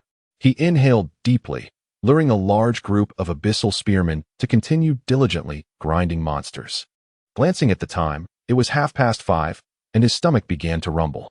He had intended to send a message to Chunjia, requesting her to bring him a meal, but with the impending PK, he hesitated, thinking it might delay her ascent. Indeed, within a quarter of an hour, a cacophony of voices echoed from a distance. The members of the Xin Yuan Guild had arrived. Ding Jilin immediately ceased his monster slaying and dashed into the nearby woods, utilizing the terrain to obscure the monster's focus. The weakened abyssal spearmen remained in the thicket, polishing their long spears. Amidst the rustling footsteps, a level 30 knight entered the clearing. Gripping his long spear, he frowned at the cluster of injured monsters ahead and spoke in a low tone. "Boss, over here. He must have just been here." Suddenly, Xian Yuan Depan's figure emerged. Though he had perished once in the Zhao Wang Ling battle, his leveling pace remained unimpeded. He was now level 33, clad in armor, even possessing a golden artifact. He furrowed his brow and stated, "The monsters are still wounded. He must be hiding nearby. Brothers, spread out and search for Wei Wu Yifeng." With a determined bite of his teeth, he growled, "Whoever can slay Wei Wu Yifeng will earn a reward of 2 WRMB to treat themselves to some international joy." "Yes, boss." The group, emboldened, swiftly dispersed. Leader, a Taoist appeared beside Xin Yuan Depan, a level 32 practitioner known as Chengfeng Muyu. Ding Jilin, concealed within the underbrush, furrowed his brow. He recognized Chengfeng Muyu, the ace mid laner from the former UG club, someone he had faced multiple times in league matches. In terms of skill, Chengfeng Muyu was at least of S-rank caliber, a rarity indeed. Such a talent had joined the Xin Yuan Guild? This could only imply one thing. Xin Yuan Depan was exceedingly wealthy and willing to spend lavishly. Chengfeng Muyu observed the distance, his gaze cautious. "We should not spread out too much. After all, we only have 100 men. If Wei Wu Yifeng picks us off one by one, it could end poorly for us. What is there to fear?" Xin Yuan Depan raised an eyebrow. "With you as our immobilizing Taoist and a shield mage by our side, eliminating Wei Wu Yifeng should pose little challenge. Better to err on the side of caution." Chengfeng Muyu replied, his brow knitted. Ding Jilin observed keenly, his strategy solidified. He would first eliminate Chengfeng Muyu. According to Xin Yuan Depan, Chengfeng Muyu has already mastered the Taoist's level 30 hidden skill, the Binding Talisman. This skill guarantees absolute immobilization, and evasion through mere dexterity is virtually impossible. One can only rely on magic resistance to potentially dodge the attack. Otherwise, one must endure a mandatory standstill for 1.5 seconds. At level 37, Ding Jilin holds a distinct advantage over the level 32 Chengfeng Muyu. Although the probability of the Binding Talisman landing is significantly diminished under such level suppression, it cannot guarantee a complete miss. It is imperative that Ding Jilin does not falter at this crucial moment. In the blink of an eye, he surged forth, emerging suddenly from the dense underbrush and charging towards Chengfeng Muyu with startling swiftness. Chengfeng Muyu hastily retreated to evade, even in a moment of urgency. An S-level player possesses the ability to dodge a charge. Miss. Just as Ding Jilin struck the ground, Chengfeng Muyu had already sidestepped 2 yards, brandishing his peachwood sword. He extended his left hand, from which a deep red binding talisman slipped out of his sleeve. In an instant, the talisman ignited, enveloping his palm in a surge of Taoist power. However, Ding Jilin closed the distance in a heartbeat, denying Chengfeng Muyu any opportunity. He leaped onto Chengfeng Muyu's shoulder, vanishing from the latter's sight. What? Chengfeng Muyu was taken aback, utterly unprepared for this maneuver. The moment he lost sight of Ding Jilin, the power of the binding talisman dissipated from his grasp. In the next heartbeat, a sword descended from above, striking directly at the forehead of the level 32 Taoist. 4028. A critical hit. The sheer force of the strike nearly shattered Chengfeng Muyu's form, his garments becoming tattered, a devastating display of a one-hit kill effect. One can only imagine the scene had Ding Jilin's sword struck one of the more voluptuous female players. The footage would likely be left in a haze of pixelation. Quickly, Xian Yuan Depan shouted in alarm, retreating hastily. "He's here. Everyone, join forces and take this brat down." A throng of players surged forward. Ding Jilin's gaze turned icy as he pivoted, delivering a swift strike against Xian Yuan Depan's armor, inflicting a loss of 1,300 health points. The ferocity of the Yusue sword's assault was overwhelming. Even Xian Yuan Depan's defenses could not withstand it. Crisis. Xian Yuan Depan hastily activated his charge ability in an attempt to escape. But just as his body became ethereal in the skill's preliminary phase, Ding Jilin struck again with a second sword attack. The blade, enveloped in a pearlescent glow, pierced through Xian Yuan Depan's chest plate, interrupting his charge. The sheer ferocity of the assault was such that technical mastery seemed to defy all reason. Xianyuan Depan's eyes widened in disbelief. He had never considered that a nearly instantaneous skill like charge could be disrupted. His understanding of the game had been utterly shattered by a single strike. In the next moment, Ding Jilin executed a series of swift strikes, the half-moon slash sweeping across the form of Xianyuan Depan. Following this, a whirlwind slash penetrated Xianyuan Depan's body, and as he collapsed to the ground, vanquished. The damage from the whirlwind slash also engulfed numerous melee players nearby, with a flurry of damage numbers erupting into the air: 2,237, 2,441, 2,219, 2,188. Ding Jilin's tactical execution was remarkably decisive, his actions seamless, as he disregarded the loot dropped upon slaying Xianyuan Depan. With a leap onto the shoulder of a knight, he soared into the air, delivering a powerful downward strike, his fervent sword intent shattering the spirits of the nearby melee players. 3,024, 3,309, 3,312, 3,105. The barrage of damage accumulated rapidly, and combined with a 25 splash effect, the eyes of the Xianyuan guild players widened in disbelief. Could heavy armor be slain in such a manner? In an instant, 5 swordsmen, axe warriors, and knights fell to the ground, while Ding Jilin's ID instantly turned crimson. A fearsome roar erupted from behind. It was a level 31 spirit wielding a spear, accompanied by its master, a level 31 strategist. The strategist's class was notoriously troublesome. Capable of summoning allies and launching attacks, he had to be eliminated first. At this moment, Ding Jilin's health had dwindled to 72. With a swift motion of his left hand, he summoned layers of formidable sword chi to envelop him, now at level 3, remarkably resilient. He leapt onto the shoulder of the spirit, soaring high, and brought his sword crashing down towards the head of the strategist player. The level 31 strategist was taken aback, and in the instant he looked up, he was struck critically. 4,452. Ding Jilin followed up with a lightning-fast additional strike, causing the strategist's health to vanish, leaving him crumpled on the ground. Focus fire on him. In the distance, a level 32 mage named Gulin Tink gritted his teeth, encased in a magical shield resembling a golden eggshell. The only player at the scene to have learned the magic shield, possibly the sole player in the national server proficient in it. Without a doubt, that skill book had been purchased from Ding Jilin. Yet, did possessing a magic shield make one invincible? Ding Jilin turned, his sword chi absorbing countless concentrated attacks, and charged directly towards Gulin Tink. Chapter 39. The Capricious Woman. With a swift motion, Ding Jilin consumed a bottle of potent healing potion, gripping his sword tightly as he charged directly towards the opposing strongest mage. The radiant glow of his sword aura enveloped him, fueled by an indomitable warrior spirit. What the hell? Gulin Tink felt a shiver run down his spine as he retreated, staff in hand, his eyes filled with resentment. Damn it. Is he coming for me? What kind of hysteria is this? Does he truly believe he can overpower a shield-wielding mage? In the blink of an eye, Ding Jilin was upon him. With a sudden shift in posture, he executed a basic attack. The first strike of a swordsman possesses formidable penetrating power, capable of breaching magical shields and inflicting tangible damage. A staggering 512. The low-level magical shield merely mitigated damage significantly, but it could never render its wielder entirely unharmed. Moreover, the swordsman's initial strike dealt piercing damage.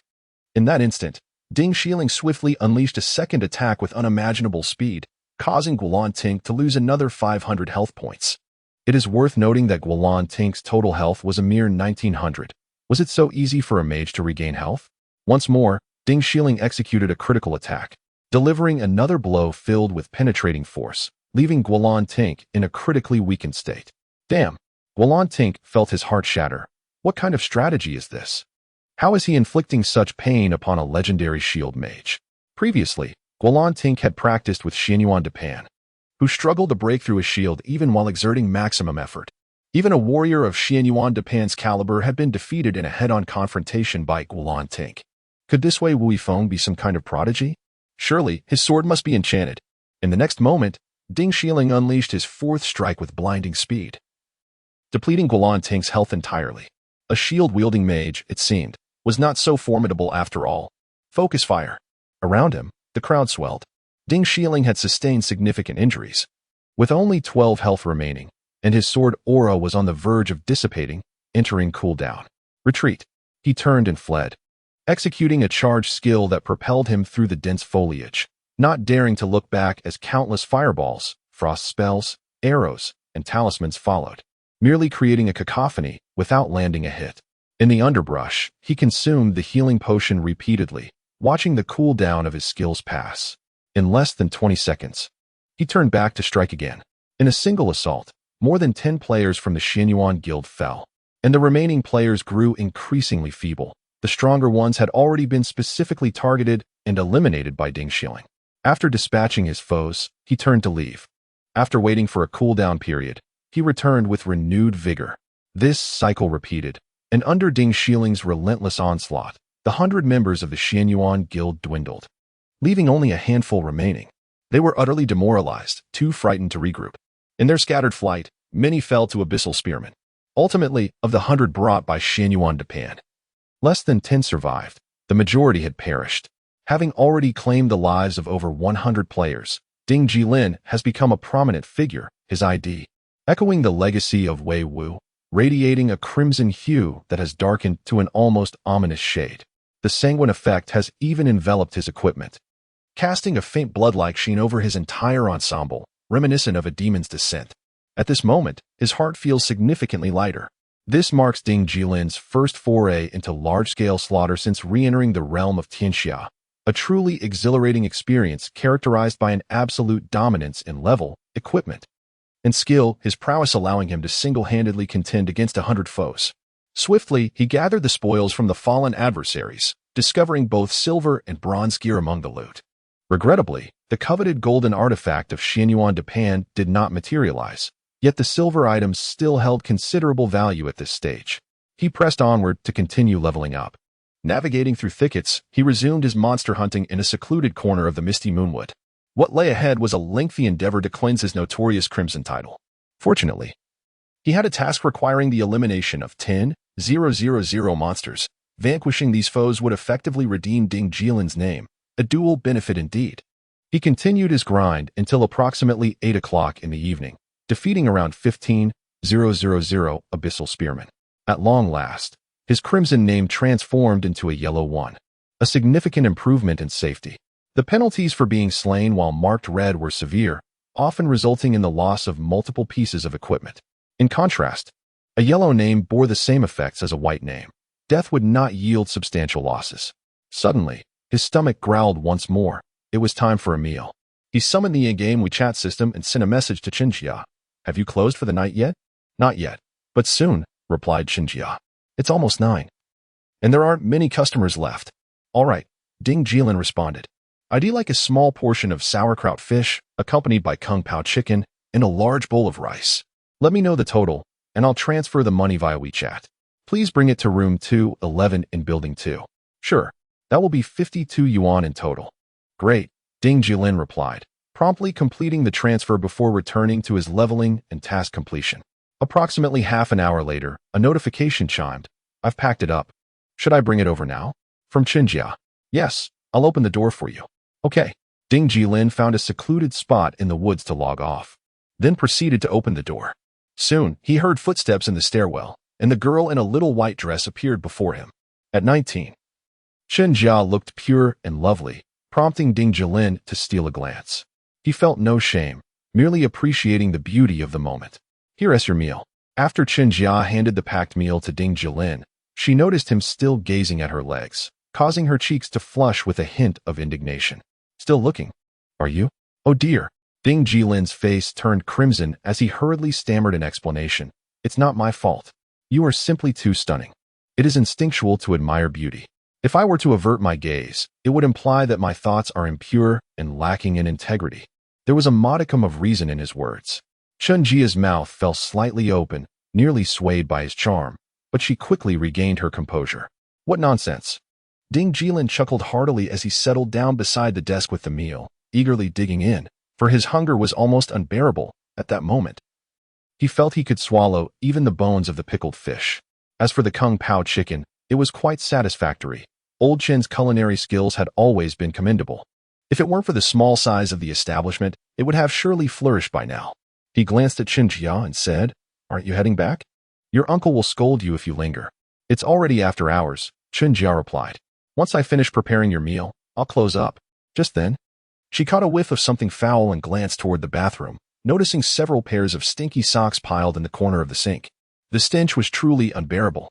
Men, even those who seem as tidy as Ding Jilin, sometimes neglect hygiene. Chen Jia couldn't stand it. She immediately filled the sink with water, soaking and washing the socks for him, before shutting the door with a decisive snap as Ding Jilin continued to devour his meal. When Ding Jilin finally finished eating and stood up, he noticed the socks neatly hung on the drying rack. He was somewhat astonished. Could it be that someone has meddled in my affairs? I usually wait until I have 7 pairs before summoning the dragon to wash them all at once. He sent a WeChat message to Chen Jia.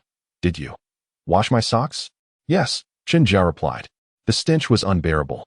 "You really need to take better care of yourself, even living alone. Eat less takeout and change your clothes more often."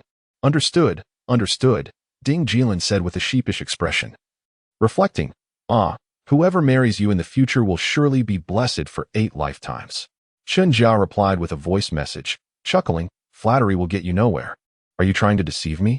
"Ha ha," Ding Jilin laughed. "All right, be careful on your way home. I'll continue gaming." "Yes, I'm almost home too." Meanwhile, at the barbecue stall on the Sioux University East Campus, 2 elegantly dressed young women were enjoying skewers with several young men. They were Jiang Yin and Qin Ming. Jiang Yin adjusted her skirt, gracefully savoring her skewer.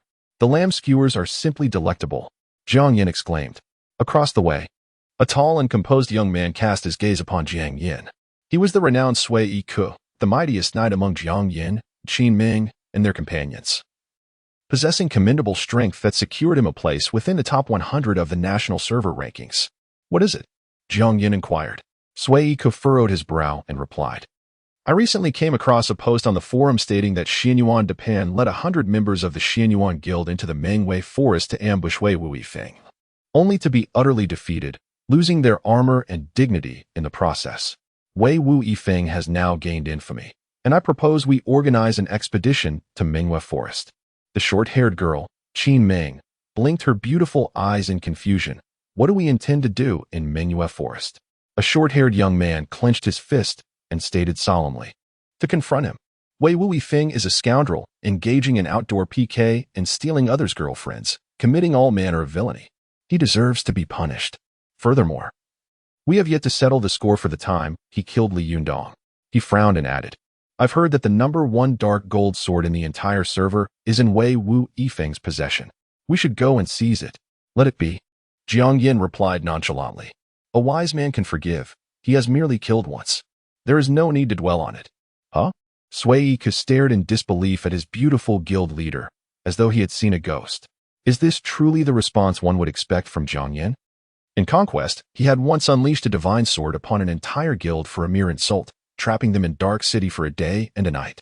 Nevertheless, "This is how it stands," Jiang Yin said, pursing her lips and smiling. "Wei Wuifeng is too formidable.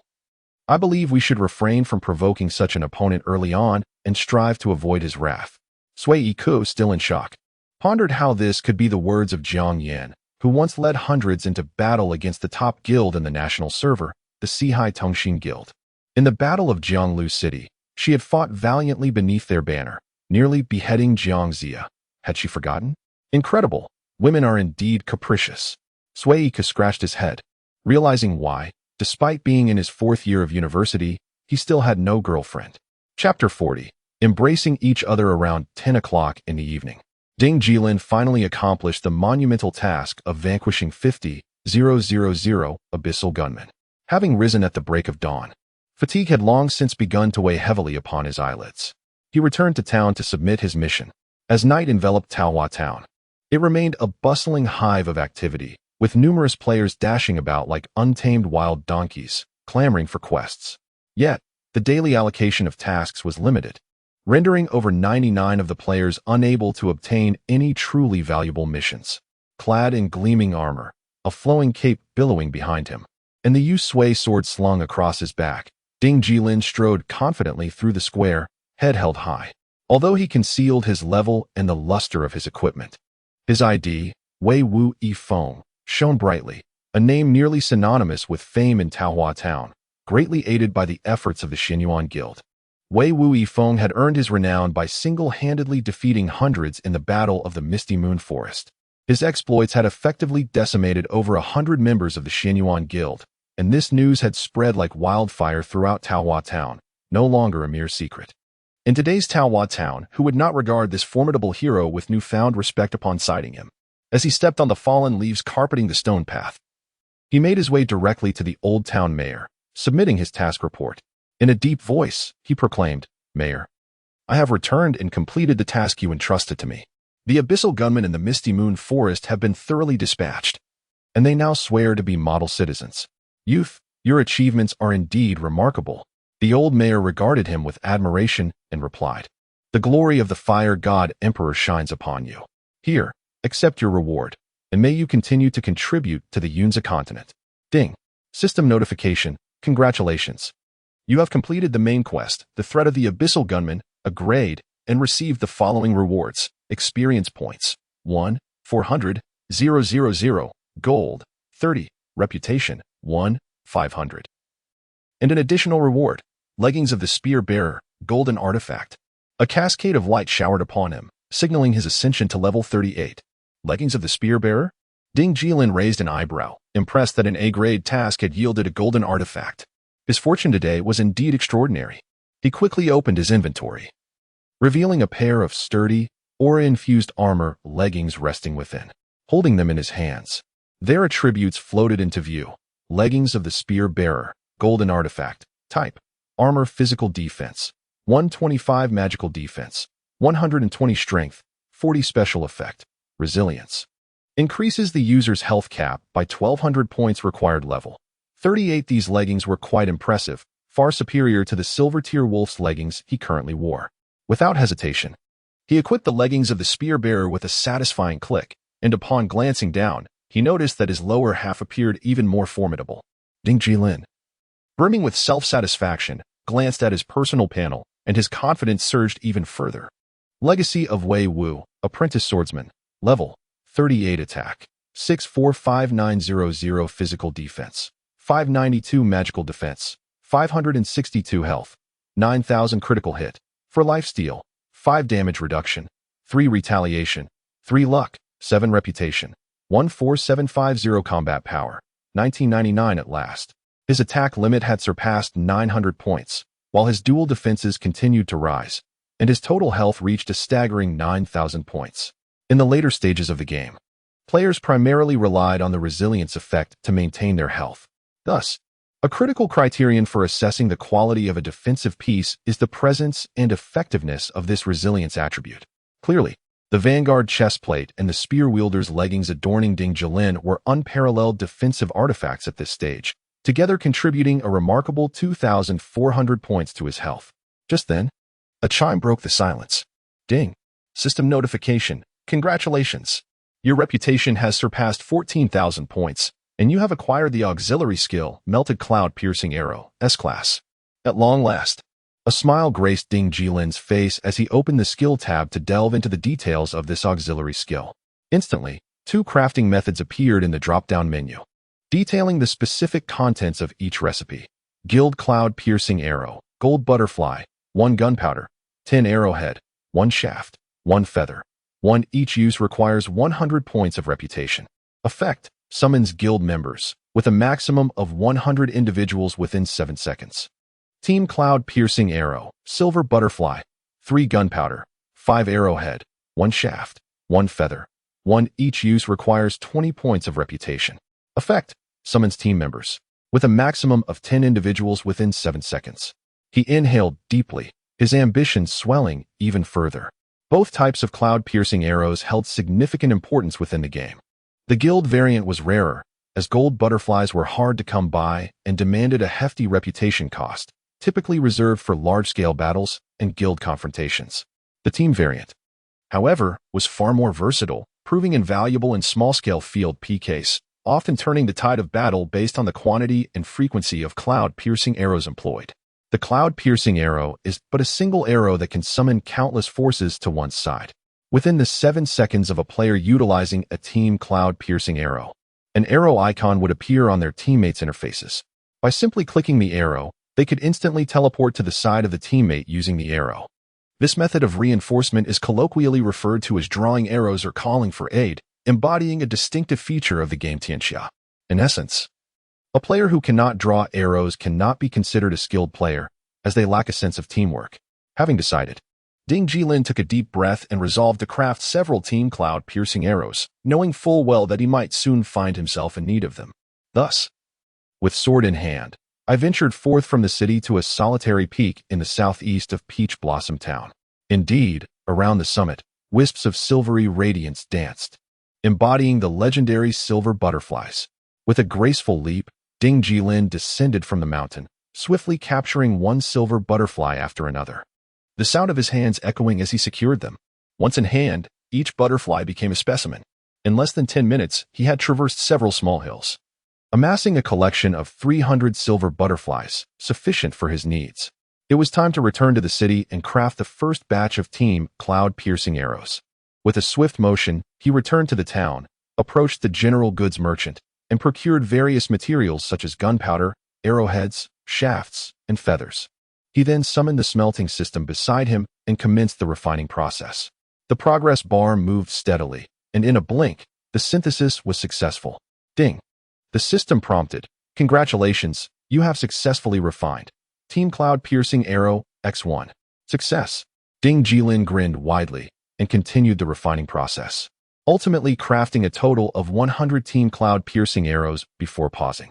Glancing at his friend's list, he noticed that Bai Luo Huangquan, the gaming aficionado, was still online. He sent him a coordinate. "Brother Huangquan, if you have nothing to do, come over. I have something good for you."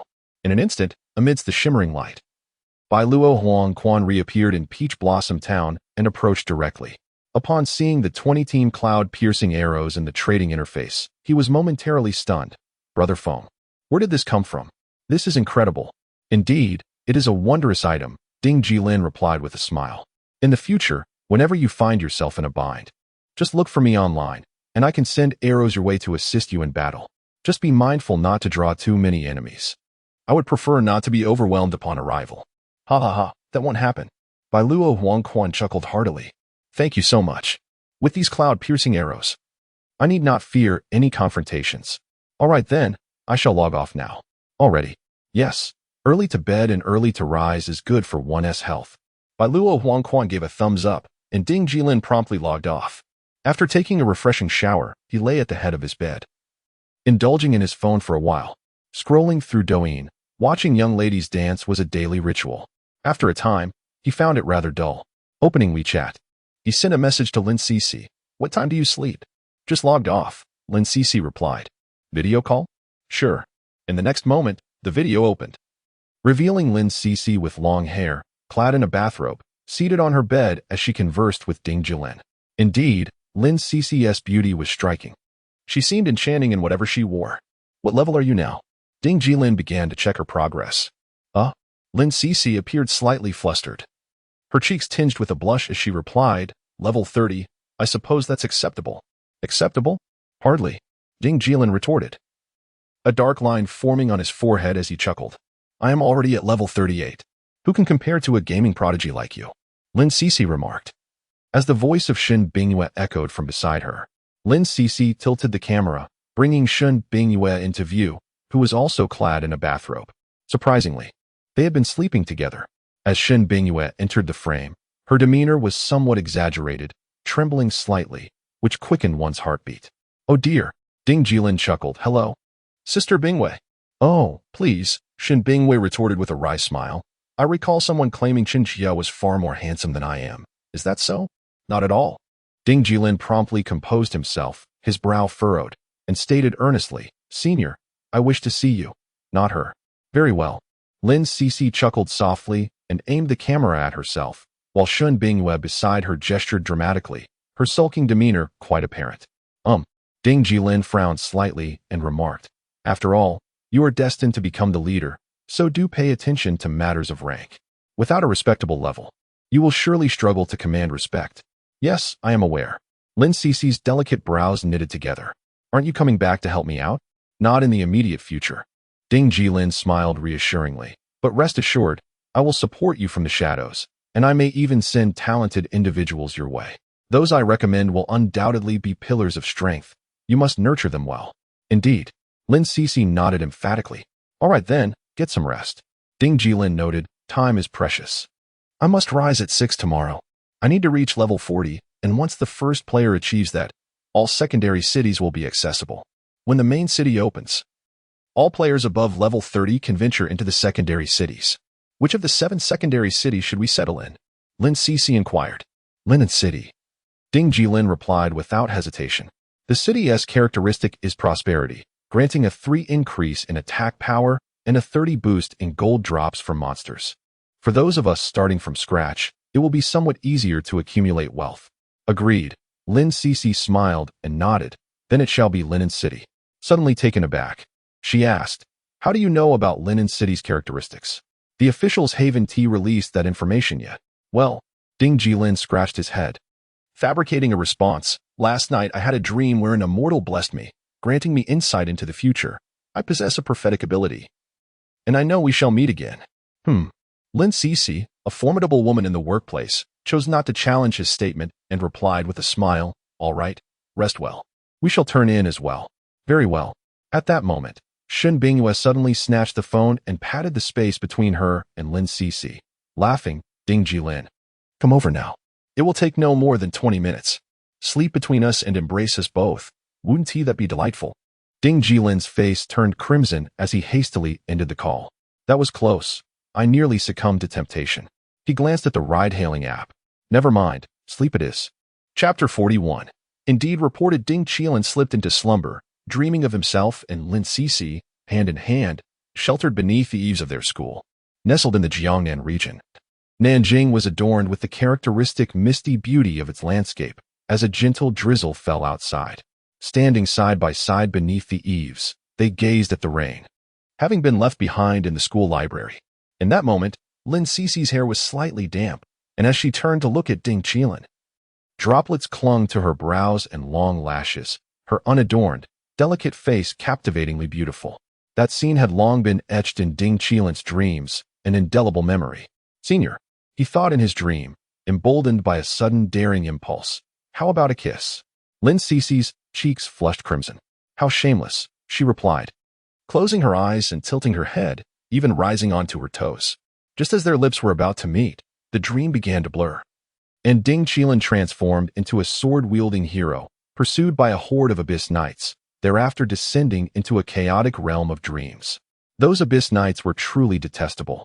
Meanwhile, as Ding Jilin lingered in his dream, a post on the National Server Forum was gaining traction, rapidly ascending to the top of the Tianxia Forum, becoming the most popular thread. Essence, is this leveling method considered a bug exploit? Can a mature game tolerate such behavior?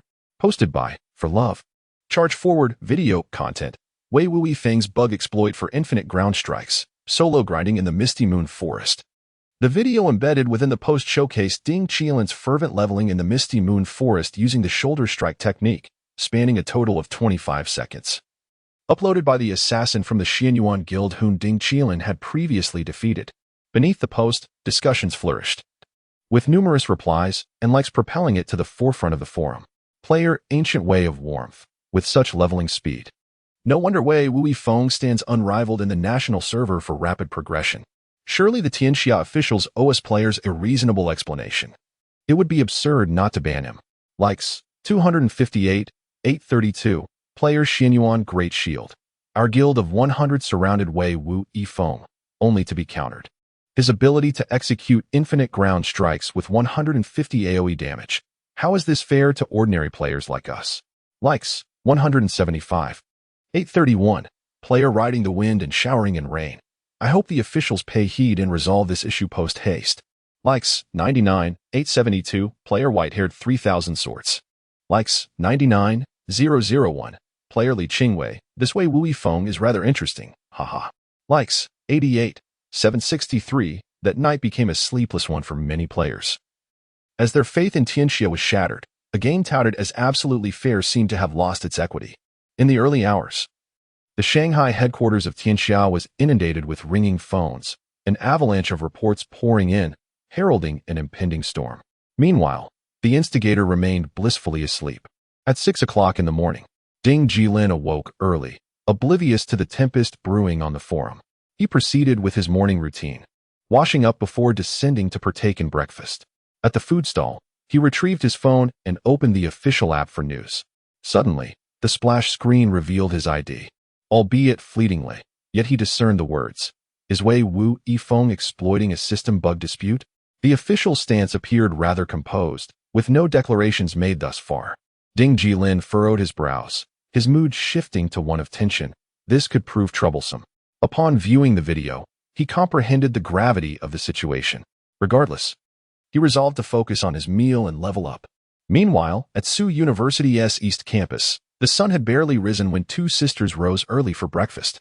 The autumn air was crisp, and Jiang Yin donned a flowing hanfu, savoring a pancake as she strolled through the campus, exuding an ethereal charm.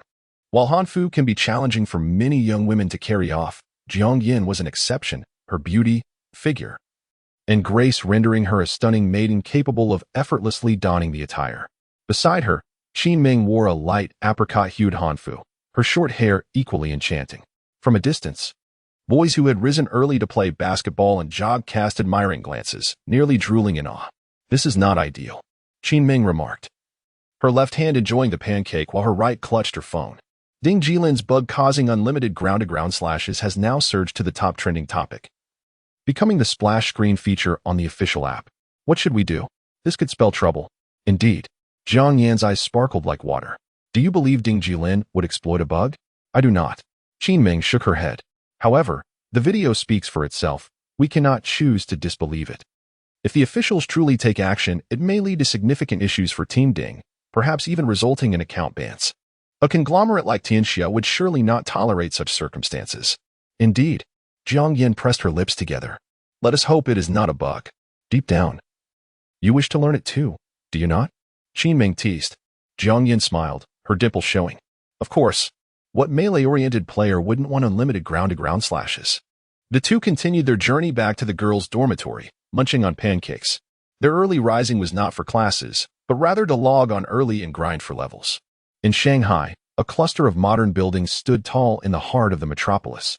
Tianxia was a multinational conglomerate, and this was the Chinese headquarters, overseeing all data storage and game operations within the nation. At that moment, in the conference hall of the headquarters, a woman clad in a coffee-colored business dress stood by the window, gazing out at the distant Huangpu River, her beautiful eyes reflecting concern. Her name was Dong Xiaowan, the CEO of the Chinese division and a strikingly tall beauty. With a creak, the door to the conference hall opened, and two young men entered.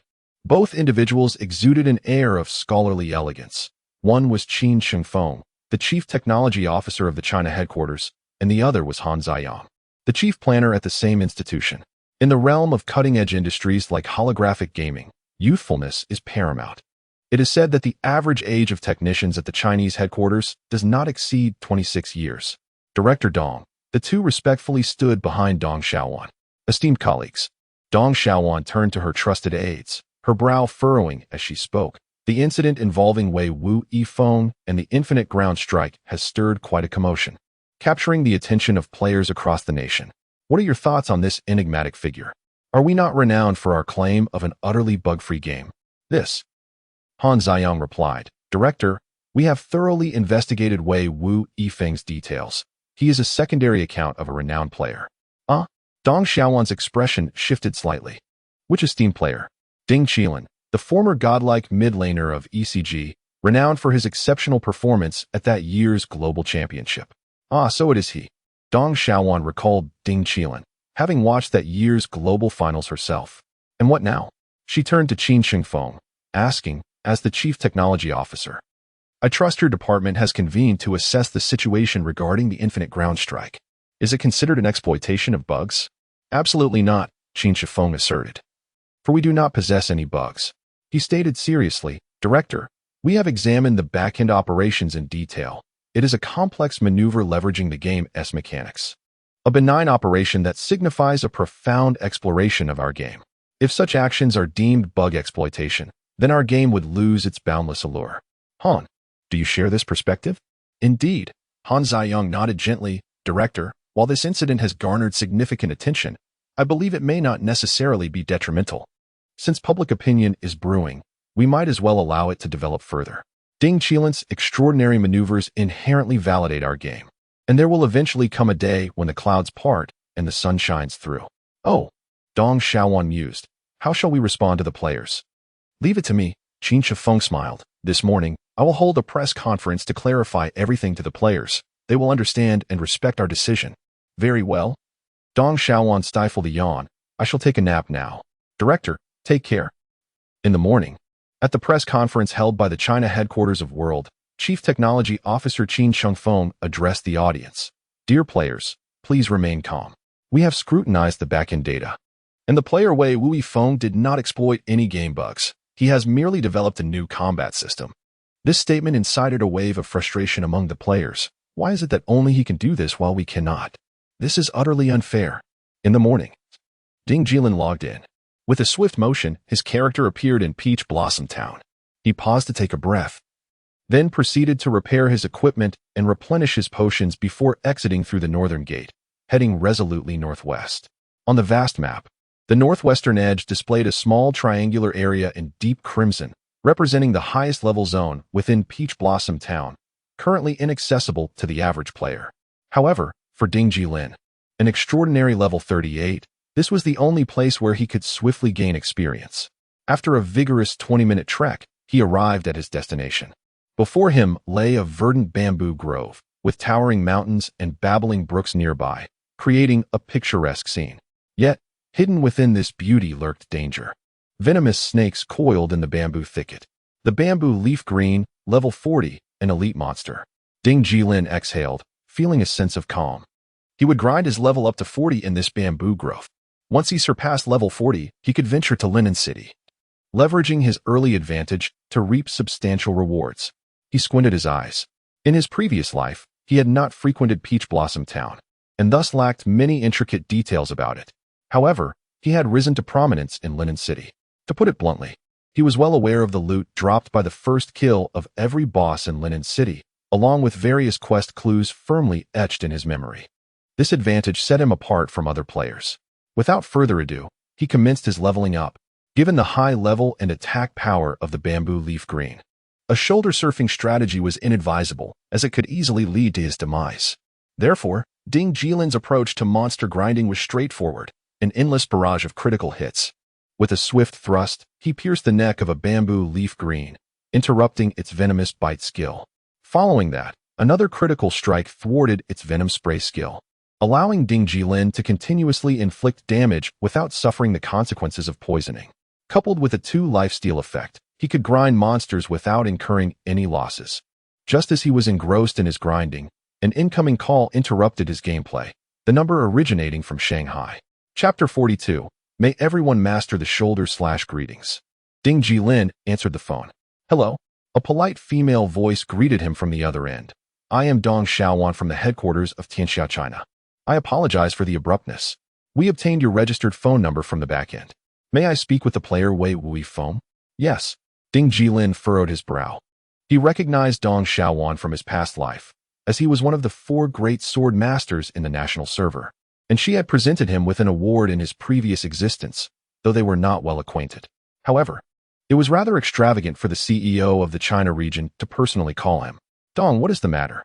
Ding Jilin inquired. Dong Xiaowan was taken aback, not expecting him to know her. She relaxed and smiled. Regarding the infinite shoulder slash, although it has stirred quite a commotion on the forums, we, as the official representatives, classify your development as merely a new combat system. Therefore, this call is to assure you that you need not have any concerns. Even if you use the infinite shoulder slash to reach level 255, we will not hold you accountable for any issues. Ding Jilin felt a wave of delight. Truly, Dong Xiaowan was remarkable. Those who attained such positions were undoubtedly extraordinary. Thank you, Dong. I shall not worry then. Indeed. Dong Xiaowan chuckled lightly. Please save my number. You are one of our star players. Should you have any concerns, feel free to contact me directly, and I shall do my utmost to assist you. All right, thank you. After hanging up, Ding Jilin resumed his endeavors in the Qingzhou Lin. He furrowed his brow. In his past life, he would have never contemplated the deeper implications of Dong Xiaowan's call. However, in this life, he resolved to be more discerning. no longer immersing himself solely in the game without understanding the nuances of human relationships. Upon reflection, he discerned that Dong Xiaowan's call not only conveyed reassurance but also indicated that the game officials would support him against any pressures. Thus, she subtly hoped that he would comprehend the weight of the officials' responsibilities. Ding Jilin was not foolish. He took a deep breath and opened his friends list. Noticing that Xie was online and had reached level 36, she had likely practiced the shoulder slash sufficiently. He sent a message, Xie, how is your practice with the shoulder slash coming along? I'm making great progress. Xie's voice brimmed with excitement. Boss, I currently have about an 80 success rate with the shoulder slash. If I refine it for another week, I might achieve over 90, which would make it viable for combat. Indeed, Ding Jilin nodded. The matter of the shoulder slash has attracted significant attention, and thus I have come to a decision. Oh, what are your thoughts, boss? Xie replied, intrigued. To reveal the secret of the shoulder slash. Ding Jilin raised an eyebrow lightly and smiled, saying, so I wanted to inform you, starting today, everyone will be able to learn the shoulder slice technique. Please do not hold it against me. Absolutely not. Xie grinned. The decision to disclose the shoulder slice is entirely yours, and not everyone has the capability to master it. If you choose to make it public, I wholeheartedly support the leader's decision. It is exceptionally wise. Then it's settled. Subsequently, Ding Jilin accessed his Weibo account, logging into his linked account of Wei Wui Feng. In an instant, Weibo opened, and Ding Jilin composed a lengthy post. Title: The Secret of the Infinite Ground Drop Slice. Content: I sincerely apologize for the emotions that have been unnecessarily expended over the ground drop slice. In truth, the ground drop slice is a combat system I have painstakingly developed, which I have named the shoulder slice. Since the topic has already stirred considerable discussion, I shall thoroughly analyze the techniques of the shoulder slice here, wishing for every player in the national server to master it. Following is the tutorial. I hope you find it amusing. Attachment: detailed tutorial and specific operational analysis of the shoulder slice. Upon posting this, Ding Jilin promptly messaged Dong Xiaowan. Ms. Dong, I have published the tutorial for the infinite ground drop slice on my Weibo. Please initiate a marketing push to circulate it. It is my humble contribution to the national server. Dong Xiaowan quickly replied, received. Thank you for all your efforts. Ding Jilin chose not to elaborate further and continued leveling up. Not long after, the national server was abuzz. May every player in the national server master the shoulder slice. These 10 words resonated profoundly, and in an instant, the reviews of Wei Wui Feng on the national server forum began to reverse dramatically. Many players came to believe that Wei Wui Feng might not be a rogue after all, but rather someone of integrity. As for these reviews, Ding Jilin remained indifferent. What truly mattered to him was the average level of players in the national server and the overall combat strength. Revealing the secret of the shoulder slice early would enable a significant number of A-rank and S-rank experts to rise swiftly. Thus, when faced with the impending unfair national war, the national server's position could potentially be far superior to that of his previous life. In the game, at Peach Blossom Town, a striking figure clad in exquisite armor, with a sword at their waist, made their entrance. Jiang Yin said nothing, heading straight toward the training grounds in the northeastern part of Peach Blossom Town, where numerous straw dummies and wooden puppets awaited players for practice. Not far away, beside a wooden dummy, Xianyuan Depan was forcefully striking against it. Practicing the shoulder slice technique himself, having been slain by it several times before, his heart ached too much. Unfortunately, despite Xianyuan Depan's decent heritage and financial resources, his gaming talent was merely at a B level. With the notoriously difficult shoulder slice, how could he possibly master it in one go? Consequently, Xianyuan Depan was nearly battering his head against the dummy, still unable to execute a single shoulder slice. Attack speed, timing mastery. The velocity and fluidity of the shoulder dash. Each element is indispensable, otherwise, the shoulder strike remains unattainable. These are standards that perhaps Xianyuan Depan will never reach in this lifetime. At this moment, Xianyuan Depan gazed at Jiang Yin, whose figure was graceful and slender. With a face so exquisite it could rival the beauty of a fallen fish or a shy flower, truly a vision of unparalleled loveliness, worthy of being my goddess. However, Jiang Yin cast a cold glance at Xianyuan Depan, signaling him to maintain his distance and refrain from making a fool of himself. Without hesitation, Jiang Yin commenced her practice of the shoulder strike. She had meticulously reviewed the strategy several times. With a swift thrust of her sword, she lunged forward and leapt into the air, but with a resounding thud, her execution faltered due to a lack of continuity, resulting in her first failure. Undeterred, she continued her efforts.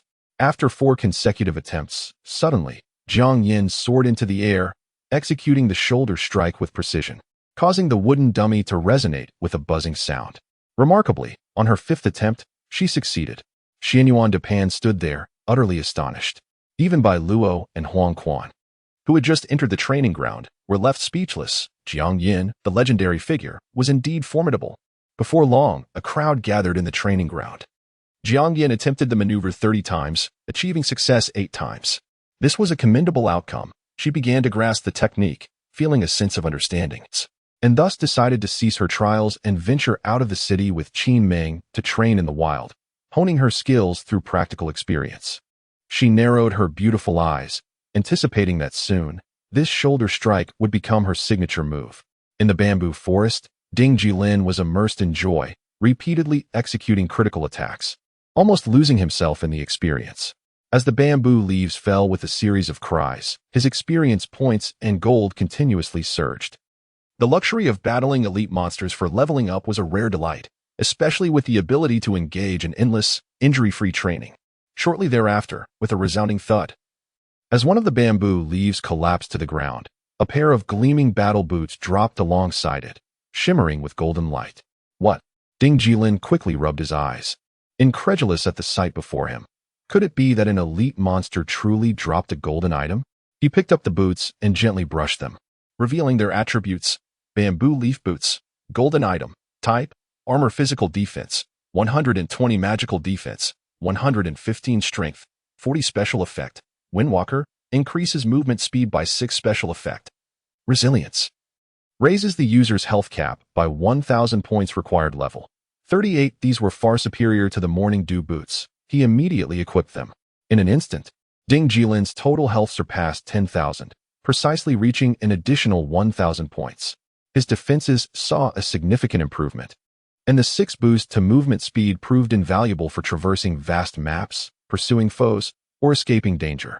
At 10:30 in the morning, as a cascade of golden light showered down, Ding Jilin reached level 39, now merely a step away from the significant milestone of level 40. He continued his relentless critical attacks until around noon.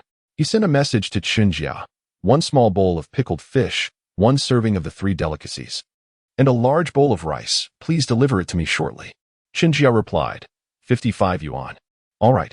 After Ding Jilin completed the transfer, he continued to engage in the game, driven by a sense of urgency. Shortly thereafter, Chunjia delivered the groceries to his door. Ding Jilin logged off to open the door for her. As Chunjia held the bags, she glanced up at Ding Jilin's disheveled hair and couldn't help but chuckle. Ding Jilin felt somewhat embarrassed. Running a hand through his hair, he remarked, I'll try to find time for a shower this afternoon. You must understand, it is inevitable for someone who spends all their time gaming to look a bit unkempt. Indeed, Chunjia replied with a light smile. I still have a few tables to attend to, so I can't linger too long. With that, she handed him a can of Sprite. I didn't tea buy this? He questioned. It's for you. Now go eat. I must be off. Oh, thank you. Ding Jilin exclaimed joyfully as he sat down to eat, while Chunjia returned to her work. After a hearty meal, he guzzled down the Sprite and logged back in, eager to reach level 40. In the lazy afternoon sun, Ding Jilin gleefully executed infinite combos, working diligently like a tenacious little bee. According to his calculations, he would reach level 40 around 5 p.m. By then, the teleportation portal to the main city would be activated, allowing him to head to Linen City for his job advancement. A true master cannot remain a novice forever. It would be quite embarrassing. There would also be ample time to gather the first wave of resources from Linen City. In short, he intended to seize every opportunity available. After all, who wouldn't he want to benefit? Around 3 in the afternoon, as Ding Jilin was leveling up, the sound of footsteps echoed from afar. 2 beautiful girls came into view. One donned a suit of armor, exuding elegance and valor, while the other wore a deep blue robe, her short hair framing a delicate face. When foes meet, tempers flare. Ding Jilin abruptly turned, brandishing his blood-stained jade sword, and with a calm smile said, Looking for revenge? I must say, Even if the two of you join forces, victory is not guaranteed. To his surprise, Jiang Yin had no intention of engaging in combat. Leaning on her long sword with one hand, she placed her other hand on her hip and said with a smile, "Ding Jilin, please, remain calm." Chapter 43. A soldier dies for his beloved. Ding Jilin felt as though he had plunged into an icy abyss, a chilling sensation creeping down his spine. Despite having modified and activated a new ID and altered his appearance in the game world, how had Jiang Yin recognized him? "You." He furrowed his brow. "How do you know I am Ding Jilin?" Jiang Yin pressed her lips together, her response evasive. "In any case, we do not wish to be adversaries. The previous conflict stemming from the Reincarnator mission was merely a misunderstanding. Let us bury the hatchet, shall we?" Ding Jilin's brow remained furrowed. His gaze fixated on the beautiful girl before him. "Jiang Yin, how did you ascertain my identity as Ding Jilin?" This question held immense significance for him, as it pertained to the fate of both him and Lin Cixi. If he could not alter his destiny in this life, he might still succumb to Wei Xingyang's schemes. Jiang Yin had not anticipated his concern regarding this matter. She replied directly, "Your forum account has a backup email, which happens to be registered with ECG's DJL verified account on Weibo." "Oh, I see." Ding Jilin was taken aback, a cold sweat breaking out on his forehead. He hurriedly accessed his forum account and promptly deleted the backup email. Fortunately, nothing serious had occurred. "Jiang Yin," he said, furrowing his brow again, "please keep this matter confidential. And you, short-haired beauty, I trust you to maintain discretion as well." "Thank you." Qin Ming pursed her lips. "I am Jiang Yin's classmate." "My name is Qin Ming." "Understood, classmate Qin Ming," Ding Jilin nodded, turning back to Jiang Yin. "By the way, what were you about to say earlier?" "Oh dear." Jiang Yin sighed, exasperated. "I mentioned that we might as well turn swords into plowshares and resolve our differences here. I have no desire to be at odds with the former leader of ECG, Ding Jilin." "Oh, that? It's a trivial matter." Ding Jilin chuckled. "As long as you all refrain from being overly aggressive towards the individuals from Biluo Huangquan." With that, Ding Jilin felt a bit embarrassed, scratching his head. "Jiang Yin, I apologize for the incident at Zhao Wangling. It was my fault for ambushing you, but with the dark gold level boss before us in our prior conflict. It was a natural reaction." "It's fine," Jiang Yin replied. "It was just one death. You see, my level has caught up again, hasn't it?" "Indeed." Ding Jilin observed Jiang Yin's level of 37, noting her rapid advancement. Had it not been for his own skills, such as shoulder charge and infinite CA, he might not have been able to outpace Jiang Yin in levels. Jiang Yin blinked, saying, "Ding Jilin, I would like to ask. When we faced the final boss in Zhao Wangling, how did you manage to keep the boss standing there obediently from start to finish? Or rather, how did you ensure that each of your basic attacks was in the form of the first sword's penetrating strike?" Ding Jilin chuckled, "A unique skill. Do you wish to learn it?" Jiang Yin, her cheeks slightly flushed, despite her usual bold demeanor as a reformed empress, felt a hint of shyness as she replied, "I am indeed quite curious. I cannot fathom how you accomplished it. Would you be willing to teach me?" "Certainly," Ding Jilin replied solemnly. "It is not an ultimate technique. Merely a small trick. However, there is a tuition fee involved. We do not share a close bond, so this cannot be taught for free." He was truly desperate for money and would miss no opportunity to earn. "That is agreeable," Jiang Yin stated. "As long as you are willing to teach. I shall treat you to a meal. You may decide the venue." "Very well." Ding Jilin promptly shared the secrets of infinite CA with Jiang Yin through private chat, taking precautions against eavesdroppers. He had no intention of making these techniques public yet, as he aimed to seize more resources from bosses. Jiang Yin stepped forward and practiced CA on a bamboo leaf green several times. Although not entirely proficient, she had made some progress. After all, as one of the few S-level players in the national server, her game comprehension and micromanipulation skills were undoubtedly exceptional, rivaling those of Ding Jilin. "All right." Jiang Yin clapped her hands lightly, her face beaming with joy. "Ding Jilin, when are you free? I would like to treat you to dinner with Qin Ming." "I will cover the bill." "No need for a meal," Ding Jilin replied. "It would be better to convert your high-standard idea directly into cash." "I do not lack for a meal, but I do lack meal money." What a money-minded fellow, Jiang Yin thought to herself. Yet she still added Ding Jilin as a friend and promptly transferred 2,000 RTM. Though it was not a substantial amount, it was better than nothing. Leaving Ding Jilin with a sense of earning through tutoring, his face alight with joy. Jiang Yin pursed her lips, surprised that he had indeed accepted the payment. The usually quiet Qin Ming, her face slightly flushed, approached Ding Jilin while holding her staff and softly asked, "Ding team, may I add you as a friend?" Ding Jilin was taken aback for a moment, then smiled and said, "Of course." He then took the initiative to add Qin Ming as a friend. Qin Ming was overjoyed, her cheeks glowing. "All right." Jiang Yin glanced at her giddy friend and continued, "Ding Jilin, will you be soloing, or shall we form a team to grind together? Our Ming Ming has exceptionally high magical damage, ranking second on the Tao Hua Town Mage Power list, only behind the renowned Wang Yujun of Si Hai Tong Xian. "I shall solo," Ding Jilin replied. "Soloing allows for quicker leveling. Here's the plan. You both can level on the left side of Qing Julin while I take the right side. The map is vast enough for all three of us to thrive." "Sounds good." Jiang Yin and Qin Ming nodded in agreement, watching Ding Jilin depart. Jiang Yin adeptly lured a single monster, commencing his relentless experimentation with the continuous CA strategy. Soon, he experienced an epiphany, and his mastery of the CA rhythm deepened significantly. Meanwhile, Ding Jilin ventured to a distance, diligently practicing CA level-up techniques, reminiscent of a tireless little bee. In Suzhou, at the ECG club, a white Panamera came to a halt outside as Lin Cixi and Shen Bingwei ascended the stairs. Within the club's CAF, a young man clad in ECG team attire entered. Bowing respectfully to Lin Cixi and stating, "Hello, General Manager Lin and Assistant Shen." His name was Ma Chenyu, known by the abbreviated ID ECG XC, with his game name being Little Pig Can't Come Back, the club's star jungler. Throughout his professional career, Little Pig Can't Come Back had always been Ding Jilin's strongest ally, with their countless mid-jungle collaborations earning applause from LPL audiences. Unfortunately, this favorable situation was short-lived after Ding Jilin sustained a wrist injury. His inability to maintain a steady grip on the mouse relegated him to the sidelines, consequently diminishing the opportunities for collaboration with Little Pig Can't Come Back. In fact, during his tenure at the club, Little Pig Can't Come Back continued to hold Ding Jilin in the highest regard, for it was the once illustrious Ding Jilin who had elevated him from an ordinary player to a top-tier competitor, a debt of gratitude he cherished deeply. "Please, have a seat." Lin Cixi smiled gently. "I ordered you a latte. Is that acceptable?" "Uh-huh. Thank you, General Manager Lin." Little Pig Can't Come Back refrained from lifting the coffee.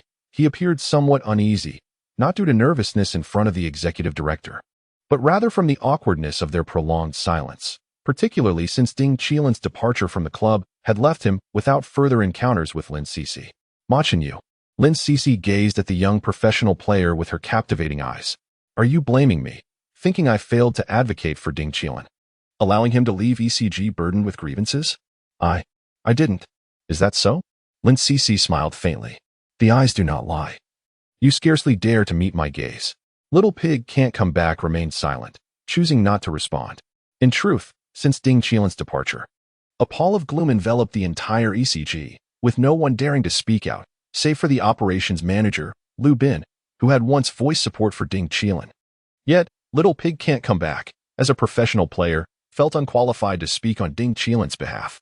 Observing the young man's demeanor, Lin Cixi felt a pang of sympathy.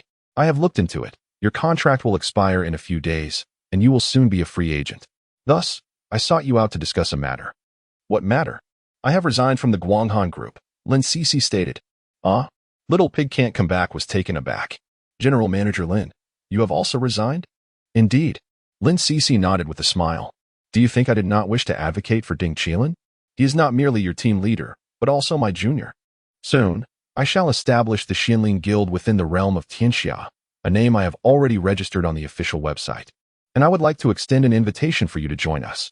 She contemplated for a moment and remarked, "Initially, we may not be able to offer compensation comparable to ECG, but in the latter stages, we are certain to turn a profit, and your earnings will undoubtedly surpass those at ECG. More importantly, Ding Jilin will soon be joining the Xinlin Guild to fight alongside us." "What?" Xiaozhu was taken aback, his expression a mix of shock and joy. "Director Lin, is that true? Isn't Ding Team completely retired according to rumors? Will he really be part of Tianxia?"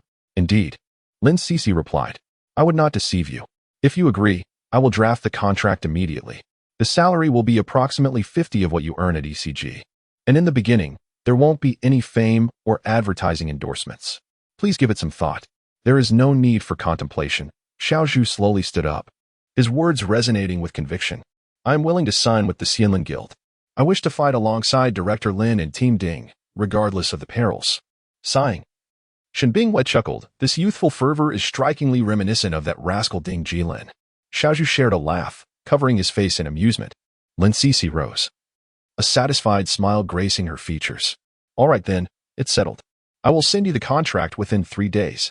You are in a natural state of termination with ECG, so you may leave with your belongings at once. Understood. Xiaozhu nodded emphatically, fully aware of the situation.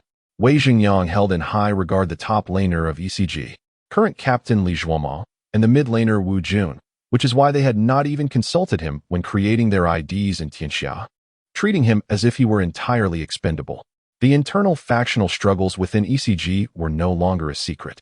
Given this, why not align with Lin Cixi and Team Ding? A soldier will sacrifice himself for those who understand him. To be surrounded by those who appreciate one's worth is far superior to enduring disdain in the company of those who do not. Chapter 44. The spring breeze brings swift hooves as the evening approached. At 5:30, a cascade of golden light descended from the heavens, enveloping Ding Jilin in its radiant embrace. At long last, he had reached level 40. The arduous journey of grinding through monsters had proven to be a formidable challenge. Yet he had persevered until this moment. In that instant, a chime resonated across all the cities of the national server. Ding. System announcement. Attention, players. The first level 40 player has emerged. The teleportation arrays in the 7 secondary cities of Yunzi continent, Linen City, Jiaoling City, Guangling City, Foling City, Tianji City, Inkue City, and Huijua City are now activated. All players above level May 30th enter these secondary cities to continue their journeys. Wishing everyone the best of luck. Following the system chime, the content of the new version was revealed, detailing the unique characteristics of the 7 secondary cities. Linen City, Level 2 Main City, capital of Lingzhou. City trait, Affluence, 3 increase in attack power, 30 increase in gold dropped by monsters. Jiangling City, Level 2 Main City, capital of Yuzhou. City trait, Divine Arts, 5 increase in spiritual attack power. Guangling City, Level 2 Main City, capital of Kuizhou. City trait, Regeneration, 50 increase in health and spirit recovery speed. Fengling City, Level 2 Main City, capital of Tongzhou. City trait, Abundant Harvest, 50 increase in all outdoor resources, 50 increase in refresh rate. Tianji City, Level 2 Main City, capital of Yunzhou. City trait, Horse Breeding, significantly increased chance of producing mounts, with a 25 boost in attributes. Inkue City, Level 2 Main City, capital of Luzhou.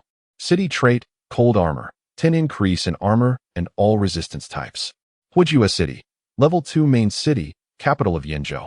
City trait, Fireblade, 8 increase in physical attack power. Ding Jilin cast a fleeting glance at the characteristics, which were consistent with his recollections. Among them, Linen City, known for its bountiful resources, with enhancements to attack and gold drops, was destined to be a favored destination for players. Jiangling City and Guangling City were particularly coveted by magic users, while Foling City was best suited for large guilds, abundant in resources and quick to refresh, allowing players to swiftly engage in endless plundering. Tianji City, renowned for its warhorses, would undoubtedly attract many players once the mount system was activated during the mid-stage of the game. Inkue City, located in the northern frontier, was a battleground between the human race and the abyss, as well as the demon and undead factions, thus featuring substantial defensive attributes. In times of warfare, it would become exceedingly popular. As for Huijua City, affectionately dubbed Knife City, it was ideal for those who favored pure physical output, allowing players to vanquish monsters and foes with ease. Ding Jilin chose Linen City without a moment's hesitation. With a swift motion, he shattered the return scroll and found himself back in Taohua Town.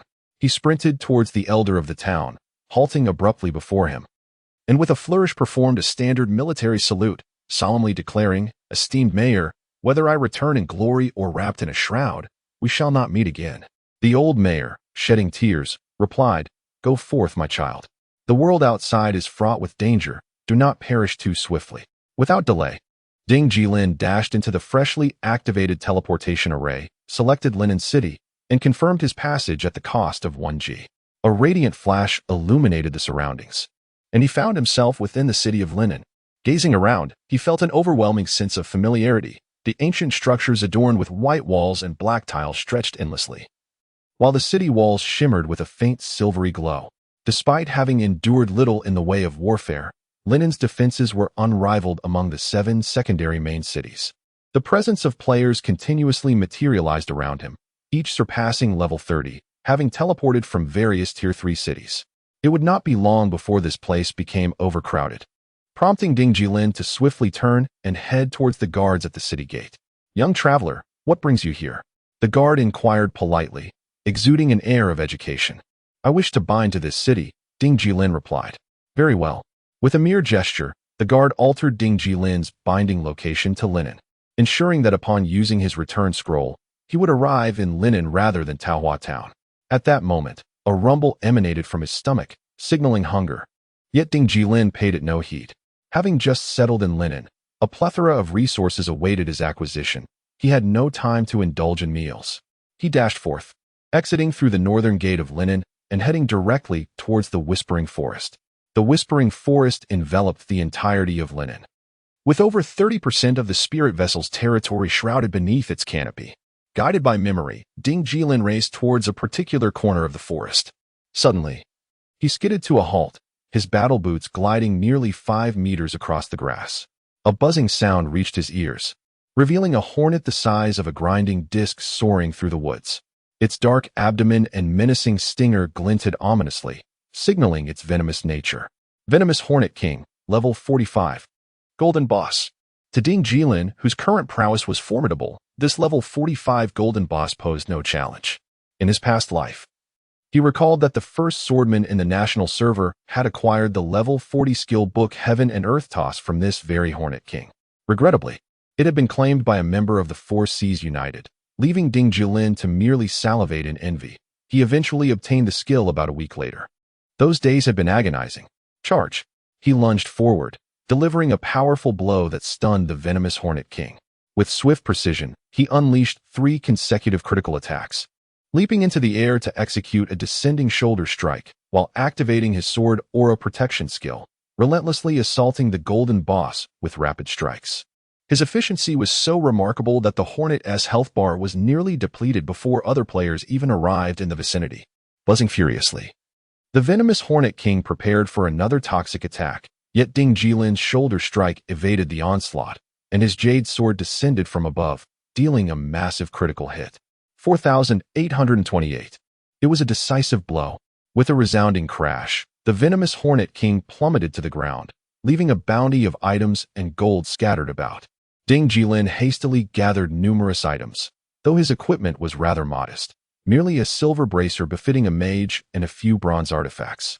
However, the true treasure lay among the gold coins, a vibrant orange-red skill book that captured his utmost attention. Upon picking it up and brushing his hand across it, he was rewarded with the revelation of its contents. Heaven and Earth Toss. S-Class skill book summons the power of the Fire God Emperor, infusing flames into one's weapon, dealing 165 damage to the target with a cooldown of 7 seconds.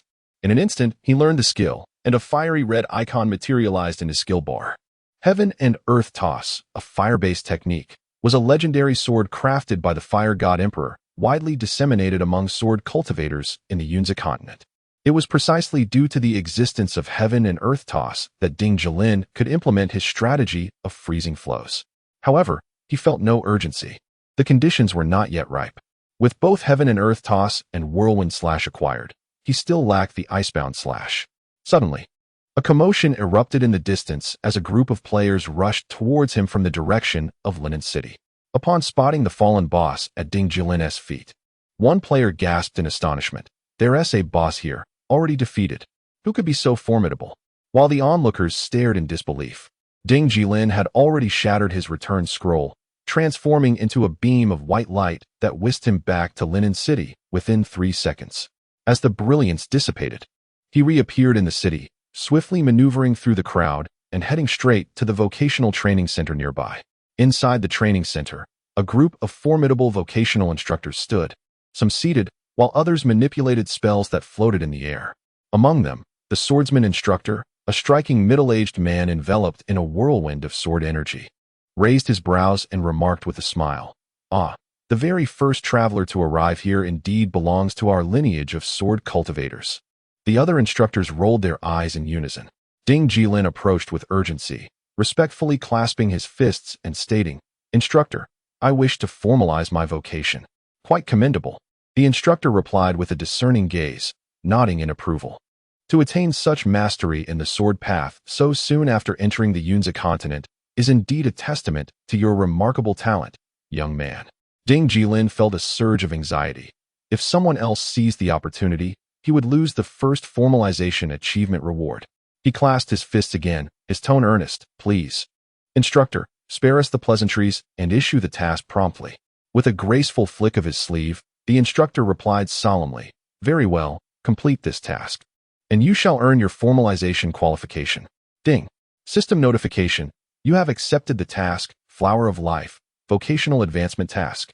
Task details. A band of mountain bandits has recently invaded the Whispering Forest in the southern part of the city, having stolen a Flower of Life from the Secret Arts Guild. Eliminate them and return the Flower of Life to your vocational instructor to complete the task. Without hesitation, he dashed through the doors, his bamboo leaf combat boots nearly sparking against the cobblestone streets of the city. Like a tempest, he surged out through the southern gate of Linen City, promptly opening the large map and racing towards the task marker, reaching his destination in under 5 minutes. In a clearing amidst the forest, a diminutive tent stood resolutely, accompanied by 20 mountain bandits, all formidable level 40 adversaries. These brigands huddled together, presenting a significant challenge for players who had only just attained level 40, as not many could single-handedly confront 20 foes of the same caliber. Characters such as the herbalist, assassin, and battle-axe warrior would find it exceedingly difficult to prevail without assistance, especially with subpar equipment. However, Ding Jilin remained unfazed, charging into the throng to unleash an unending barrage of shoulder slashes. "Little rascal," bellowed a bandit chief, "you've mistaken your target." No sooner had the words left his lips than a brilliant sword light descended from above. Ding Jilin had just mastered the skill, Qian Kuan Yi. The damage inflicted was a staggering 34-23, significantly depleting the bandit chief's health even without a critical hit. Qian Kuan Yi was undeniably formidable. It stood as the most potent single-target attack during the early to mid-game for swordsmen. At level 1, it boasted a damage percentage of 165, and upon reaching its zenith at level 10, it delivered the legendary triple damage of 300, a truly terrifying prospect. After executing several more shoulder slashes, all 20 bandits lay lifeless, coins of copper and silver scattering chaotically across the ground. All gathered, Ding Jilin collected the spoils, and indeed, a small flower tumbled to the earth, exuding a gentle mist and brimming with the essence of life. He picked it up and returned to the city. At the vocational training center, Ding Jilin submitted his quest, his heart brimming with hope as he gazed at his vocational mentor. "You are quite impressive, young man. Truly remarkable," the mentor exclaimed, giving a thumbs up. In the next moment, the reward Ding Jilin had anticipated arrived. Ding. System notification. Congratulations. You have successfully advanced your profession, earning the title of swordsman. As the first player in the entire server to achieve this, you have received the achievement reward, Icebound / S-Class Skill Book. Chapter 45, The Unfrozen Flow, Icebound / S-Rank Skill Book inflicts 120 attack damage upon the target, encasing it in ice for a duration of 2 seconds. With a cooldown of 15 seconds.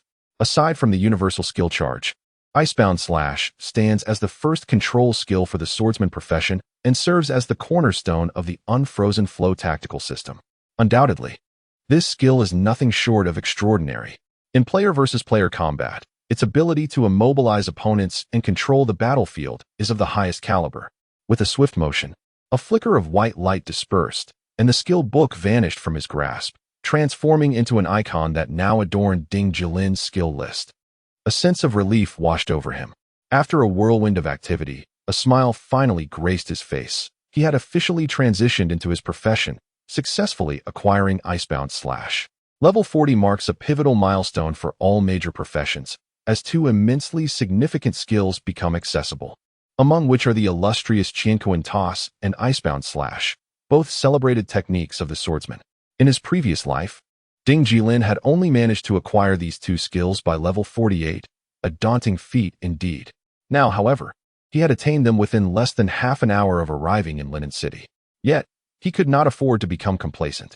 With a slight raise of his brow, he vividly recalled that in his last life, shortly after the opening of Linen City, the first Dark Gold boss was conquered by members of the Aotian Divine Domain Guild, the ultimate boss known as the Blazing Butterfly King, which dropped astonishing loot upon its defeat. "Let us go and slay the Blazing Butterfly King," he declared, hastily exiting the city and making his way toward the Butterfly Forest, shrouded by the Whispers Forest. 10 minutes later, he arrived at the Butterfly Forest. Within, the air was filled with the melodious sounds of birds and the fragrance of blooming flowers. A scene bursting with the vitality of spring as colorful butterflies flitted about. The deadly butterfly, a highly toxic elite creature at level 45, possessed formidable attack power. Ding Jilin recalled how many players had suffered grievously at the hands of the deadly butterfly, whose penetrating attacks inflicted additional damage against heavy armor, cloth, and leather, resulting in many fragile players being swiftly eliminated, a truly tragic sight. Although this place was renowned as a sanctuary for leveling up and monster hunting, it was, in truth, fraught with peril. In the immediate future, it was certain that no other players would disturb him here. Ding Jilin sprinted through the area without engaging in combat, diligently searching for traces of the boss. After 5 minutes, he finally spotted the legendary Butterfly King in a secluded corner of the forest. Blazing Butterfly King, Dark Gold Boss, level 45 attack, 800, 1250 physical defense, 700 magical defense, 650 health, 600. 000 skills, Shinkuin Toss, Combo, Toxic Attack, Blazing Sky Assault. Description: the Blazing Butterfly King, a colossal insect of ancestral lineage, became increasingly frenzied after consuming vast amounts of abyssal power. Its ancestral lineage has surged to an impressive 12, establishing it as the supreme overlord of the surrounding area. There are even legends that defeating the Butterfly King could lead to nobility, underscoring the exalted status of the Blazing Butterfly King. Such attributes are undoubtedly far superior to those of the Zhao Wang soul. As the first terminator of the Dark Gold boss, Ding Jilin possessed an unparalleled understanding of the attributes of Dark Gold level bosses. Compared to the Zhao Wang soul, the Flame Butterfly King was not merely superior by a small margin. In both attributes and skills, it utterly dominated. Alas, it was ultimately a physical attack boss. Without hesitation, he charged at the boss, initiating a series of infinite critical attacks. Indeed, the Flame Butterfly King was somewhat cooperative, having its toxin attacks interrupted by critical hits on 2 consecutive occasions. However, just as the boss's health dipped to 80, it suddenly trembled, engulfed in flames, an ominous sign. When Ding Jilin attempted another critical attack, the boss had already entered its unstoppable state, accompanied by the violent fluttering of the Flame Butterfly King's wings. The air was filled with a fiery glow, the Flame Sky Assault. Without a moment's thought, Ding Jilin swiftly unleashed an Ice Seal Slash, cleaving through the wind. The chilling ice aura enveloped the blade, instantly freezing the Flame Butterfly King for 2 seconds. Unfortunately, the unstoppable effect remained. After executing the Flame Sky Assault, the boss was cloaked in flames, rendering the strategy of infinite critical attacks an impossibility for soloing the boss. This was one of the inherent flaws of the infinite critical attack system, which high-level boss would lack an unstoppable state in the later stages. The infinite critical attack was, at best, a means to bully minor bosses and farm high-level monsters in the early game. With a furious shriek, the Flame Butterfly King charged straight at him, landing a toxin attack that caused excruciating pain, a heart-wrenching sensation. 4,189. 3,072. In a mere instant, Ding Jilin's health plummeted by 70. Compounded by the ongoing toxin damage, a dire situation indeed. Soloing a Dark Gold boss was exceedingly challenging for players at this stage, unless they boasted a full set of Dark Gold equipment with sufficient resistance. Ding Jilin had not even gathered a complete set of golden gear, let alone Dark Gold. Nevertheless, he remained unfazed. His unique skills were inexhaustible. With a swift motion, Ding Jilin summoned a protective sword aura, consuming health potions while maintaining his output, striving to recover as much health as possible. Then, with a sharp glint of his sword, he activated his second Ice Seal Slash on a 15-second cooldown. The frigid ice energy rapidly encased the boss, freezing its body for 2 seconds. However, merely freezing the boss for 2 seconds and interrupting its skills was an overly simplistic strategy, far from sufficient for a successful solo kill. In the next moment, Ding Jilin decisively unleashed a whirlwind slash, his form entwined with a gust of wind that pierced through the boss's body, leaving behind an almost imperceptible vortex swirling around it.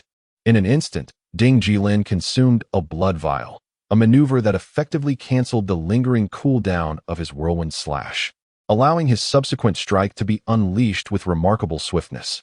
The Jade Mica sword lunged forth, piercing cleanly and severing the wind mass with a sharp sound.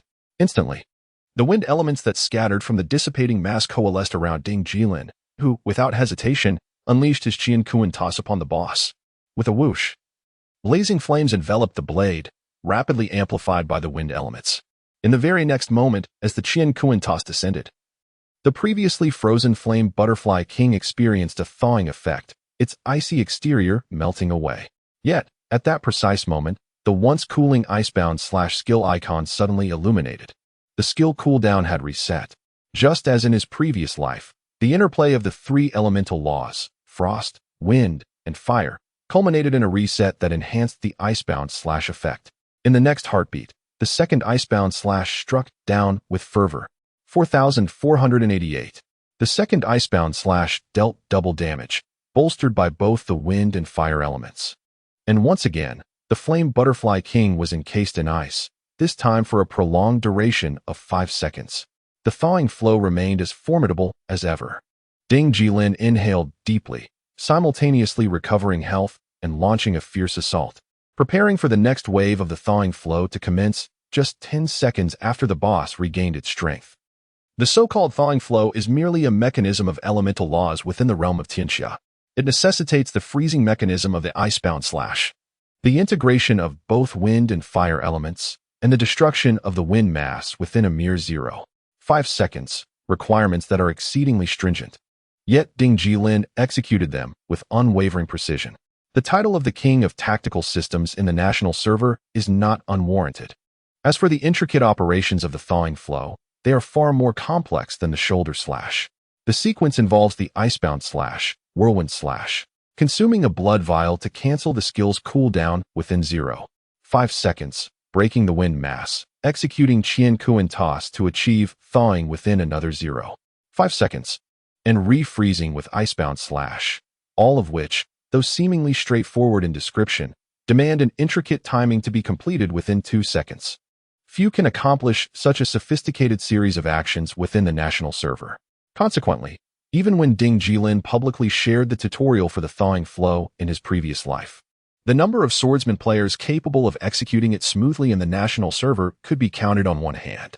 Even among the 4 great sword gods, neither Jiang Yin nor Baisho Senqianjian could confidently assert they could achieve the thawing effect consistently. Ding Jilin's prowess lies in his extraordinary awareness and meticulous control. Thus, under the invincible control of the thawing flow, even as the flame butterfly king entered a prolonged state of invulnerability, Ding Jilin remained confident, sustaining over 60 health as he faced the boss, even going so far as to distance himself to ensure his safety. Time trickled by, and although the progression of the strategy was steady, it was somewhat prolonged, taking nearly 10 minutes before the health bar of the flame butterfly king finally dwindled to nothing. After once more achieving the thawing effect, the flame butterfly king let out a long cry and ultimately succumbed beneath the brilliance of the Jade Mica sword. Whoosh, whoosh. The boss concealed an extraordinary quality, and the experience gained was overwhelmingly abundant. Ding Jilin astonishingly leveled up by 2 levels in an instant, now reaching level 42. With a resounding crash, the flame butterfly king exploded, leaving a bounty of gold coins and spoils scattered across the ground, along with a colorful larva. Taking a deep breath, Ding Jilin hurriedly collected the gold and various treasures before examining them closely. First, he inspected the equipment. The flame butterfly king had dropped a total of 5 items. 3 of them, bearing a bronze hue, were evidently outdated. Following that was a silver spear, rather mediocre, and requiring level 40, likely not worth a significant sum. The final piece was a necklace radiating a dazzling dark golden glow. Its luster immediately suggested exceptional quality. As he reached out to touch it, the data materialized. and Ding Jilin couldn't help but shield his eyes with his hand, overwhelmed by the dazzling statistics that nearly blinded him. Flame Battle Chain, Dark Gold Item, Strength, 58 Special Effects, Lifesteal 3 Critical Hit, 3 Accuracy 3 Haste, Attack Speed 6 Special Skill, Flamestorm. Summoning a fiery tempest that inflicts continuous damage on hostile targets within a radius of 20, cooldown of 2 hours required level 40. The attributes were remarkably formidable. A necklace boasting 5 special effects was indeed worthy of being the first dark gold necklace in the entire server. Ding Jilin furrowed his brow lightly, not anticipating that the necklace worn by Wang Muji, the leader of the Proud Sky Alliance in his previous life, would be this powerful in the early stages. Just then, footsteps echoed behind him. Someone was approaching from the jungle. "Boss, there should be a boss over here." In the distance, he spotted a group of players with the prefix Proud Sky in their IDs. It was indeed the members of the Proud Sky Alliance. Ding Jilin couldn't help but feel relieved, realizing he had arrived merely a few minutes earlier. Otherwise, the spoils of the Flame Butterfly King would have belonged to the Proud Sky Alliance. He quickly shattered a return scroll. Time to make an exit. During the exploration phase, it was wise to accumulate wealth, avoid enmity, and maintain a steady course without recklessness. Chapter 46. The Proof of Transmutation for the Blazing Sword Master in the East Gate Plaza of Linen City, with a soft click. Ding Jilin adorned himself with the recently acquired Blazing Battle Chain, removing the previous Spirit Fire necklace and promptly stowing it away in his satchel.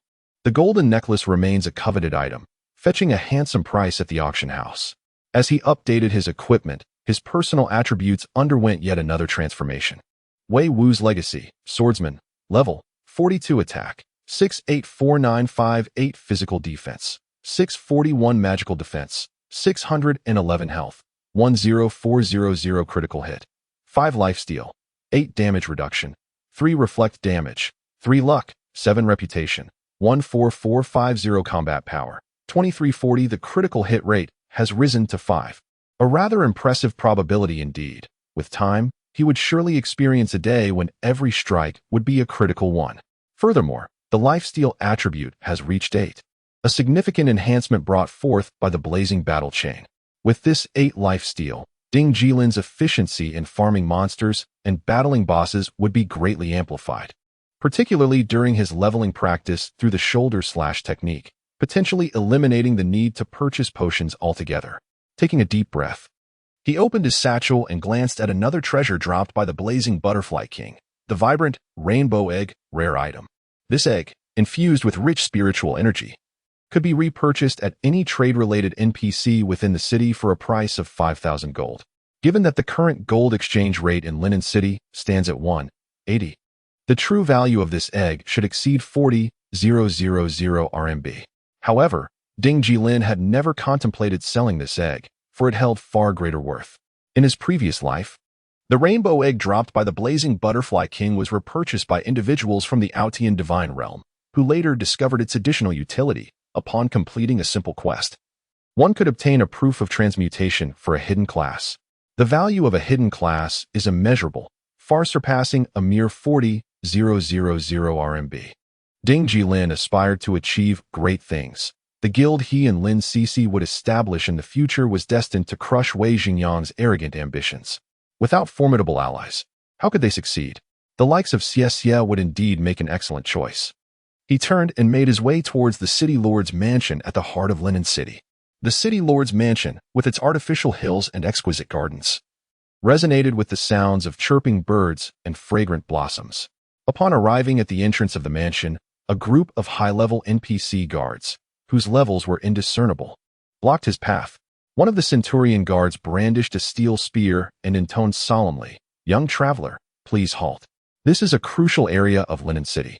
Entry is not permitted without cause."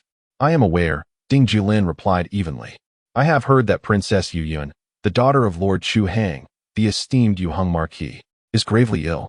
I possess a miraculous elixir that can surely cure her affliction." Chu Hang, a member of the royal family, was conferred the title of Yu Hung Marquis for his remarkable military achievements and served as the provincial governor of Lingzhou, making him the true sovereign of Linen City. "Oh." As the nobleman raised his brow lightly, he remarked, "After the county princess fell ill, Lord Juanhao sought out renowned physicians far and wide, even summoning the esteemed Luo Tuo from the distant capital of Yindi City. Yet even he was at a loss for her peculiar ailment. How could a mere warrior like you possibly comprehend the treatment for such an affliction? At the very least, allow me the chance to try. Ding Jilin furrowed his brow. Realizing his lack of reputation prevented him from directly entering the residence of the Yuhang Marquis. Enough with the pleasantries. A soldier stepped forward, brandishing his sword in admonition. Young man, cease your futile insistence. The Yuhang Marquis estate is not a place you can simply enter at your whim. Depart immediately, or do not blame us for our lack of courtesy. Such disdain. Ding Jilin frowned, but refrained from retaliating. Just then, a flurry of cherry blossoms descended from the heavens, transforming into wisps of flame upon touching the ground, coalescing into a striking figure. It was an unparalleled beauty, her graceful form adorned in a red dress and white shirt, wielding a long sword sheathed in white jade. Above her head floated the words, Flame Spirit Shadow, Suing Saintly Fallen Level Boss. Level? Biography. One of the 4 guardians under the Fire God Emperor, her identity shrouded in profound mystery. Ding Jilin gazed at this NPC beauty, his heart racing with trepidation. He had not anticipated encountering such a formidable boss at just level 40. In the realm of Tianxia, the hierarchy of bosses and artifacts was rigorously structured. Above the dark gold tier was the flowing gold tier, followed sequentially by Human King, Ghost Fallen, Earth Soul, Heavenly Star, Saintly Fallen, and Immortal Rain levels, essentially ascending through the ranks of humanity, ghosts, earth, heaven, saints, and immortals. Therefore, Su Ying's tier and combat prowess were indeed formidable. Do you truly possess the means to cure the peculiar illness afflicting the Princess of Yuyan? Su Ying delicately raised her willow-like brows, her enchanting eyes fixated on the unremarkable Ding Jilin. It may be worth a try. Ding Jilin gently clasped his fists together and replied, I implore you to grant me this opportunity. Very well, Su Ying nodded. Follow me, but heed my warning. Should you fail to heal the princess's condition, you shall be sent to the northern territories to repair the Great Wall. Ding Jilin felt a shiver run down his spine. At the Yuhang Marquis estate, Ding Jilin trailed behind Su Ying, who walked at a measured pace, enveloped in a thin aura of sword intent. Yet, Ding Jilin understood her true strength. She was an undeniable powerhouse of the sacred realm, aptly described as a foe to be reckoned with. Along the way, rows of armored soldiers stood sentinel, their gazes filled with reverence for Su Ying and intense vigilance towards Ding Jilin. The Yuhang Marquis was a local lord, commanding substantial military might within Lingzhou. How could an ordinary person dare approach? Deep within the estate, Ding Jilin encountered the Yuhang Marquis. Just as in his previous life, Chu Hang remained a robust middle-aged warrior, clad in battle armor, a deep blue cloak draped over his shoulders, anxiously guarding the entrance to the chamber. After inquiring about the matter at hand, Lord Yuhang fixed his gaze upon Ding Jilin and declared, Young man, should you succeed in healing my daughter, a bountiful reward shall be yours. If you fail, you will be summarily executed. This individual is even more ruthless than Su Ying. Ding Jilin nodded with a slight smile. Clasping his fists in a gesture of respect, Please prepare the reward, my lord. With that, he lifted the curtain and stepped into the princess's chamber, followed closely by Su Ying, who brandished her sword. The presence of the guardian from the Fire God Emperor's court, watching over Princess Yuyan, was merely a consequence of Lord Yuhang's military might, a display of both grace and authority from the emperor. Ding Jilin approached the bedside, where a beautiful young woman lay, draped in a flowing gown, remarkably attractive yet pale, her breath faint and weak, suggesting she was gravely ill. How long has she been unwell? Ding Jilin feigned concern. Several months, Su Ying replied, her brows knitting together. Were it not for the emperor's bestowed elixir and Lord Yuhang's infusion of vital energy, she would have surely succumbed to her affliction long ago. I see, Ding Jilin said, frowning slightly as he retrieved the colorful insect eggs from his satchel and administered them to the princess. In less than 10 seconds, her pallid complexion began to regain its hue, and within 2 minutes, she opened her eyes, weakly inquiring, What has happened to me? My daughter, you have finally awakened. Lord Yuhang rushed into the room, dropping to his knees before her bed, tears streaming down his face. Ding Jilin found it difficult to witness such an emotional display. Su Ying smiled gently, remarking, Young traveler, your medical skills are indeed commendable. The essence of your elixir, imbued with an intense fiery spirit, has effectively countered the chill within the princess, demonstrating your remarkable prowess. Now, accept your rightful reward. Ding. System notification. Congratulations. You have cured Princess Yuyun's ailment and received the reward. Flame Swordsman Class Change Certificate. S-Rank Rare Item. It is done. Ding Jilin took a deep breath.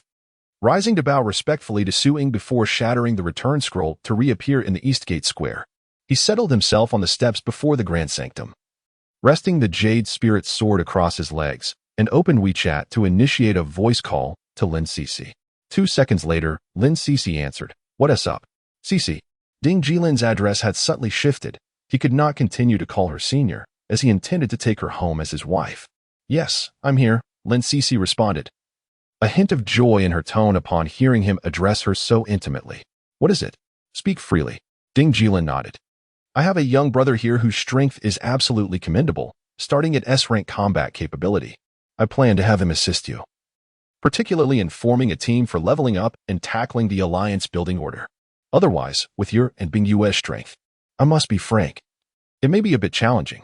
Lin Cece's cheeks flushed. "You can speak plainly without resorting to personal jabs." "Ha ha." Ding Jilin chuckled. "What is your game ID? I will have him add you." "It's Lin Cece. I use my real name." Ding Jilin continued. "My little brother's ID is Shexie.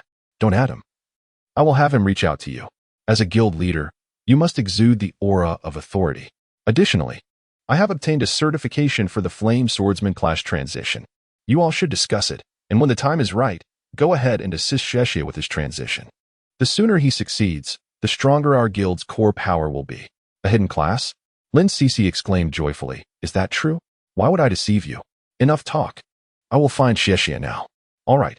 After ending the voice call, Ding Jilin sent a message to Shexie. "Shexie, what are you up to?" "Boss, I'm leveling up in the frenzy." "What's up?" "Come back to town and meet me at the entrance of the Great Hall. Put everything down.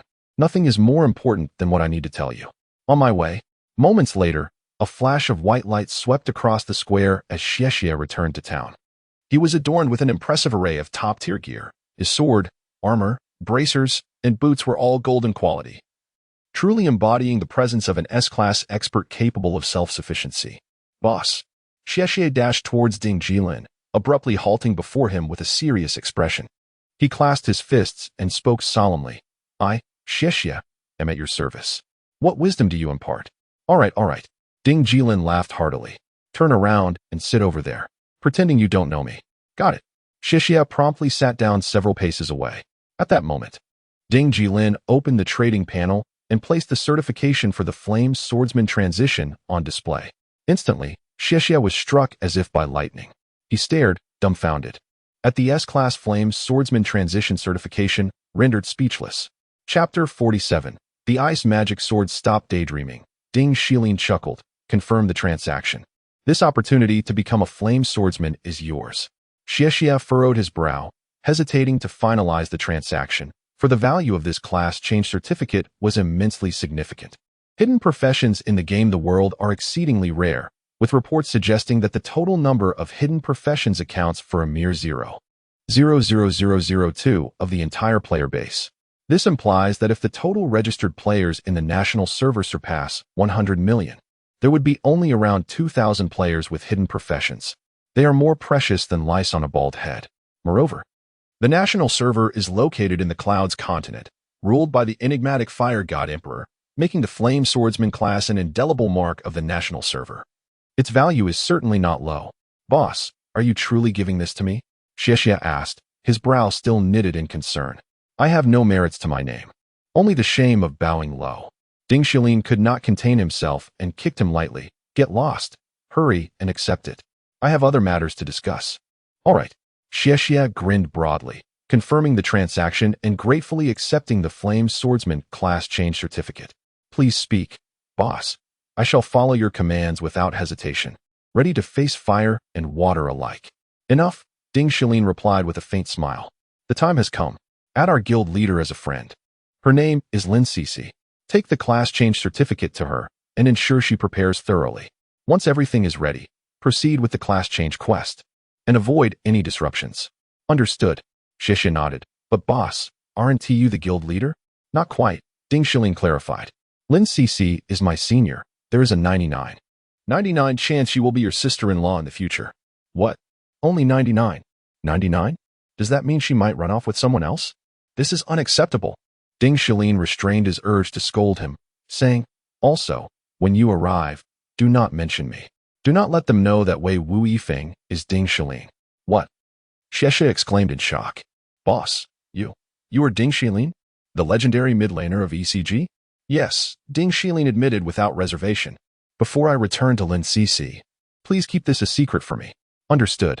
And, Ding Jilin frowned. Xie, in the time to come, protect Cc on my behalf.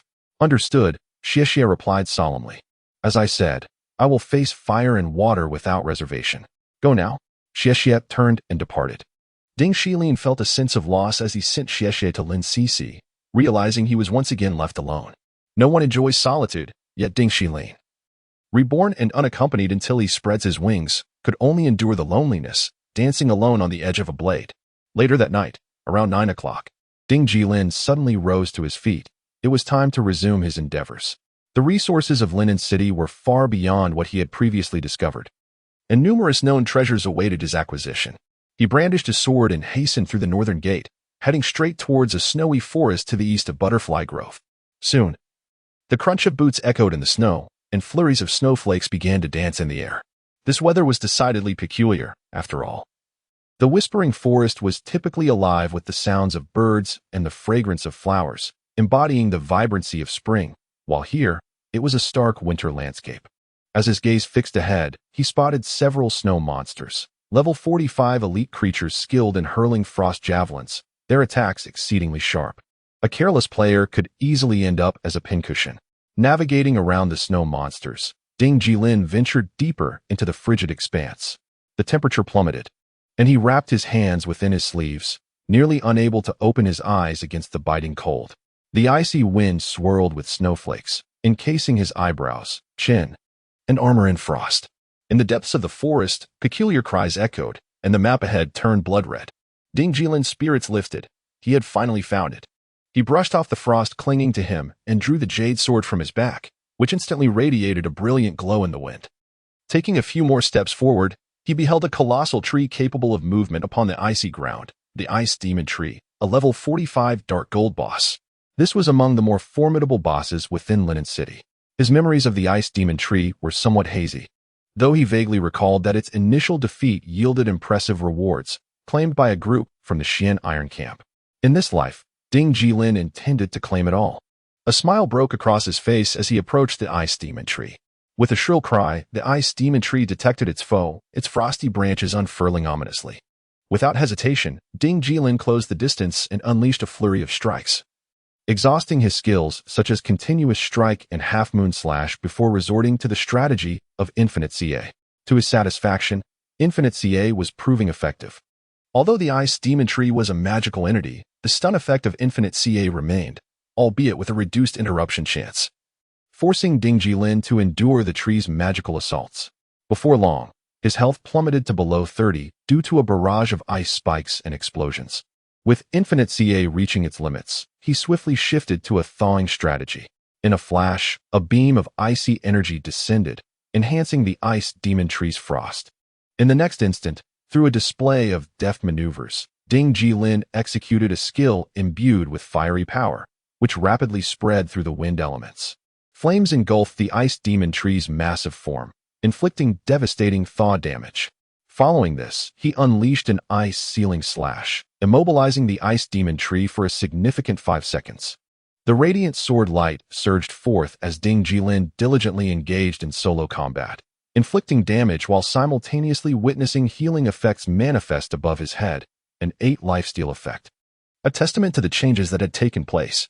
Particularly notable was the icebound slash of the Frost Demon Tree, which, upon delivering a critical hit of 8,000 damage, instantly restored 600 health points. Under the strategy of the freezing flow, there was no urgent need to consume blood potions frequently.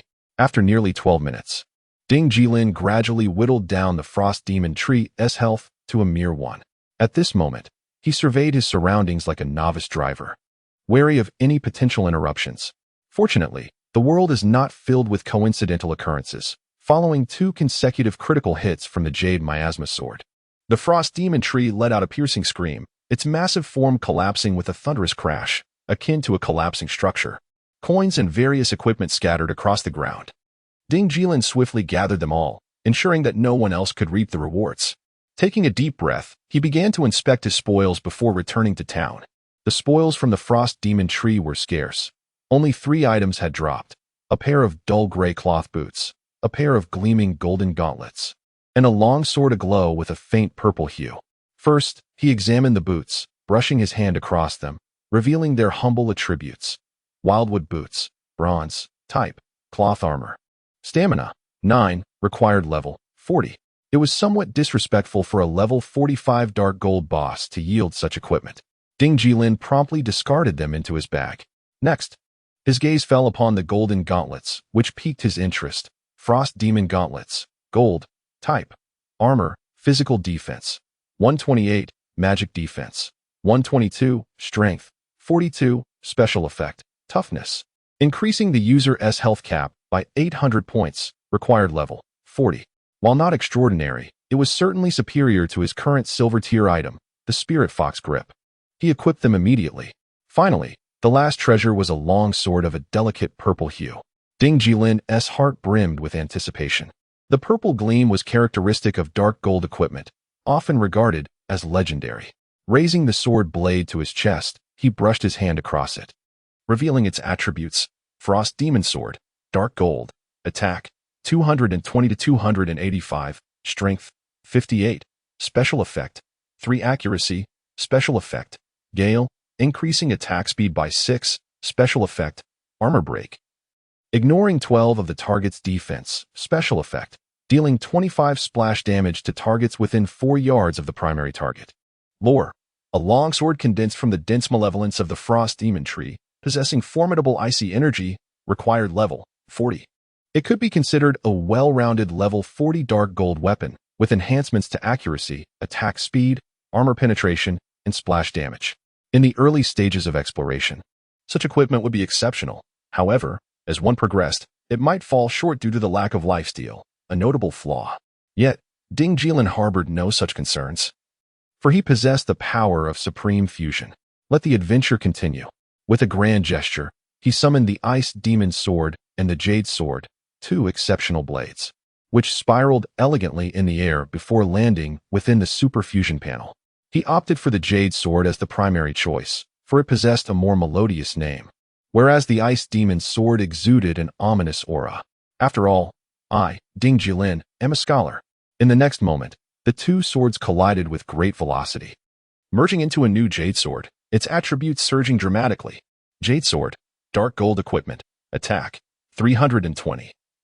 For 35 stamina, 58 strength, 55 special effects, 3 lifesteal special effects, 3 accuracy special effects, gale, 6 attack speed special effects, sword hard, 10 damage to sword skills special effects, armor break, ignoring 15 of target's defense special effects, inflicts 25 splash damage to targets within 4 yards of the primary target legend, the King's Sword wielded by Zhao Wang during his conquests.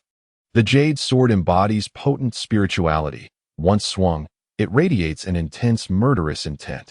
Traits: merged required level, 40 with 6 special effect attributes.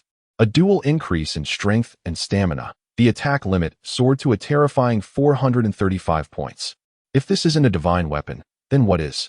With a decisive snap, he equipped the new weapon, propelling his overall combat power to new heights. Wei Wu Legacy, Swordsman, level, 42 attack, 8, 341. 190 physical defense, 701 magical defense, 671 health, 14, 100 critical hit, 5 lifesteal, 8 damage reduction, 3 reflect damage, 3 luck, 7 reputation, 14. 450 combat power, 2. 752 words failed him. At this juncture, Ding Jilin's attributes had ascended to an extraordinary level, both in output and damage absorption, becoming utterly formidable. With combat power reaching an astounding 2,700, truly inhuman. Returning to the city, he did not revel in his triumph for long, shattering the return scroll. He dashed from the southern gate of Linen City, heading southwest. He vaguely recalled the presence of a golden-level boss, known as the giant ironback bear. With its thick skin and tough flesh, defeating it would yield a Knight's level 40 revival wind, a healing skill to be learned by Lin Cece, ensuring that the beautiful guild leader would not frequently fall in battle.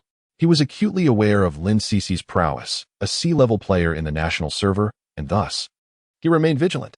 Chapter 48. Whispering Forest. The name of this Whispering Forest is steeped in history.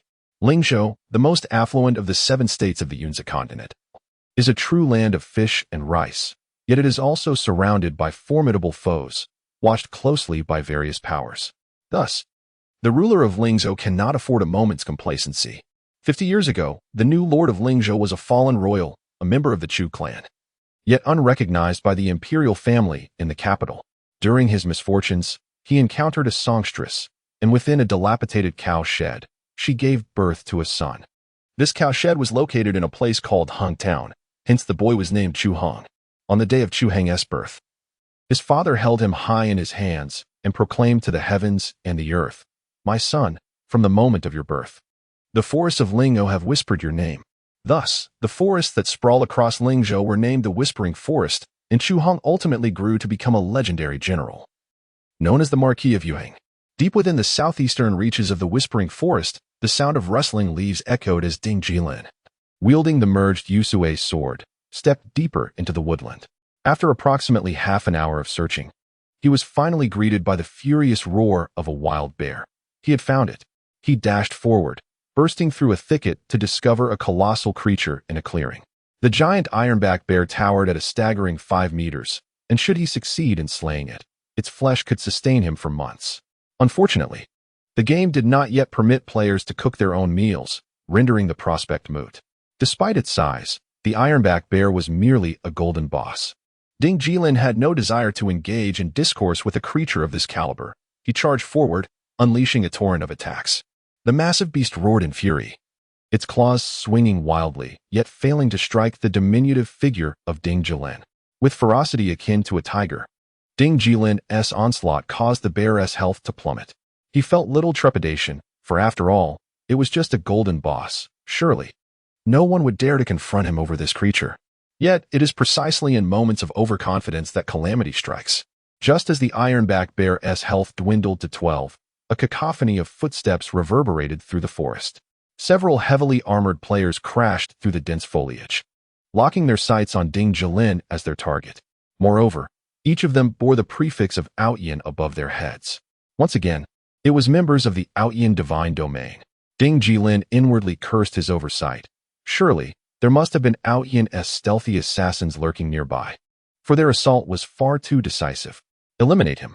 A figure emerged from the depths of the forest, clad in interwoven golden and silver armor, wielding a golden longsword. His countenance was striking, and he was none other than the leader of the Outyin divine domain. Wang Muji, a level 39 apprentice swordsman, belongs to no guild. In Ding Jilin's recollections from a past life, Wang Muji was an S-tier player on the national server, renowned for his formidable prowess. It was said that he was the heir of a prominent consortium in Shanghai, possessing both vast wealth and personal charm. His guild, the Proud Sky Domain, consistently held the 10th position in the national server guild rankings, a stable rank that earned it the moniker of a stepping stone to the guild leaderboard. However, it was rather impolite for Wang Muji to initiate combat upon meeting, particularly as Ding Jilin was merely a lone player. In an instant, Ding Jilin retreated several paces, abandoning his assault on the ironback bear, while the screen behind him filled with the word miss, signaling the futility of the charges made by the melee players of the Proud Sky Domain. With a swift motion, Wang Muji unleashed a powerful thrust towards Ding Jilin's throat. Propelled by a fierce gust of wind, Ding Jilin instinctively lifted his neck to evade the strike, simultaneously delivering a kick to Wang Muji's wrist. The impact echoed as a damaged figure of 1102 appeared, causing surprise to flicker in Wang Muji's eyes. Such damage from a kick suggested that this player's strength was far beyond ordinary. In the next moment, both Wang Muji and Ding Jilin executed a whirlwind slash, their figures intertwining. Just as Ding Jilin intended to eliminate Wang Muji first, he noticed the leader of the Proud Sky Domain surrounded by a swirling aura of sword energy, indicating that he had mastered the technique of sword energy protection. Within a mere 7 seconds, it became evident that defeating Wang Muji would be exceedingly difficult. In a one-on-one encounter, Ding Jilin would have been confident of victory, especially with his mastery of the freezing technique that could immobilize Wang Muji for 7 seconds, allowing him to strike down his foe. Unfortunately, Wang Muji was accompanied by dozens of elite players, all between levels 36 to 38. As spells and arrows rained down upon him, Ding Jilin realized the futility of his situation, despite his absolute level and combat prowess. Facing such a group made it nearly impossible to contend against them. In light of this, Ding Jilin decided that retreat was the wisest course of action. He pivoted, activating his sword energy protection, and charged forward. With a decisive move, he executed an icebound slash that split his enemies, swiftly dispatching a mage and a healer. Following that, he unleashed a shoulder slash, quickly adding 2 rapid critical attacks that claimed 2 more lives, their names flashing in yellow. Simultaneously, Ding Jilin formed a party with Bilyo Wangquan, shouting, "Brother, pull the arrow." A golden arrow icon appeared on the interface, and without hesitation, Ding Jilin confirmed it, vanishing from his original position to reappear in a northern region of Linen City. Desperate circumstances necessitated such drastic measures. The return scroll had a significant drawback. It required a 3-second casting time, which could be interrupted by attacks. Thus, unless one possessed an invincibility skill to safely return, the only viable escape was to pull the arrow, a method unencumbered by restrictions, provided one was not frozen or stunned. In the twilight of the game world, Luo Huangquan gazed in bewilderment at Ding Jilin, who was left with a mere 11 health. "Brother Feng, what is the meaning of this? Who could have reduced you to such a pitiful state?" With a resigned sigh, Ding Jilin consumed a super healing potion and replied nonchalantly, "It was the people from Outyin Xinyu. They stole the boss from me." "Damn it, I knew it," Luo Huangquan exclaimed. The arrogance of Outyin Xinyu knows no bounds. Among the numerous large guilds residing in Linen City, only they carry themselves with such haughty disdain, as if they are the sole power in the entire national server. Frowning, he added, "Do not let it anger you. There will be opportunities to reclaim your honor." "Why should I be upset?" Ding Jilin chuckled heartily. "If I can seize others' bosses, why shouldn't they be able to take mine? It's all about maintaining a calm demeanor. I will simply take more of theirs in return." "Exactly." Luo Huangquan nodded in agreement. As he turned to leave, Ding Jilin waved, "I'm off to have dinner. I haven't eaten all day." "All right." Meanwhile, in the depths of the low whisper forest, Outyin Xinyu's Wang Muji bore a grim expression. He had initially believed he could capture Wei Wuifeng, perhaps even slay him and shatter the legendary myth of his immortality. However, to his dismay, a golden arrowhead symbol suddenly appeared above his head, and he was promptly teleported away, leaving him utterly perplexed. What was more infuriating was that before leaving, Wei Wuifeng had killed 4 of his comrades. A blatant act of provocation. Why only 4? Clearly, he did not wish to turn red-named, implying that if he so desired, he could have taken many more lives before departing. The esteemed Outyin Xinyu seemed like lambs ready for slaughter beneath his blade. Truly despicable. At that moment, a level 38 knight named Outyin Qishan approached, a look of joy illuminating his face. Boss. The critically wounded Ironback Bear has dropped a treasure, a tome of rebirth. Ha ha ha. This is fantastic. Wei Wuifeng has unwittingly gifted us a bountiful prize." Instantly, Wang Muji's spirits lifted. "Indeed, this is splendid." He then cast his gaze towards the direction of Linen City, resolute in his intent to continue applying pressure on Wei Wuifeng, ideally rendering him unable to establish a foothold in Linen, forcing him to retreat to a lesser main city to avoid being a nuisance. Downstairs, as Ding Jilin descended, the clock struck 10. A hint of disappointment crossed his face as he noticed the spicy goose stall across the street had already closed. What a pity. A bowl of spicy goose paired with fragrant flatbreads would have been a true delight. At that moment, a girl emerged from the shadows, guiding her electric scooter. It was Qinjia. "Oh?" Ding Jilin paused in surprise. "Qinjia, are you not headed home yet?" I just finished closing." Qinjia's beautiful eyes met Ding Jilin's, as if she wished to say something, yet hesitated. "What's wrong?" Ding Jilin inquired, brow furrowing. Nothing. Qinjia revealed a faint smile. "Jilin, you ventured out so late in search of food. Have you not dined yet?" "You guessed correctly," Ding Jilin replied, gazing at the distant lights. "I shall procure a serving of Zangshu lamb." "All right, I am heading home now," she responded. "Go on, take care," he said. watching her figure fade into the distance before making his way to the lamb shop. He ordered a lamb hot pot and several pieces of flatbread, indulging himself with hearty bites. Just as he was savoring his meal, a WeChat notification chimed, a message from Chinjia. You should eat less of our restaurant's food in the future, remember that. Why? Ding Jilin asked, astonished. Just listen to me. Don't question it. It's simply that you should refrain from consuming anything from our establishment moving forward. But why? Never mind, don't ask. With that, Chinjia fell silent. Ding Jilin sensed something amiss with Chinjia today, and her words hinted that there might be something dubious about the Lao Chin sauerkraut fish restaurant. Half an hour later, having satisfied his hunger, he patted his belly and turned towards home. A thought crossed his mind, recalling another matter concerning Linen City. Why not take an extra shift? Trading 3 to 4 hours for an S-level permanent passive seems like a lucrative venture. Thus, Ding Jilin made his way to the pharmacy, purchasing a substantial package of super wound medicine from the merchant, and then proceeded northeast towards the territory of Linen City. Here I come. The #1 swordsman in the national server of One Snake Valley. Chapter 49. Invulnerable to poison. Nestled several dozen miles northeast of Linen City lies a verdant valley. Enveloped by lush mountains, the Valley of 10,000 Serpents, renowned for its abundance of serpents. It is said that this valley once harbored a serpent king who sired countless venomous snakes, instilling fear in the hearts of humankind.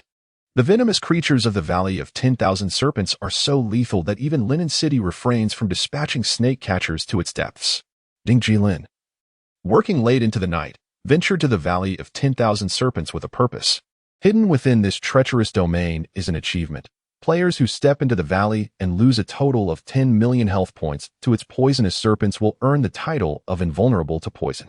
This achievement grants an S-class passive skill book that significantly enhances the player's resistance to toxins, bestowing immeasurable benefits upon its recipient. In a past life, a knight from Kaifeng, Hunan, achieved this honor. Wealthy and well-traveled, he frequented various bathhouses and amassed a diverse array of experiences. In the game, he was immune to all poisons, yet in reality, he was plagued by ailments, earning the moniker Lord of Poisons. Ding Jilin, however, had no desire to become the Lord of Poisons. He sought merely to secure the achievement, which would allow him to traverse many toxin-laden locales with ease and virtually disregard the poisonous effects of Daoist spells during player confrontations. As he tread upon the lush grass, Ding Jilin arrived at the entrance of the Valley of 10,000 Serpents. Even before stepping into the valley, he could hear the unsettling sound of serpents flicking their tongues, hisses that sent chills down his spine. Taking a few steps forward, he noticed movement in the grass. Venomous serpents coiled together, and upon detecting the unexpected visitor, they surged forth like a tide. Ding Jilin furrowed his brow. Indeed, the Valley of 10,000 Serpents was teeming with diverse poisonous species. Tropical tree snake, level 48. Bulging viper, level 49. Jungle horn viper, level 49. Forest cobra, level 48. Silver ringed snake, level 47. The mere sight of them sent shivers through him. Shaking off his trepidation, he charged forth. With steely resolve, Ding Jilin activated his charge, enveloping himself in a protective sword aura, launching himself skyward atop the massive head of a horned viper. He then descended with a shoulder strike, unleashing a flurry of damage numbers amidst the throng of serpents, swiftly dispatching them with a splattering effect. Simultaneously, a bulging viper lunged at him, sinking its fangs into his rear. Pain surged through him, a sharpness that nearly elicited a cry. In an instant, the poison coursed through his veins, turning his face a ghastly green as damage indicators began to flare above him. 1445. 1445. 1445. Each second, he lost 10 of his health, a brutal reality. Before he could voice his discomfort, a colossal tiger-striped rattlesnake reared up and bit down on his shoulder, its venom rapidly spreading through his body, transforming his visage to a deep purple as his health continued to plummet. He dared not delay, continuously leaping to launch his shoulder slash, engaging in a relentless cycle of bloodsucking and potion consumption to ensure that his health remained above 30%. The venomous nature of the snake poison was exceedingly perilous. One slip could lead to his demise. Thus, within the Valley of 10,000 Snakes, Ding Jilin's face fluctuated in hues, at times a shade of blue, then purple, orange, and even transforming into a gradient of rainbow colors, suffering greatly under the torment of the venomous serpents. The only solace came from the shimmering experience points that soared into his being. Despite the agony of the toxic liquid, his rate of advancement was remarkably swift. Before long, Ding Jilin acclimated to the pervasive poison, persistently executing his shoulder slash as he gradually delved deeper into the valley's treacherous terrain, surrounded by an unceasing multitude of serpents. Never fewer than 1,000 venomous snakes. Fortunately, due to the collision mechanics, only 8 snakes could attack him simultaneously. With the efficacy of his shoulder slash and an 8% lifesteal, he managed to sustain his existence in the valley of 10,000 snakes with relative stability. Around 1 in the morning, a streak of golden light descended from the heavens, enveloping him entirely. He had finally leveled up to level 43. In just 8 hours since establishing himself in Linen City, he had ascended 3 levels, from 40 to 43. A remarkable feat that certainly placed him above the fray. However, upon opening the leaderboard, Ding Jilin discovered that the elite players from various guilds had already claimed their spots, with none as low-key as himself, who had even concealed his rank. 1. By Shou Senqian Jian, level 42 Swordsman 2. Yanxi Ba Wang Long, level 41 Swordsman 3. Zhang Zia, level 41 Knight 4. Wang Yujun, level 40 Mage 5. Wang Muji, level 40 Swordsman 6. Yiho, level 40 Archer 7. By Ri Mingxiangjia, level 40 Mage 8. Ao Tian Fa Shun, level 40 Mage 9. Yurin Budu, level 40 Mage 10. Xiexia, level 40 Swordsman. The competition among levels was fierce. Currently, there was an abundance of level 40 players in the national server. At present, the top rank in Linen City belonged to Bai Shou Senqian Jian, a player revered as the sword god of Bai Shou, whose extraordinary talent and understanding of the game placed him at the pinnacle of the national server. Additionally, Bai Shou Senqian Jian was the star of the Yunming Hongtu Guild, and his rapid ascent to level 42 was unsurprising. Following closely was the renowned Reformed Empress Jiang Yan, ranked 2nd. The moniker Reformed Empress was bestowed upon her due to her status as the campus belle at Suzhou University, who, enamored with gaming, repeatedly failed several courses, ultimately delaying her graduation by a year. Nevertheless, the male students at her university held her in high regard. Enamored with her distinctive personality, ranked 3rd was the leader of Si Hai Tong Xian, Zhang Zia, followed by the chief mage Wang Yujun, the guild master of Ao Tian Shenyu, Wang Muji, and the relentless Bu Yiho from Si Hai Tong Xian. As for Xiexia, he lingered at the bottom of the leaderboard. Nonetheless, it is quite remarkable. The national server boasts merely 7 level 2 main cities, with Linen being the most coveted among them. The top-ranked guild, Foreseas United, along with the 2nd-ranked Cloud Dream and the 10th-ranked Proud Sky Domain, have all established their presence in Linen, highlighting the fierce competition for the city. Ding Jilin gazed at the rankings, his expression unperturbed. Humph. If I were to reveal my rank, each of your standings would undoubtedly drop by 1. However, Bai Shou's leveling speed is indeed formidable. Ding Jilin furrowed his brow. He realized he must strive harder. As a gifted swordsman draped in white, though a lone wolf, failing to surpass Bai Shou's 3,000 swords by 3 levels would be rather disappointing. Yes, there is still room for improvement. Time flowed steadily. Approaching 3 o'clock in the morning, Ding Jilin, afflicted by snake venom, felt as though his handsome visage was nearing distortion due to the toxic influence. At this moment, the supply of super healing potions in his inventory had dwindled significantly, and the durability of his equipment had plummeted below 20%, triggering a red warning. The jade sword in his grasp was left with only 11% durability. Should he continue at this intense pace, his gear would surely succumb to wear and tear. Suddenly, a chime resonated in his ears. At last, the achievement system had activated. Ding. System notification. Congratulations on achieving immune to all poisons. Due to enduring over 10 million points of snake venom damage in the Valley of 10,000 Snakes, you have been awarded Level 1, 2,000 reputation points, 200 gold coins. And the reward, immune to all poisons, S-Class skill book. It has happened. A golden shower of light descended, elevating him to level 44. Opening his inventory, the coveted skill book lay quietly within. Immune to all poisons, S-Class skill book passive skill, significantly enhances the user's resistance to toxins, and greatly reduces the likelihood of succumbing to poisoning effects. Learning requirements, level 40, no specific profession required. A universal passive skill, it has been learned. In the next moment, A golden skill icon appeared in his skill bar, depicting a vividly illustrated fist striking down a silver-ringed snake, surrounded by golden runes, resembling a protective armor. Satisfied, he felt ready to rest. At this time, despite a swarm of vipers, silver-ringed snakes, and bulging pythons gnawing at Ding Jilin, he no longer suffered from poisoning effects. Even when afflicted, golden markings emerged within him, minimizing the toxic impact to a mere drop of 20 or 30 health points, which he could easily ignore. With a swift motion, he dashed out of the mob and disengaged from combat, promptly shattering a return scroll. Upon returning to the city, he logged off. After freshening up, he sent a message to Lin CC via WeChat. You must still be awake, right? Still leveling up? Is it because of your low level? Lin CC replied with a hint of grievance. Let Xue and Xiaozhu return to help me level up. Oh dear. Ding Jilin was taken aback. Ma Qinyu has joined? Indeed, impressive, isn't it? Quite so. Ding Jilin felt a renewed confidence regarding the future of the guild and stated, I am off to bed now. Please remind them to rest as well, avoid staying up late, and rise early tomorrow to level up. Lin CC smiled gently. Then good night, sleep well. Good night, CC.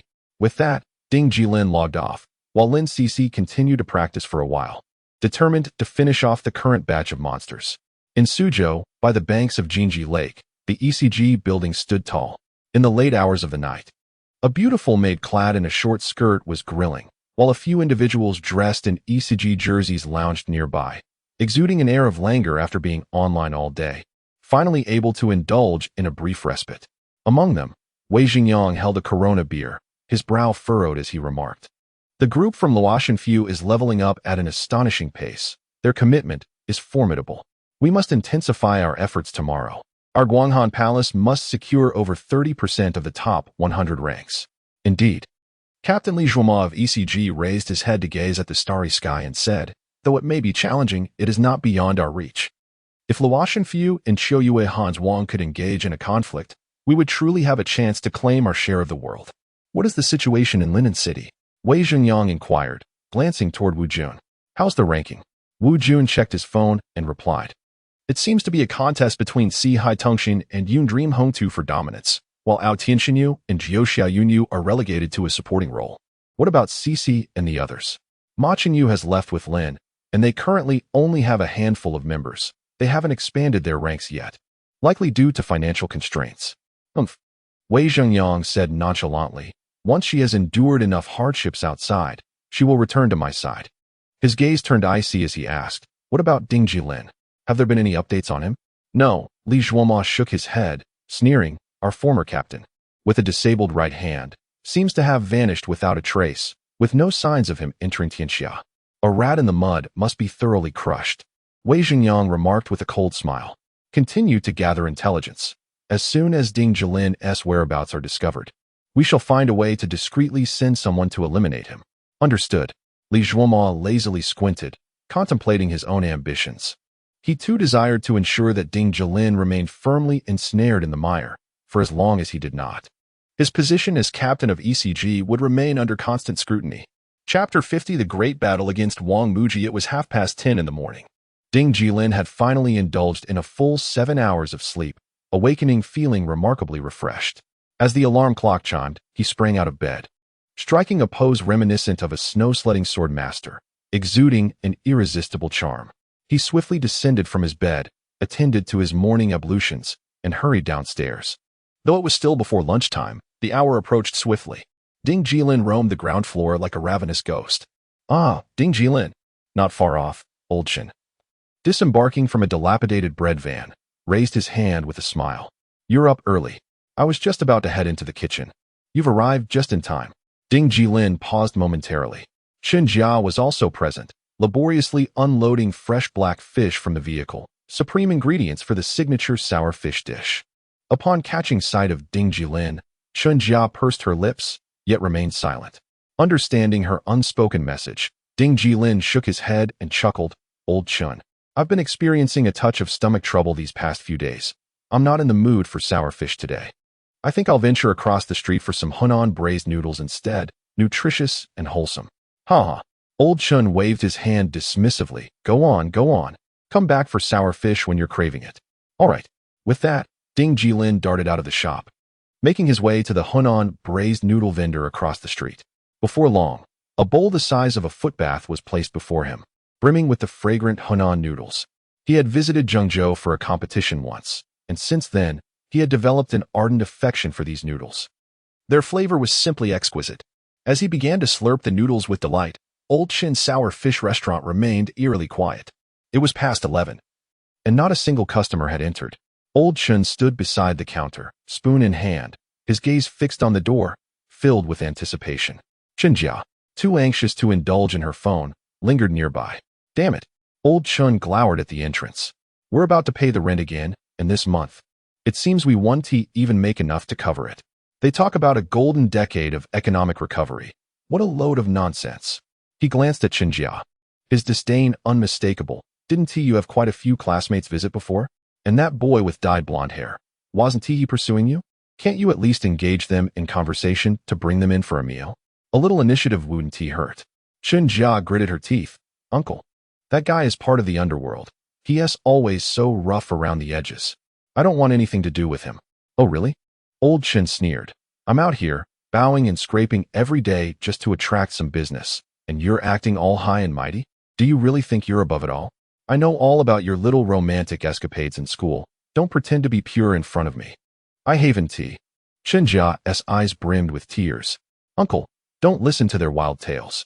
I have never had a boyfriend in school. Never in my life. Oh, you think you're special? Old Chun's gaze roamed over his niece's beautiful features, lingering on her chest, slender waist, and long, graceful legs. With such favorable circumstances at hand, yet failing to utilize them effectively, I perceive you as nothing more than a harbinger of loss. Should the day arrive when I am unable to generate income, your fate will be relegated to selling yourself. For how else could someone as ineffectual as you sustain existence? Chinjia's eyes were rimmed with red, tears swirling in her gaze. However, no tears fell. She understood that after the passing of her parents, there would be no one left in this world to love her unconditionally. Thus, she resolved to never again show weakness. Ding Jilin, who typically relished our sauerkraut fish, has not graced us with his presence today. Old Chin lit a cigarette, casting a disdainful glance at Chinjia, and remarked, Have you whispered anything to him in private? No, I haven't. Chinjia replied cautiously. It is best that you haven't, Old Chin retorted with a sneer. Your cousin is about to start school, and we have yet to secure a residence within the school district. My hard-earned money is for this family. Should you dare to spread falsehoods, do not blame me for being unkind as your uncle. Chinjia nodded, refraining from further discourse. At noon, precisely at 12 o'clock, Ding Jilin logged on. Just in time. The moment he entered the game, Bai Luo Huangquan sent a party request, swiftly followed by an invitation to join. He accepted the invitation and, in the next instant, his form transformed into a beam of white light, soaring out of Linen City and materializing at a location within Whispering Forest. He found himself beside Bai Luo Huangquan, only to witness several players adorned with the emblem of Ao Tian charging forth menacingly. Flames and ice arrows zipped through the air, raining down upon the archers next to Bai Luo Huangquan, who belonged to her faction. With a pained gasp, one of the archers was struck down, his body riddled with arrows. Ding Jilin furrowed his brow, initially believing that only Bai Luo Huangquan was under attack, allowing him to act without hesitation. However, it became clear that Bai Luo Huangquan was not alone.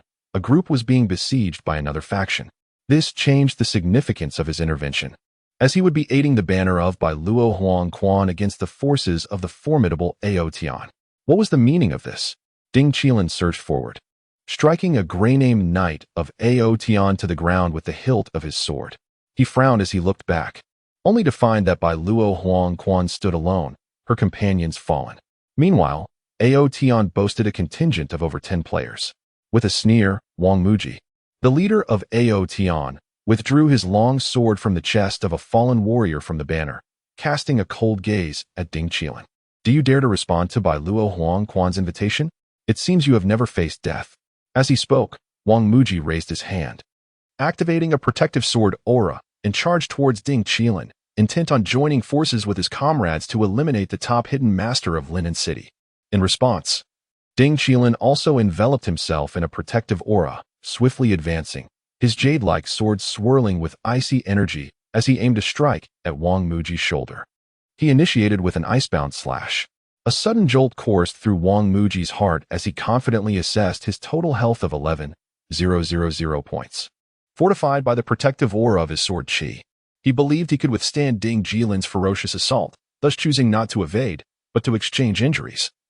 Launching a series of half-moon slashes towards his opponent, the sound of steel slicing through the air echoed, dealing 983 damage. Under the aegis of his sword Qi, it was indeed challenging for Ding Jilin's attacks to obliterate Wang Muji instantly, especially with two healing celestial physicians attending to him. "Brother," Ding Jilin exclaimed in the team channel, "charge the healer and disrupt them." Understood. Billua Wangquan, having engaged for some time, activated his charge ability. Wang Muji felt an icy chill envelop him, his gaze piercing through the frost as he anticipated his imminent liberation. However, unexpectedly, Ding Jilin executed a seemingly supernatural maneuver, unleashing a whirlwind slash that shattered the wind barrier, instantly enveloping himself in wind elements. As flames ignited atop the Yusue's sword, the fire was rapidly disseminated by the wind, culminating in an earth-shattering strike that rained down with intense flames. The damage registered at 212, and then 988, and in an instant, Wang Muji's health plummeted by more than half. In a frozen state, he was utterly incapable of healing, yet at that moment, the flames of the strike engulfed him. Had he thought early? The ice surrounding him vanished, leaving only the raging flames fueled by the wind. Wang Muji felt a surge of joy, yet, in a heartbeat. Ding Jilin's second strike, the frozen slash, descended upon him. The damage soared to 469.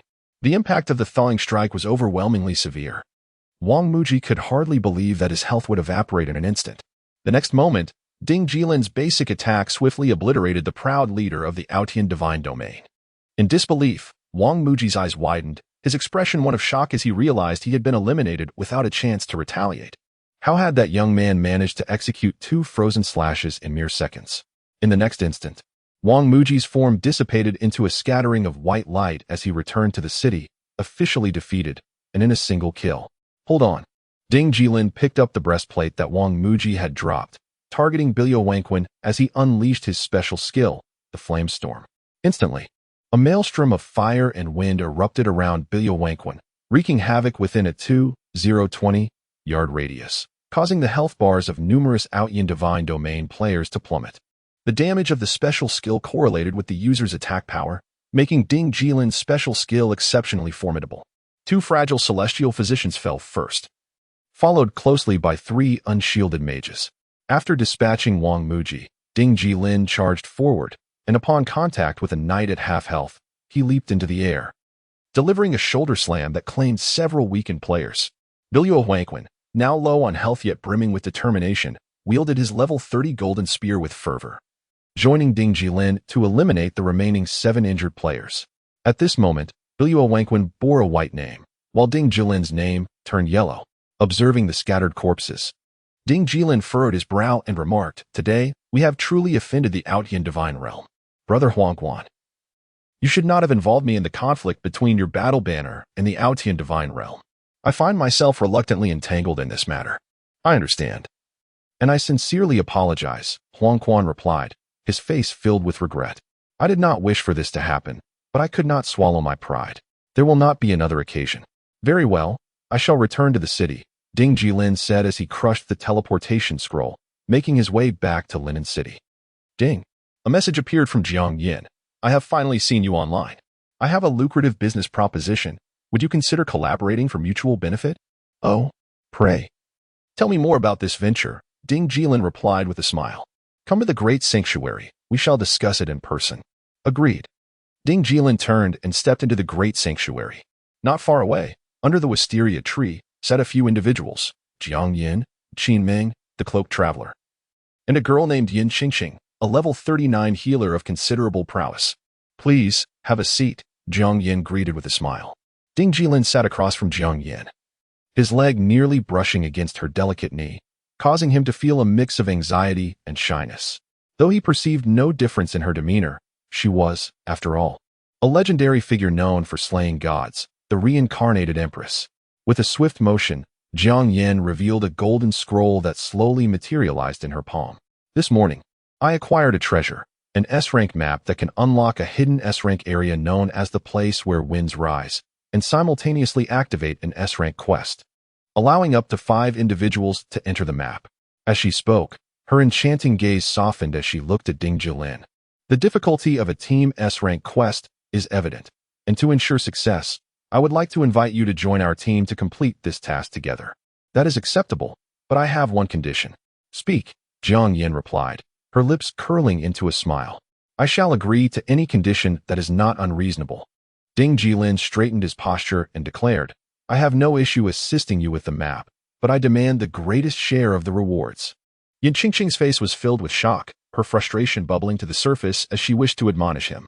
Given my superior strength, it is only fair that the rewards reflect the effort, Ding Jilin added. Yin Qingqing's complexion turned pale with indignation. Is this how one speaks to others? Chapter 51. Ice Cream. Jiang Yin fell into a contemplative silence. After a prolonged moment, she lifted her gaze towards Ding Jilin and proposed, how about this? When the armor sets are released, you may take precedence with the strength equipment, while the stamina equipment will go to the cloaked traveler. I shall take a secondary position. For the same type of equipment, you shall have the first item, and I will take the second, and so forth. What do you think? Ding Jilin appeared slightly embarrassed, scratching his head as he replied, Jiang Yin, let's agree on this. I would like to prioritize acquiring the dark gold pieces for necklaces, rings, and cloaks. As for weapons, shields, and chest armor, I will prioritize you. Agreed. Jiang Yin smiled and nodded. It's a deal. In truth, Jiang Yin felt quite uncertain about the S-level hidden quest, as it was the first time everyone was engaging with this game. The cloaked traveler, Qin Ming, and Yin Qingqing on her side could be considered novices. With Ding Jilin's presence, things would be much more stable. Receiving fewer rewards was far preferable to failing the quest and losing the S-level scroll. Jiang Yin understood this business acumen well. All right, she said, turning to the group as she slowly rose from the bench. Everyone, go repair your equipment and replenish your potions. Once ready, let us gather at the East Bridge and set off using the scroll. Understood. The group stood in unison and promptly made their way to the plaza. 3 minutes later, clad in armor with a flowing cloak, Jiang Yin traversed the East Bridge, her graceful legs attracting attention. With pursed crimson lips and a long sword in hand, she spotted Ding Jilin waiting in the distance. At that moment, although Ding Jilin had concealed his level and the effects of his gear, the imposing presence of his armor was undeniable. The dark gold jade sword behind him shimmered with flowing light, complementing his naturally sunny and handsome appearance, which bore a hint of rebelliousness. For a fleeting moment, Jiang Yin felt a wave of nostalgia. This was indeed Ding Jilin, the leader of ECG who had stormed into the global finals. It felt as if she were in a dream, unwittingly teaming up with someone of such caliber to conquer a map. Behind her, the short-haired girl, Qin Ming, approached. Gripping her staff, Qin Ming gazed at Ding Jilin from afar, her beautiful eyes reflecting a hint of nervousness. She hesitated to meet his gaze, let alone speak to him, uncertain of Ding Jilin's personality. The cloaked traveler, named Li Yundong, donned knightly armor, wielding a spear and shield, his brow furrowed as he walked behind Qin Ming. At school, Qin Ming was a goddess in her own right. Her short hair exuded a spirited charm, her figure was enviable, her face beautiful, and her demeanor gentle. Who would not be drawn to her? Since their first encounter in freshman year, the cloaked traveler had harbored a secret admiration for her. However, Qin Ming's lofty gaze had always left him with no chance. Following the cloaked traveler, Yin Qingqing approached, holding her staff, her elegant robe draping over her graceful form. With a slight furrow in her brow, she was the only one among the group who disapproved of Ding Jilin, viewing him as both arrogant and conceited, questioning his capabilities. Moreover, Yin Qingqing was only recently invited by Jiang Yin to join the team. As the foremost healer of the Tsu University East Campus, and hailing from a distinguished family, her lofty aspirations seem entirely justified. The team was formed. Jiang Yin accessed the team formation system, seamlessly integrating Ding Jilin, Qin Ming, and others into their group. Totaling 5 members, Jiang Yin understood that the combat prowess of this quintet was exceptionally formidable, even within the entire national server. In the next moment, she flipped her palm, and the golden scroll of wind rise appeared in her hand. As she took a deep breath and shattered it, a melodious system notification resonated in everyone's ears. Ding. System alert. Congratulations, you have accepted the main quest, the deity of Windrise, S-rank. Quest details, proceed to Windrise, a realm that has remained still for many years, to vanquish the malevolent spirits that have usurped the divine court, and subsequently liberate the long-sealed deity. Upon completion, you shall receive extraordinarily generous rewards. Ding. System alert. You are about to be teleported to Windrise. Ding Jilin furrowed his brow as a countdown appeared before him. 3 seconds later, a surge of spatial law energy enveloped his form, launching him skyward. In an instant, his vision began to blur, as though his very being were on the verge of being torn apart. Before long, Ding Jilin found himself descending into a windless expanse. Beside him, Jiang Yin, the cloaked wanderer, Qin Ming, and Yin Qingqing also arrived in succession. Jiang Yin gazed ahead with her enchanting eyes, then opened the large map, softly stating, "According to the map's guidelines, we must eliminate all monsters before proceeding to the pinnacle of Windrise, where the deity we seek should be located." Indeed, Ding Jilin examined the map, his fingers tapping energetically upon it as he remarked, "Outside the pinnacle of Windrise, there are 4 smaller maps, each marked with a crimson D, presumably representing a boss. Let us not delay. We shall progress from left to right and from bottom to top." "All right." Jiang Yin blinked her beautiful eyes and asked, "Ice cream, shall you lead the way or shall I?" "Huh." Ding Jilin paused for a moment, then comprehended. Jiang Yin had not referred to him by name throughout, likely wishing to keep his identity concealed from Yin Qingqing. The moniker Ice Cream bore a phonetic resemblance to his name, sharing a similar charm. This nickname was rather conventional, neither good nor bad. "You are the captain," Ding Jilin responded with a smile. "You lead, and I shall support you, protecting the captain." "Very well," Jiang Yin replied with a cheerful nod. Qin Ming's lips curled into a sweet smile, while Yin Qingqing appeared perplexed, her brows furrowed in confusion. She wondered who would be called Ice Cream, finding Wei Wu's eccentricity quite curious. She felt a twinge of concern, uncertain as to why Jiang Yin would associate with such an individual. "Let us go." Jiang Yin turned and, with a swift motion of her left hand, drew her sword from her waist, executing the action with grace and precision. Ahead, a series of indistinct shadows materialized on the map, revealing creatures known as infernal wraiths, elite monsters of level 46, formidable for players at this stage. However, for this quintet of adventurers, the challenge was considerably diminished. Jiang Yin surged forth, brandishing his sword, swiftly drawing the attention of 8 infernal wraiths. With a deft motion, he executed a whirlwind slash, and then, with a graceful descent, he leapt onto the shoulder of one wraith to perform a shoulder charge. Ding Jilin furrowed her brow. Indeed, Jiang Yin's execution was impeccable. Unlike other players, who appeared desperate and clumsy when attempting such a maneuver, his movements were smooth and precise. The cloaked spearmen lunged forward, spear in hand, flanking Jiang Yin as they commenced their assault. Qin Ming suddenly waved her staff, summoning tendrils of icy mist that enveloped her, her short hair dancing elegantly. In an instant, hail mixed with rain cascaded from the heavens, inflicting persistent damage upon the swarm of infernal wraiths. "Ah, how delightful!" Ding Jilin couldn't help but chuckle. "You've truly mastered the ice rain of indifference." "Absolutely," Qin Ming replied, her eyes sparkling with joy. Moments later, Ding Jilin joined the fray, brandishing her sword to deliver a devastating strike, the Qian Kuan throw, which severely depleted the health of one infernal wraith.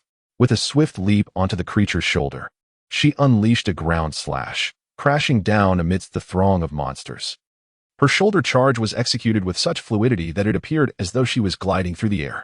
Jiang Yin felt a shiver run down his spine as he witnessed Ding Jilin's shoulder charge up close. It epitomized the pinnacle of mastery, a flawless execution.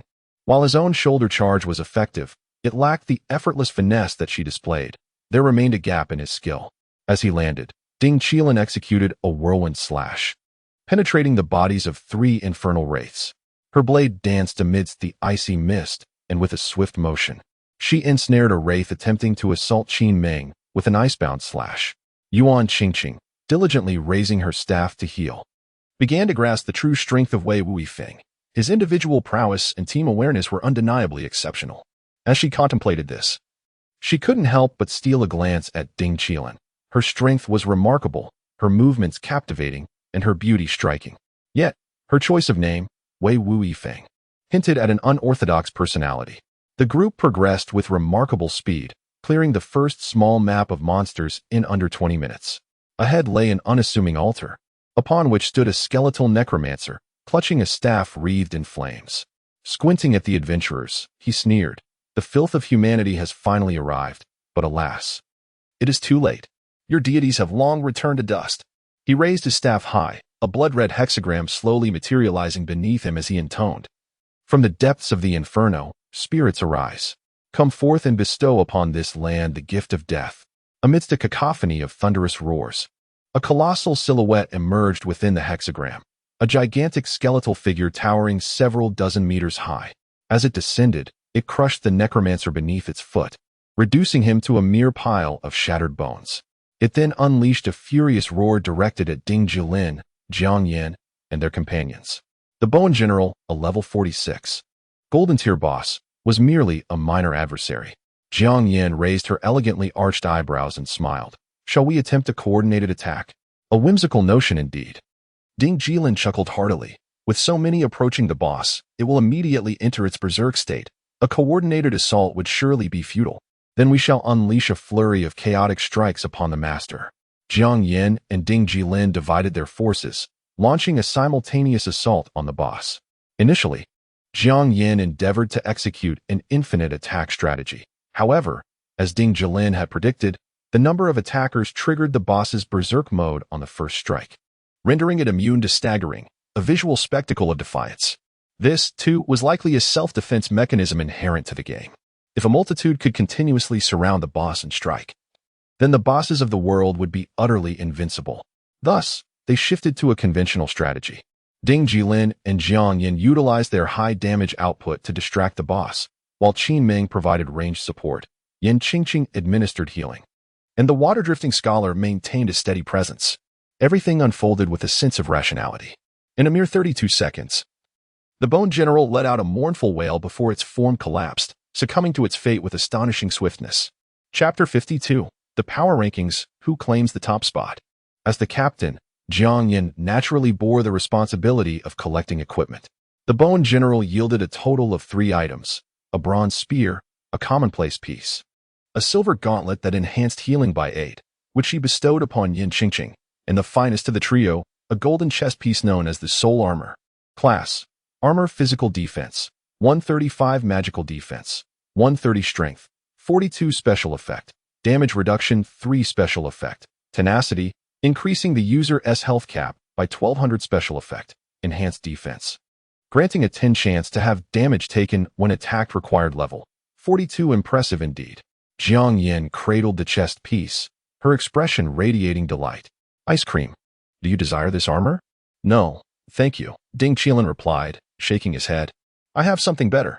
Thus, Jiang Yan found herself in a quandary. But the armor I possess is also a level 40 golden piece, providing 40 points in vitality and 3 reflect damage. It truly is a difficult choice. Ding Jilin suppressed a chuckle. What was so difficult about it? They could simply fuse the 2 pieces together. Yet, he refrained from voicing this thought. For the secret of superfusion was a colossal one, and revealing it could jeopardize his plans for vengeance in this lifetime. Ultimately, Jiang Yan donned the soul armor and passed her previous piece, which augmented vitality and reflect damage, to the scarecrow, thus achieving a compromise. Sigh, she lamented softly, still lacking the skills of Qian Kuin's toss and frozen slash. Watching Ding Jilin masterfully execute Qian Kuin's toss and frozen slash, she felt a twinge of envy, pondering how he had swiftly acquired these 2 exceedingly rare abilities. Onward they progressed, strategizing for the next map. Jiang Yan led the way, with Ding Jilin flanking her, as their party of 5 ventured deeper into the map. Afternoon, Linen City. In the square, countless players set up stalls, their calls echoing in the air. Outside the blacksmith shop, a throng gathered, representing the pride of the Heavens Guild. Inside the shop, Wang Muji sat on a stool, leaning on his long sword, his gaze icy. Not long ago, he had suffered a humiliating defeat at the hands of Ding Jilin, which brought considerable shame to the pride of the heavens. More importantly, that battle had dealt a severe blow to his confidence. Wang Muji racked his brain, unable to comprehend how a single player could execute 2 frozen slashes in mere seconds, with the second inflicting double damage and freezing for over 4 seconds. How was this possible? The only explanation was cheating. At that moment, Wang Muji had confirmed that the rogue known as Wei Wu Yifeng must indeed be a hacker, guild leader. A beautiful mage entered the blacksmith's shop, her staff in hand. Her striking beauty was unforgettable, exuding an irresistible allure that captivated all who beheld her. In the realm of the proud heavenly mage, affectionately known as Sister Liuya, she stands at the age of 29, yet her beauty remains undiminished. Financially independent, she is revered as the foremost beauty of the proud heavenly domain guild. Moreover, her prowess in management and operations renders her an invaluable ally to Wang Muji. How goes the inquiry? Wang Muji inquired, gazing at the enchanting figure before him. Any leads on Wei Wu Yifeng?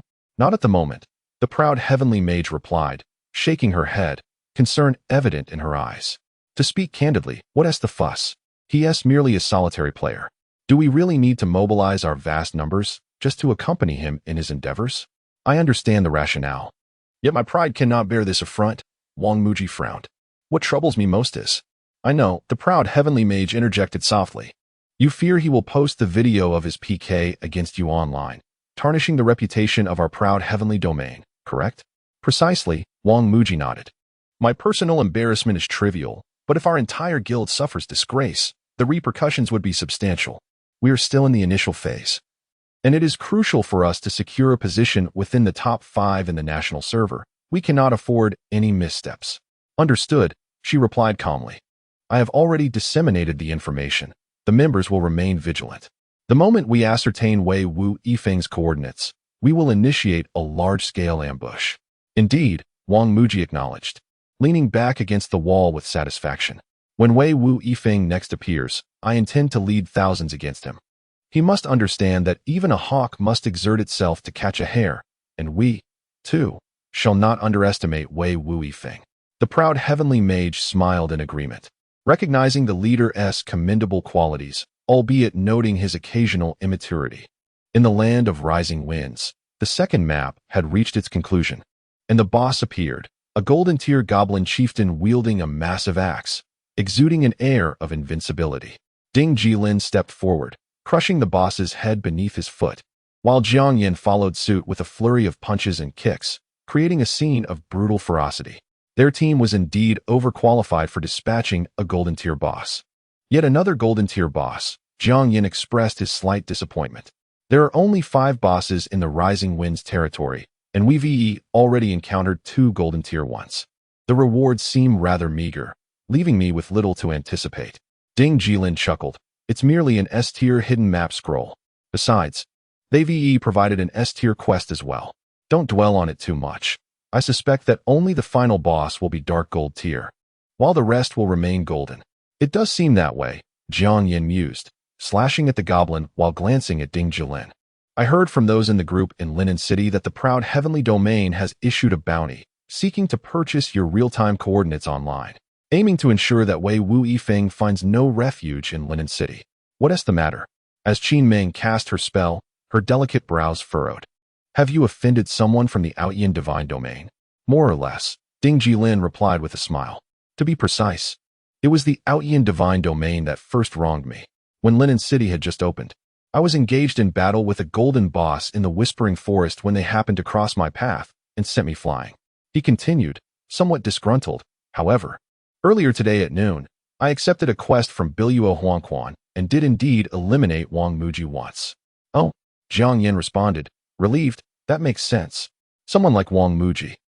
Although he possesses considerable strength, his temperament is rather petty. He has the demeanor of someone who believes he can bully others but cannot be bullied himself.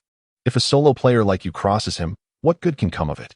It matters not, Ding Jilin remarked, scratching his nose. I am but a solo player. I have ample time to deal with them. Indeed, Jiang Yin nodded, refraining from offering assistance. After all, they were merely acquaintances. And there is little sense in rushing to aid someone with whom she had exchanged only a few words. Her own faction was still in its nascent stages, and it was wiser to avoid unnecessary complications. Qin Ming opened her mouth, as if to speak, but sensing Jiang Yan's attitude, she chose to remain silent.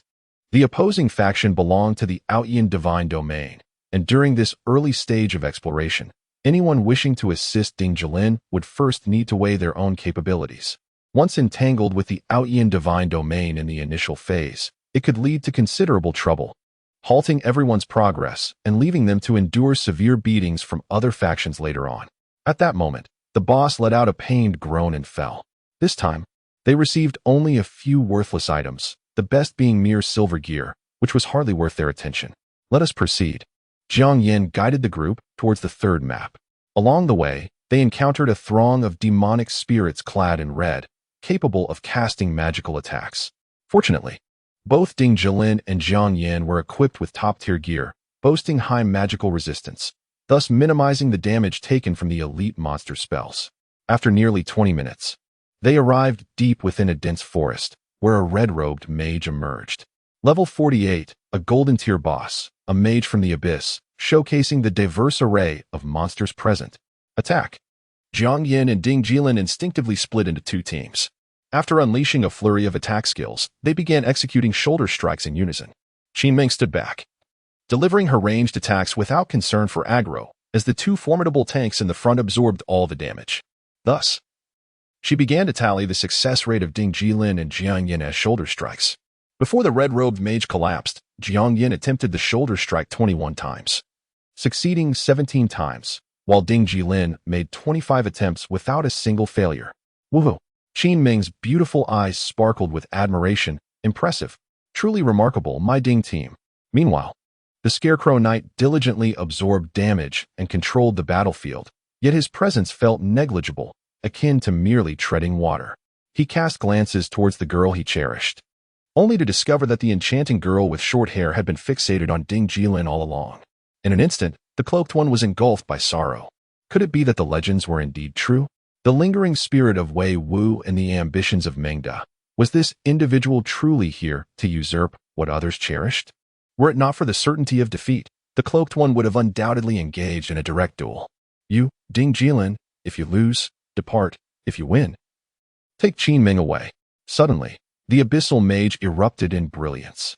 Jiang Yin gleefully examined the spoils, a silver ring, bestowing an addition of 29 points to 1 spiritual power and a 1 critical strike chance, which he promptly gifted to Qin Ming, an item she greatly required.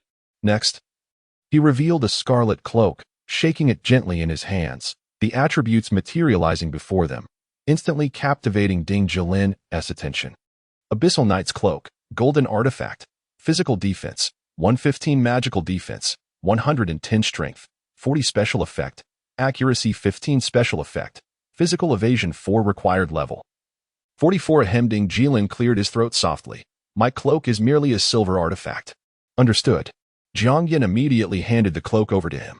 In truth, Jiang Yin himself was not using anything less than a silver artifact cloak. Such items were indeed rare.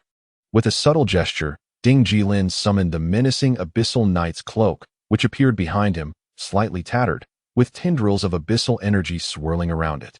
The moment he donned the Abyssal Knight's cloak, a golden radiance enveloped him, swiftly infusing his entire ensemble. Has he attained a full set of golden artifacts? Yan Qingqing inquired in astonishment. Indeed, he confirmed with a smile, 2 of which were dark gold artifacts. Yan Qingqing was rendered speechless. The strength of this equipment was truly extraordinary. The current pinnacle of the combat power rankings, the white-haired 3,000 swords, stood at 2,142 points. Perhaps Wei Wu's lingering spirit was not far behind. Little did she know that Ding Jilin's current combat power was a staggering 2,862 points. Chapter 53. The unique secret technique with a resounding thud. The 4th boss fell under Ding Jilin's icy sword strike in the land of rising winds. He glanced at the defeated boss and gestured to Jiang Yin, indicating that as the team leader, she should claim the spoils. Jiang Yin, without hesitation, stepped forward to gather the loot. In total, there were 4 pieces of equipment. The first was a bronze ring, which added a mere 11 points to strength, truly a negligible enhancement, and regrettably, no one in the party had any use for it. Ding Jilin, Jiang Yin, and the sedge-clad traveler were all formidable heavy armor users, who would deign to look at a mere bronze ring. The second item was a pair of silver mage bracers, which nobody wanted, deemed suitable only for sale. The third was a mage robe of golden quality, requiring level 44, somewhat excessive, and it was set aside for Qin Ming. The fourth item, however, was remarkable, a necklace adorned with rubies. Chain of the Gale, Golden Quality, Strength, 42 Special Effect, Lifesteal 2 Special Effect, Critical Hit 2 Special Effect, Gale. Attack Speed 4 Required Level. 44 Jiang Yin held the necklace in awe and delight, her expression a mixture of astonishment and love. This necklace was undoubtedly a supreme treasure among golden artifacts. With Lifesteal, Critical Hit, and Gale effects fully maxed out, it represented the pinnacle of golden necklaces. As the best these could offer was typically 2.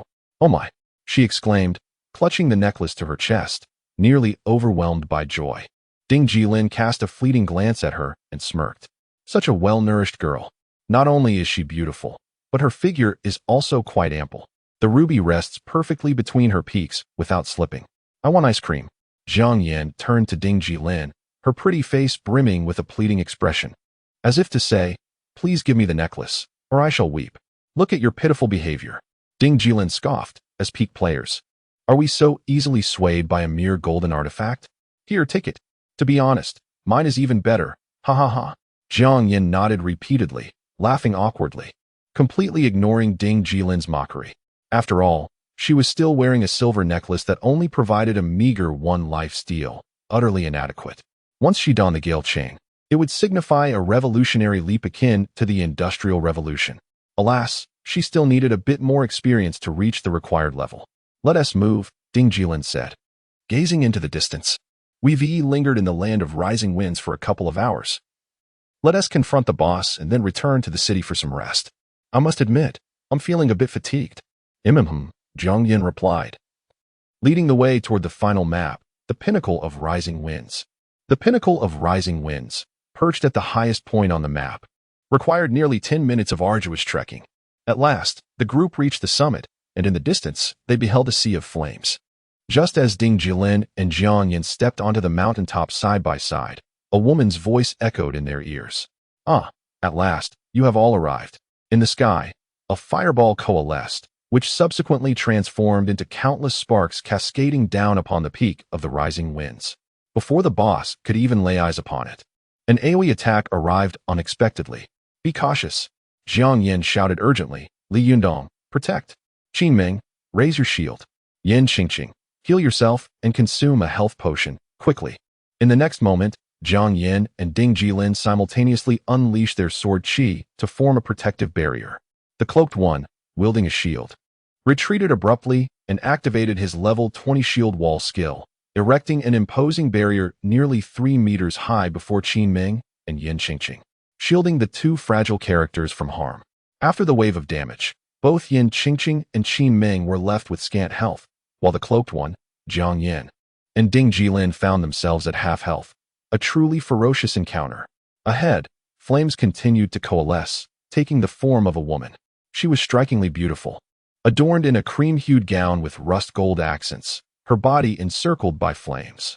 A mask obscured half her face, while a golden crown rested upon her head, presenting an image of nobility and icy allure that belied the searing power she wielded. Flame Sorceress, Rosalind, Dark Gold level boss, level 50 magic attack, 1000 to 1450 physical defense, 800 magic defense, 750 health, 800. 000 skills, Flame Rain, Flame Storm, Enhanced Fire Explosion, Flame Descent. Description: Rosalind, once the guardian mage of the Wind Kingdom, tragically lost herself in a great battle, becoming a servant of abyssal powers. Her fervor for the laws of fire compelled her to leave the Wind Kingdom and traverse the Cloud continent, bringing with her the spoils of her conquest, the remnants of the old gods of the Wind Kingdom. Ding Jilin's expression grew grave. He began to admire Jiang Yin's foresight. Without his presence, it would indeed be arduous for Jiang Yin and the others to conquer this flame sorceress. Moreover, this S-level quest in the domain of rising winds was undoubtedly of a hidden tier, likely of even higher caliber, as the task had now involved the Wind God. Ding Jilin possessed a deeper understanding of the overarching narrative of the game, Tianxia. Within Tianxia, there exist 7 gods and 7 great kingdoms, one of which, ruled by the Wind God, is the Wind Kingdom, home to servers from India, Pakistan, Mexico, Egypt, Iran, and others. The very fact that the Wind God was imprisoned and brought to the Cloud continent was a peculiarity in itself.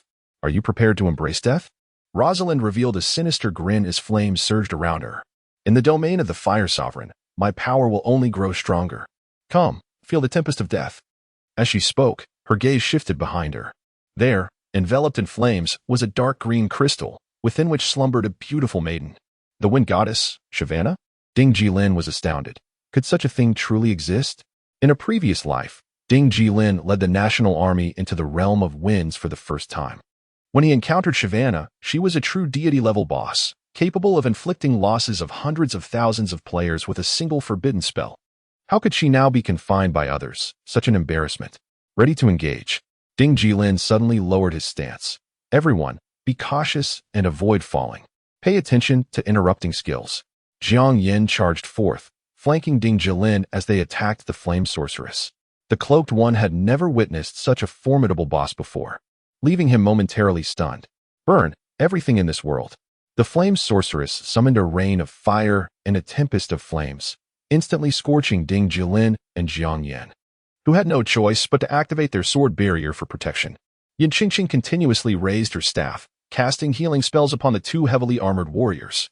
Observing the battle, she remarked, "Li Yundong, perhaps you should step back and avoid entering the boss's range. If you lose more health, I might struggle to keep you alive." The Cloaked One's expression darkened.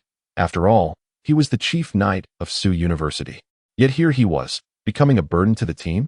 However, faced with the two elite swordsmen, Ding Jilin and Jiang Yin, it seemed he had no choice but to comply. As Ding Jilin swiftly struck, he solemnly advised, "Yin Qingqing is right. You should retreat to alleviate the healing pressure.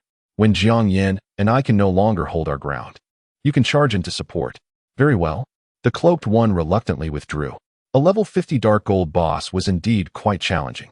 With each spell cast, Ding Jilin lost 3,000 health points, and Jiang Yin's predicament was even more dire. Qin Ming had to maintain a shield while dealing damage, otherwise, she would be eliminated in an instant. Yin Qingqing stood safely outside the danger zone, too fearful to overstep, knowing that, like Qin Ming, a single skill from the boss would spell her doom. Thus, Ding Jilin and Jiang Yin bore the brunt of the onslaught, enduring wave after wave of fire spells. Even more perilous was the enhanced fire explosion spell, which could obliterate 4,000 health points in one strike. What sort of fire explosion was this? It was utterly outrageous. Their health fluctuated between 50 and 70, creating a breathtaking spectacle. Soon after, the flame sorceress's health dropped to 75, and at that moment, the fourth boss skill icon illuminated. Flame Descent. Suddenly, a fiery domain expanded, covering a radius of 50 yards. "All magic users, retreat quickly," Jiang Yin urgently commanded. Just as Qin Ming and Yin Qingqing dashed out of the Flame Descent's range, Jiang Yan's health plummeted, leaving him with less than 20. "You go first." With 35 health remaining, Ding Jilin braced himself and pressed forward, a chilling aura emanating from his blade as he unleashed an ice sealing slash upon Rosalind.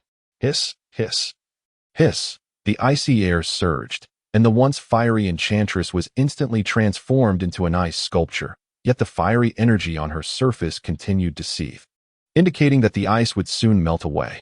Ding Jilin would never squander such an opportunity. With a swift and decisive whirlwind slash, he swept through, downing a health potion in one gulp. In an instant, he cleaved through the wind barrier, and as flames ignited upon the blade, the elemental force of wind rapidly disseminated the fire. With a single stroke, he unleashed a cataclysmic conflagration, immediately triggering a freezing effect. In a flash, the second icebound slash descended, once again immobilizing the boss. The staggering numbers of damage and lifesteal leaped into view. 12 for 116. 993.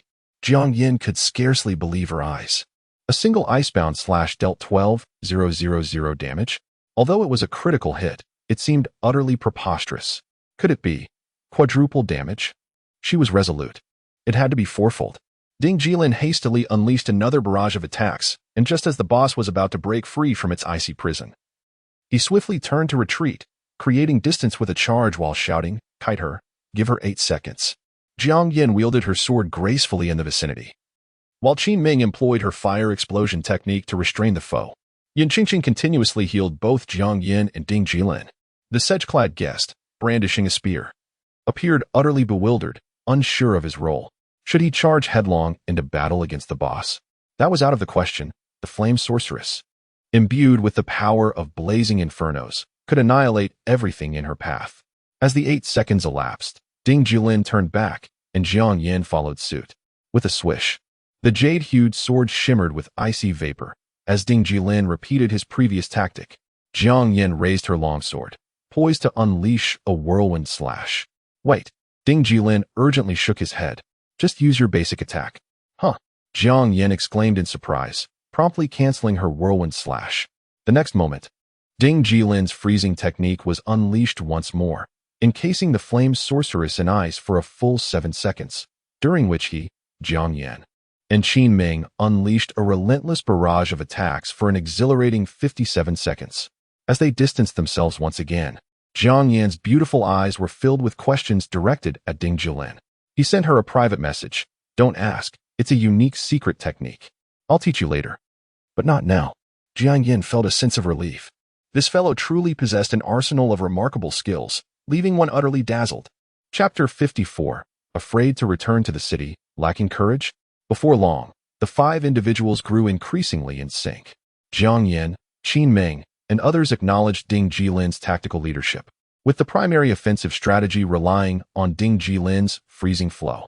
During the initial 2 seconds of this freezing flow, everyone refrained from utilizing any elemental skills, opting instead for basic attacks lest they disrupt Ding Jilin's tactical framework.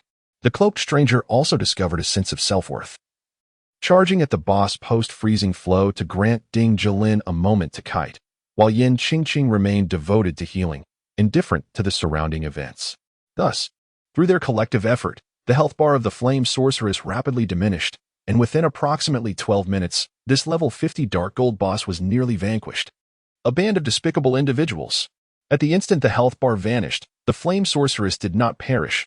Her form quivered violently in midair, her skin fracturing, her visage increasingly grotesque, as she roared, "The power of flames shall not perish, and you shall never survive to the end." Ding. System notification. Please be advised. Flame sorceress Rosalind is about to evolve and resurrect. What?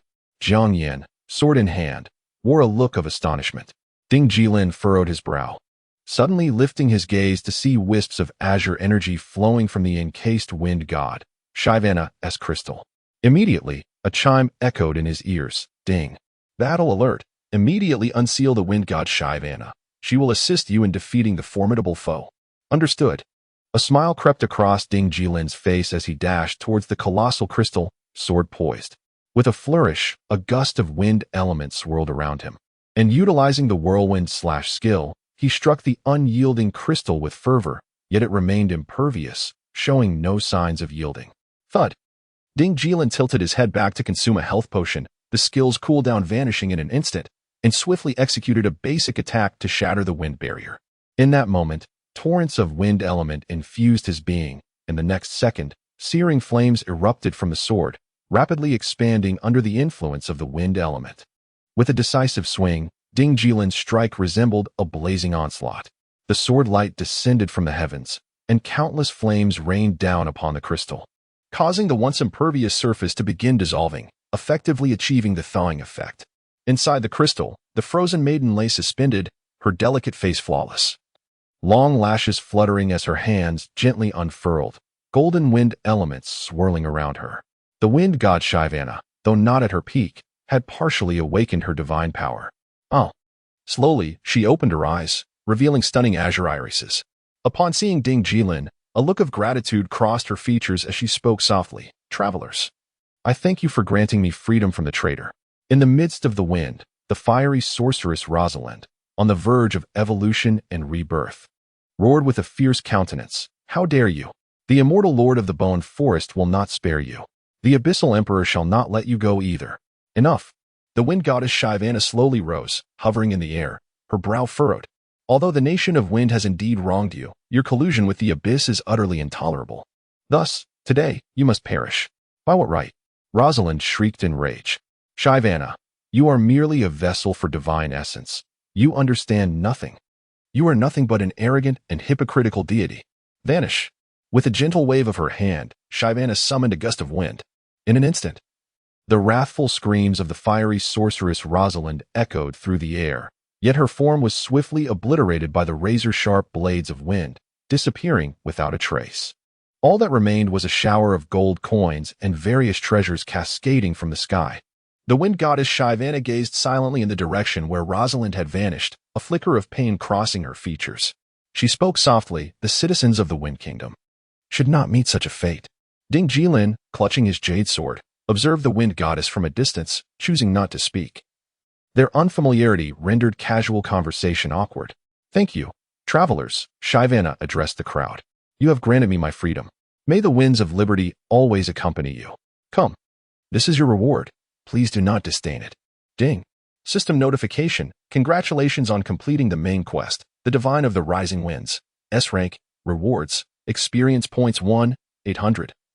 000. Gold 20. Luck 1. Reputation 2000. A golden shower of light descended from the heavens, and Ding Jilin successfully leveled up to 45. Beside him, Jiang Yan, the soggy cloak, and Yin Qingqing also leveled up simultaneously, while Qi Ming had already ascended upon defeating the boss, too swift to await the quest reward. Farewell. Hovering in the wind, Shyvana blinked her large eyes at the group, her voice gentle. "We shall meet again." Ding Jilin slowly clasped his hands together in a gesture of farewell, adhering to the customs of the Clouds continent, while Shyvana waved with a smile. In the next moment, the figure of the wind goddess dissipated into the breeze, carried away by the wind. Well, Jiang Yin held a ring that shimmered with a resplendent purple glow. An epic tier item? Ding Jilin felt a jolt of surprise. Indeed. Jiang Yin nodded emphatically, exclaiming, "I never anticipated that this quest would reward such an item. It truly exceeds expectations." Qi Ming chimed in, "I too received an epic tier mage necklace. What a bounty." Yin Qingqing remarked, "I fared decently, obtaining a 40-level golden healing robe." The soggy cloak scratched his head. "I got a pair of golden greaves perfectly suited for a knight. Not too shabby." Everyone turned their gaze toward Ding Jilin. Ding Jilin shrugged, "I ended up with nothing." Jiang Yin chuckled, "That's rather unfortunate." "Captain." Ding Jilin gazed upon the spoils dropped by the fiery sorceress and pointed with a finger, saying, "Go examine the loot. I shall select first." "All right," Jiang Yin replied cheerfully, stepping forward to inspect the equipment. The bounty from the fiery sorceress was considerable, with a staggering 500 gold coins alone, allowing for a distribution of 100 coins each. What a windfall. The first piece of equipment was a luminous shield, its brilliance revealing an array of attributes in Jiang Yan's hand. Shield of the Vanquisher, golden artifact, physical defense, 180 magic defense, 170 block, 25 stamina, 45 special effect, tenacity. Increasing the user's health limit by 1500 points. Required level, 45. Not too shabby, albeit the level requirement was rather high, making it unattainable for any knight in the national server for the time being. Even Zhang Zia would likely fall short by a level. "Li Yundong, this is yours." Jiang Yin lifted her hand, tossing the shield of the Vanquisher to the cloaked wanderer. She then grasped a resplendent longsword, its dark purple sheen causing her heart to race. As she brushed her hand over it, the attributes were indeed captivating. Blade of the Fiery Sorceress, dark gold artifact, attack, 240 to 325 strength, 55 special effect, armor break. Ignoring 13 of the target's defense special effect, inflicts 28 splash damage to targets within 3 yards of the primary target lore. This sword, forged by the fiery sorceress Rosalind for her beloved before her descent into the abyss, not only harbors profound elemental firepower, but also embodies Rosalind's love and longing for her husband, a true sword of love. Required level, 45. Jiang Yin surveyed the attributes of the blade of the fiery sorceress, her beautiful eyes filled with reluctance. She turned to Ding Jilin, asking, "What do you think?" Ding Jilin furrowed his brow. "If I nod, will you inscribe my name in your little notebook?" "Perhaps," Jiang Yin murmured softly, genuinely fearing that Ding Jilin might audaciously claim the sword to sell for profit, as he was indeed rather greedy, something he could very well do. "Never mind." Ding Jilin shook his head, smiling. "It's yours. I have no need for it." In truth, Ding Jilin's jade sword far surpassed the blade of the fiery sorceress in strength, boasting comprehensive attributes with enhancements to strength and stamina, as well as additional effects like lifesteal, accuracy, and swiftness. How could the blade of the fiery sorceress even compare to the jade sword? Only Jiang Yin, this little girl, would regard it as a treasure. "Thank you." Jiang Yin promptly stowed the longsword away, fearful that Ding Jilin might change his mind. At that moment, she presented a ring shimmering with a purple hue. Its surface adorned with an intense flame motif that exuded a fiery glow. This was the ring of the fiery sorceress, epic gold item, boasting a power of 60. With special attributes including a 3 critical strike chance, a 3 lifesteal effect, a 6 increase in attack speed due to the gale effect, and a 6 chance of striking twice during normal attacks. The ring was forged from the abyssal fire by Rosalind, the fiery sorceress, after her descent into the abyss, encapsulating her profound longing for her beloved, a true token of love. Required level, 45. Undoubtedly, this ring, with its trifecta of critical strike, life steal, and gale attributes, was a truly exceptional find. Ding Jilin pondered aloud, Jiang Yin, I must have this. My journey to the land of winds was indeed for this purpose. Indeed, Jiang Yin replied, presenting the ring with a smile. The one who has toiled the hardest truly deserves this ring. Nearby, Li Yundong, with an inquisitive expression, quipped, a sword of love and a ring of love. How poetic. You both should wear them. Perhaps fate has intertwined your paths. Ding Jilin paused. What are you implying? If, by chance, the next treasure from the abyssal realm were to be a helmet of the fiery sorceress, does that mean Jiang Yin and I are fated as well? Jiang Yin remained expressionless. Let us not speak of the abyssal realm. Qin Ming stifled a laugh. Ding Jilin had already adorned himself with the ring of the fiery sorceress and merged his previous 2 golden rings, the Vanguard ring and the Goblin ring, resulting in a remarkable surge in combat prowess.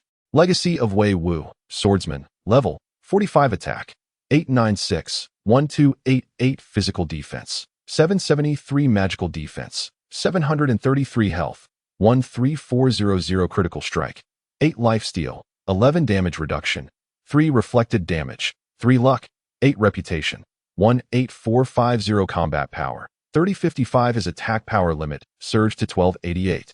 With a critical strike rate of 8 and lifesteal at 11. While the hidden attributes regarding attack speed remained elusive, Ding Jilin, with combat power exceeding 3000, felt an overwhelming sense of superiority, rightfully so. Now, I must make the most of this invincible attribute. Just as he was filled with ambition, a notification chimed, revealing a message from a stranger, the arrogant god of heaven. Have you been too cowardly to return to the city all this time? Chapter 55. The venomous glands. Ding Jilin furrowed his brow and chose to ignore it. Outyin Quangshan was the foremost battle-axe warrior of the Outyin divine domain, possessing prowess at the S level, comparable to a top-tier player beneath the ranks of kings in the national server. To the average player, he appeared formidable. Yet in Ding Jilin's eyes, he was merely mediocre. A barking dog seldom bites, thus, it was best to disregard someone like Outyin Quangshan. At that moment, Jiang Yin revealed the attributes of several other pieces of equipment, all of which were golden artifacts, irrelevant to Ding Jilin. Today had been fruitful. Soi Ke gazed at his collection of gear, his face alight with delight, and remarked, Jiang Yin, you've amassed the most dark gold artifacts, surely. It's time for you to treat us to a meal, or else it would be quite unfair. All right. Jiang Yin turned to Ding Jilin and asked, ice cream. Would you care to join us? Me? Ding Jilin stifled the urge to mooch off their meal and replied, I'll pass, as a solitary old man. I am accustomed to my own company. You all enjoy yourselves, eat well, and finish my share. In truth, he was concerned about his identity being revealed, as his previous status as the captain of ECG was too sensitive, and he had once been a prominent figure in the esports realm, with many acquaintances. Very well. Jiang Yin pouted and said, if you had come, I was planning to dine at Quanjut. Since you want to join, I'll just order something casual. Perhaps Dijon hot pot. What? Suai Ku exclaimed, visibly shocked. Are we really downgrading our dining experience? Yin Qingqing chuckled lightly. All right, let Jiang Yin choose. Let us not be too picky. It's not easy to earn money these days, is it? Our Jiang Yin aspires to establish a guild in the future. He needs to save more. Indeed. Jiang Yin pursed his lips and declared, all right, let us return to the city. Ice cream. Thank you for your tremendous assistance today. Just being polite. Ding Jilin smiled and promptly shattered the return scroll. Swish. In Linen City, the crowd surged. However, upon returning, Ding Jilin noticed a group of players from the Outyin divine domain observing him from a distance. Among them, 2 assassins swiftly entered stealth mode, evidently intending to follow him. It was somewhat troublesome, yet not insurmountable. Ding Jilin headed directly to repair his equipment, subsequently replenishing his stock of super healing potions. Once completed, he sent a message to Biluo Huangquan. Brother Huangquan, where are you located? I'm grinding hard. Biluo Huangquan replied with coordinates situated to the southeast of Linen City, precisely where Ding Jilin intended to go. Arrow launched. In the next moment, Ding Jilin vanished before the eyes of the Outyin Divine Domain players and reappeared in a forest to the southeast, surrounded by level 44 monsters. Biluo Huangquan was engaged in a solo battle, attempting to execute the shoulder slash with a success rate of less than 30, resulting in him being battered and bruised. Ding Jilin couldn't help but chuckle. The individual known as Biluo Huangquan is both intriguing and remarkably headstrong. Despite being the commander of the Battle Flag Corps under the auspices of the merchant deity Li Qingwei, commanding a legion of thousands, he prefers to venture alone outside of team activities, eschewing the advantages of his leadership position. Such a person, though stubborn, possesses a fundamentally good nature. With that said, I shall not impede your monster hunting endeavors any further. I shall take my leave. After Ding Jilin delivered a swift, ice-enchanted strike to vanquish a wounded creature, he tossed some group cloud-piercing arrows to Biluo Huangquan before departing. Left with a sense of dissatisfaction, Biluo Huangquan resumed his leveling efforts. Ding Jilin, wielding his sword, journeyed westward. Suddenly, a message arrived from Xiexia. Boss, we have reached a decision here. At precisely 8 p.m. tonight, Boss Lin Cece will lead a group for my Flame Swordsman S-class transition quest. She has enlisted numerous friends, totaling approximately 200 participants, and has notified all major guilds. So there should be no issues. Indeed, Ding Jilin replied. Has the alliance of Sihai Tongxin and Yunming Hong to agree to refrain from interference? Yes, Xiexia confirmed. After all, our Xianlin guild is relatively modest and inconspicuous, but Boss Lin Cece is quite renowned in the industry and well-liked. Thus, both Jiang Zia and Sword Monarch have assured that their guilds will not cause any complications. What of the Outyin Xinyu? Ding Jilin inquired. Xiexia furrowed his brow. The leader of Outyin Xinyu, Wang Muji, has not responded. However, a commander from their ranks has sent a message indicating that we need not worry excessively, so there are many uncertainties, as Outyin Xinyu ultimately follows Wang Muji's lead. I understand, Ding Jilin mused. Rally more individuals and prepare thoroughly. Outyin Xinyu will likely intervene. I shall also devise some strategies to support your class transition. Understood. After shutting off the communicator, Ding Jilin's brow furrowed in contemplation. Given his insight into Wang Muji, the silence regarding Lin Cece's message suggested that Wang Muji intended to take action. Ever since Outyin Xinyu established its presence in Linen City, Wang Muji has harbored ambitions of dividing the realm among Sihai Tongxin, Yuming Hongtu, and himself. Now, how could he possibly stand idly by while the Xianlin Guild nurtures an exceptionally formidable flame swordsman? It was time to act. The Baidu forest awaited. In the afternoon, at precisely 4 o'clock, Ding Jilin arrived at a location in the southeast of Linen City known as the Baidu Forest. This forest is thick with miasma, teeming with venomous creatures and ferocious beasts. Fortunately, Ding Jilin is impervious to toxins, allowing him to largely disregard the noxious atmosphere and the venomous insects. His purpose for venturing here was to confront the legendary boss, the venomous Scorpion King, whose drop item is crucial for Ding Jilin. With his jade-like sword glinting ominously, he began to wreak havoc within the Baidu Forest.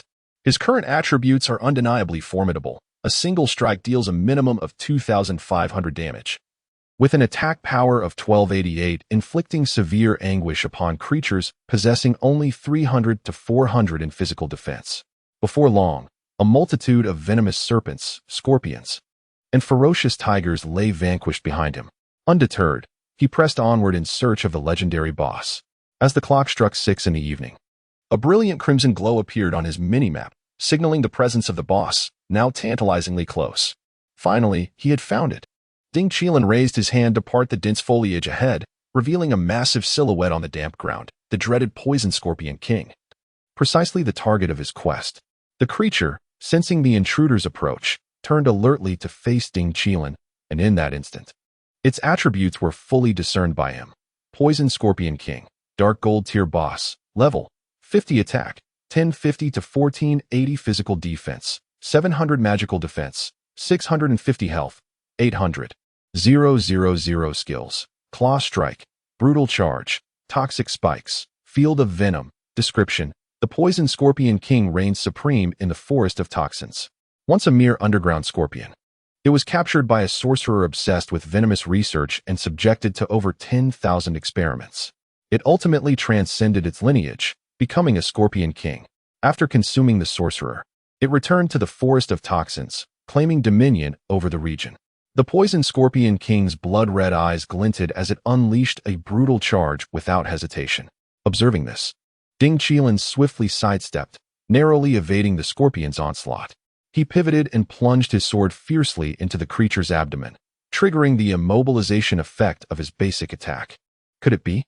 A smile broke across Ding Jilin's face. This dark gold tier boss was susceptible to an infinite cycle of basic attacks, rendering the encounter remarkably effortless. With each successive strike, the poison scorpion king began to unleash its toxins, causing venomous spikes to erupt from the ground, capable of piercing players' legs and inflicting paralyzing damage.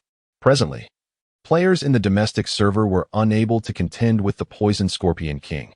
Even the most elite healers found the persistent toxin effect overwhelming.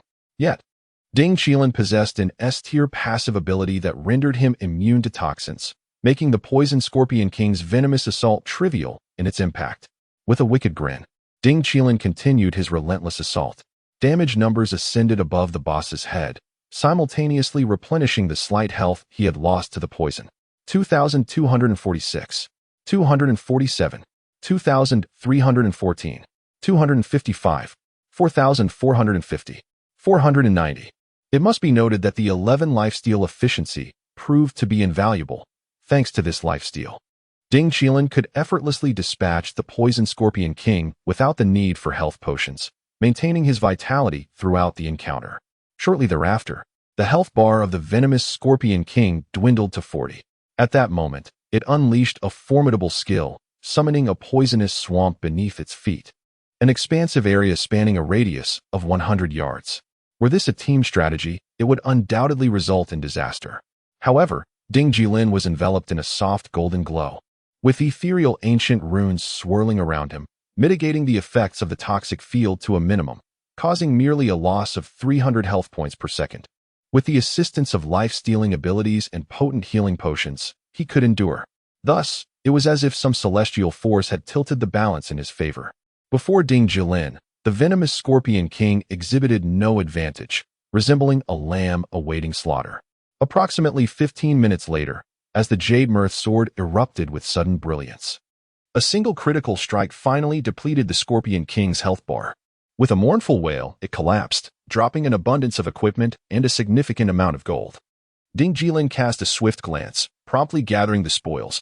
Willow Spear, Golden Artifact level 45 Golden Spear. Scorpion King's Shield, Golden Artifact level 45 Golden Shield. Gentle Breeze Armor, Golden Artifact level 45 Leather Armor. 3 golden artifacts, none of which were of use to Ding Jilin, were all collected and set aside for auction at a leisurely pace. Ultimately, his gaze fell upon a verdant item dropped by the boss, resembling a stomach pouch of cattle or sheep, yet marred by toxins, clearly indicating its perilous nature.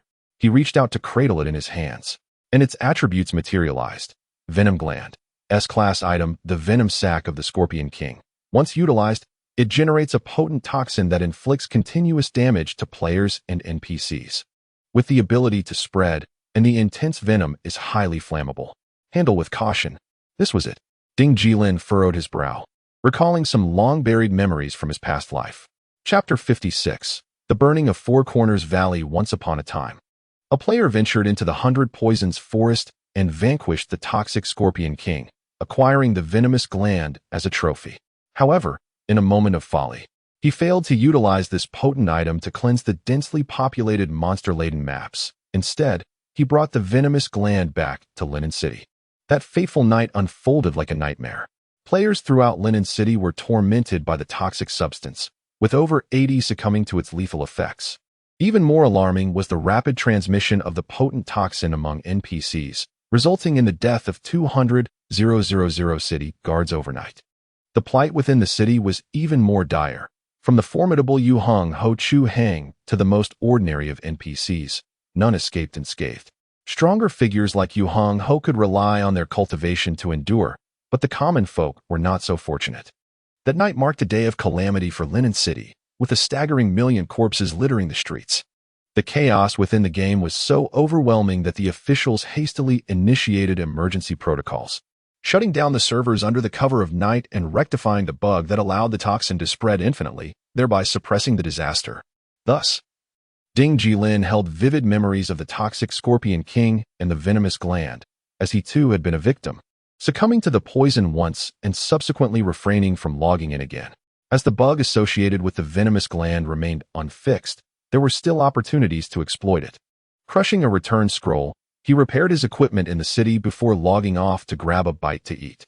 Downstairs, he cast a distant glance toward Old Chin's sauerkraut fish restaurant, where he spotted Chen Jia holding a menu at the entrance, gently shaking his head in his direction. The restaurant was nearly empty, leaving Ding Jilin puzzled about what misfortune had befallen Old Chin's establishment. He chose not to meddle in others' affairs, as he had enough of his own to manage. He made his way to a street vendor, indulging in a serving of cold noodles topped with 2 fried eggs.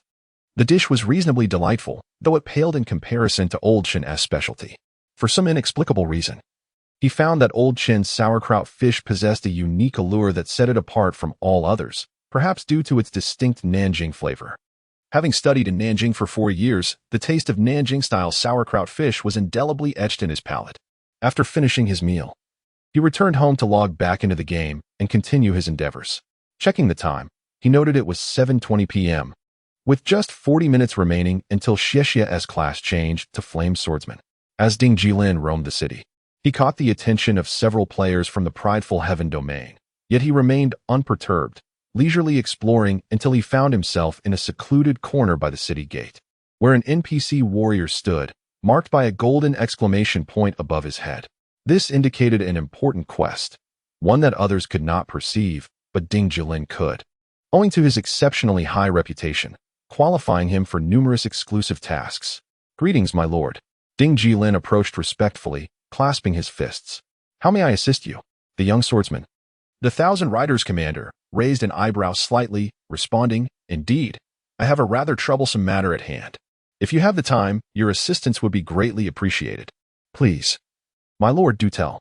3 months ago, a cavalry unit of 100 embarked on a mission to the Four Corners Valley, only to find themselves ensnared by the creatures of the abyss. Now, they are on the brink of starvation. "Young man, could you venture into the Four Corners Valley to rescue them?" The commander of the cavalry spoke gravely.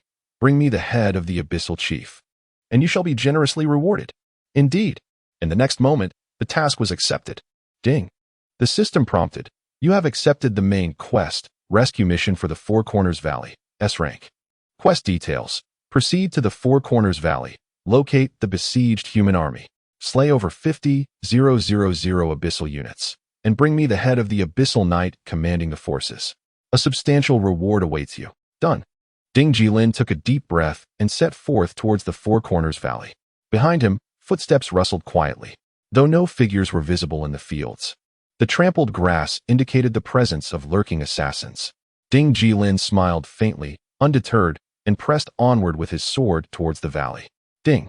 During his journey, Ding Jilin sent a coordinate of the Four Corners Valley to Biluo Huangquan, saying, "Brother Huangquan, if you are not too busy, please assist me.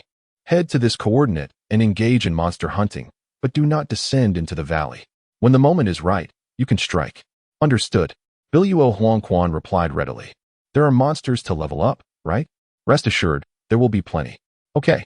In the next moment, Ding Jilin suddenly pivoted and dashed toward a thicket, sweeping his jade-like sword with precision. Startled, an assassin from the Proud Sky Domain was abruptly thrust out of stealth, stumbling back into the bushes with less than 25 of his health remaining, utterly incredulous at how Ding Jilin had detected his presence. "Die." As the sword light descended, the icy slash instantly transformed the assassin into a wisp of white light, yet a form of frost lingered above the thicket, slowly dissipating into shards of ice that fell to the ground. Ding Jilin sheathed his sword and continued onward, aware that several more assassins were trailing behind him. The Proud Sky Domain was numerous, and once they acquired Ding Jilin's coordinates, they would not relent easily. Soon after, at the entrance of the Four Corners Valley, Ding Jilin stood, ignoring the assassins lingering in the distance. He glanced at the state of the valley's entrance. Where one side of the cliff was on the verge of collapsing, supported below by massive circular logs. It seemed that there were mineral resources within the valley, prompting the officials of Linen City to refrain from sealing the entrance. However, this inadvertently offered Ding Jilin an opportunity. Just then, a system announcement echoed overhead. Ding. System announcement. Player Xiexia has officially commenced the Flame Swordsman class change quest. Currently, the coordinates are located at Whispering Forest, 12373-65552. Escorting the target NPC to the designated location. Should either the player or the target NPC be slain during the quest, the class change task will fail, and the items will vanish. Here they come. Ding Jilin raised an eyebrow slightly, as Xiexia had already begun. He then turned to a group of assassins concealed in the wind not far away, scoffing. Inform Wang Muji, that worthless fool, that I am undertaking a task in the Xifang Valley. If you dare, come and kill me. The group of assassins was taken aback. Ding Jilin then stepped into the Xifang Valley, maneuvering through the horde of monsters, heading directly towards the NPC encampment. Inside the city, at the blacksmith shop. Clang. Wang Muji abruptly stood up, opening the large map to gaze at the location of Xifang Valley. His brow furrowed. The position of Wei Wuifeng has been confirmed. He is in Xifang Valley. Immediately lead the 10,000 elite players online with me to eliminate him. Leader. A young man named Aoyan Qishan rose. His expression grave. Wei Wuifeng is alone, a lone wolf. What does it matter if we kill him once? It is merely for the sake of venting our anger. In my opinion, it is far more crucial to eliminate Xiexia and thwart the Flame Swordsman's class change. Aoyan Fazhen also spoke up. I second that. Destroying that Flame Swordsman's class change is of greater importance than killing Wei Wuifeng. Otherwise, once Lin Cc's Xianlin Guild gains momentum, we will have a formidable enemy in Linen City. Wang Muji's brow tightened. Enough talk. We can accomplish both tasks simultaneously. He raised an eyebrow lightly. We have 12,000 players online, which is more than sufficient. Qishan, you take 10,000 elites with me to Xifang Valley. Fazhen, you take 2,000 to deal with Xiexia. We will strike on two fronts. Understood. Aoyan Fazhen nodded. 20 minutes later, a vast number of players from Aotian Divine Domain appeared at the mouth of Xifang Valley, swiftly entering it like a school of fish.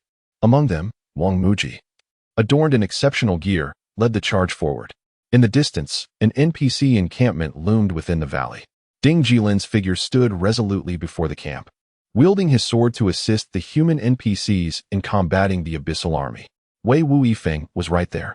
Wang Muji pointed his sword and declared in a deep voice, "Let us avenge both new and old grievances. After we slay Wei Wuifeng, we will seize control of the map and consume all resources of Xifang Valley. Kill." The crowd's eyes gleamed with fury. Let us strangle Wei Wuifeng and teach this scoundrel the consequences of offending Aotian Divine Domain. In an instant, monsters, players, and NPCs converged densely within Xifang Valley. Ding Jilin, with his blood-stained long sword, looked down upon the masses from a vantage point. Wang Muji. He furrowed his brow and remarked, "We have no enmity between us. We should simply part ways. Perhaps in the future, we could even become friends. Yet it is your arrogant domain that hastily engaged me without cause. Let this matter end here. Or do you insist on pursuing me relentlessly, determined to take my life?" Wang Muji scoffed derisively. "You wish to negotiate? Very well, kneel and bow to me thrice, and our grievances shall be erased." Ding Jilin's gaze remained indifferent. "Do not regret your decision." With that, he drew from his satchel a vial of lethal venom and cleaved it in two, causing the potent toxins to spread rapidly. Not only were the players swiftly infected, but even the NPCs in the camp began to cough violently, their faces turning crimson. With a sigh, Ding Jilin expressed his regrets to his companions. "I am truly sorry to drag you into this demise." In the next moment, he charged down from the hillside where the camp was situated, making a beeline for the solitary exit of the valley, intent on fleeing and evading his pursuers. Wang Muji, alarmed, led a throng of thousands, bolstered by a swarm of monsters, in a chaotic pursuit of Ding Jilin. In the blink of an eye, Ding Jilin reached the mouth of the valley. With a swift stroke of his sword, he severed the wooden pillars that supported the crumbling cliff, which then collapsed with a thunderous roar, akin to the weight of Mount Tai descending upon them. "Brother Huangquan, fire the arrow," Ding Jilin shouted urgently. Instantly, the icon for the cloud-piercing arrow appeared, and upon confirmation, Ding Jilin found himself atop the surrounding hills of the valley, while the sole exit had been blocked by the fallen cliff. There he is. A sharp-eyed player from the arrogant domain pointed towards Ding Jilin, igniting a surge of chaos as the crowd rushed towards him, only to be thwarted by the towering precipice. Moreover, they were losing health rapidly, and panic began to set in among many. Stay calm. Drink your health potions, Wang Muji bellowed, attempting to maintain order. Healer, restore our health. At that moment, a disturbance arose above. Ding Jilin picked up a piece of drywood from the ground, positioning his sword horizontally. The brilliance of his power surged forth as flames ignited the wood, transforming it into a torch. With a disdainful gaze, he looked down upon Wang Muji and the others. Whoosh! A flicker of fire arched down into the valley. Ding Jilin remained composed. They had brought this upon themselves. In the next instant, a single spark ignited the entirety of the valley, as all infected players, NPCs, and monsters were engulfed in flames, writhing in agony within the inferno. You, beast! Wang Muji's complexion paled, engulfed by despair. Chapter 57. Press on, worthless wretches. Within the confines of the Four Corners Valley, a conflagration raged. Countless players from the proud Sky Divine realm writhed in agony, their cries of despair and curses echoing through the air, yet their lamentations proved futile. Their health points plummeted under the relentless torment of venom and flames, death merely a matter of time. Moreover, the poison rendered them incapable of utilizing teleportation scrolls, and the valley's entrance had been sealed off by Ding Jilin. The potent effects of the poison persisted for approximately 12 seconds. Logically, with the presence of a skilled healer, such toxins should not lead to demise. However, the sheer multitude of NPCs and players within the canyon facilitated a rapid spread of infection. Just as one set of symptoms faded, another would arise, leaving little hope for survival.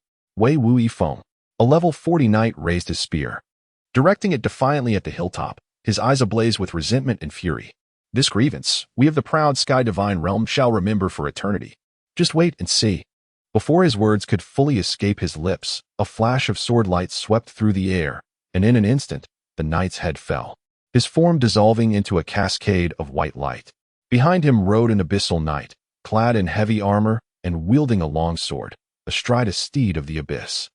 The level 50 Dark Gold boss commenced its slaughter. Ding Jilin observed the brutal scene unfolding in Four Corners Valley with an impassive gaze, his heart unmoved. Even if all 10,000 players of the proud Sky Divine realm perished, so what? They had brought this fate upon themselves. Beside him, Bai Luo Huangquan clenched his fists tightly. The ruthlessness displayed by Ding Jilin at that moment left Bai Luo Huangquan in profound astonishment. His once warm-hearted companion, Feng, revealed an unexpectedly merciless side, an admirable clarity of affection and disdain. As the abyssal army within the valley continued to fall victim to the intense poison, Ding Jilin's kill count steadily rose, reaching 45,000, elevating him 2 levels to 47. This level was exceedingly advantageous in the current national server. Subsequently, the kill count surpassed the task's requirement of 50,000 and continued to soar. It seemed that due to the venomous gland released by Ding Jilin, all kills were attributed to him. Every death within the Four Corners Valley today would be counted against his name.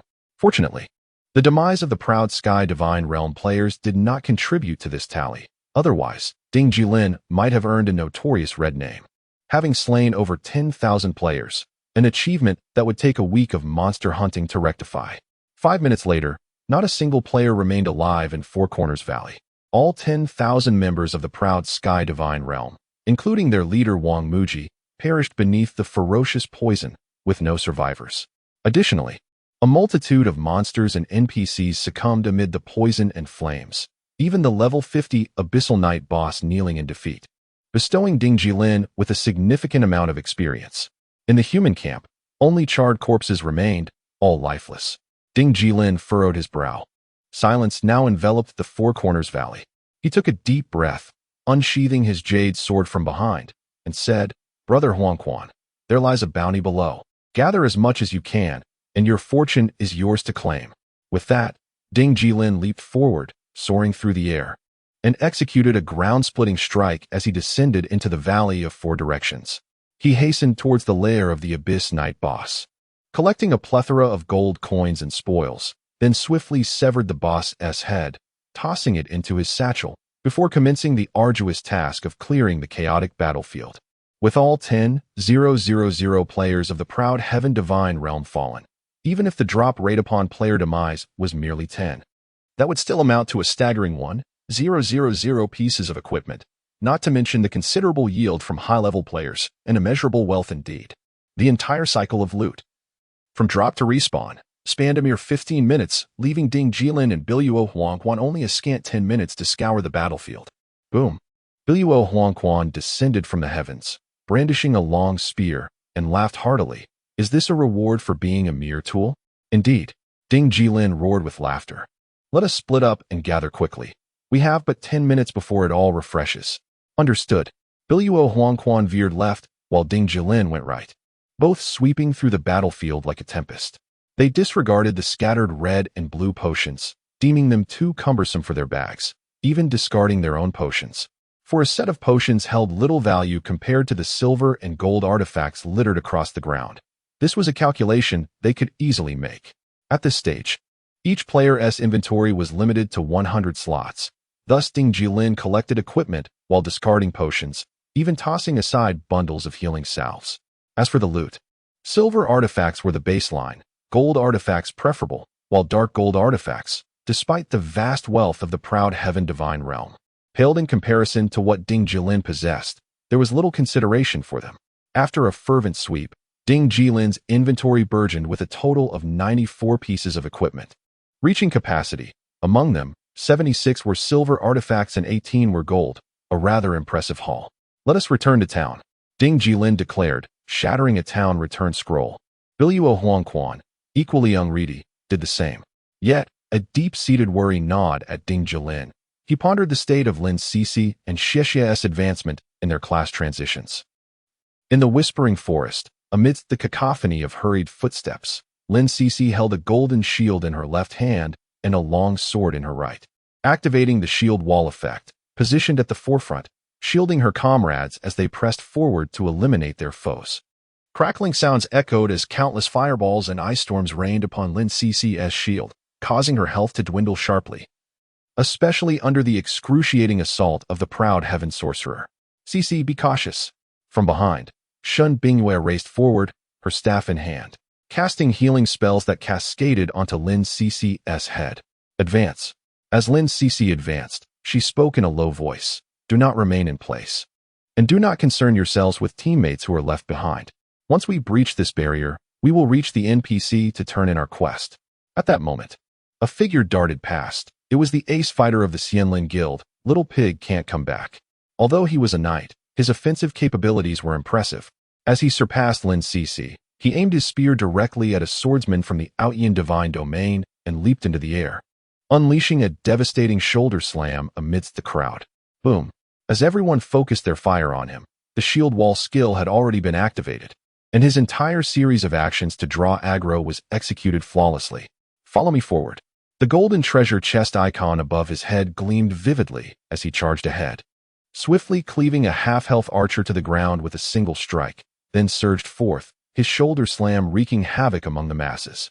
The second team of healers. Lock onto me.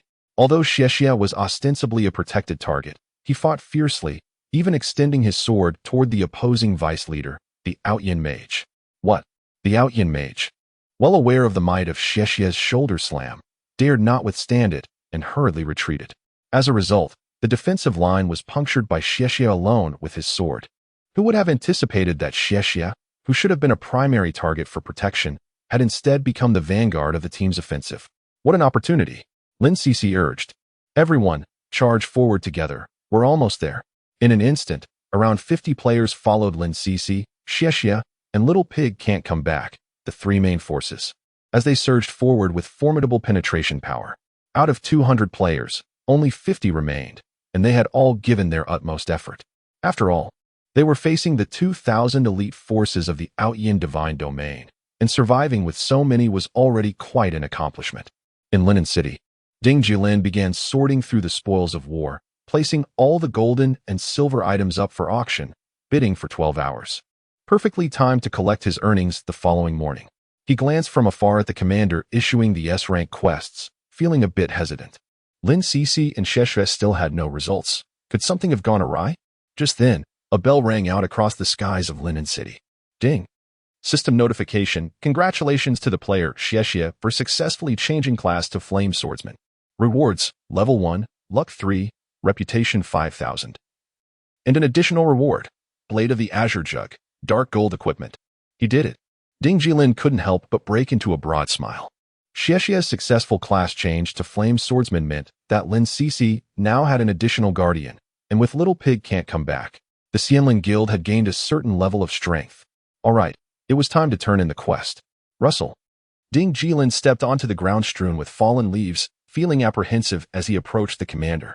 The source of his unease stemmed from the fact that not only had he achieved a staggering 50,000 kills and severed the head of the Abyss Knight, but he had also inadvertently caused the demise of dozens of his allies within the Four Corners Valley. My lord, he said, cradling the grotesque head of the Abyss Knight in his hands, furrowing his brow, I have returned from the Four Corners Valley, bearing this trophy. But, the captain of the 1,000 riders fixed a stern gaze upon him and remarked, but your careless actions have ignited a wildfire, reducing all my valiant brothers to mere ashes, have they not? Indeed. Ding Jilin stood at attention, bracing himself for the reprimand. Sighing deeply, the captain continued, yet, one cannot place the blame entirely upon you. Come now, this is your reward. Observing Ding Jilin's profound sense of guilt, he offered words of solace. This incident is not your fault, hence you need not bear guilt, nor should you concern yourself with the judgments of others. Pursue what you desire and strive forward. You insignificant being. Ding. System notification. Congratulations on completing the main quest, rescue mission of the Four Corners Valley, S rank. You have earned rewards. 1,800,000 experience points. 20 gold coins, 1 luck point, and 2,000 reputation points, along with an additional reward, Waterfall Battle Helmet, Dark Gold Equipment. Ding. System notification. Due to your failure to protect the target NPC, 2,000 reputation points have been deducted immediately. Phew. Ding Jilin took a deep breath. All things considered, it was not so bad. A deduction of 2,000 reputation points would have sent an ordinary player into despair. Yet Ding Jilin felt relatively unscathed, viewing it as merely a wasted effort in the Four Corners mission. Moreover, it was not entirely for naught. He had still garnered a substantial amount of experience points, luck rewards, and even received a dark gold helmet. This venture had proven to be a resounding success. Chapter 58. My name is Aoyang. With a swift motion, a golden light descended, and Ding Jilin successfully ascended to level 48. In the Battle of Xifang Valley. Without a doubt, he amassed an extraordinary amount of experience, leveling up 3 times within 1 hour. Who could boast such remarkable speed? At this moment, Ding Jilin surpassed by Shou Sanxianjian, the top player in Linen City, by a staggering 4 levels. Cradling the round, gleaming helmet in his arms, he vigorously wiped away the mottled gray marks upon it, and at once, attributes floated forth. Feipu Battle Helmet, Dark Gold Equipment.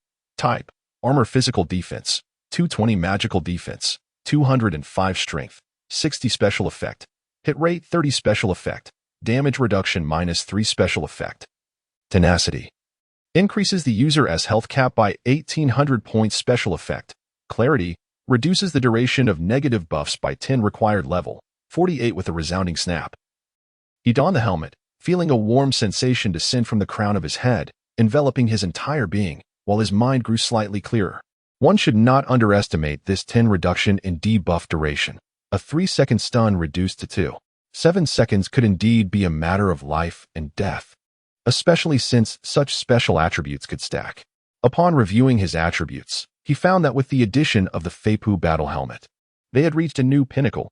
Weiwu Legacy Swordsman, level 48 attack, 920, 1328 physical defense, 915 magical defense, 865 health, 15. 500 critical hit, 8 life steal, 11 damage reduction, 6 reflected damage, 3 luck, 9 reputation, 18, 450 combat power, 325 at this moment. His attributes were formidable. A blend of resilience and ferocity, almost capable of dominating the current version of the game. Ding Jilin took a deep breath, increasingly filled with ambition. Feeling that his development in this life had been exceedingly smooth. Yet, he quickly reminded himself to remain vigilant, for pride could lead to downfall. Complacency must be avoided at all costs. In the whispering forest, strands of fiery rain cascaded from the heavens, enveloping the newly appointed flame swordsman. With furrowed brows, he gazed at his mentor, excitement coursing through him. His mentor, a wandering swordsman, donned tattered blue robes, bore two ancient swords upon his back, and hung a faintly glowing gourd of liquor at his waist. With a conical hat atop his head and a blade of wild grass clenched between his teeth, he exuded a relaxed demeanor. Damn it! A group of proud Celestial Domain members watched in disbelief as Xie successfully transitioned to a flame swordsman. Momentarily at a loss for what to do next. Should they still engage in battle? A level 40 swordsman frowned, pondering the situation. Meanwhile, an archer concealed beneath the trees looked on with uncertainty. The proud celestial mage, with disappointment in her beautiful eyes, could hardly believe that despite leading 2,000 people, she had allowed the opposition to break through right under her nose. She felt trapped, knowing that Wang Muji would surely scold her severely. The defeat in the Four Corners Valley and the Whispering Forest has dealt a significant blow to the proud Heaven Divine realm. Consequently, even though the proud Heaven Mage did not issue a command, hundreds of heavily armored players from the proud Heaven Divine realm, armed with sharp blades, advanced relentlessly toward Lin Cece and the others. At that moment, a hidden class mentor, donned in a conical hat, suddenly lifted his gaze towards the crowd, seemingly realizing something. A slight smile graced his lips as he approached and patted Xie on the shoulder before striding toward the group from the proud Heaven Divine realm. With a cold, piercing gaze, he addressed them. Are you seeking to challenge me with your swords? He raised an eyebrow and, with a calm demeanor, slowly drew his sword, adding, very well. I am a Liang. Before he could finish his sentence, the players from the proud Heaven Divine realm scattered in panic. Good heavens, who can withstand that? Under the trees, the swordsman named a Liang scoffed. I hadn't even finished speaking, my friends. I am a Liang, a bard and dancer. Why did you flee so soon? As he spoke, his form transformed into sparks, vanishing into the wind. Woo, it worked. Little Pig returned with a triumphant laugh, slapping Xie's shoulder and solemnly inquiring, is the flame sword master powerful? Shall we see the hidden skill in action? Xie, stunned, replied, damn it, I haven't learned it yet. My master sent me a message from afar, saying I must complete a task to learn a skill, advising me to take my time and avoid arrogance and impatience. Damn it. Little Pig was left bewildered. As long as you've successfully changed your class, that's all that matters. Lin Cece stepped forward, smiling. I was in despair before. The proud Heaven Divine realm has at least 10,000 online players. Yet only 1 to 2,000 showed up. If there had been a few more, we would surely have been trapped. Indeed, Shun Bingwei remarked, her brow furrowing. The reach of the proud Heaven Divine realm is far too extensive. It is said that another group, led by Wang Muji, has gone to the Four Corners Valley, though the situation there remains unclear. The Four Corners Valley. Lin Cece exclaimed, surprised. Yes, Little Pig continued gravely. I've heard they are targeting Wei Wu Yifeng. Who is this Wei Wu Yifeng that dares to challenge the top 10 guilds nationwide? He furrowed his brow, adding, however, while Wei Wu Yifeng may not have intended it, he has inadvertently assisted us greatly. Without him diverting the attention of the proud Heaven Divine Realm's 10,000 main players, our class change mission would have been nearly impossible. Lin Cece nodded gently. Does anyone know who Wei Wu Yifeng is? No idea, the group replied, shaking their heads. Xie frowned, yearning to reveal the truth, but alas, Ding Jilin had forbidden it. Helplessly, Xie, who held no one in greater esteem than his leader, chose to remain silent. He gazed at Lin Cece, the beautiful guild leader, whose grace and charm were indeed rare and captivating. Indeed, the silent sacrifices of our leader are undoubtedly worth it.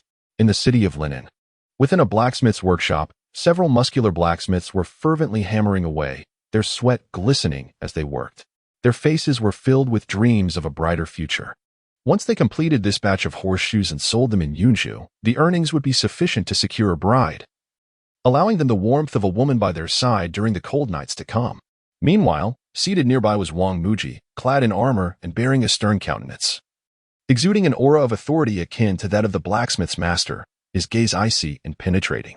Before him stood more than a dozen individuals, the core management players of the Outyin Divine Realm. Currently, they held the titles of leaders of thousand-man squads, but with the expansion of their alliance, Many would ascend to command 10,000-man legions or even become leaders of sub-alliances. Wang Muji raised his head, scanning the faces of the assembly, his brow furrowing in discontent. "This is utterly shameful," he declared, "a disgrace of monumental proportions." Indeed, Outyan Qixin's expression was grave.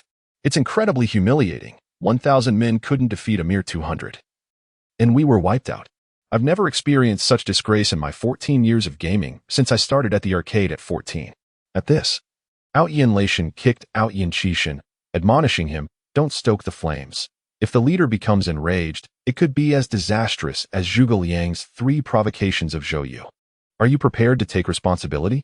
Wang Muji shot him a fierce glare, commanding, "Everyone, please maintain decorum. This is serious." The group fell silent. He continued, "The incident at Sifang Valley is a profound humiliation for our Outyan Divine Realm. I need each of you to privately message every member of your teams, instructing them to keep their mouths shut. No one is to mention the events at Sifang Valley, nor are they to store any recordings of the battle. Is that understood?" "Understood," replied Outyan Quanshan solemnly. "Family shame must not be aired in public. We are aware of this." Outyan Fazhen bit her lip, then asked, "What about the legacy of Wei Wu? Should we continue to target him? To be honest, if we do not provoke him, he is unlikely to trouble us." "What do you mean?" Wang Muji raised an eyebrow. "Sister Liuya, are you suggesting that I, Wang Muji, am the one who instigates trouble?" "I did not imply that." Outyan Fazhen exclaimed, her shoulders quaking slightly. "You mustn't misunderstand. I truly meant no offense." Regardless, Wang Muji slammed his fist onto the anvil beside him, his fury palpable.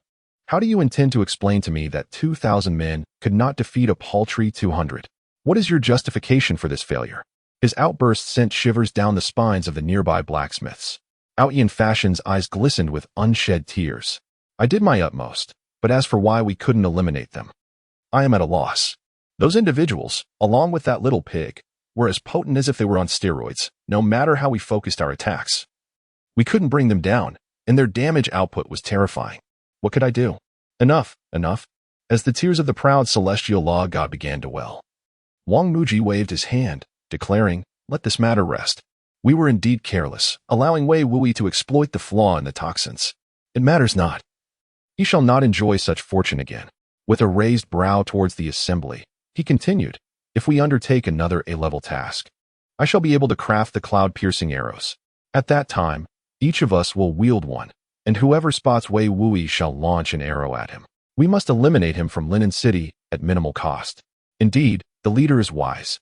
Wang Muji remained silent, his heart weighed down with sorrow. In the deep of night, Ding Jilin logged off, feeling the need to replenish his energy. As he descended from the building and stepped onto the street, he couldn't help but yawn repeatedly. Having not truly rested for several days since the game's launch, and with the early phase nearly over, many resources in Linen City had already been exhausted. It was time to establish a routine. From this day forth, he resolved to ensure a minimum of 7 hours of sleep each night. For health is the foundation of all endeavors. From a distance, he noted that Old Chun's pickled fish restaurant had long since closed, enveloped in darkness. With no other choice, he decided to indulge in some lamb from Zongshu to nourish his stomach. After sitting down and placing his order, he pulled out his phone to message Chunjia. "You've been acting a bit unusual these past few days. Is everything all right?" "All is well," Chunjia replied with a smiley face. "I'm fine, Brother Jilin, truly." "Good," Ding Jilin responded with a smile. "I'll enjoy my late-night snack then." He then perused various updates on the official app of the world, finding little of value, mostly rumors and corrections to professional skills. Concerning the battle at Four Directions Valley, there was no mention of the fire that consumed 10,000 souls in the Celestial Domain on the forums. It appeared the Celestial Domain intended to suppress the news. Ding Jilin couldn't help but chuckle. It was of little consequence to him. He hadn't intended to draw attention. If they chose silence, he would too. With that, he picked up his chopsticks and began to devour his meal hungrily.